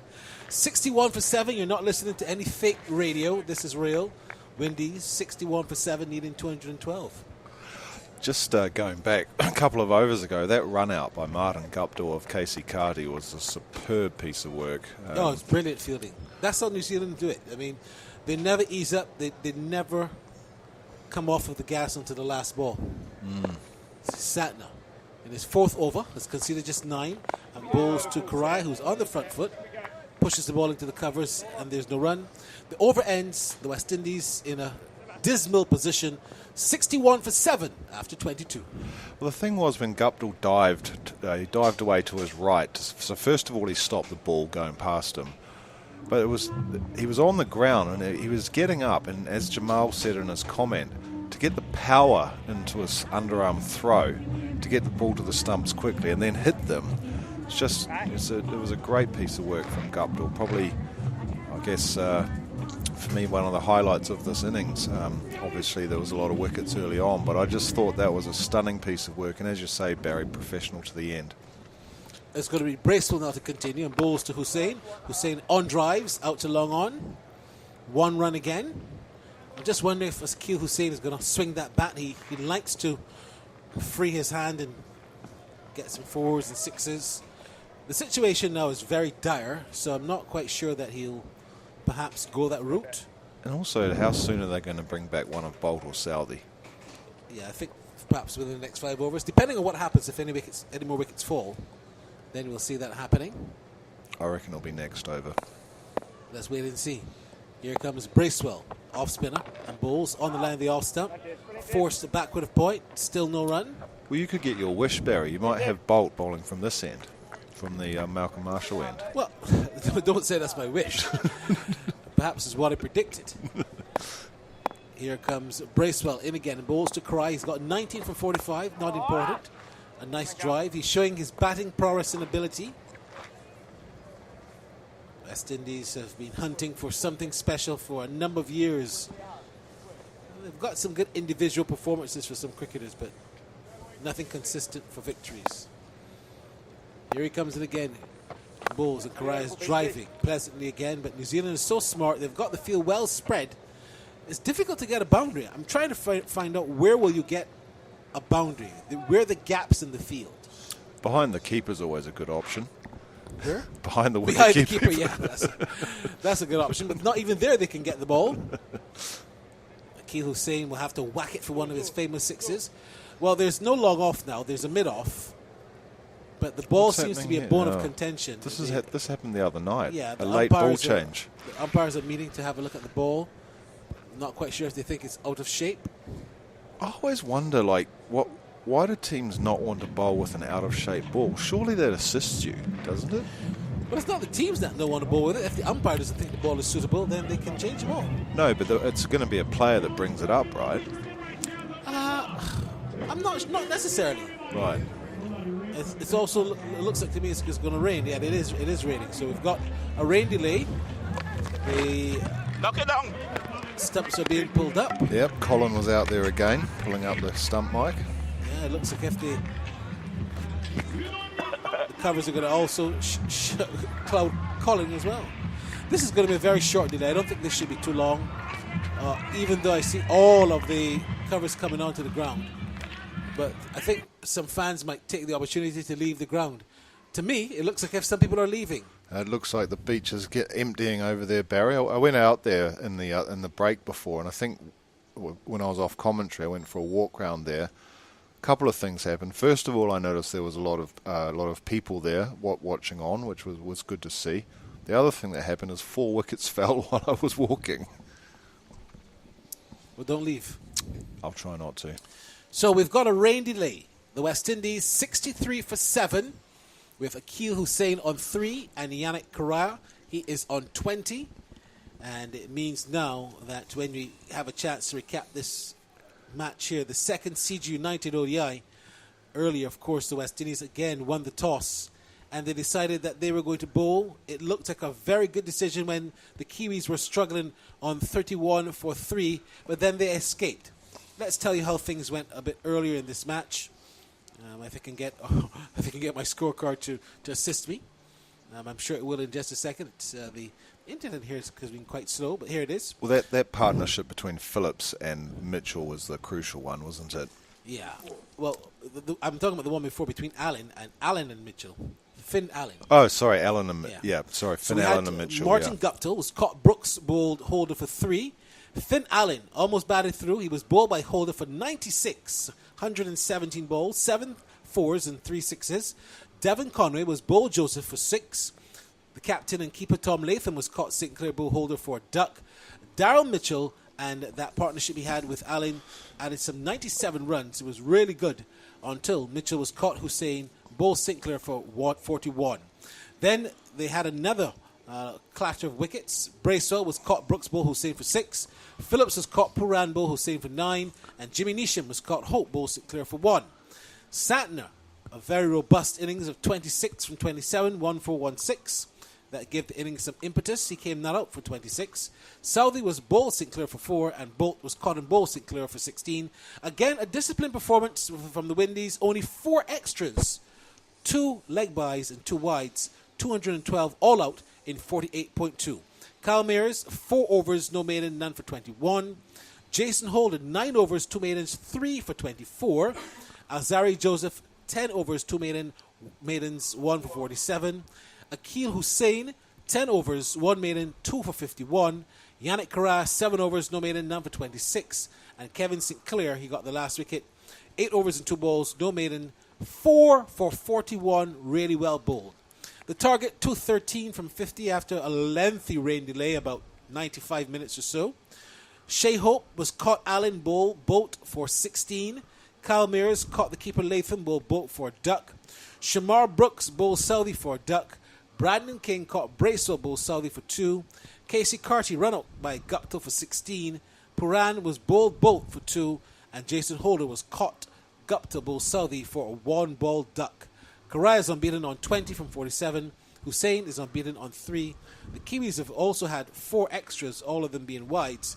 63 for 7 in response, 22.4 overs, with the top bowlers being Trenton Bolt, 6 overs, 1 maiden, 3 for 18. Southey, 6 overs, 1 maiden, 3 for 13. Jimmy Neesham, 2 overs, no maiden, none for 8. Bracewell, 4 overs and 4 balls, no maiden, none for 15. And Santner, 4 overs, no maiden, none for 9. We've brought you fully up to date. The rain is still falling. There's just a bit of a drizzle. And the West Indies at 63 for 7, I would have to say it looks pretty dire for them. I see it very unlikely that they can come back to win. Stranger things have happened, but when you review, it's clear that the Kiwis have come back stronger. They obviously went home, took that defeat on the chin, but they came tonight with a killer instinct, and the Windies have had no response in actuality. Well, the bowlers certainly have had a killer instinct. Those figures that you just mentioned of Bolt and Southey, it would be interesting to see out of those two who's going to be the likely man of the match if New Zealand goes on to win this game, which it looks like they most likely will. Having said that, of course, Finn Allen would be a contender as well with his, a really well-made 96, but it's the bowling effort of Southey and Bolt. They both bowled 6 overs in their opening spell. Both took 3 wickets and have really kind of put paid to the West Indies' chances here. Just having a look at their career records there. Tim Southey's got 195 wickets in one-day internationals. Talking of on 145 the 2 boats of matches. mics now. Right, they were on neg 3. I brought them to neg 7. See how that song see you. 1, 2, 3, 4. Just had to straighten out that internal mic issue. Technical glitch there. Yeah. But yeah, the leading wicket taker of all time for New Zealand in one-day cricket is Daniel Vettori. And so Bolt and Southey are not too far behind him. Well, this is disappointing for the crowd, Barry. That rain looks like it's falling a bit more heavily now. Yeah, it is. It's actually began to really come down. Let's have a look at the ICC Men's World Cup.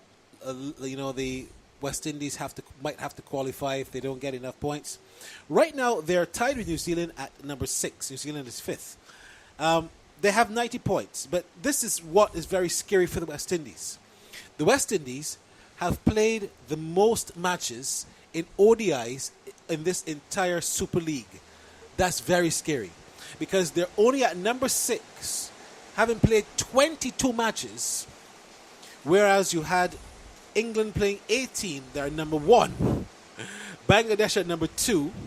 Pakistan 3, Afghanistan 4, and New Zealand and West Indies are 5 and 6 with 90 points. However, New Zealand still have 15 more matches to play.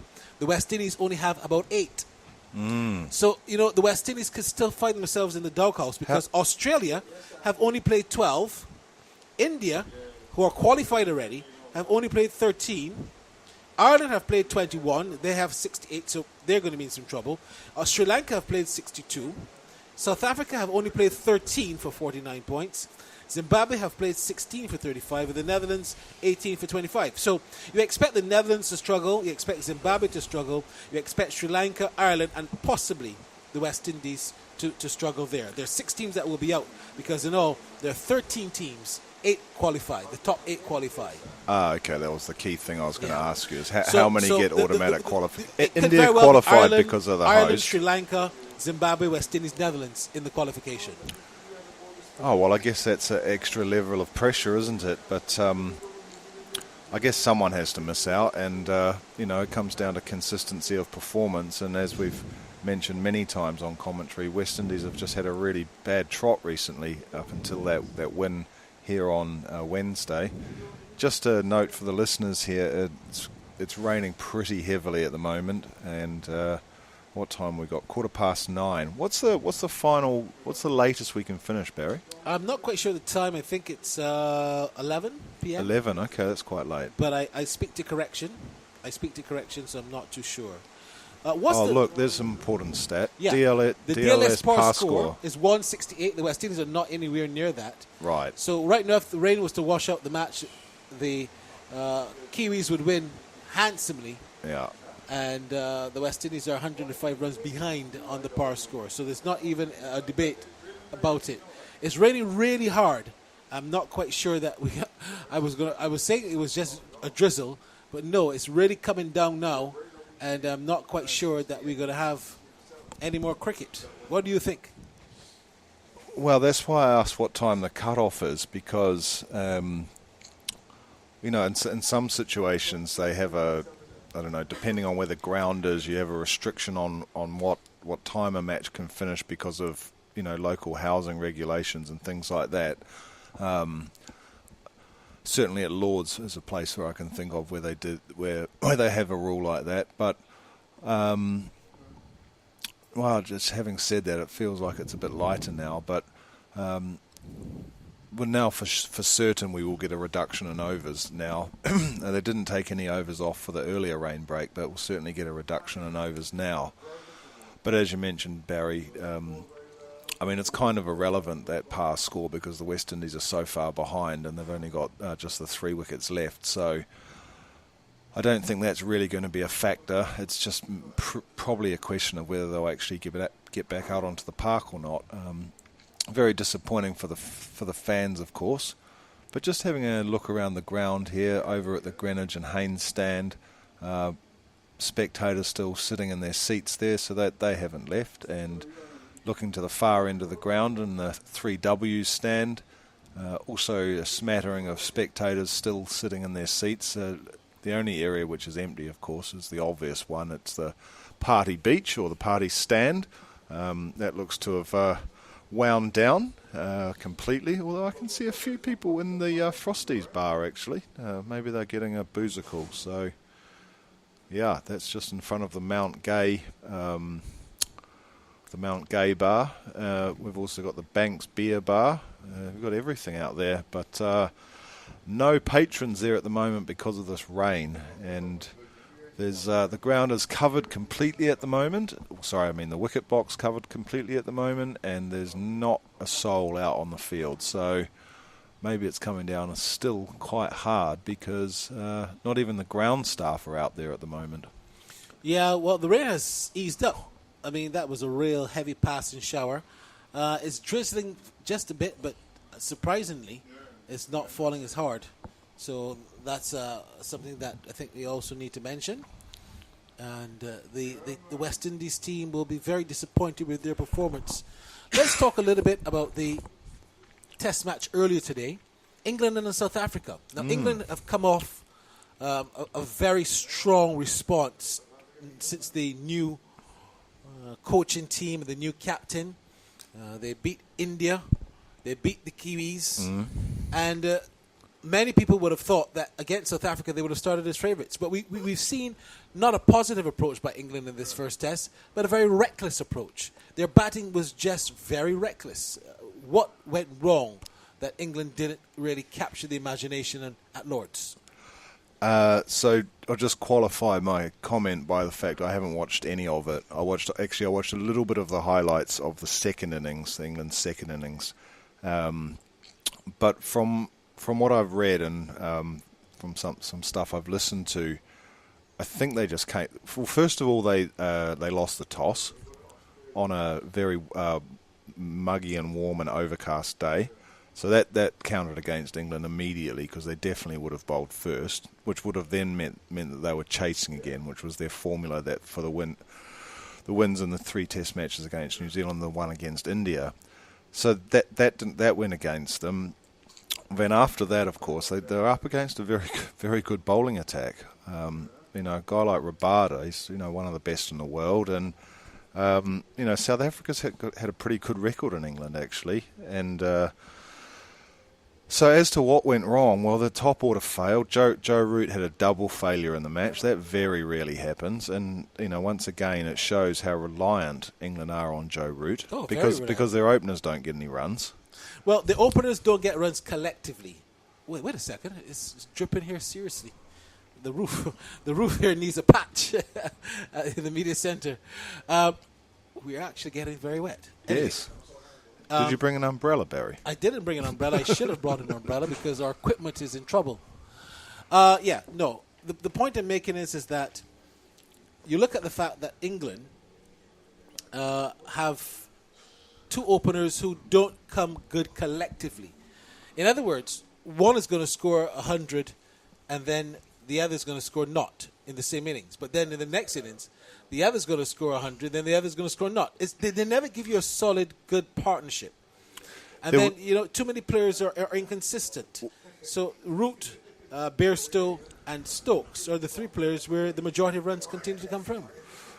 Yeah, I mean, I think you're being generous there, Barry. I think it's probably more like one opener makes a 29 or a 30, and the other one makes a single-figure score. Yeah. But I read a statistic earlier today. Zach Crawley has played 150 first-class innings. He's only got 600s. So whilst Brendan McCullum and Ben Stokes are talking about how he's a potential match winner, the tweet that I read pointed out, well, actually he's not. There's no evidence whatsoever to suggest that Zach Crawley is a match winner. He averages less than 30 in first-class cricket. And aside from that 270 he scored against Pakistan a couple of years ago, I mean, he's just done nothing. Yet he keeps getting picked. And I suppose it's easier to keep picking a guy when you're winning, and other players are making up for the shortcomings at the top of the order. But, I mean, Mike Atherton made the point is, how much longer can they keep picking Zach Crawley where he just doesn't score any runs? And, Lees he's early in his career, and I think he's shown enough. I forget which match it was. He scored a really good 50 to set up a run chase in one of the test matches during the summer. But yeah, lack of consistency, but England's had this problem ever since Andrew Strauss retired. They had Alistair. I don't know how many partners Alistair Cook had after Andrew Strauss, but it was a lot. And then they lost Alistair Cook as well. and that was in 2018 he retired. So, yeah, that's just a constant problem that England just haven't been able to solve. They've tried so many players, and but they seem set with picking Zach Crawley, and as we know now, he's just not capable against the moving ball. Yeah, you're very right, and I'm just wondering if in places like India, Sri Lanka, he'll struggle. Yeah, well, like I say, if he struggles in county cricket, he's going to which is played. He plays for Kent, Zach Crawley. And I think Kent's got a good batting pitch at the St Lawrence ground in Canterbury. But yeah, if he's failing at first class level, travelling abroad's going to be a whole different challenge for him. I really wouldn't know how it would go against a good spinning attack. Just a note for listeners here: they're taking the covers off at the moment, and once again, it's left a lot of puddles on the edge of the wicket, on the edge of the square, the wicket block. So it's going to take some time here to get this all cleared up and get the covers off and get all the excess water removed. So what have we got now? It's 9:25 East Caribbean time, according to the clock on the Garfield Sobers Pavilion. So my guess, Barry, is we've probably got about another half hour at least until we'll have some play here, because they did take a long time to get going at the previous rain break. Yeah, let's wait to see what the umpires decide. The covers are coming off. That's always a very good thing. But the outfield here dries very quickly. We've got one of the best drainage systems in the world. That's no lie. Really? Yeah. Kensington Oval is legendary. In fact, Andrew, can you remember when last a match was washed out at Kensington? I mean, that sometime in the 90s or 80s. I can't remember cricket ever being washed out here. Of course, it's been rained out where there's been a lot of rain and it's raining and they call the match off because it's raining. But in terms of the match being washed out because of the outfield, distant memory. So the drainage here is no issue. In fact, as you saw, there was some water that was coming off of the covers, and that's already begun to dry I was going to say, it's almost disappeared already, isn't it? If you go out there, the ground is laid with sand. So the sand soaks up the water. That's one of the things about the ground. Well, I'm not surprised it's so close to the beach, Barry. Yeah, but don't think that the sand just kind of shored up here. It showed up, but it didn't shore up. So that's a big difference. I think the umpires are going to take a little walk around, and they'll come. Umpire Gregory Brathwaite, he's the reserve umpire out there. He loves this. He loves to be walking around with his umbrella. How have you found the standard of umpiring in the Caribbean in this series? You watched the T20s. You've now watched 2 ODIs. How do you find the standard of umpiring? Because there are no neutral umpires anymore. We've got local umpires, and how will you rate them? That's a good question. Well, I don't remember any shockers. So that's one thing to as a starting point. Well, today Nigel Duguid had Pooran completely wrong. I mean, he gave him out caught behind. Which one was that? An hour ago. Oh, that's when I was walking around there and 4 wickets fell. Right, okay. No, I missed that one. But, no, I think overall it's been pretty good. But just on umpiring, I was just thinking about this before. Like, with Ultra Edge and, replays on run-outs and all of this stuff and ball tracking, what actually is the point of having an umpire on a cricket field? Well, what job do they actually do on a cricket field now? Well, they make decisions still.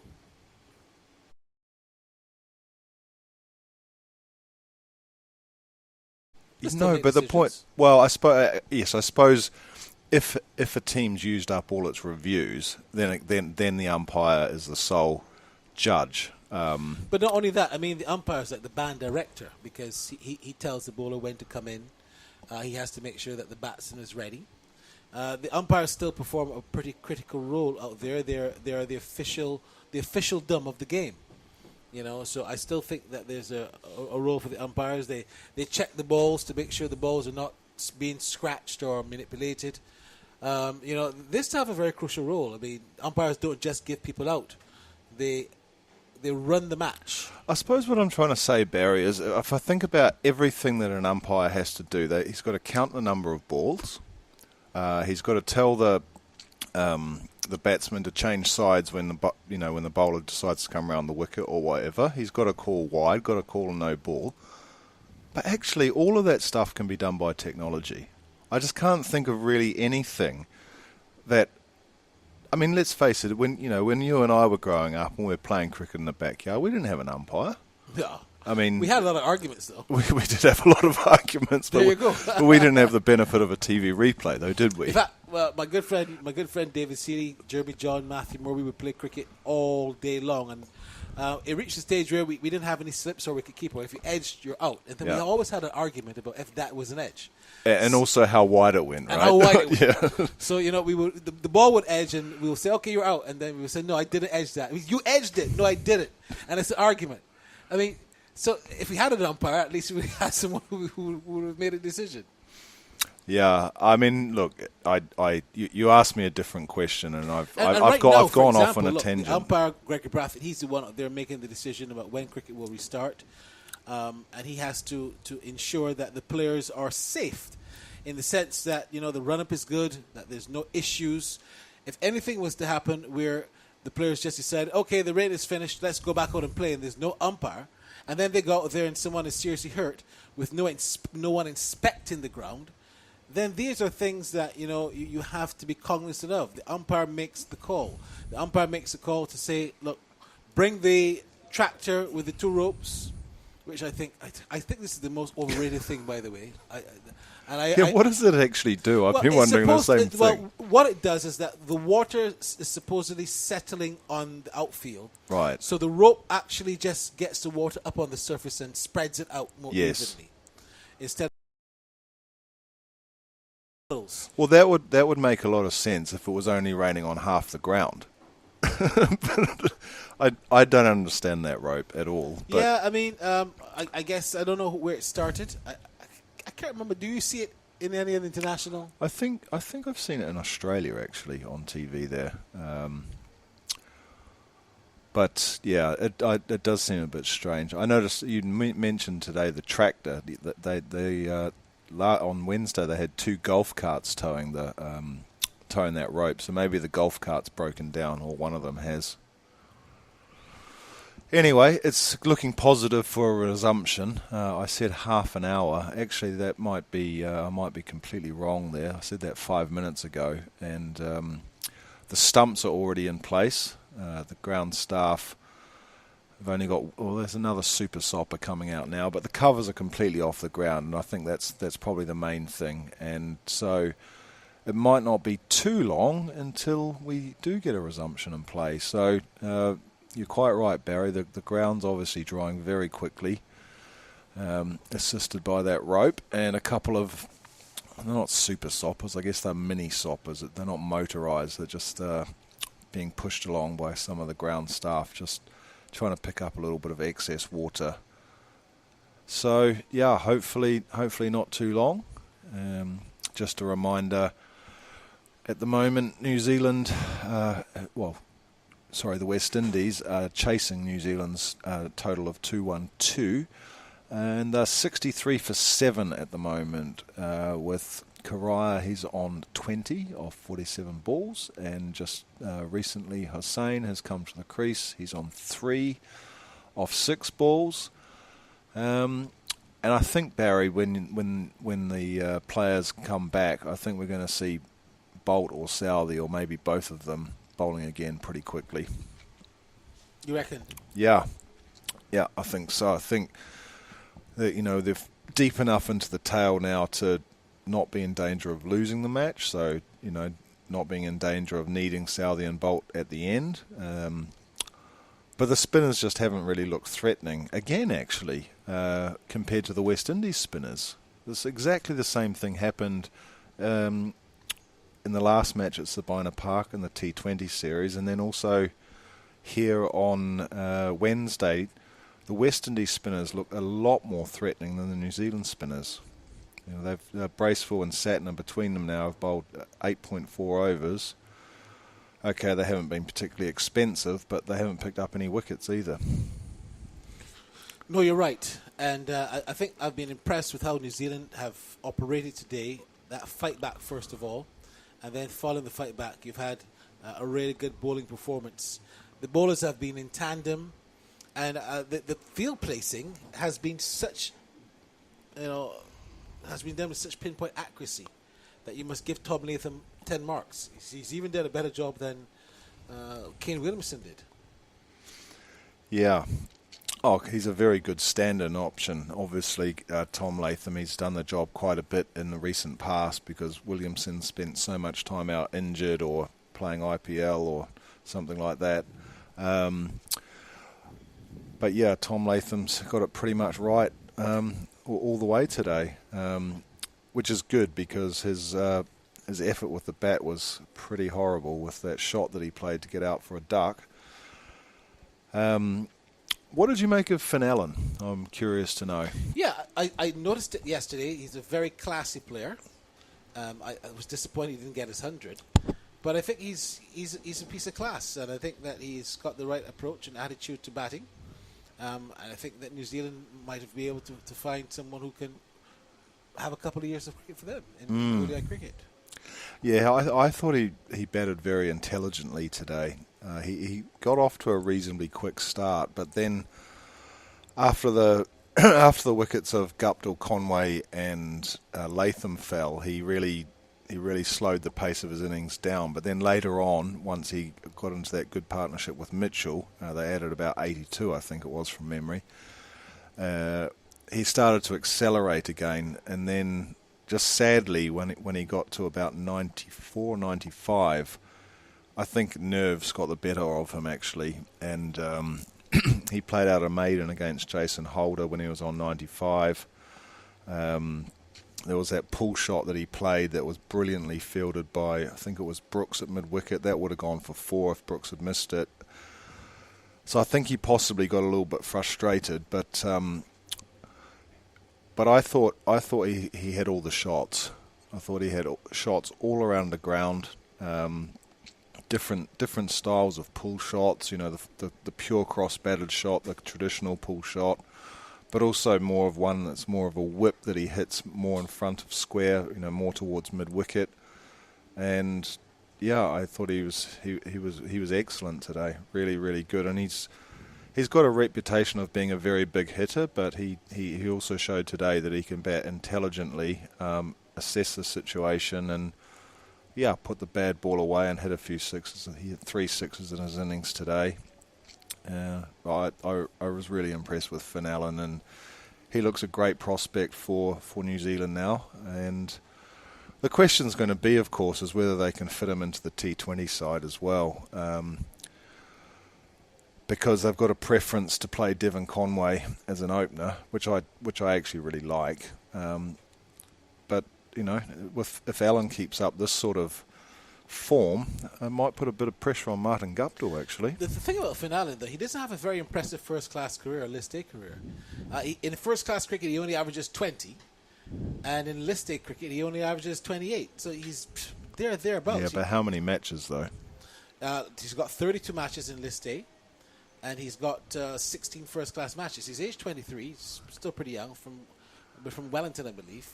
But I think that we need to still see a little bit more of him because his stats don't jump out at you. He made his name, though, Barry, playing for Wellington in the T20 competition. And he had an amazing summer, which actually led to him getting an IPL contract.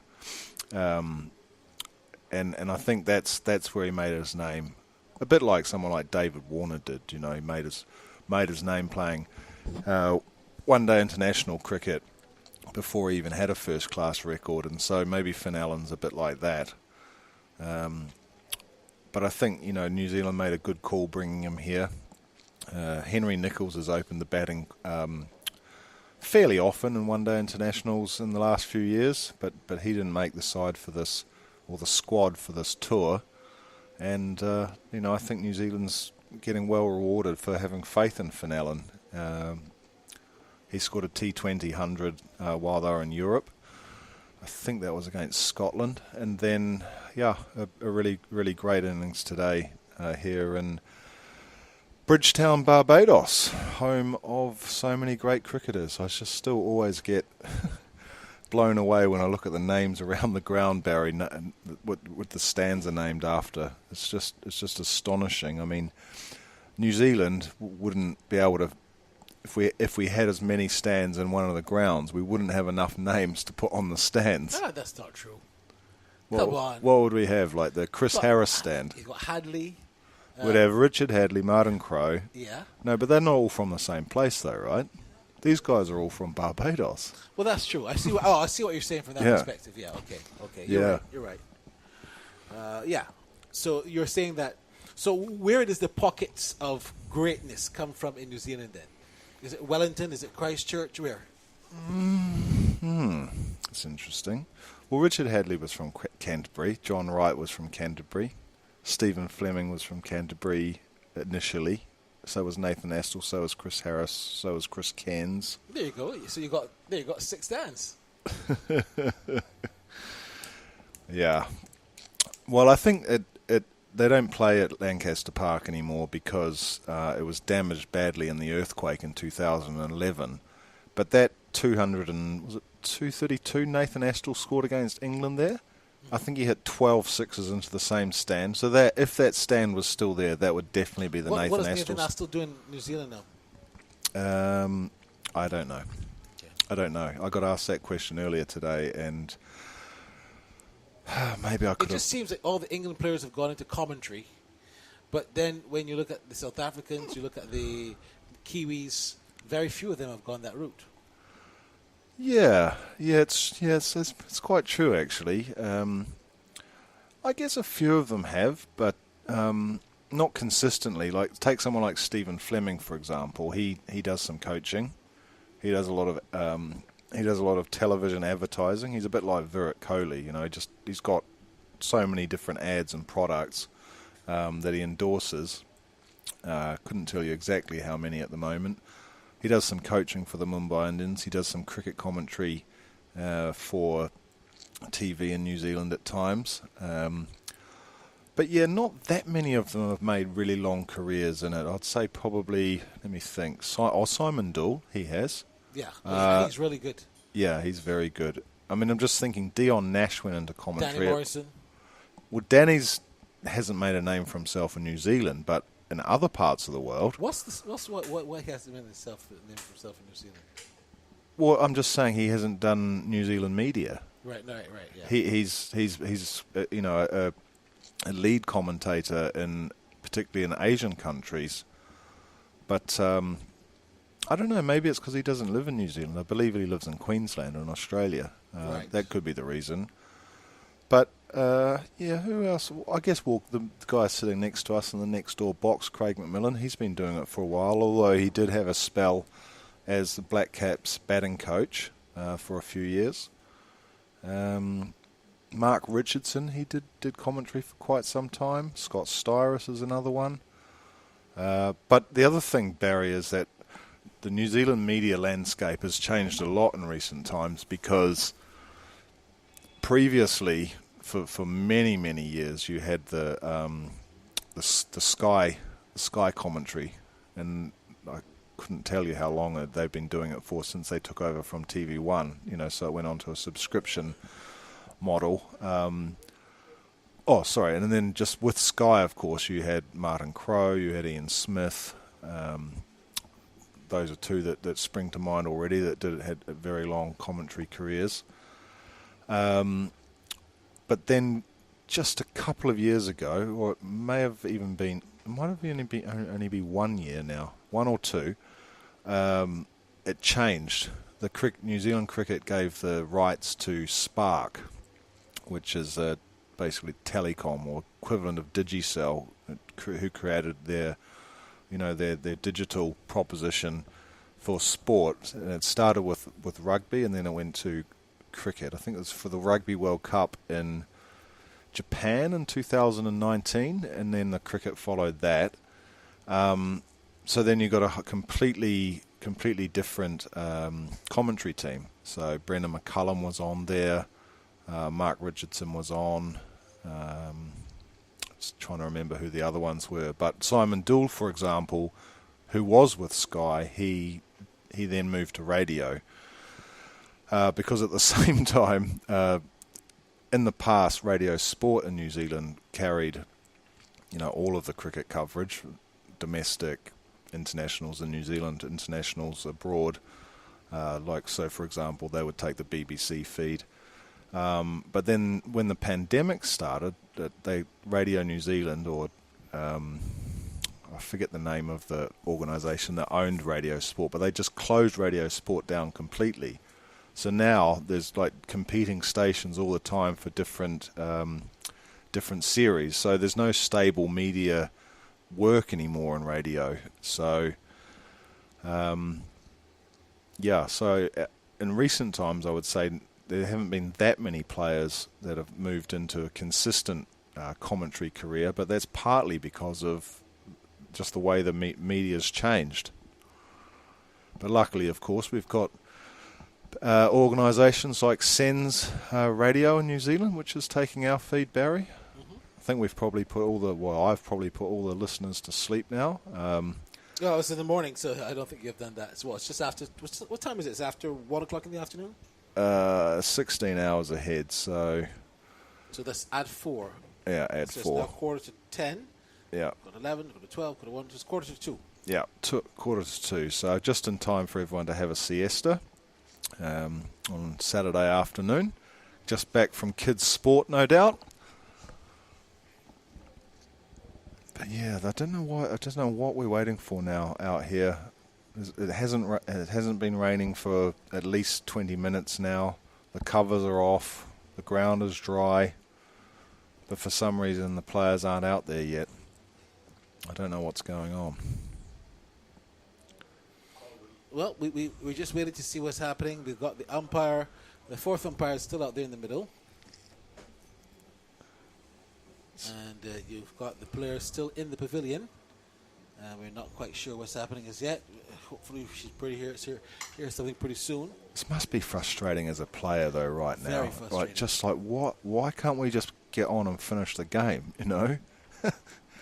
And bad for the fans, too, Like, I would be tempted to walk out. Stay and wait. Because a lot of people have left. I mean, at 63 for 7, you kind of sense what's going to happen. Yeah, not a great combination, is it? 7 wickets down and a rain delay. Yeah, I wouldn't blame anyone for wanting to leave early. Maybe go to one of the bars in Sandy Lane where I went last night. Sandy Lane.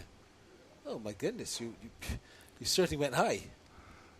Well, actually, I didn't exactly do that. I just went to the area. I didn't know where I was going, and we tried to go to another place actually, but called La Cabane, a beach place, but it was closed. So the driver said, "We'll just keep going." I said, "Okay, well we'll go for a while." Of course, he was trying to up and up the fare. Anyway, I said, "Look, there's this really great restaurant. It's new. It's just over here." So we get out of the car, and the first thing I see in this kind of shopping complex is a Cartier shop. I was like, no. So you went Lime Grove. This isn't... Lime Grove. This is not where we're going. So I walked down the side street, and I found a guy doing a barbecue. I thought, that's more my thing. Yeah. You had something to eat. Yeah. Was it expensive? No, not really. Well, not compared to what I could have paid elsewhere. Yeah. You like Barbados?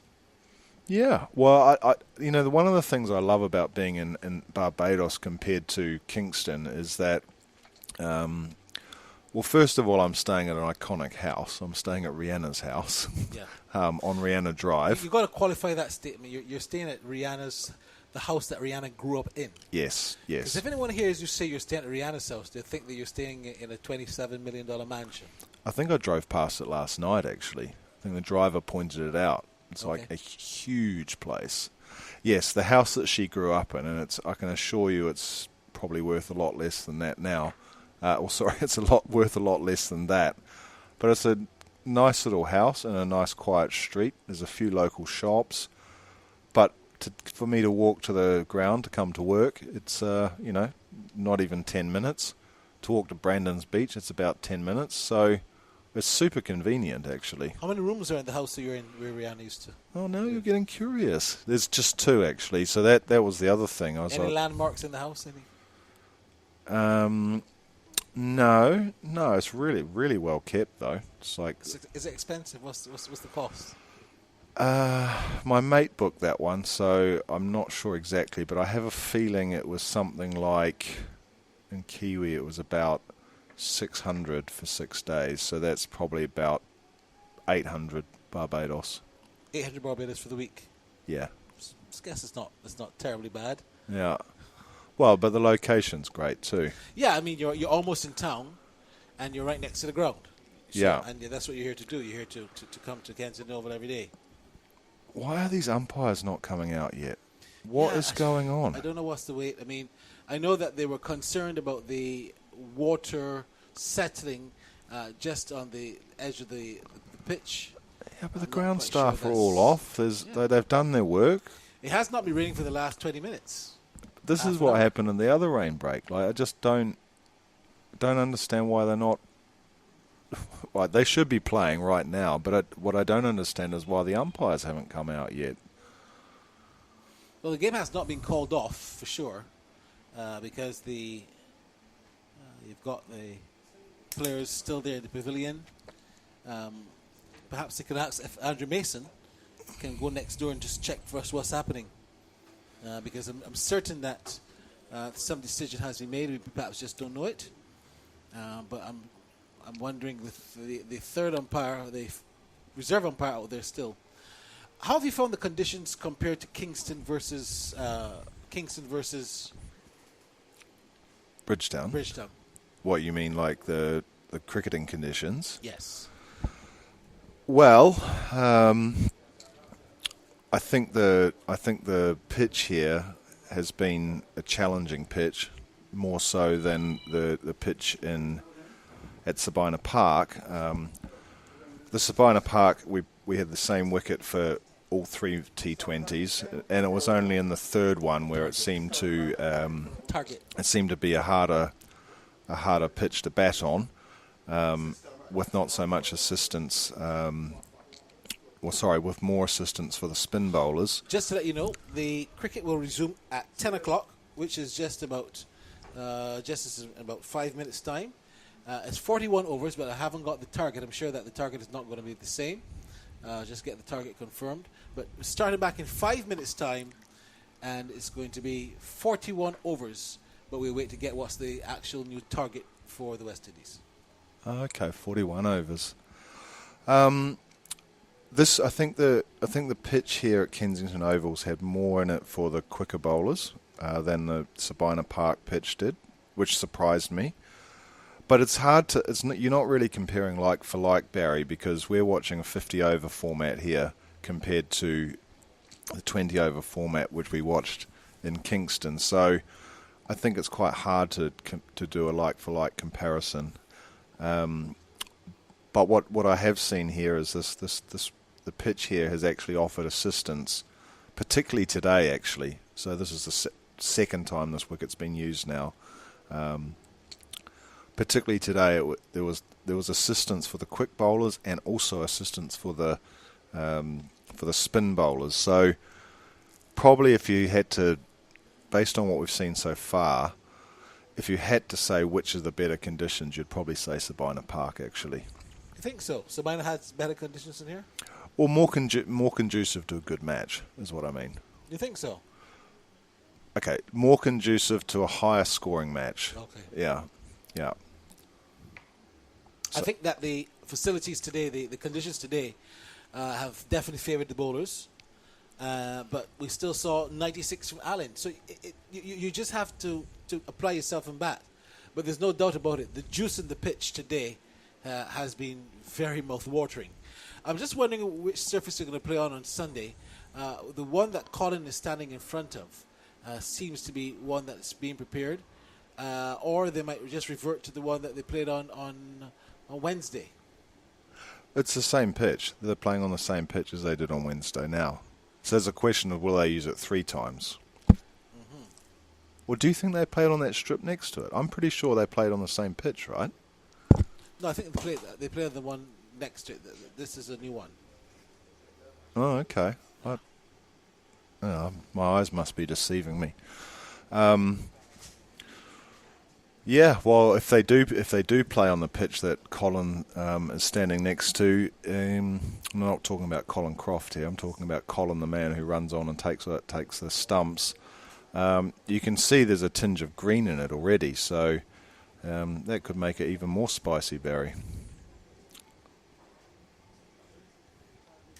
There's just no urgency here. Why start at 10? Like, why not just? I don't get it. They're just waiting for the rain to fall again. That's what you actually feel sometimes, actually.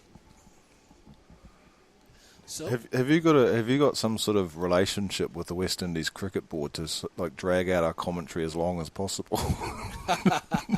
Not at all. Andrew probably does. He has a good relationship with those guys. Well, we are hoping to restart just about now. The New Zealand fielders, they've come back out and they've started their warm-ups, getting their muscles loose. Do you know how many people travel with the New Zealand team? I don't actually. I couldn't say, but I think they normally have 3 coaches with them. I know during the European summer that Gary Stead missed some of it. So they rotate the coaches quite a lot. So, for example, Luke Wright was with them while they were in Ireland and Scotland, the former England international, one-day player and T20 player. So there's probably 3 coaches. You have a team manager. There'll probably be a media liaison, and then they for a long time they employed a fitness coach who was a former New Zealand sprinter, Chris Donaldson. I'm not sure if he's still with the side or not. So I don't know, maybe probably an analyst, I guess, a video analyst. So maybe 7 or 8 other players. 7 or 8 people other than the players themselves. Okay. So you're talking about a squad of 25 people. Something like that, yeah. Well, it's a lot of people to host, a lot of people to pay for. Well, I don't think they've got anywhere near as many as England, though. India have got a whole team of. They've got a whole team in terms of about 16 people are their backroom staff. So basically, if the whole team gets sick, they can still field a side. Yeah. Well, I mean, they might not be fit, but yeah, they can definitely field a side.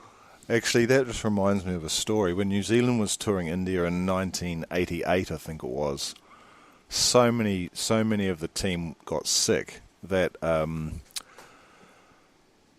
they just didn't. They couldn't field a side, but they couldn't forfeit the match. So they're just like, well, how can we carry on? So Jeremy Coney, who was that's actually a guy who's had a long media career, Jeremy Coney. He was commentating with Brian Waddle. So Jeremy Coney, I guess he probably just retired maybe a year or 2 earlier. So he had to field. Guys obviously who were sick with fielding. But then they actually got a TV reporter. There was a TV reporter who was covering the tour. I think his name was Ken Nicholson from memory, and he had to field. So imagine that. It'd be like if New Zealand got sick now. If the New Zealand team got sick now because they had some dodgy chicken or something, and they're like, well, actually, I was going to say they'll call me up, but actually they'll get Craig McMillan.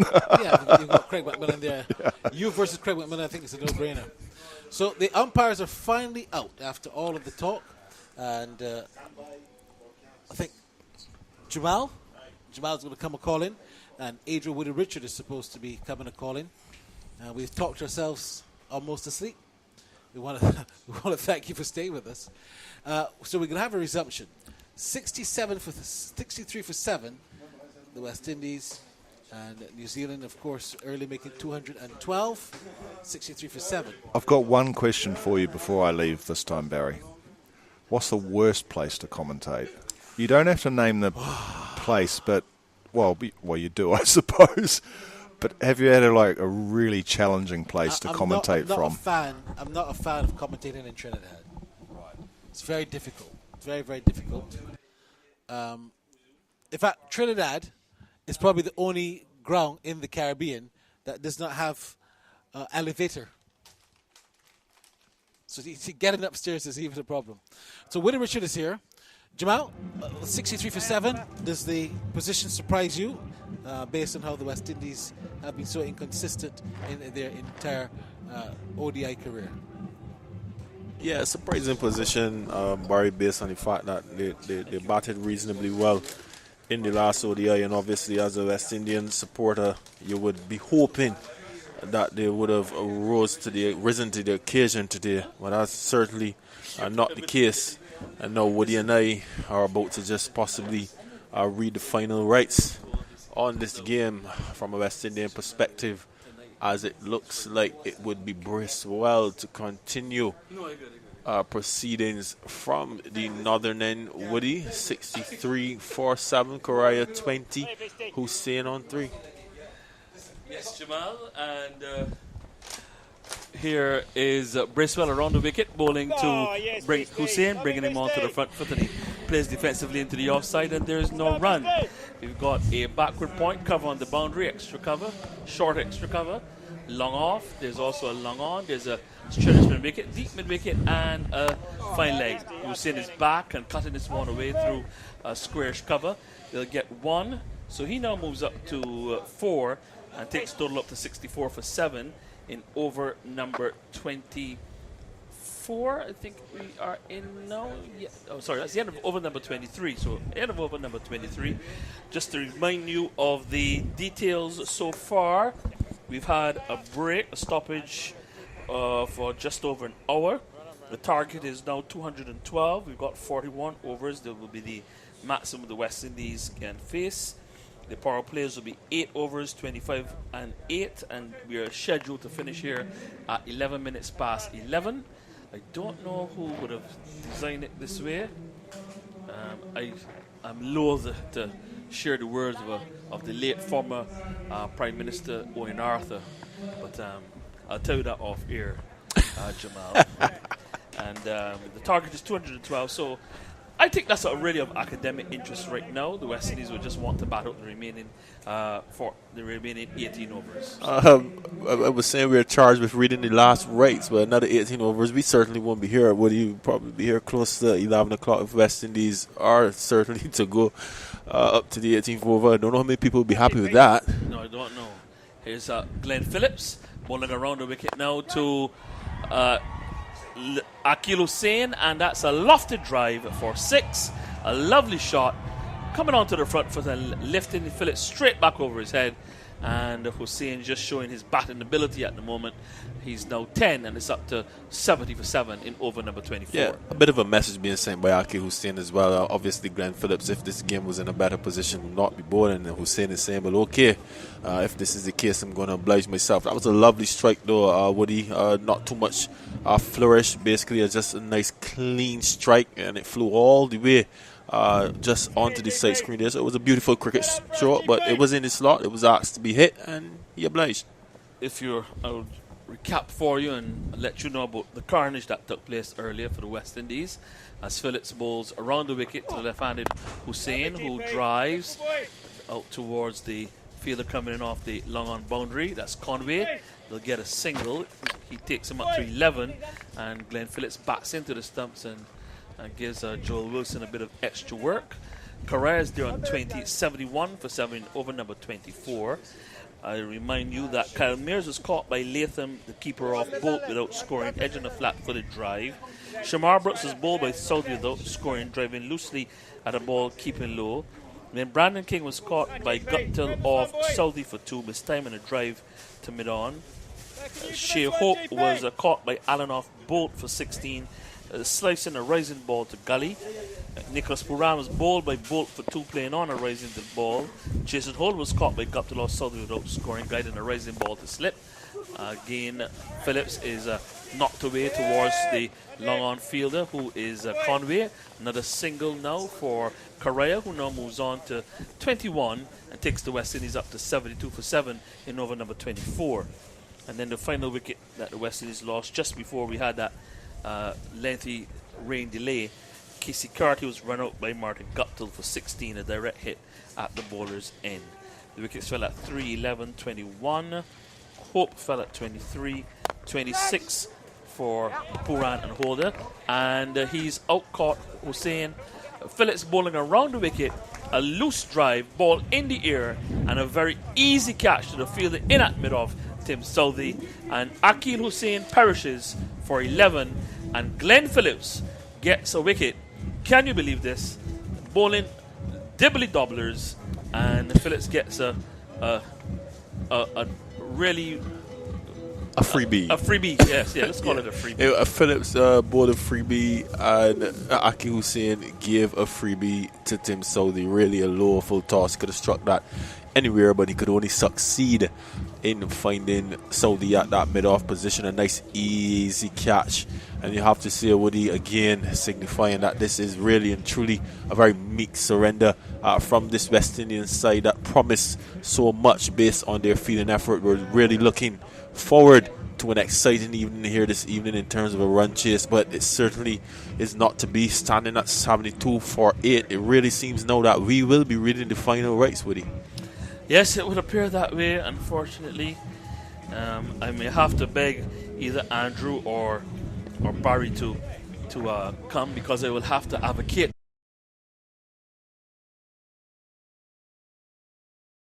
you two gentlemen to tidy up if it does finish it anytime soon.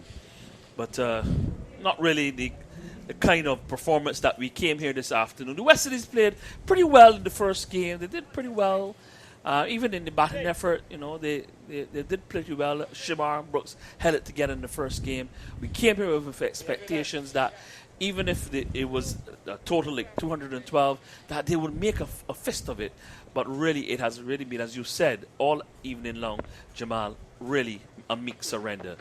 Phillips bowls to the new batsman, who is Alzari Joseph, and he defends, pushes out into the onside, and can't get a run, and it's kept at 72 for 8. As Phillips tossing the ball from hand to hand, really tries makes himself look like a real spinner, and zeroes this onto the back foot and forces the ball out towards the long on fielder coming in off the boundary. That is Southey. Single there for Joseph as he gets off the mark, and brings us to the end of over number 24. At the end of it, the West Indies, who really of academic interest, need 212 to win. They're 73 for 8 with 24 of the revised 41 overs gone. Your description, Woody, just made me chuckle. You said he's trying to look like a real spinner. Well, let's classify him as a slower bowler. He's not doing too bad. He's getting it down the track, albeit there's no real spin on offer. He has gotten a wicket, and that happens sometimes. I think we see the introduction of Jimmy Neesham. Really, New Zealand just going through the motions, so to speak, just looking to close out this game. Yannick Correa not with 21, Alzari Joseph not at the crease, and only Kevin Sinclair to come. As we said, we're just doing our duty in reading the final rights in this game. Even next door, our TV commentators, they're standing as well. Everyone is looking to go home tonight. So, they're taking a lead from me and you. Yeah, Salman and Ganga, they're looking like us. They're looking to get out through the door as well. Here's Neesham bowling now to Joseph, and he drives down the ground. Will he get past the fielder? No. Fielder moves to his left and cuts it off. Just a single there for Alzari Joseph. He now goes to 2. That's Lockie Ferguson, who's on the field as a substitute fielder this evening.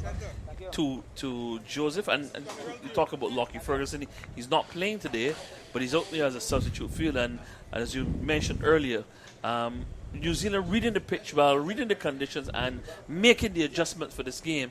Chooses not to go with Ferguson, and instead Nisham, the man who's bowling now from the Ghana end, around the wicket to Karaya, who turns this one away through square leg for a run. He goes up now to 22, and the total rolls up to 75 for 8 in actually a leg by signal. So he'll remain on 21, and it'll go up to 75 for 8 in the 25th over. So they read the pitch well, made the adjustments in terms of personnel and lines and lengths, and reaped the rewards earlier by wrecking the top half of the West Indies batting. As Nisham over the wicket now to the right-handed Joseph, who forces the ball away through the cover region, will get a single as the fielder comes darting in off the boundary, sends a nice return into the gloves of Tom Latham right over the stumps. Single for Joseph. He's now 3. 21 to Karaya. It's now 76 for 8 in the 25th over. As the West Indies, as we said to you, the academic interest of the target, 212. Yeah, Woody, a nice punch there by Azari Joseph. Remember not too long ago, there was a little batting thing going on with him? Yes. Nisham bowling around the wicket to Karaya, who is playing it up towards mid-on, and there'll be no run. Karaya doesn't look too bad to be correcting himself very well. I'll be honest with you, Woody. He was a surprise selection, so to speak, but so far in these 2 games, he's shown enough, certainly to me, that he can hold his own at this level. Like Brett, so far, 2 pretty decent innings with the ball, and now here with the bat. Batting reasonably sensibly. Obviously, the situation is not one that he was succeeding in terms of winning the game, but he looks the part. Here's Nisham around the wicket to him now, and he's in behind it, turns it around the corner, will get a single out through forward the square. Just a single for him.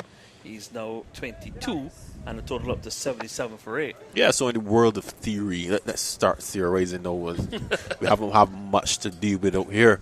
A guy like Karaya operating at number 8, I make him or 7. I don't have our scorecard now, but if he's operating to support the lower middle order, the likes of Jason Holder, or if he's batting while a set batsman is in as well, it could all go well for the West Indies going forward. Here's Nisham bowling to Joseph down the leg side. A wide will be signalled now by umpire Nigel Duguid, and takes the total up to 78 for 7. I think he could come. I think there's again, as I said, I didn't agree with the order that they have right now. I think Brandon King should open with Shea. Shamar Brooks should stay at 3. Pooran has to come at 4. Casey Carty will have to come at 5. Kyle Mears at 6, and Yannick Karaya at 7. As Joseph swings a shortest delivery from Nisham over the top of mid-on and away to the boundary for 4. So he goes up to 7 now and takes the total up to 82 for 8 at the end of the 25th over. Yeah, very good shot there from Zari Joseph. Remember I said earlier in the over that there was a little batting thing going on with him. It was just a hint of a little experiment with him, not turned into a genuine all-rounder, but more so being able to contribute a bit more with the bat. And he does have the ability to be fair with you, as evidenced by that stroke there as well. It's very frustrating sometimes when you look at this West Indies team and you see bolts of talent or little spurts of ability, and it's not well put together at the end of the day in a game like this, especially after winning the first game so comprehensively and then coming back and bowling so well and expecting so much from the team, and then seeing that the lower order still has a bit of resistance about them. It actually frustrates you a bit, Woody. And I hope not to be like you, screaming from the stands, but I could see why. I can honestly see why people are frustrated at times with this team, because they promise so much and sometimes they don't deliver as much as we would like them to. Cricket is a simple game, Jamal. I always say that. Here's Satna coming back from the southern end and bowling to Karaya, who was advancing down the pitch, but when he got there, Satner saw him coming, pulled the length down, and in the end he just tucked it off the pads, threw backward the square for a single. He will go up now to 23 and take the West Indies up to 83 for 8. I just think that sometimes I don't think there's an appreciation for sometimes the simple basics. It's not every opportunity you're going to get to come out and go crash bang wallop. Sometimes you have to be able to, I go back to that word, it's always about the adjustments. That's what sport is all about at the top level. Whether you're playing my favorite sport, the NFL, cricket, soccer, whatever, it's always about making adjustments. Here is Satner bowling to Joseph, who's on the back foot, forcing the ball away through for the squarish cover position. Will get a single. He's now up to 8 and takes a total along to 84 for 8 in the 26th over. That's another good stroke there by Joseph. Has some batting ability. Remember when we were all set, probably 2 hours ago, I was talking about respectability, at least 3 figures, and going towards that. Still another 14 points over to go. 16 runs. Sorry, 16 runs to get for the 100. As Correa forces this ball out to the cover fielder, who is a Guptill, can't score. 15 overs and 3 balls remaining. 93 balls. Yeah, so I mean, there's still a little glimmer of hope there because Correa is going along well, and we know Joseph can bat if he puts his mind to it. Who knows, Woody? Not a victory, but something a little more respectable. Yeah. Here is Satner bowling to Correa, who's playing defensively back up along the pitch. No run. It's 84 for 8. Yeah, you talk about respectability. I'm tired of playing for respectability. Agreed, Woody, agreed. But say that it's still there's what I will keep making that what the West Indies have not learned how to do is they've not learned how not to lose. That's what they have to learn, how not to lose. And delivery on the line of the leg stump turned out towards mid-on, can't score. That's one of the arts. I mean, even New Zealand had to go through a period where for a long time in their cricket, they played the cricket in a way that they tried not to give the other team an advantage. I don't think the West Indies have learnt that lesson yet. On the line of the leg stump, clipped off the pads down towards the fine leg region. Will come back for the second run now. A good return coming in alongside the stumps, but Correa was quickly back for the second run to take him along to 25. And after 26 overs, the West Indies chasing 212 for victory. They're 86 for 8. Latest score from Kensington Oval. Tell you what, Woody, I really do appreciate and admire the New Zealand journey into becoming what I would term international cricketing powerhouses. Correct. There have always been a team that have been thereabout, but never could seem to finish the job. But over the last 5 years or so, their returns have been tremendous. And even watching the energy, they feel, the attitude, how they operate is a very professional unit. They look good, and it's sometimes not only just about the big names, the Ross Taylors and those that have come and gone, but more so, a guy comes in and he does his job. Guy comes in, he fits right in, and there's always a game plan. You can see the professionalism about them, and I really, really appreciate the New Zealand's contribution to international cricket, especially now as a major force to be reckoned with. Definitely. Jimmy Neesham from the distance runs into bowl to Joseph, who swings in the air just wide of the mid-on fielder Ferguson, and was looking for a second run, but set back by Correa. Just 1 run. He goes to 9. It's now 87 for 8 in the 27th over. Again, Woody, what more can I say about that feeling? Usually that would be 2 runs easily, but the effort there, running away from the circle, sliding figure 4, sending back that delivery. Even remember the run out with Martin Guptill as well. Some of the catching we've seen here tonight. Totally professional unit. They do this every single day, win or lose, and this is the attitude you have to have if you want to be a force to be reckoned with. Neesham around the wicket now, bowling to the left-handed Correa, who's down the pitch, and when he gets there, got a ball that grew big on him, and he tried to pull it wrong. Maybe just coming off the glove, might have come off some part of the body. Yeah, I think he might have got a bit of a glove or maybe a bit of bat there. Single for him. He now goes to 26, it is. He's now up to 26, and a total up to 88 for 8. And we're having a look on the television monitor at Finn Allen, who earlier today I was told he's a bit of a free scoring batsman, and Joseph looks to swing again and just tugs it down towards long on for a run, and he now goes into double figures. He's on 10, and it's now up to 89 for 8. Tell me that he's a bit of a kind of a free scoring batsman. Dasher. Yeah. But he came this evening recognizing what was happening and adjusted, and that's the point I'm making, that oftentimes our players don't seem able to make that mental adjustment. Here is Neesham bowling to Correa, who's onto the back foot and forcing the ball into the offside. Can't score. Fielder coming in from backward point. prevents any possibility of a run, and it remains at 89 for 8 in the 27th over. Yeah, the introduction to Jimmy Neesham into this team based on the surface, some people will be saying Lockie Ferguson should have been the man. He's the guy that has the extra pace. Andrew and I never see eye to eye with never see eye to eye. Here is Neesham around the wicket, bowling to Correa, who's on the bat for the crashes this one through backward point, and it will run away to the boundary for 4. Nice looking shot.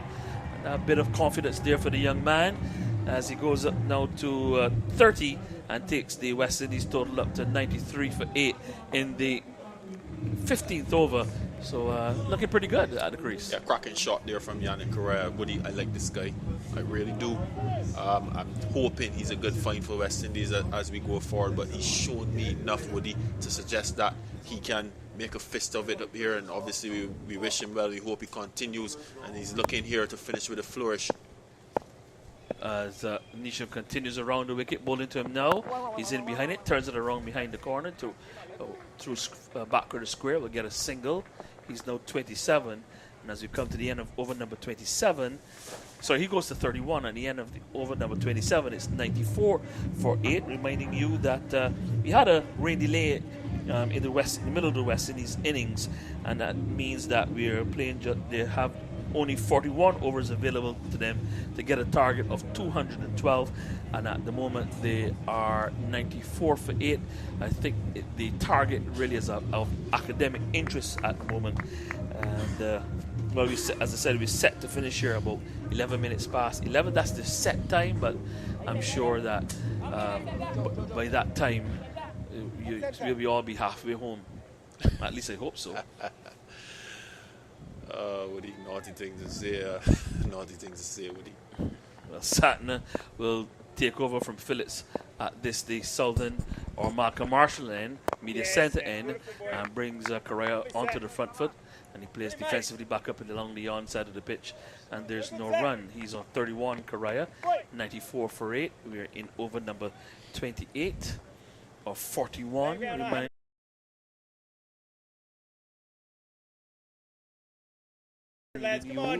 We've had rain, and it's been reduced to 41. Satner in again, bowling to Correa on the line of the leg stump, clipped off the pads through down towards the fine leg region for a single, and that will take him up to 32 and take the total along to 95 for 8. Yeah, so Woody nicely tucked in.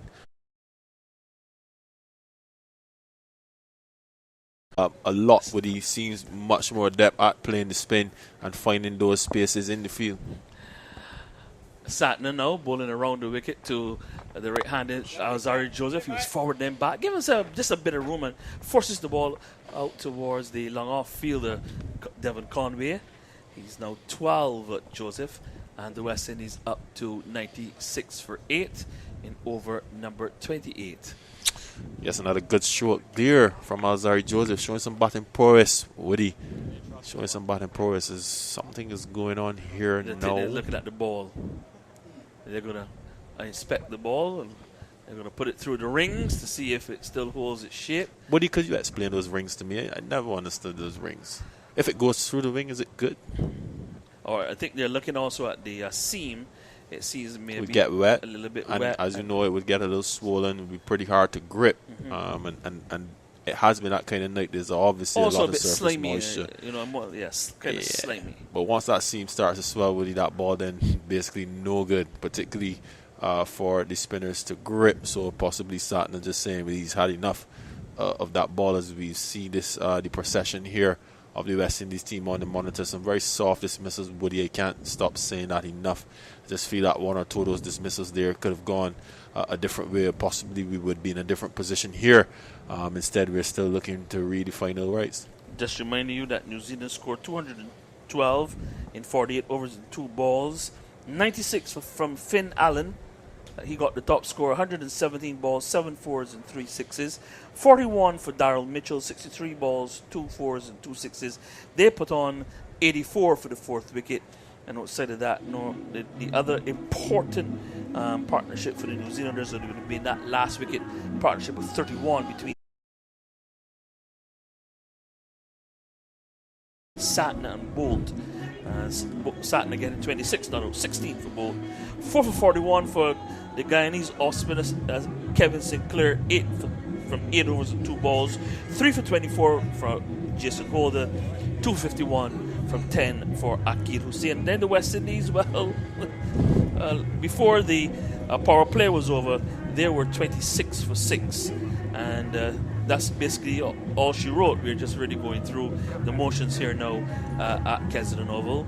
The West, Shea Hope for 16, Kyle Mears without scoring, Shamar Brooks without scoring, Brandon King for 2, Casey Carty for 16, Nicholas Pooran for 2, Jason Holder without scoring, and Akil Hussain for 11. At the moment, they are 96 for 8.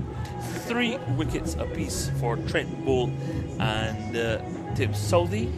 And Glenn Phillips also getting one. And then there was also a run out where Casey Carty was run out, backing up too far. So we've had the change of ball, and we are about to have a resumption of play with the West Indies 96 for 8 in over number 28. And Mitchell Satner from the Marshland bowls. Delivery, he gives a bit of air, and Correa comes onto the front foot and whips it out to mid-wicket. There's a fielder there, that is Darryl Mitchell. He didn't feel it cleanly, and was tidied up by the fielder coming around behind him. I think that's Guptill. And so just a single there for Correa. He goes to 33 and takes a total now up to 97 for 8. Yes, another nice deflection into the leg side, though, from Correa. As Satner bowls to Joseph, who's forward and back and forces the ball out through cover. Fielder coming around the boundary is Phillips. The batsman come back for the second run to carry Joseph now up to 13, and the total up to 99 for 8. So the West Indies will actually break the 100-run barrier. Okay, we're still not in the realm of respectability. We're getting a little closer. Just one more run to the 3 figures. What a question for you, though. How have you found the Kiwi spinners to have gone so far in this series? Satner around the wicket, bowls and clipped away through square leg by Alzari Joseph, and to bring up the West Indies 100 at the end of the 20th over their 100 for 8.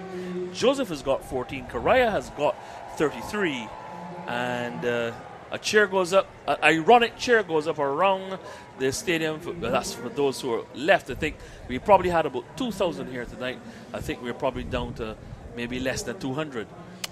Yes, well, very sparse, obviously, with the brain breaks and with the situation again, people opting to go home. But yeah, as I said, my question to you, it's a Friday night. My question to you, I found Sinclair and Akil Hussain so far has operated pretty well along with Yannick Correa. I still have yet to see the threat from the New Zealand spinners, albeit that Satner, he bowls relatively straight and keeps you very, very honest, but not seeing the purchase that the West Indian spinners were getting from the surface. As Nisham to start over number 29, and bowls to Joseph, who swings over the top of long leg for 6, a short ball, and Joseph swings it for 6 to give us a bit of entertainment here as we wind up here at Kensington Oval. Yes, Woody, a beautiful shot there from Phillips. There was a short delivery from Nisham. It looked like a change delivery as well, like a slower delivery. But I'll tell you what, Alzari to swat that delivery wide of the fine leg, and then probably some 8 to 10 rows back into the stand just below us to the left. But he saw a wonderful strike there from Alzari Joseph. And Barry corrected me, not wind up, but rather wind down. Here is Joseph coming onto the front foot and strokes this one out towards extra cover. Can't beat the fielder. It remains at 106 for 8. And what you said about Satner is correct. He's not really the kind of bowler who really maybe depends heavily on turning the ball off the seam, but maybe just does his business in the air with flight, with guile, and hoping that puts enough revs on the ball to get it to dip in the air and stuff like that.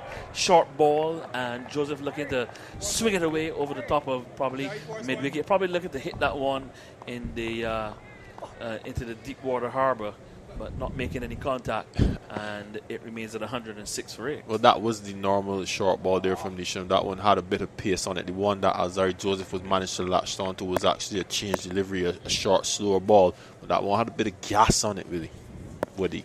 Yep, Nisham again the ball to Joseph, and he slices the ball away towards Guptill in at that backward point position. Can't score, and it remains at 106 for 8 with Joseph there on 20 and Karaya on 33. Jimmy Nisham, I remember he made I think it was him and Anderson batted in a game in Queenstown. Happened to be there as the communications officer for the West Indies team, and it was a murder, I can tell you. Here is a delivery outside the off stump. Joseph looks to swing it away, makes no contact as it died on him just a bit, and went low behind to be taken by Latham. Another change delivery there, Woody, no doubt. Nisham going through his full repertoire there. Looked like some kind of back of the arm delivery hard into the surface, and giving Alzari Joseph no pace to work with. He's obviously looking to finish with a bit of a flourish here. He's fancying himself against Nisham. Or there may be some bit of a rivalry between the two as he's in and bowls, and Joseph's looking to drive through the offside. Got a meaty inside edge, and it goes up to mid-on, where Mitchell does the fielding. A single there for Joseph. He now moves along to 21, and at the end of over number 29, the West Indies are 107 for 8. As I said, what is of academic interest is the target of 212. We're in over number 29 of 41. I remind you that we had a 1 hour rain delay, which meant a reduction in the overs. Yes, academic interest, but this partnership growing in stature. You must say that the two of these guys could have surrendered meekly, but Yannick Carrera still playing for all he's worth, and Alzari Joseph having a bit of fun in between. Some pretty nice strokes, pretty solid defense, and this only goes to show what could have been possible if two batsmen have really sought to apply themselves early on in the innings, as you rightly suggested, Woody, as we see the introduction of Bracewell now. Yes, the off spinner bowling to Joseph, who swings towards the wideish long on region. Will get a single as fielder comes running around, cuts it off. Joseph now moves to 22 and takes a total up to 108 for 8.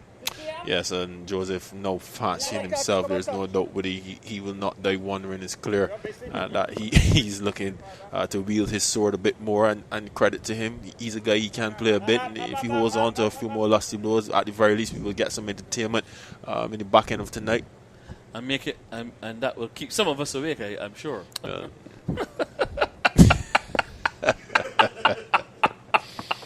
Bracewell bowling to Correa, who's played that ball square to the offside. I think Isodi's on the field for someone, and hurls a return into Latham. No run there for Correa. I laughed because there was someone in the back of the box who was nodding off.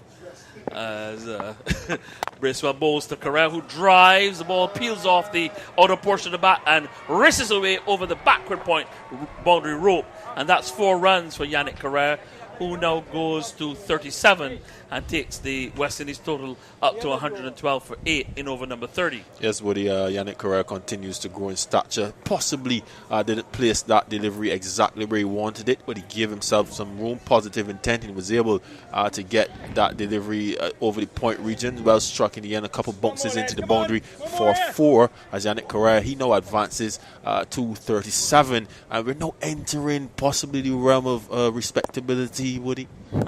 Here's Bristol bowling around the wicket to him now. He plays this delivery uppishly towards mid-wicket, where Mitchell does the fielding. He is on 37, Correa. That last shot, the boundary, the top hand came off the bat end, so it was really a slice drive as he just threw the kitchen sink at it, really. He actually seems to be calling for some gloves as well. As you know, under the lights at night, you can sweat a fair bit. And here at Kensanova is very humid in the evening as well too. This delivers down the leg side, a peel, don't know for what, but he was looking to paddle this one around the corner. Correa didn't make any contact. It remains at 112 for 8 in the 30th over. The final delivery to come as Bracewell bowling around the wicket, the off spinner to Correa. He drives a very firm stroke. You heard it in the effects microphone. Well struck, but straight to the fielder on the cover boundary. That's Satna as he goes to 38. Joseph is 22, and after 30 overs, the West Indies, who are chasing 212 to win, they are 113 for 8. We've got 11 overs to go, and after a few comments, it will be. Okay, I'll give you a little bit more of a chance. Yes, Woody. One thing we can be assured of from this innings of Yannick Correa is that he's pretty assured on the drive, particularly to the spin. He's played a number of nice strokes through the offside, evidence in the last over when he was able to get a 4 as well. But even when he first came in, stroking the ball nicely, hitting the sweepers, he looks a player. Woody, he looks like someone who the West Indies can work with. Good temperament at the moment, not letting the situation overwhelm him. So many would have easily surrendered their hand, but you can clearly see that he's operating with intent and purpose. As we've seen on another bowling change, Glenn Phillips now returns, so to speak, in terms of a spell. He's now coming from the Jewel Garner end, the northern end. And hopefully, Woody, who knows, as I said, we're inching a little bit closer to respectability. We are now 100 away. We get that down into double figures or whittle that down somewhat, then we may be able to say a respectable enough score in the context of the game, but still far away. Very much so. As Phillips bowling around the wicket to the left-handed Correa, who gives himself room and forces the ball away towards mid-off for a single to take him along to 39 now, and a total up to 114 for 8. You talk about respectability. Yeah, they need 98 to win, and they've got 9 overs and 5 balls, 98 in 55 balls. Well, in this day and age of T20, who knows? It could be possible. I tell you what, this will be an interesting over, Woody. I think that Azari Joseph has seen enough, and he's looking to wield his sword, and he will be possibly looking to line up the part-time of Phillips. Well, let's see. Here's Phillips now, moving in, bowling to him, and Joseph swings down to deep mid-wicket, and you're perfectly correct. And he gets a single. He's now on to 23, and the total up to 115 for 8. As someone in a cop over costume walks across the platform in front of the Holland Griffith stand. Good spot, Woody. Yep. Just come out of the crop over season. That's the name of the carnival in Barbados, crop over.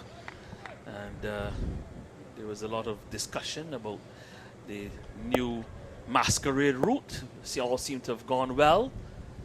And kudos to the National Cultural Foundation as Correa goes onto the back foot and punches this one through cover for a single, bringing the fielder in off the boundary.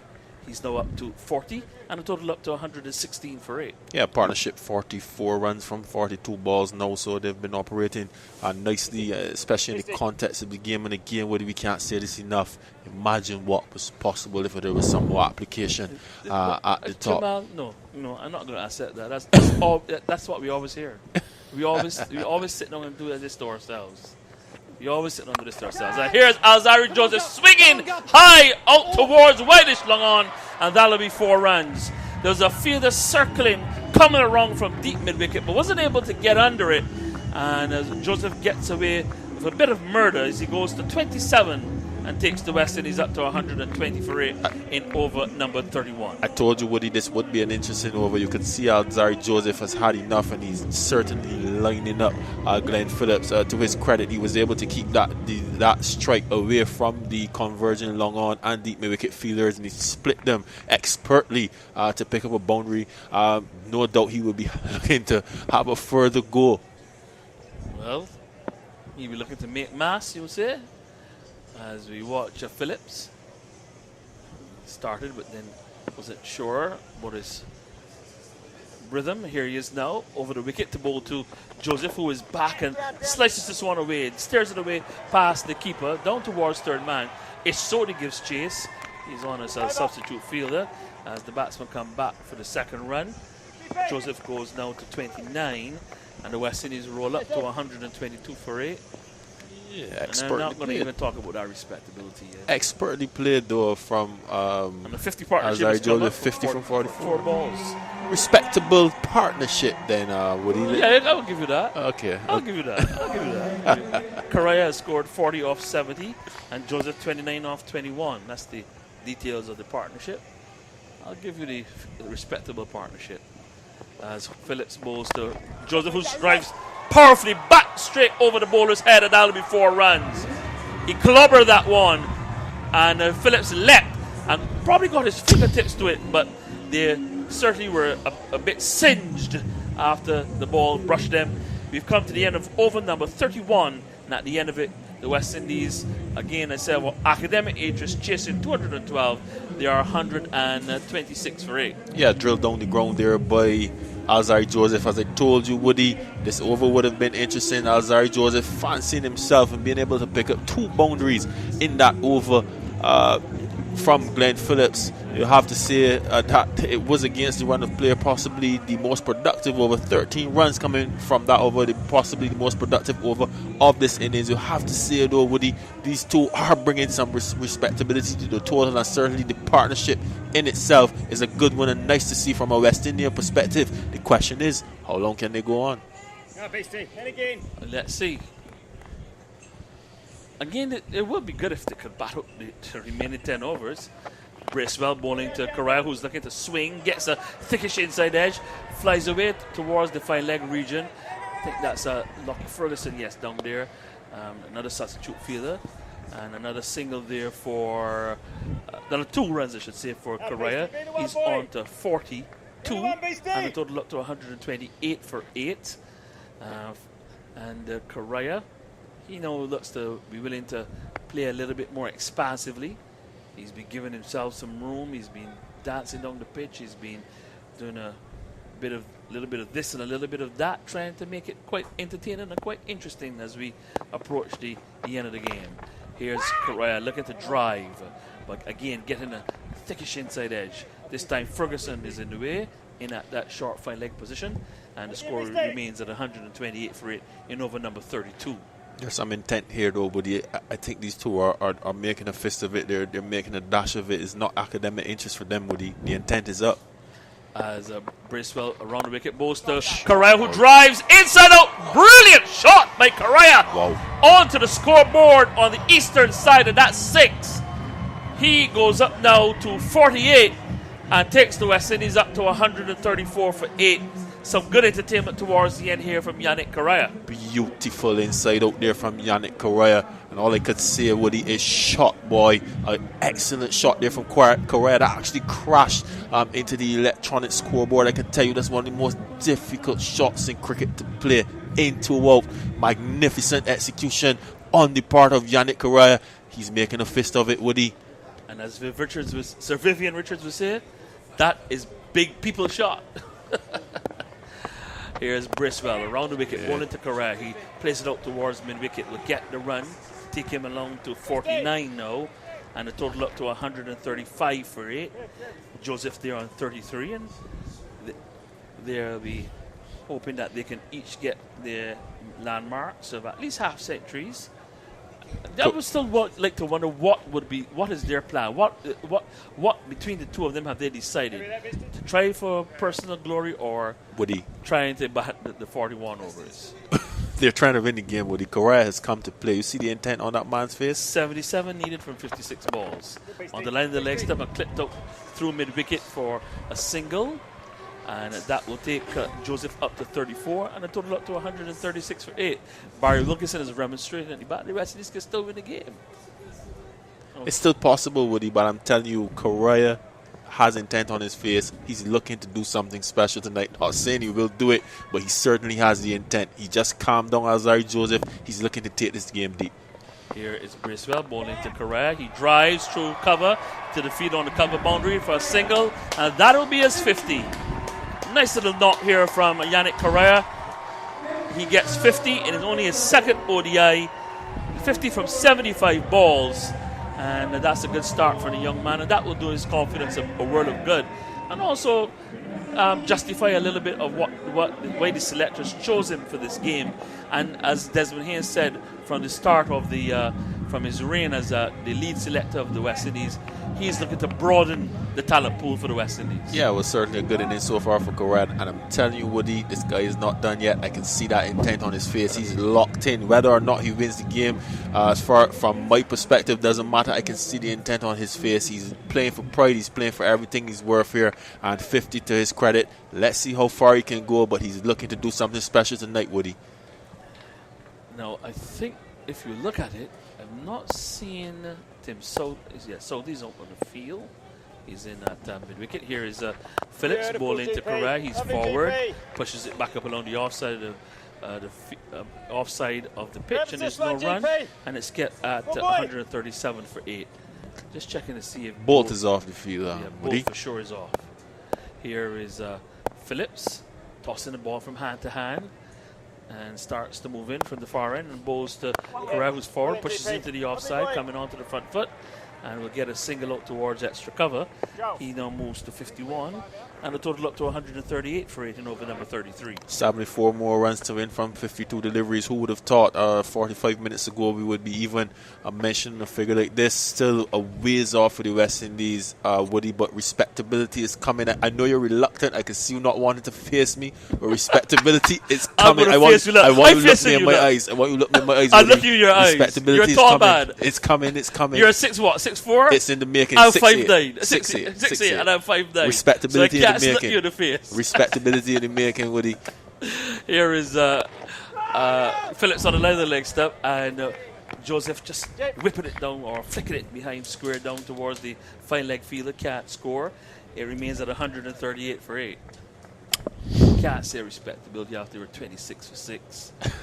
I'm not giving no respectability.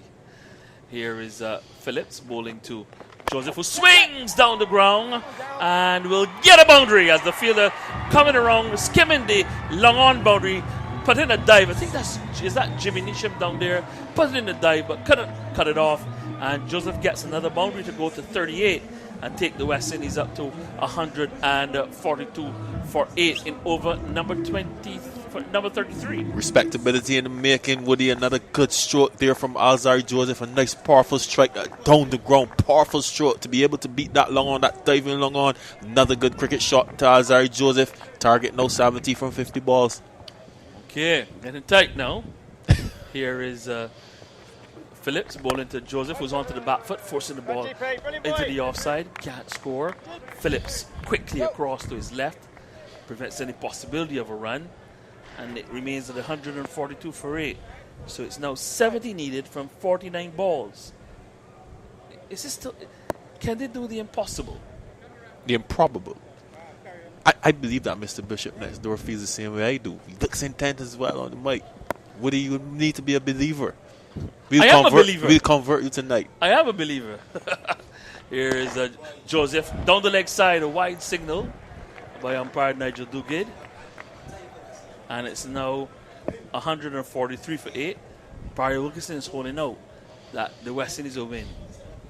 Here is Phillips bowling around the wicket, and Joseph swings. It's in the air. That's gone for 6. Straight down the ground. 6 runs. And that takes the West Indies to 149 for 8 at the end of over number 33. The target is 212. 63 needed from 48 balls. Do I need to say it again, Woody? Respectability in the making. Another beautiful strike there from Alzari Joseph down the ground, drilling the part-timer Glenn Phillips. A powerful stroke, slam, bam, into the sight screen, and all of a sudden, Woody, we are entering the realm of respectability. I see you eyeing me now. You weren't facing me before. I see you eyeing me now, Woody. Feel that energy in the box. These two guys have come to play. Well, they've certainly brought them back from the brink. They were 72 for 8, the West Indies, after 23 overs and 4 balls when Akil Hussain was caught by Saudi off Phillips for 11, driving to mid-off. But these two, Alzari Joseph and Yannick Correa, they have brought them all the way now to 149 for 8. 77 they've added for the 9th wicket. Is it still possible? Is it still possible? Someone would say it is highly improbable. It's never impossible, but it's highly improbable. But could they turn it tonight? Can they make me into a believer? Left to be seen, Woody, but certainly this is a again. We're entering the realm of respectability. That's as much as I would say, Woody. That's as much as I would say. Yannick Correa going along very nicely, 51. Joseph now up to 44. And all of a sudden, we may have a cricket game on our hands. We may have a cricket game. Mitchell Satin is back. There was a long discussion between the New Zealand think tank And so Satner's come back. Let's see what he will do as he's into bowl to Correa, who is forward and turns the ball onto the onside. Can't score. Latham quickly moving from behind the stumps to do the fielding. Correa there on 51. Joseph on 44. 149 for it. I would just say, though, is that this is what I like to see. At the end of the day, Satner bowling over the wicket to the left-handed Correa. Brings the batsman onto the front foot, pushes into the offside. He was looking for the single, but they decided against it. And all's well that ends well. I've always said that, situations create opportunities for players. Yes, most certainly. But, this is a different challenge. No Satner being very wily here, pushing and pulling. Here's Satner bowling to Correa on the line of the leg stump and turned away towards the fine leg region. Will get a single, backward square, fine leg, if you want to call it that. A legs by signal by umpire Joel Wilson. 150 for 8. So that the 150 has come up for the West Indies in the 34th over. You hear a cheer going up around the ground. A very hearty cheer. You would think that you have maybe a few thousand, but it's really only a few score. Maybe about 200 or so, 300 maybe. But they're being very vocal as we wind down, as Barry says here. Satner coming around the wicket now, bowling to Alzari Joseph, who's forward, and he strokes it out towards the extra cover. Can not get a run. Certainly Satner's come in and brought a bit of control that hadn't been seen in the last few overs. And that's the kind of job that he tends to do. He's got 2 balls remaining in the over, 34th of the innings, as he bowls to Joseph now, who's onto the back foot and forces the ball away to the fielder coming in off the cover boundary. Just a single there for Joseph. He's now 46, and the total up to 151 for 8 in over number 34. Yeah, with these two are not fighting in the dark. There's a clear plan to bat Satner and just try to rotate the straight to see Alzari Joseph has shelved his big shots. They realize the importance of keeping the wickets and going as deep as possible. But they're here to play, Woody. They're here to play. I'll give you, you read the game well. Here's Satner in bowling. A shorter delivery, he's on the back foot. Correa wanted a single, but Joseph said no. He was halfway down the pitch. It was clearly there was an opportunity for a single there because the ball went maybe about 20 or 25 yards out towards mid-wicket. So there was a clear opportunity, but they decided Joseph wasn't interested in the single. And so I guess he's thinking that he'll hold on to the strike, and let's see what happens here, as it looks like Tim Southey is going to come back from the far end. He started from this end, the Marshall end, the southern end, the media center end, but he's been switched around to the 3W stand or the Joel Garner on the northern end. Let's see what he will produce. Yes, well, we know Tim Southey, he'll come back and try to use his variations, run his fingers across the balls.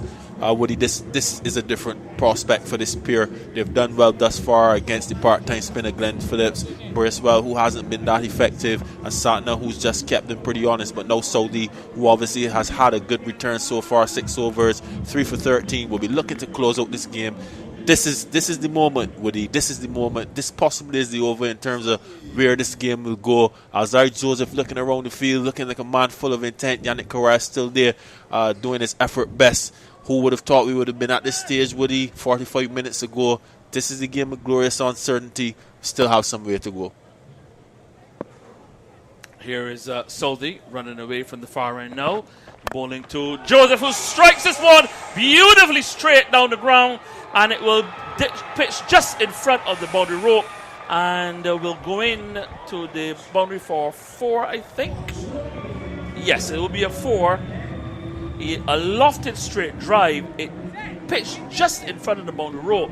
The fielder coming around from long on tried to keep it in. And in the end, he knocked over one of the advertising hoardings. And so 4 more runs to Alzari Joseph, who's now 49, and it's 155 for 8. Woody, have you seen that replay? That was textbook high elbows beautiful stroke there from Alzari Joseph. He didn't try to overhit it. It was not a half volley by any means. He stood on top of the bounce, and it was a full arc. 2 bounces into the boundary for 4. A nice lofted stroke over that mid-off area. Before this, Saudi 6 overs 1 made in 3 for 13. Bolt 6 overs 1 made in 3 for 18. Nisham none for 31 from 5. Bracewell none for 33 from 7. Saudi's in again, bowls to Joseph down the leg side, and that will be signaled wide by umpire Nigel Duguid, and will take the West Indies effort up to 156 for 8 as they chase 212 for victory. 56 required, and they've still got 29 deliveries. 56 from 29. Yeah, variation delivery there from Tim Saudi, badly lined down the leg side. Alzari Joseph possibly maybe fancying his chances. This is the over though, Woody. As Saudi bowls to him now, down the leg side again, and another wide. Make that 55 from 29. As just let me complete the bowling figures for you. Bracewell none for 33 from 7. Satner none for 20 from 7. And Glenn Phillips 1 for 34 from 3. Reminding you that the West Indies chasing 212 lost. Hope for 16. Mears without scoring. Brooks without scoring. Brandon King for 2. Carty for 16. Puran for 2. Holder without scoring. And Hussein for 11. 51 to Yannick Correa. And Alzari Joseph in strike is on 45. And he's bowled him! That one seemed to just keep a trifle low. And exclamation coming from Alzari Joseph. And the fight has come to an end from this 9th wicket pair. Alzari Joseph being bowled by Tim Southey. Talked us through it, Jamal. Oh, that was a beautiful delivery there. Nick Bakker, as we call it, running his fingers over that delivery. Got a bit of off cut, and he was able to defeat Alzari Joseph. And as I told you, Woody, this was the over that would either change the tide or the final rights would be written. And Alzari Joseph has perished for a well-played 49 from 31, but the wily, the experienced, the skillful Tim Saudi delivering the goods for New Zealand. How many times has he done this in his career? A beautiful off-cutter to dismiss the threatening Alzari Joseph. Well, I'm going to leave it to you, Jamal, because Barry Wilkinson will come in to take you through the final rights. So it's 157 for 9. The West Indies need 55 more from 40 balls. It's still doable, I guess, but that last wicket was a big blow. Kevin Sinclair comes out. He's getting some he's being admonished now by Yannick Correa advice. Then he's getting some advice from Yannick Correa. Let's see how he goes over the next few balls, the next few overs, but it'll be Barry to take over from me. I'll leave it with you, Jamal. Yeah, it's a beautiful off-cutter there again, as we've seen it on the replay. Alzari Joseph was beaten neck and crock, as we would say. That was a quality delivery to close a threatening inning, a promising innings, a decent innings overall. Barry, you have to say it kept a bit low, but I think the off-cut is what did Alzari Joseph in the end. Credit to the young man for such a valiant effort after West Indies being in a state of disrepair. Who would have thought that we would still be here commentating this game, Barry? 27 for 6, the West Indies. 157 for 9. Here comes Salvi now, and bowls to Sinclair, and Sinclair is edging down to the short third man. He should get one, and he will get a single. But come what may, if the West Indies go on to lose, I've seen what I wanted to see, and that is a fight. I've seen some resistance, and I've seen some competitiveness. That's what the fans are asking for. Yeah, most certainly, Barry. As I said, they only have themselves to blame, particularly for how they started in this innings. They bowled brilliantly. I really don't see any challenges with how they bowled and how they fielded. I just think that they threw caution to the wind a bit too early in this innings, and they found themselves in a conundrum at 20-odd for 6. Who would have thought? But as you said, the fight and the determination that we've seen here gives us a bit of hope looking towards Sunday. Here comes Saudi now, and bowls to Cry, who's on 51. And Cry is getting the delivery that keeps very low outside the line of the off stump. There he was fanning at it. Missed it. Taken by the keeper. Yannick Correa has shown some ability here. Only his second ODI. Doesn't have a massive career. He would have played a lot of cricket with the CCC. I think you might find someone like a Floyd Reefer claiming that he would have worked a lot with Yannick Corral, which he would have. I love that explanation, claiming. When I say claiming, I don't want to speak it sound English like that, language is a funny thing, but Barry. he would claim he would have claims to Yannick Corral's career, as this delivery is again played down to the wide third man. There's a fielder there, and he'll get one. You might have played with Yannick Corral. Actually, no. How old are you, Jamal? 37. No, oh, you're oldster. Yeah, you're old now. Yeah, Corral is 30. Not looking forward to tomorrow at all, Barry. What's happening tomorrow? They said I have to play tomorrow. I'm not sure about that. Yorkshire? Yep. Well, put it this way, at least it's not Yorkshire in England. He'll be playing alongside some greats. So here comes Southey now to Sinclair. Just one ball left in the over. He steams it out and bowls to Sinclair, and Sinclair gets the delivery. He's on the line of the off stump and pushes it out to the backward point area. And forget Corral taking the strike. Sinclair says, I'll have the strike. That's the end of the over. Sinclair will keep the strike. It's 160 for 9. The target, of course, is 212. The West Indies still need some 52 runs, and they only have 6 overs left, the latest score at Kensington Oval. Yes, I mean, every run at this stage, Barry, is vital. And I had a peek at Sinclair's list A stats. He actually averages 19.78, the best score 44. So he can at least hold his own. He can play a bit. And I mean, we've seen some strange things here tonight. I don't know if we'll see anything stranger, but we've seen stranger things at this ground. It is the game of cricket. Lights are still on. Cricket is still playing. Who knows how close the West Indies would eventually get to this total. We were not supposed to be here at this time. The thing about it is that with the ICC table, net run rate still counts, because you could have a situation where you're tied on points, but net run rate still counts. So you don't want to get beaten by that massive margin that they were heading towards. They've actually cut that down a lot. So that at least is something that they would feel good about. Here comes Satin now, bowls to Sinclair, who wants a non-existent single to that straightish wicket area, and there is no run. He was dashing off, ready to run, and Karai had to say, cool it, go back. You want to bat? Bat. He did nip the strike at the last ball. He did nick the strike in the last ball. Satin, the left arm spinner, passes the umpire now, bowls to Sinclair, and Sinclair gets a ball that is driven out to long off. Now he can take the single. The ball goes down to the long off area for 161 now for 9. I'm not quite sure why they're not showing balls versus runs. That's what you usually like to see. Ball versus runs. 1 wicket to be taken, though. Don't get carried away. New Zealand only need 1 wicket. But the West Indies, they need what? They need some 51 more runs to win. And they only have some 5 overs and 4 balls to do it. Here comes Satin now, bowls. Corral tails away and swings this in the air, out to backwards. Oh, fantastic catch. That was struck out to the cover area, and there was the fielder. Looks to me like it's Glenn Phillips. Who was that? He took the catch over the boundary rope, and he realized he was over the rope. He was in the air. He threw it back over, hopped back over the rope, and took the catch. Yeah, I believe that's so, Barry. It's commonplace. Oh, that's now. brilliant. Yeah. That's absolutely brilliant. In fact, it's a stunning catch to finish the match. Yeah, the soft signal is out as well. That's commonplace now for a team of New Zealand standard to take a catch like that so easily, Barry. There was no flurry at all about it. He just... It was just like standard. Yeah, it was a standard catch, and he had to make up some ground. He took the catch just away to his left. He was able to cross over the boundary and get back in position and take the delivery back inside the boundary. See the groundsman signaling their 6. Finn Allen. Yeah, so he took the catch. Easy stuff for him. Jumped over the boundary rope at cover on the boundary, and then he jumped back into play and took the catch again. That's tremendous. Once he didn't encroach the rope, that's going to be a dismissal. And I think that the hands are being shook now because it looks to me like it was clean. Let's have a look at the side angle. Catch taken there. He jumped over. He was in the air when he threw the ball up. That's clean. Yeah. That's clean. Good That's awareness. clean. Good That's awareness very as well, Barry. Good awareness. Taking the catch now. And that's a brilliant dismissal. Well done. And I think that's why he will get man of the match.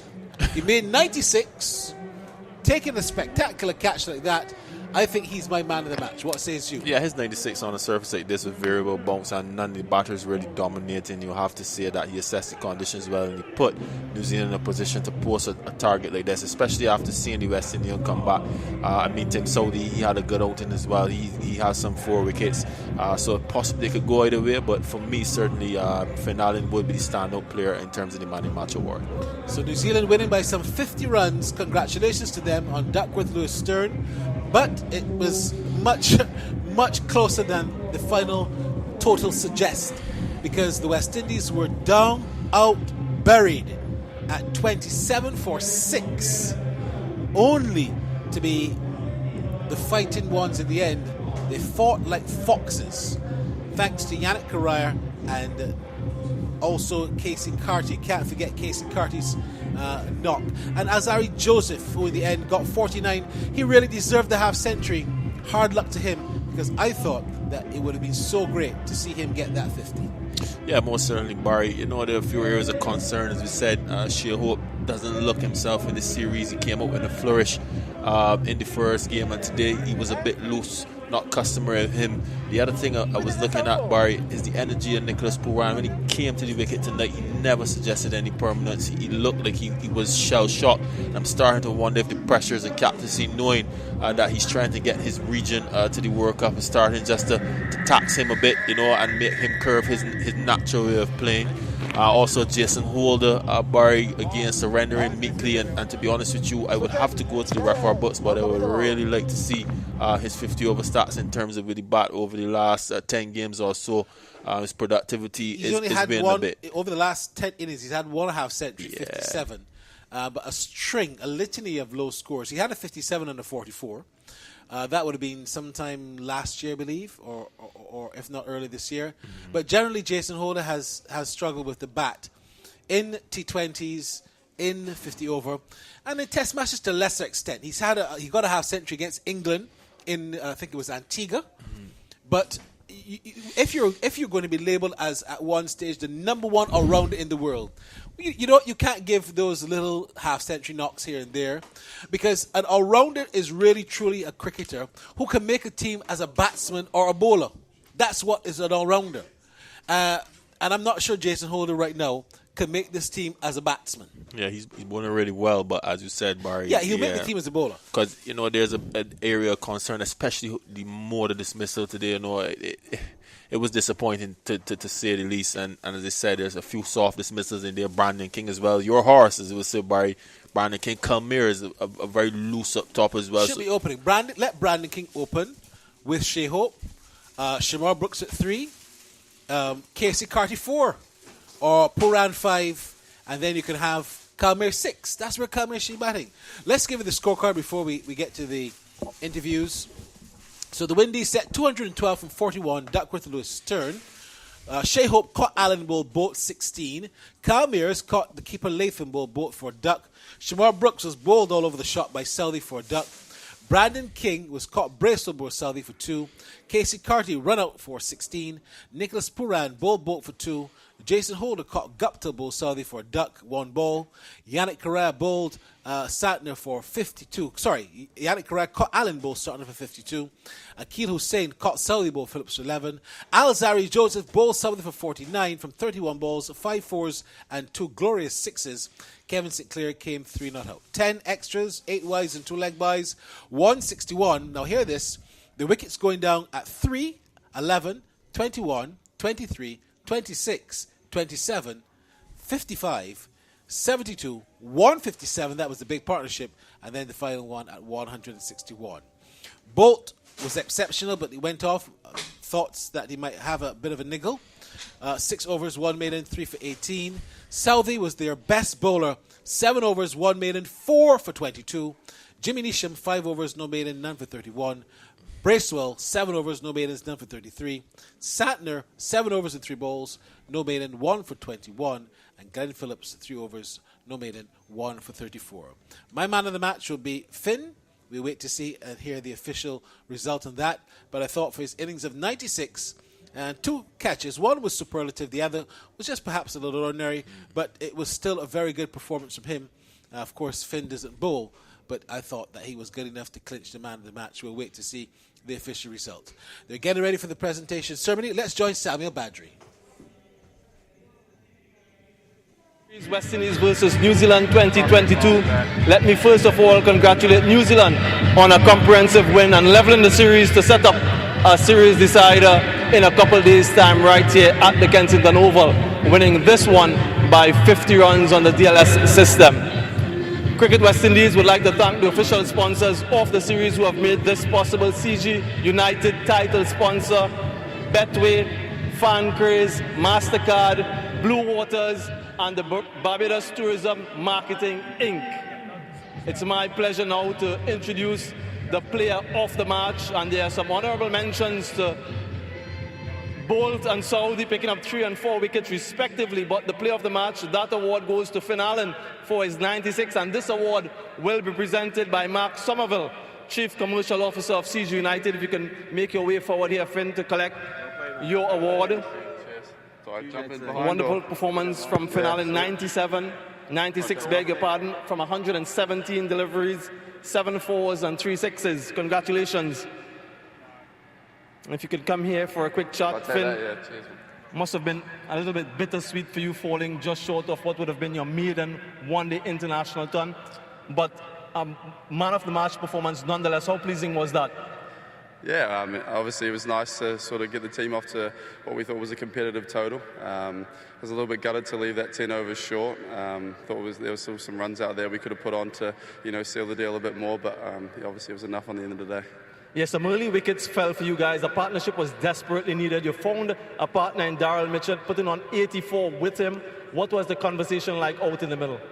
Yeah, we sort of looked at it as a tough period that we needed to get through and sort of build a partnership together and just take it deep. He was really good. He was a calming influence and I guess helping me with, staying calm and realising how long we had to bat and just sticking in the fight. And this was a different sort of innings for you. You had to graft and grind on a challenging surface. Was there any sort of self-realisation from you now that you've played that type of innings? Yeah, I guess I've always sort of known that I've got that in me. I've just never really done it. So it's obviously nice to take a lot of that confidence going forward and to know that I can do that moving forward, so in those tough conditions, yeah. And these conditions here, how challenging have they been? How different from what you're used to? Yeah, obviously it's tough. I think they've bowled really well to us, especially up top and through the middle with the spin and stuff. So, yeah, they've definitely made it tough for us. And obviously the wickets here haven't been too batting friendly. So it's nice, though. It's a good challenge. I enjoyed it. Congratulations once again, well played, and all the best in that series decider on Sunday. Cheers, mate. There you have it, ladies and gentlemen, the player of the match for today, Finn Allen, for his wonderful knock of 96. I'll now like to introduce the losing captain for this match, Nicholas Pooran, captain of the West Indies. If you can make your way here, Nicholas, first of all, let's start off with the positives. Good bowling display once again to limit New Zealand to 212, bowling them out for the second game in succession inside the 50 overs. How pleasing was that bowling performance from the group? I want to give Jesus praise and thanks for life. Very pleasing. We spoke about coming here being consistent. The bowlers again coming jumps for us. Really happy that the guys were disciplined today and it paid off for us. And let's focus a little bit more on that bowling. As a captain, to have that variety of options when you're out in the middle, how helpful is it to have that diversity to call upon throughout the innings? It's been really nice, from the first game, obviously coming out here. Whenever right-handers are batting, it's easy to call Yannick or Akil, and whenever the left-handers are in the game, Kevin is coming into the game. It's nice to have this variation, and obviously makes the game much easier as well on the field. And let's talk about the batting. How do you reconcile that batting performance at 27 for 6? Yeah, definitely disappointing. It hurt us a lot. That power play there, losing 6 wickets in the power play, we know we're in some deep trouble there. But in saying that, obviously Yannick coming into the team. As Zari Joseph, they're putting on that partnership. I think that partnership was a bit too late. If the top order could have give us one partnership, I think we would have won the game today. But in saying that, we just need to obviously come back and come back Sunday and have a better showing on ourselves. New Zealand's the number 1 team in the world, and we know that they're not going to give it away easy for us, and we have to work really hard for it. But it's just for us to sit and reflect and try to be better as a team, especially in that first 10 overs. You touched on it a little bit. Yannick Carrier, his first batting outing in international cricket, getting a half century, looked very composed, very organised out in the middle. How did you find that he went?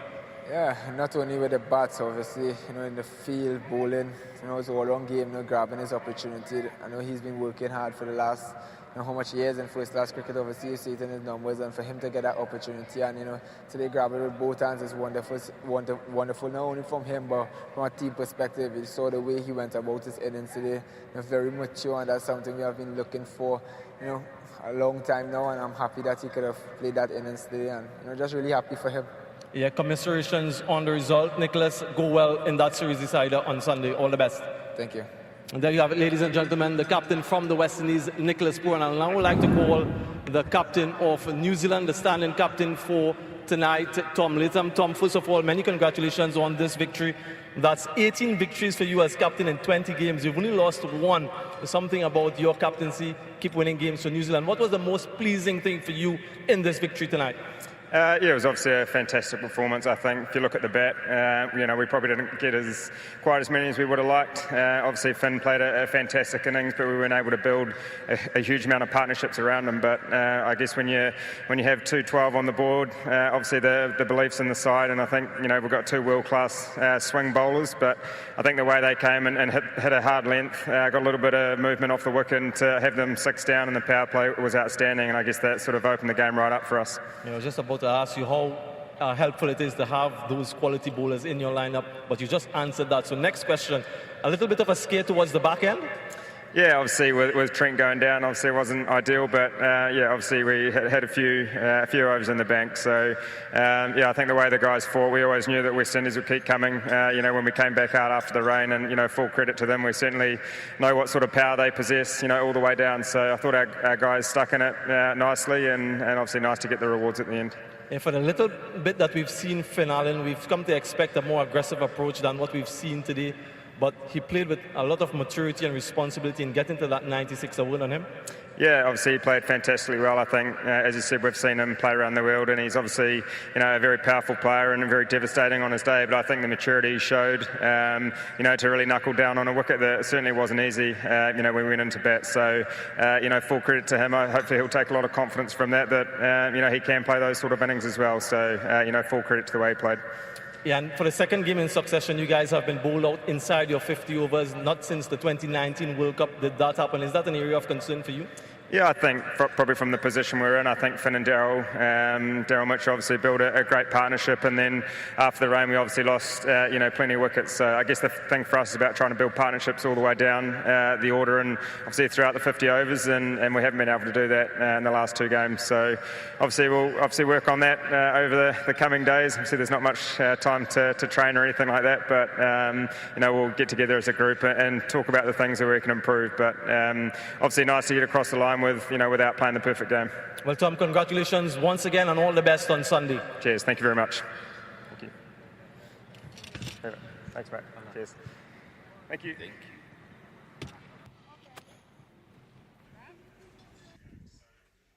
So then, congratulations to the Kiwis. We have all to play for on Sunday. I really look forward to the match because it sets it up for a series decider. West Indies have not been at the helm of a series decider in a long while. I think the ticket sales should probably go very well, but we look forward to that come Sunday. Congratulations again to the Kiwis. Join us on Sunday. We want to thank our sponsors for coming forward to continue to the broadcast, and we also want to thank the commentary team led by the lead commentator and exec producer Andrew Mason, Adrian Woody Richard, Andy McLean, and Jamal Smith. I'm Barry Wilkinson on behalf of the technical team, Mike Sobers and Neil Paris, saying goodbye from Kensington Oval in Bridgetown, Barbados. Rejoin us on Sunday, local time, 1:45 p.m., as we continue the CG United series, as we have all to play for in the Summer Fest, which will come to end this Sunday. Bye-bye for now. You've just heard commentaries on the West Indies New Zealand series, a production of the Cut and Drive Network. Join us again for more on Cut and Drive.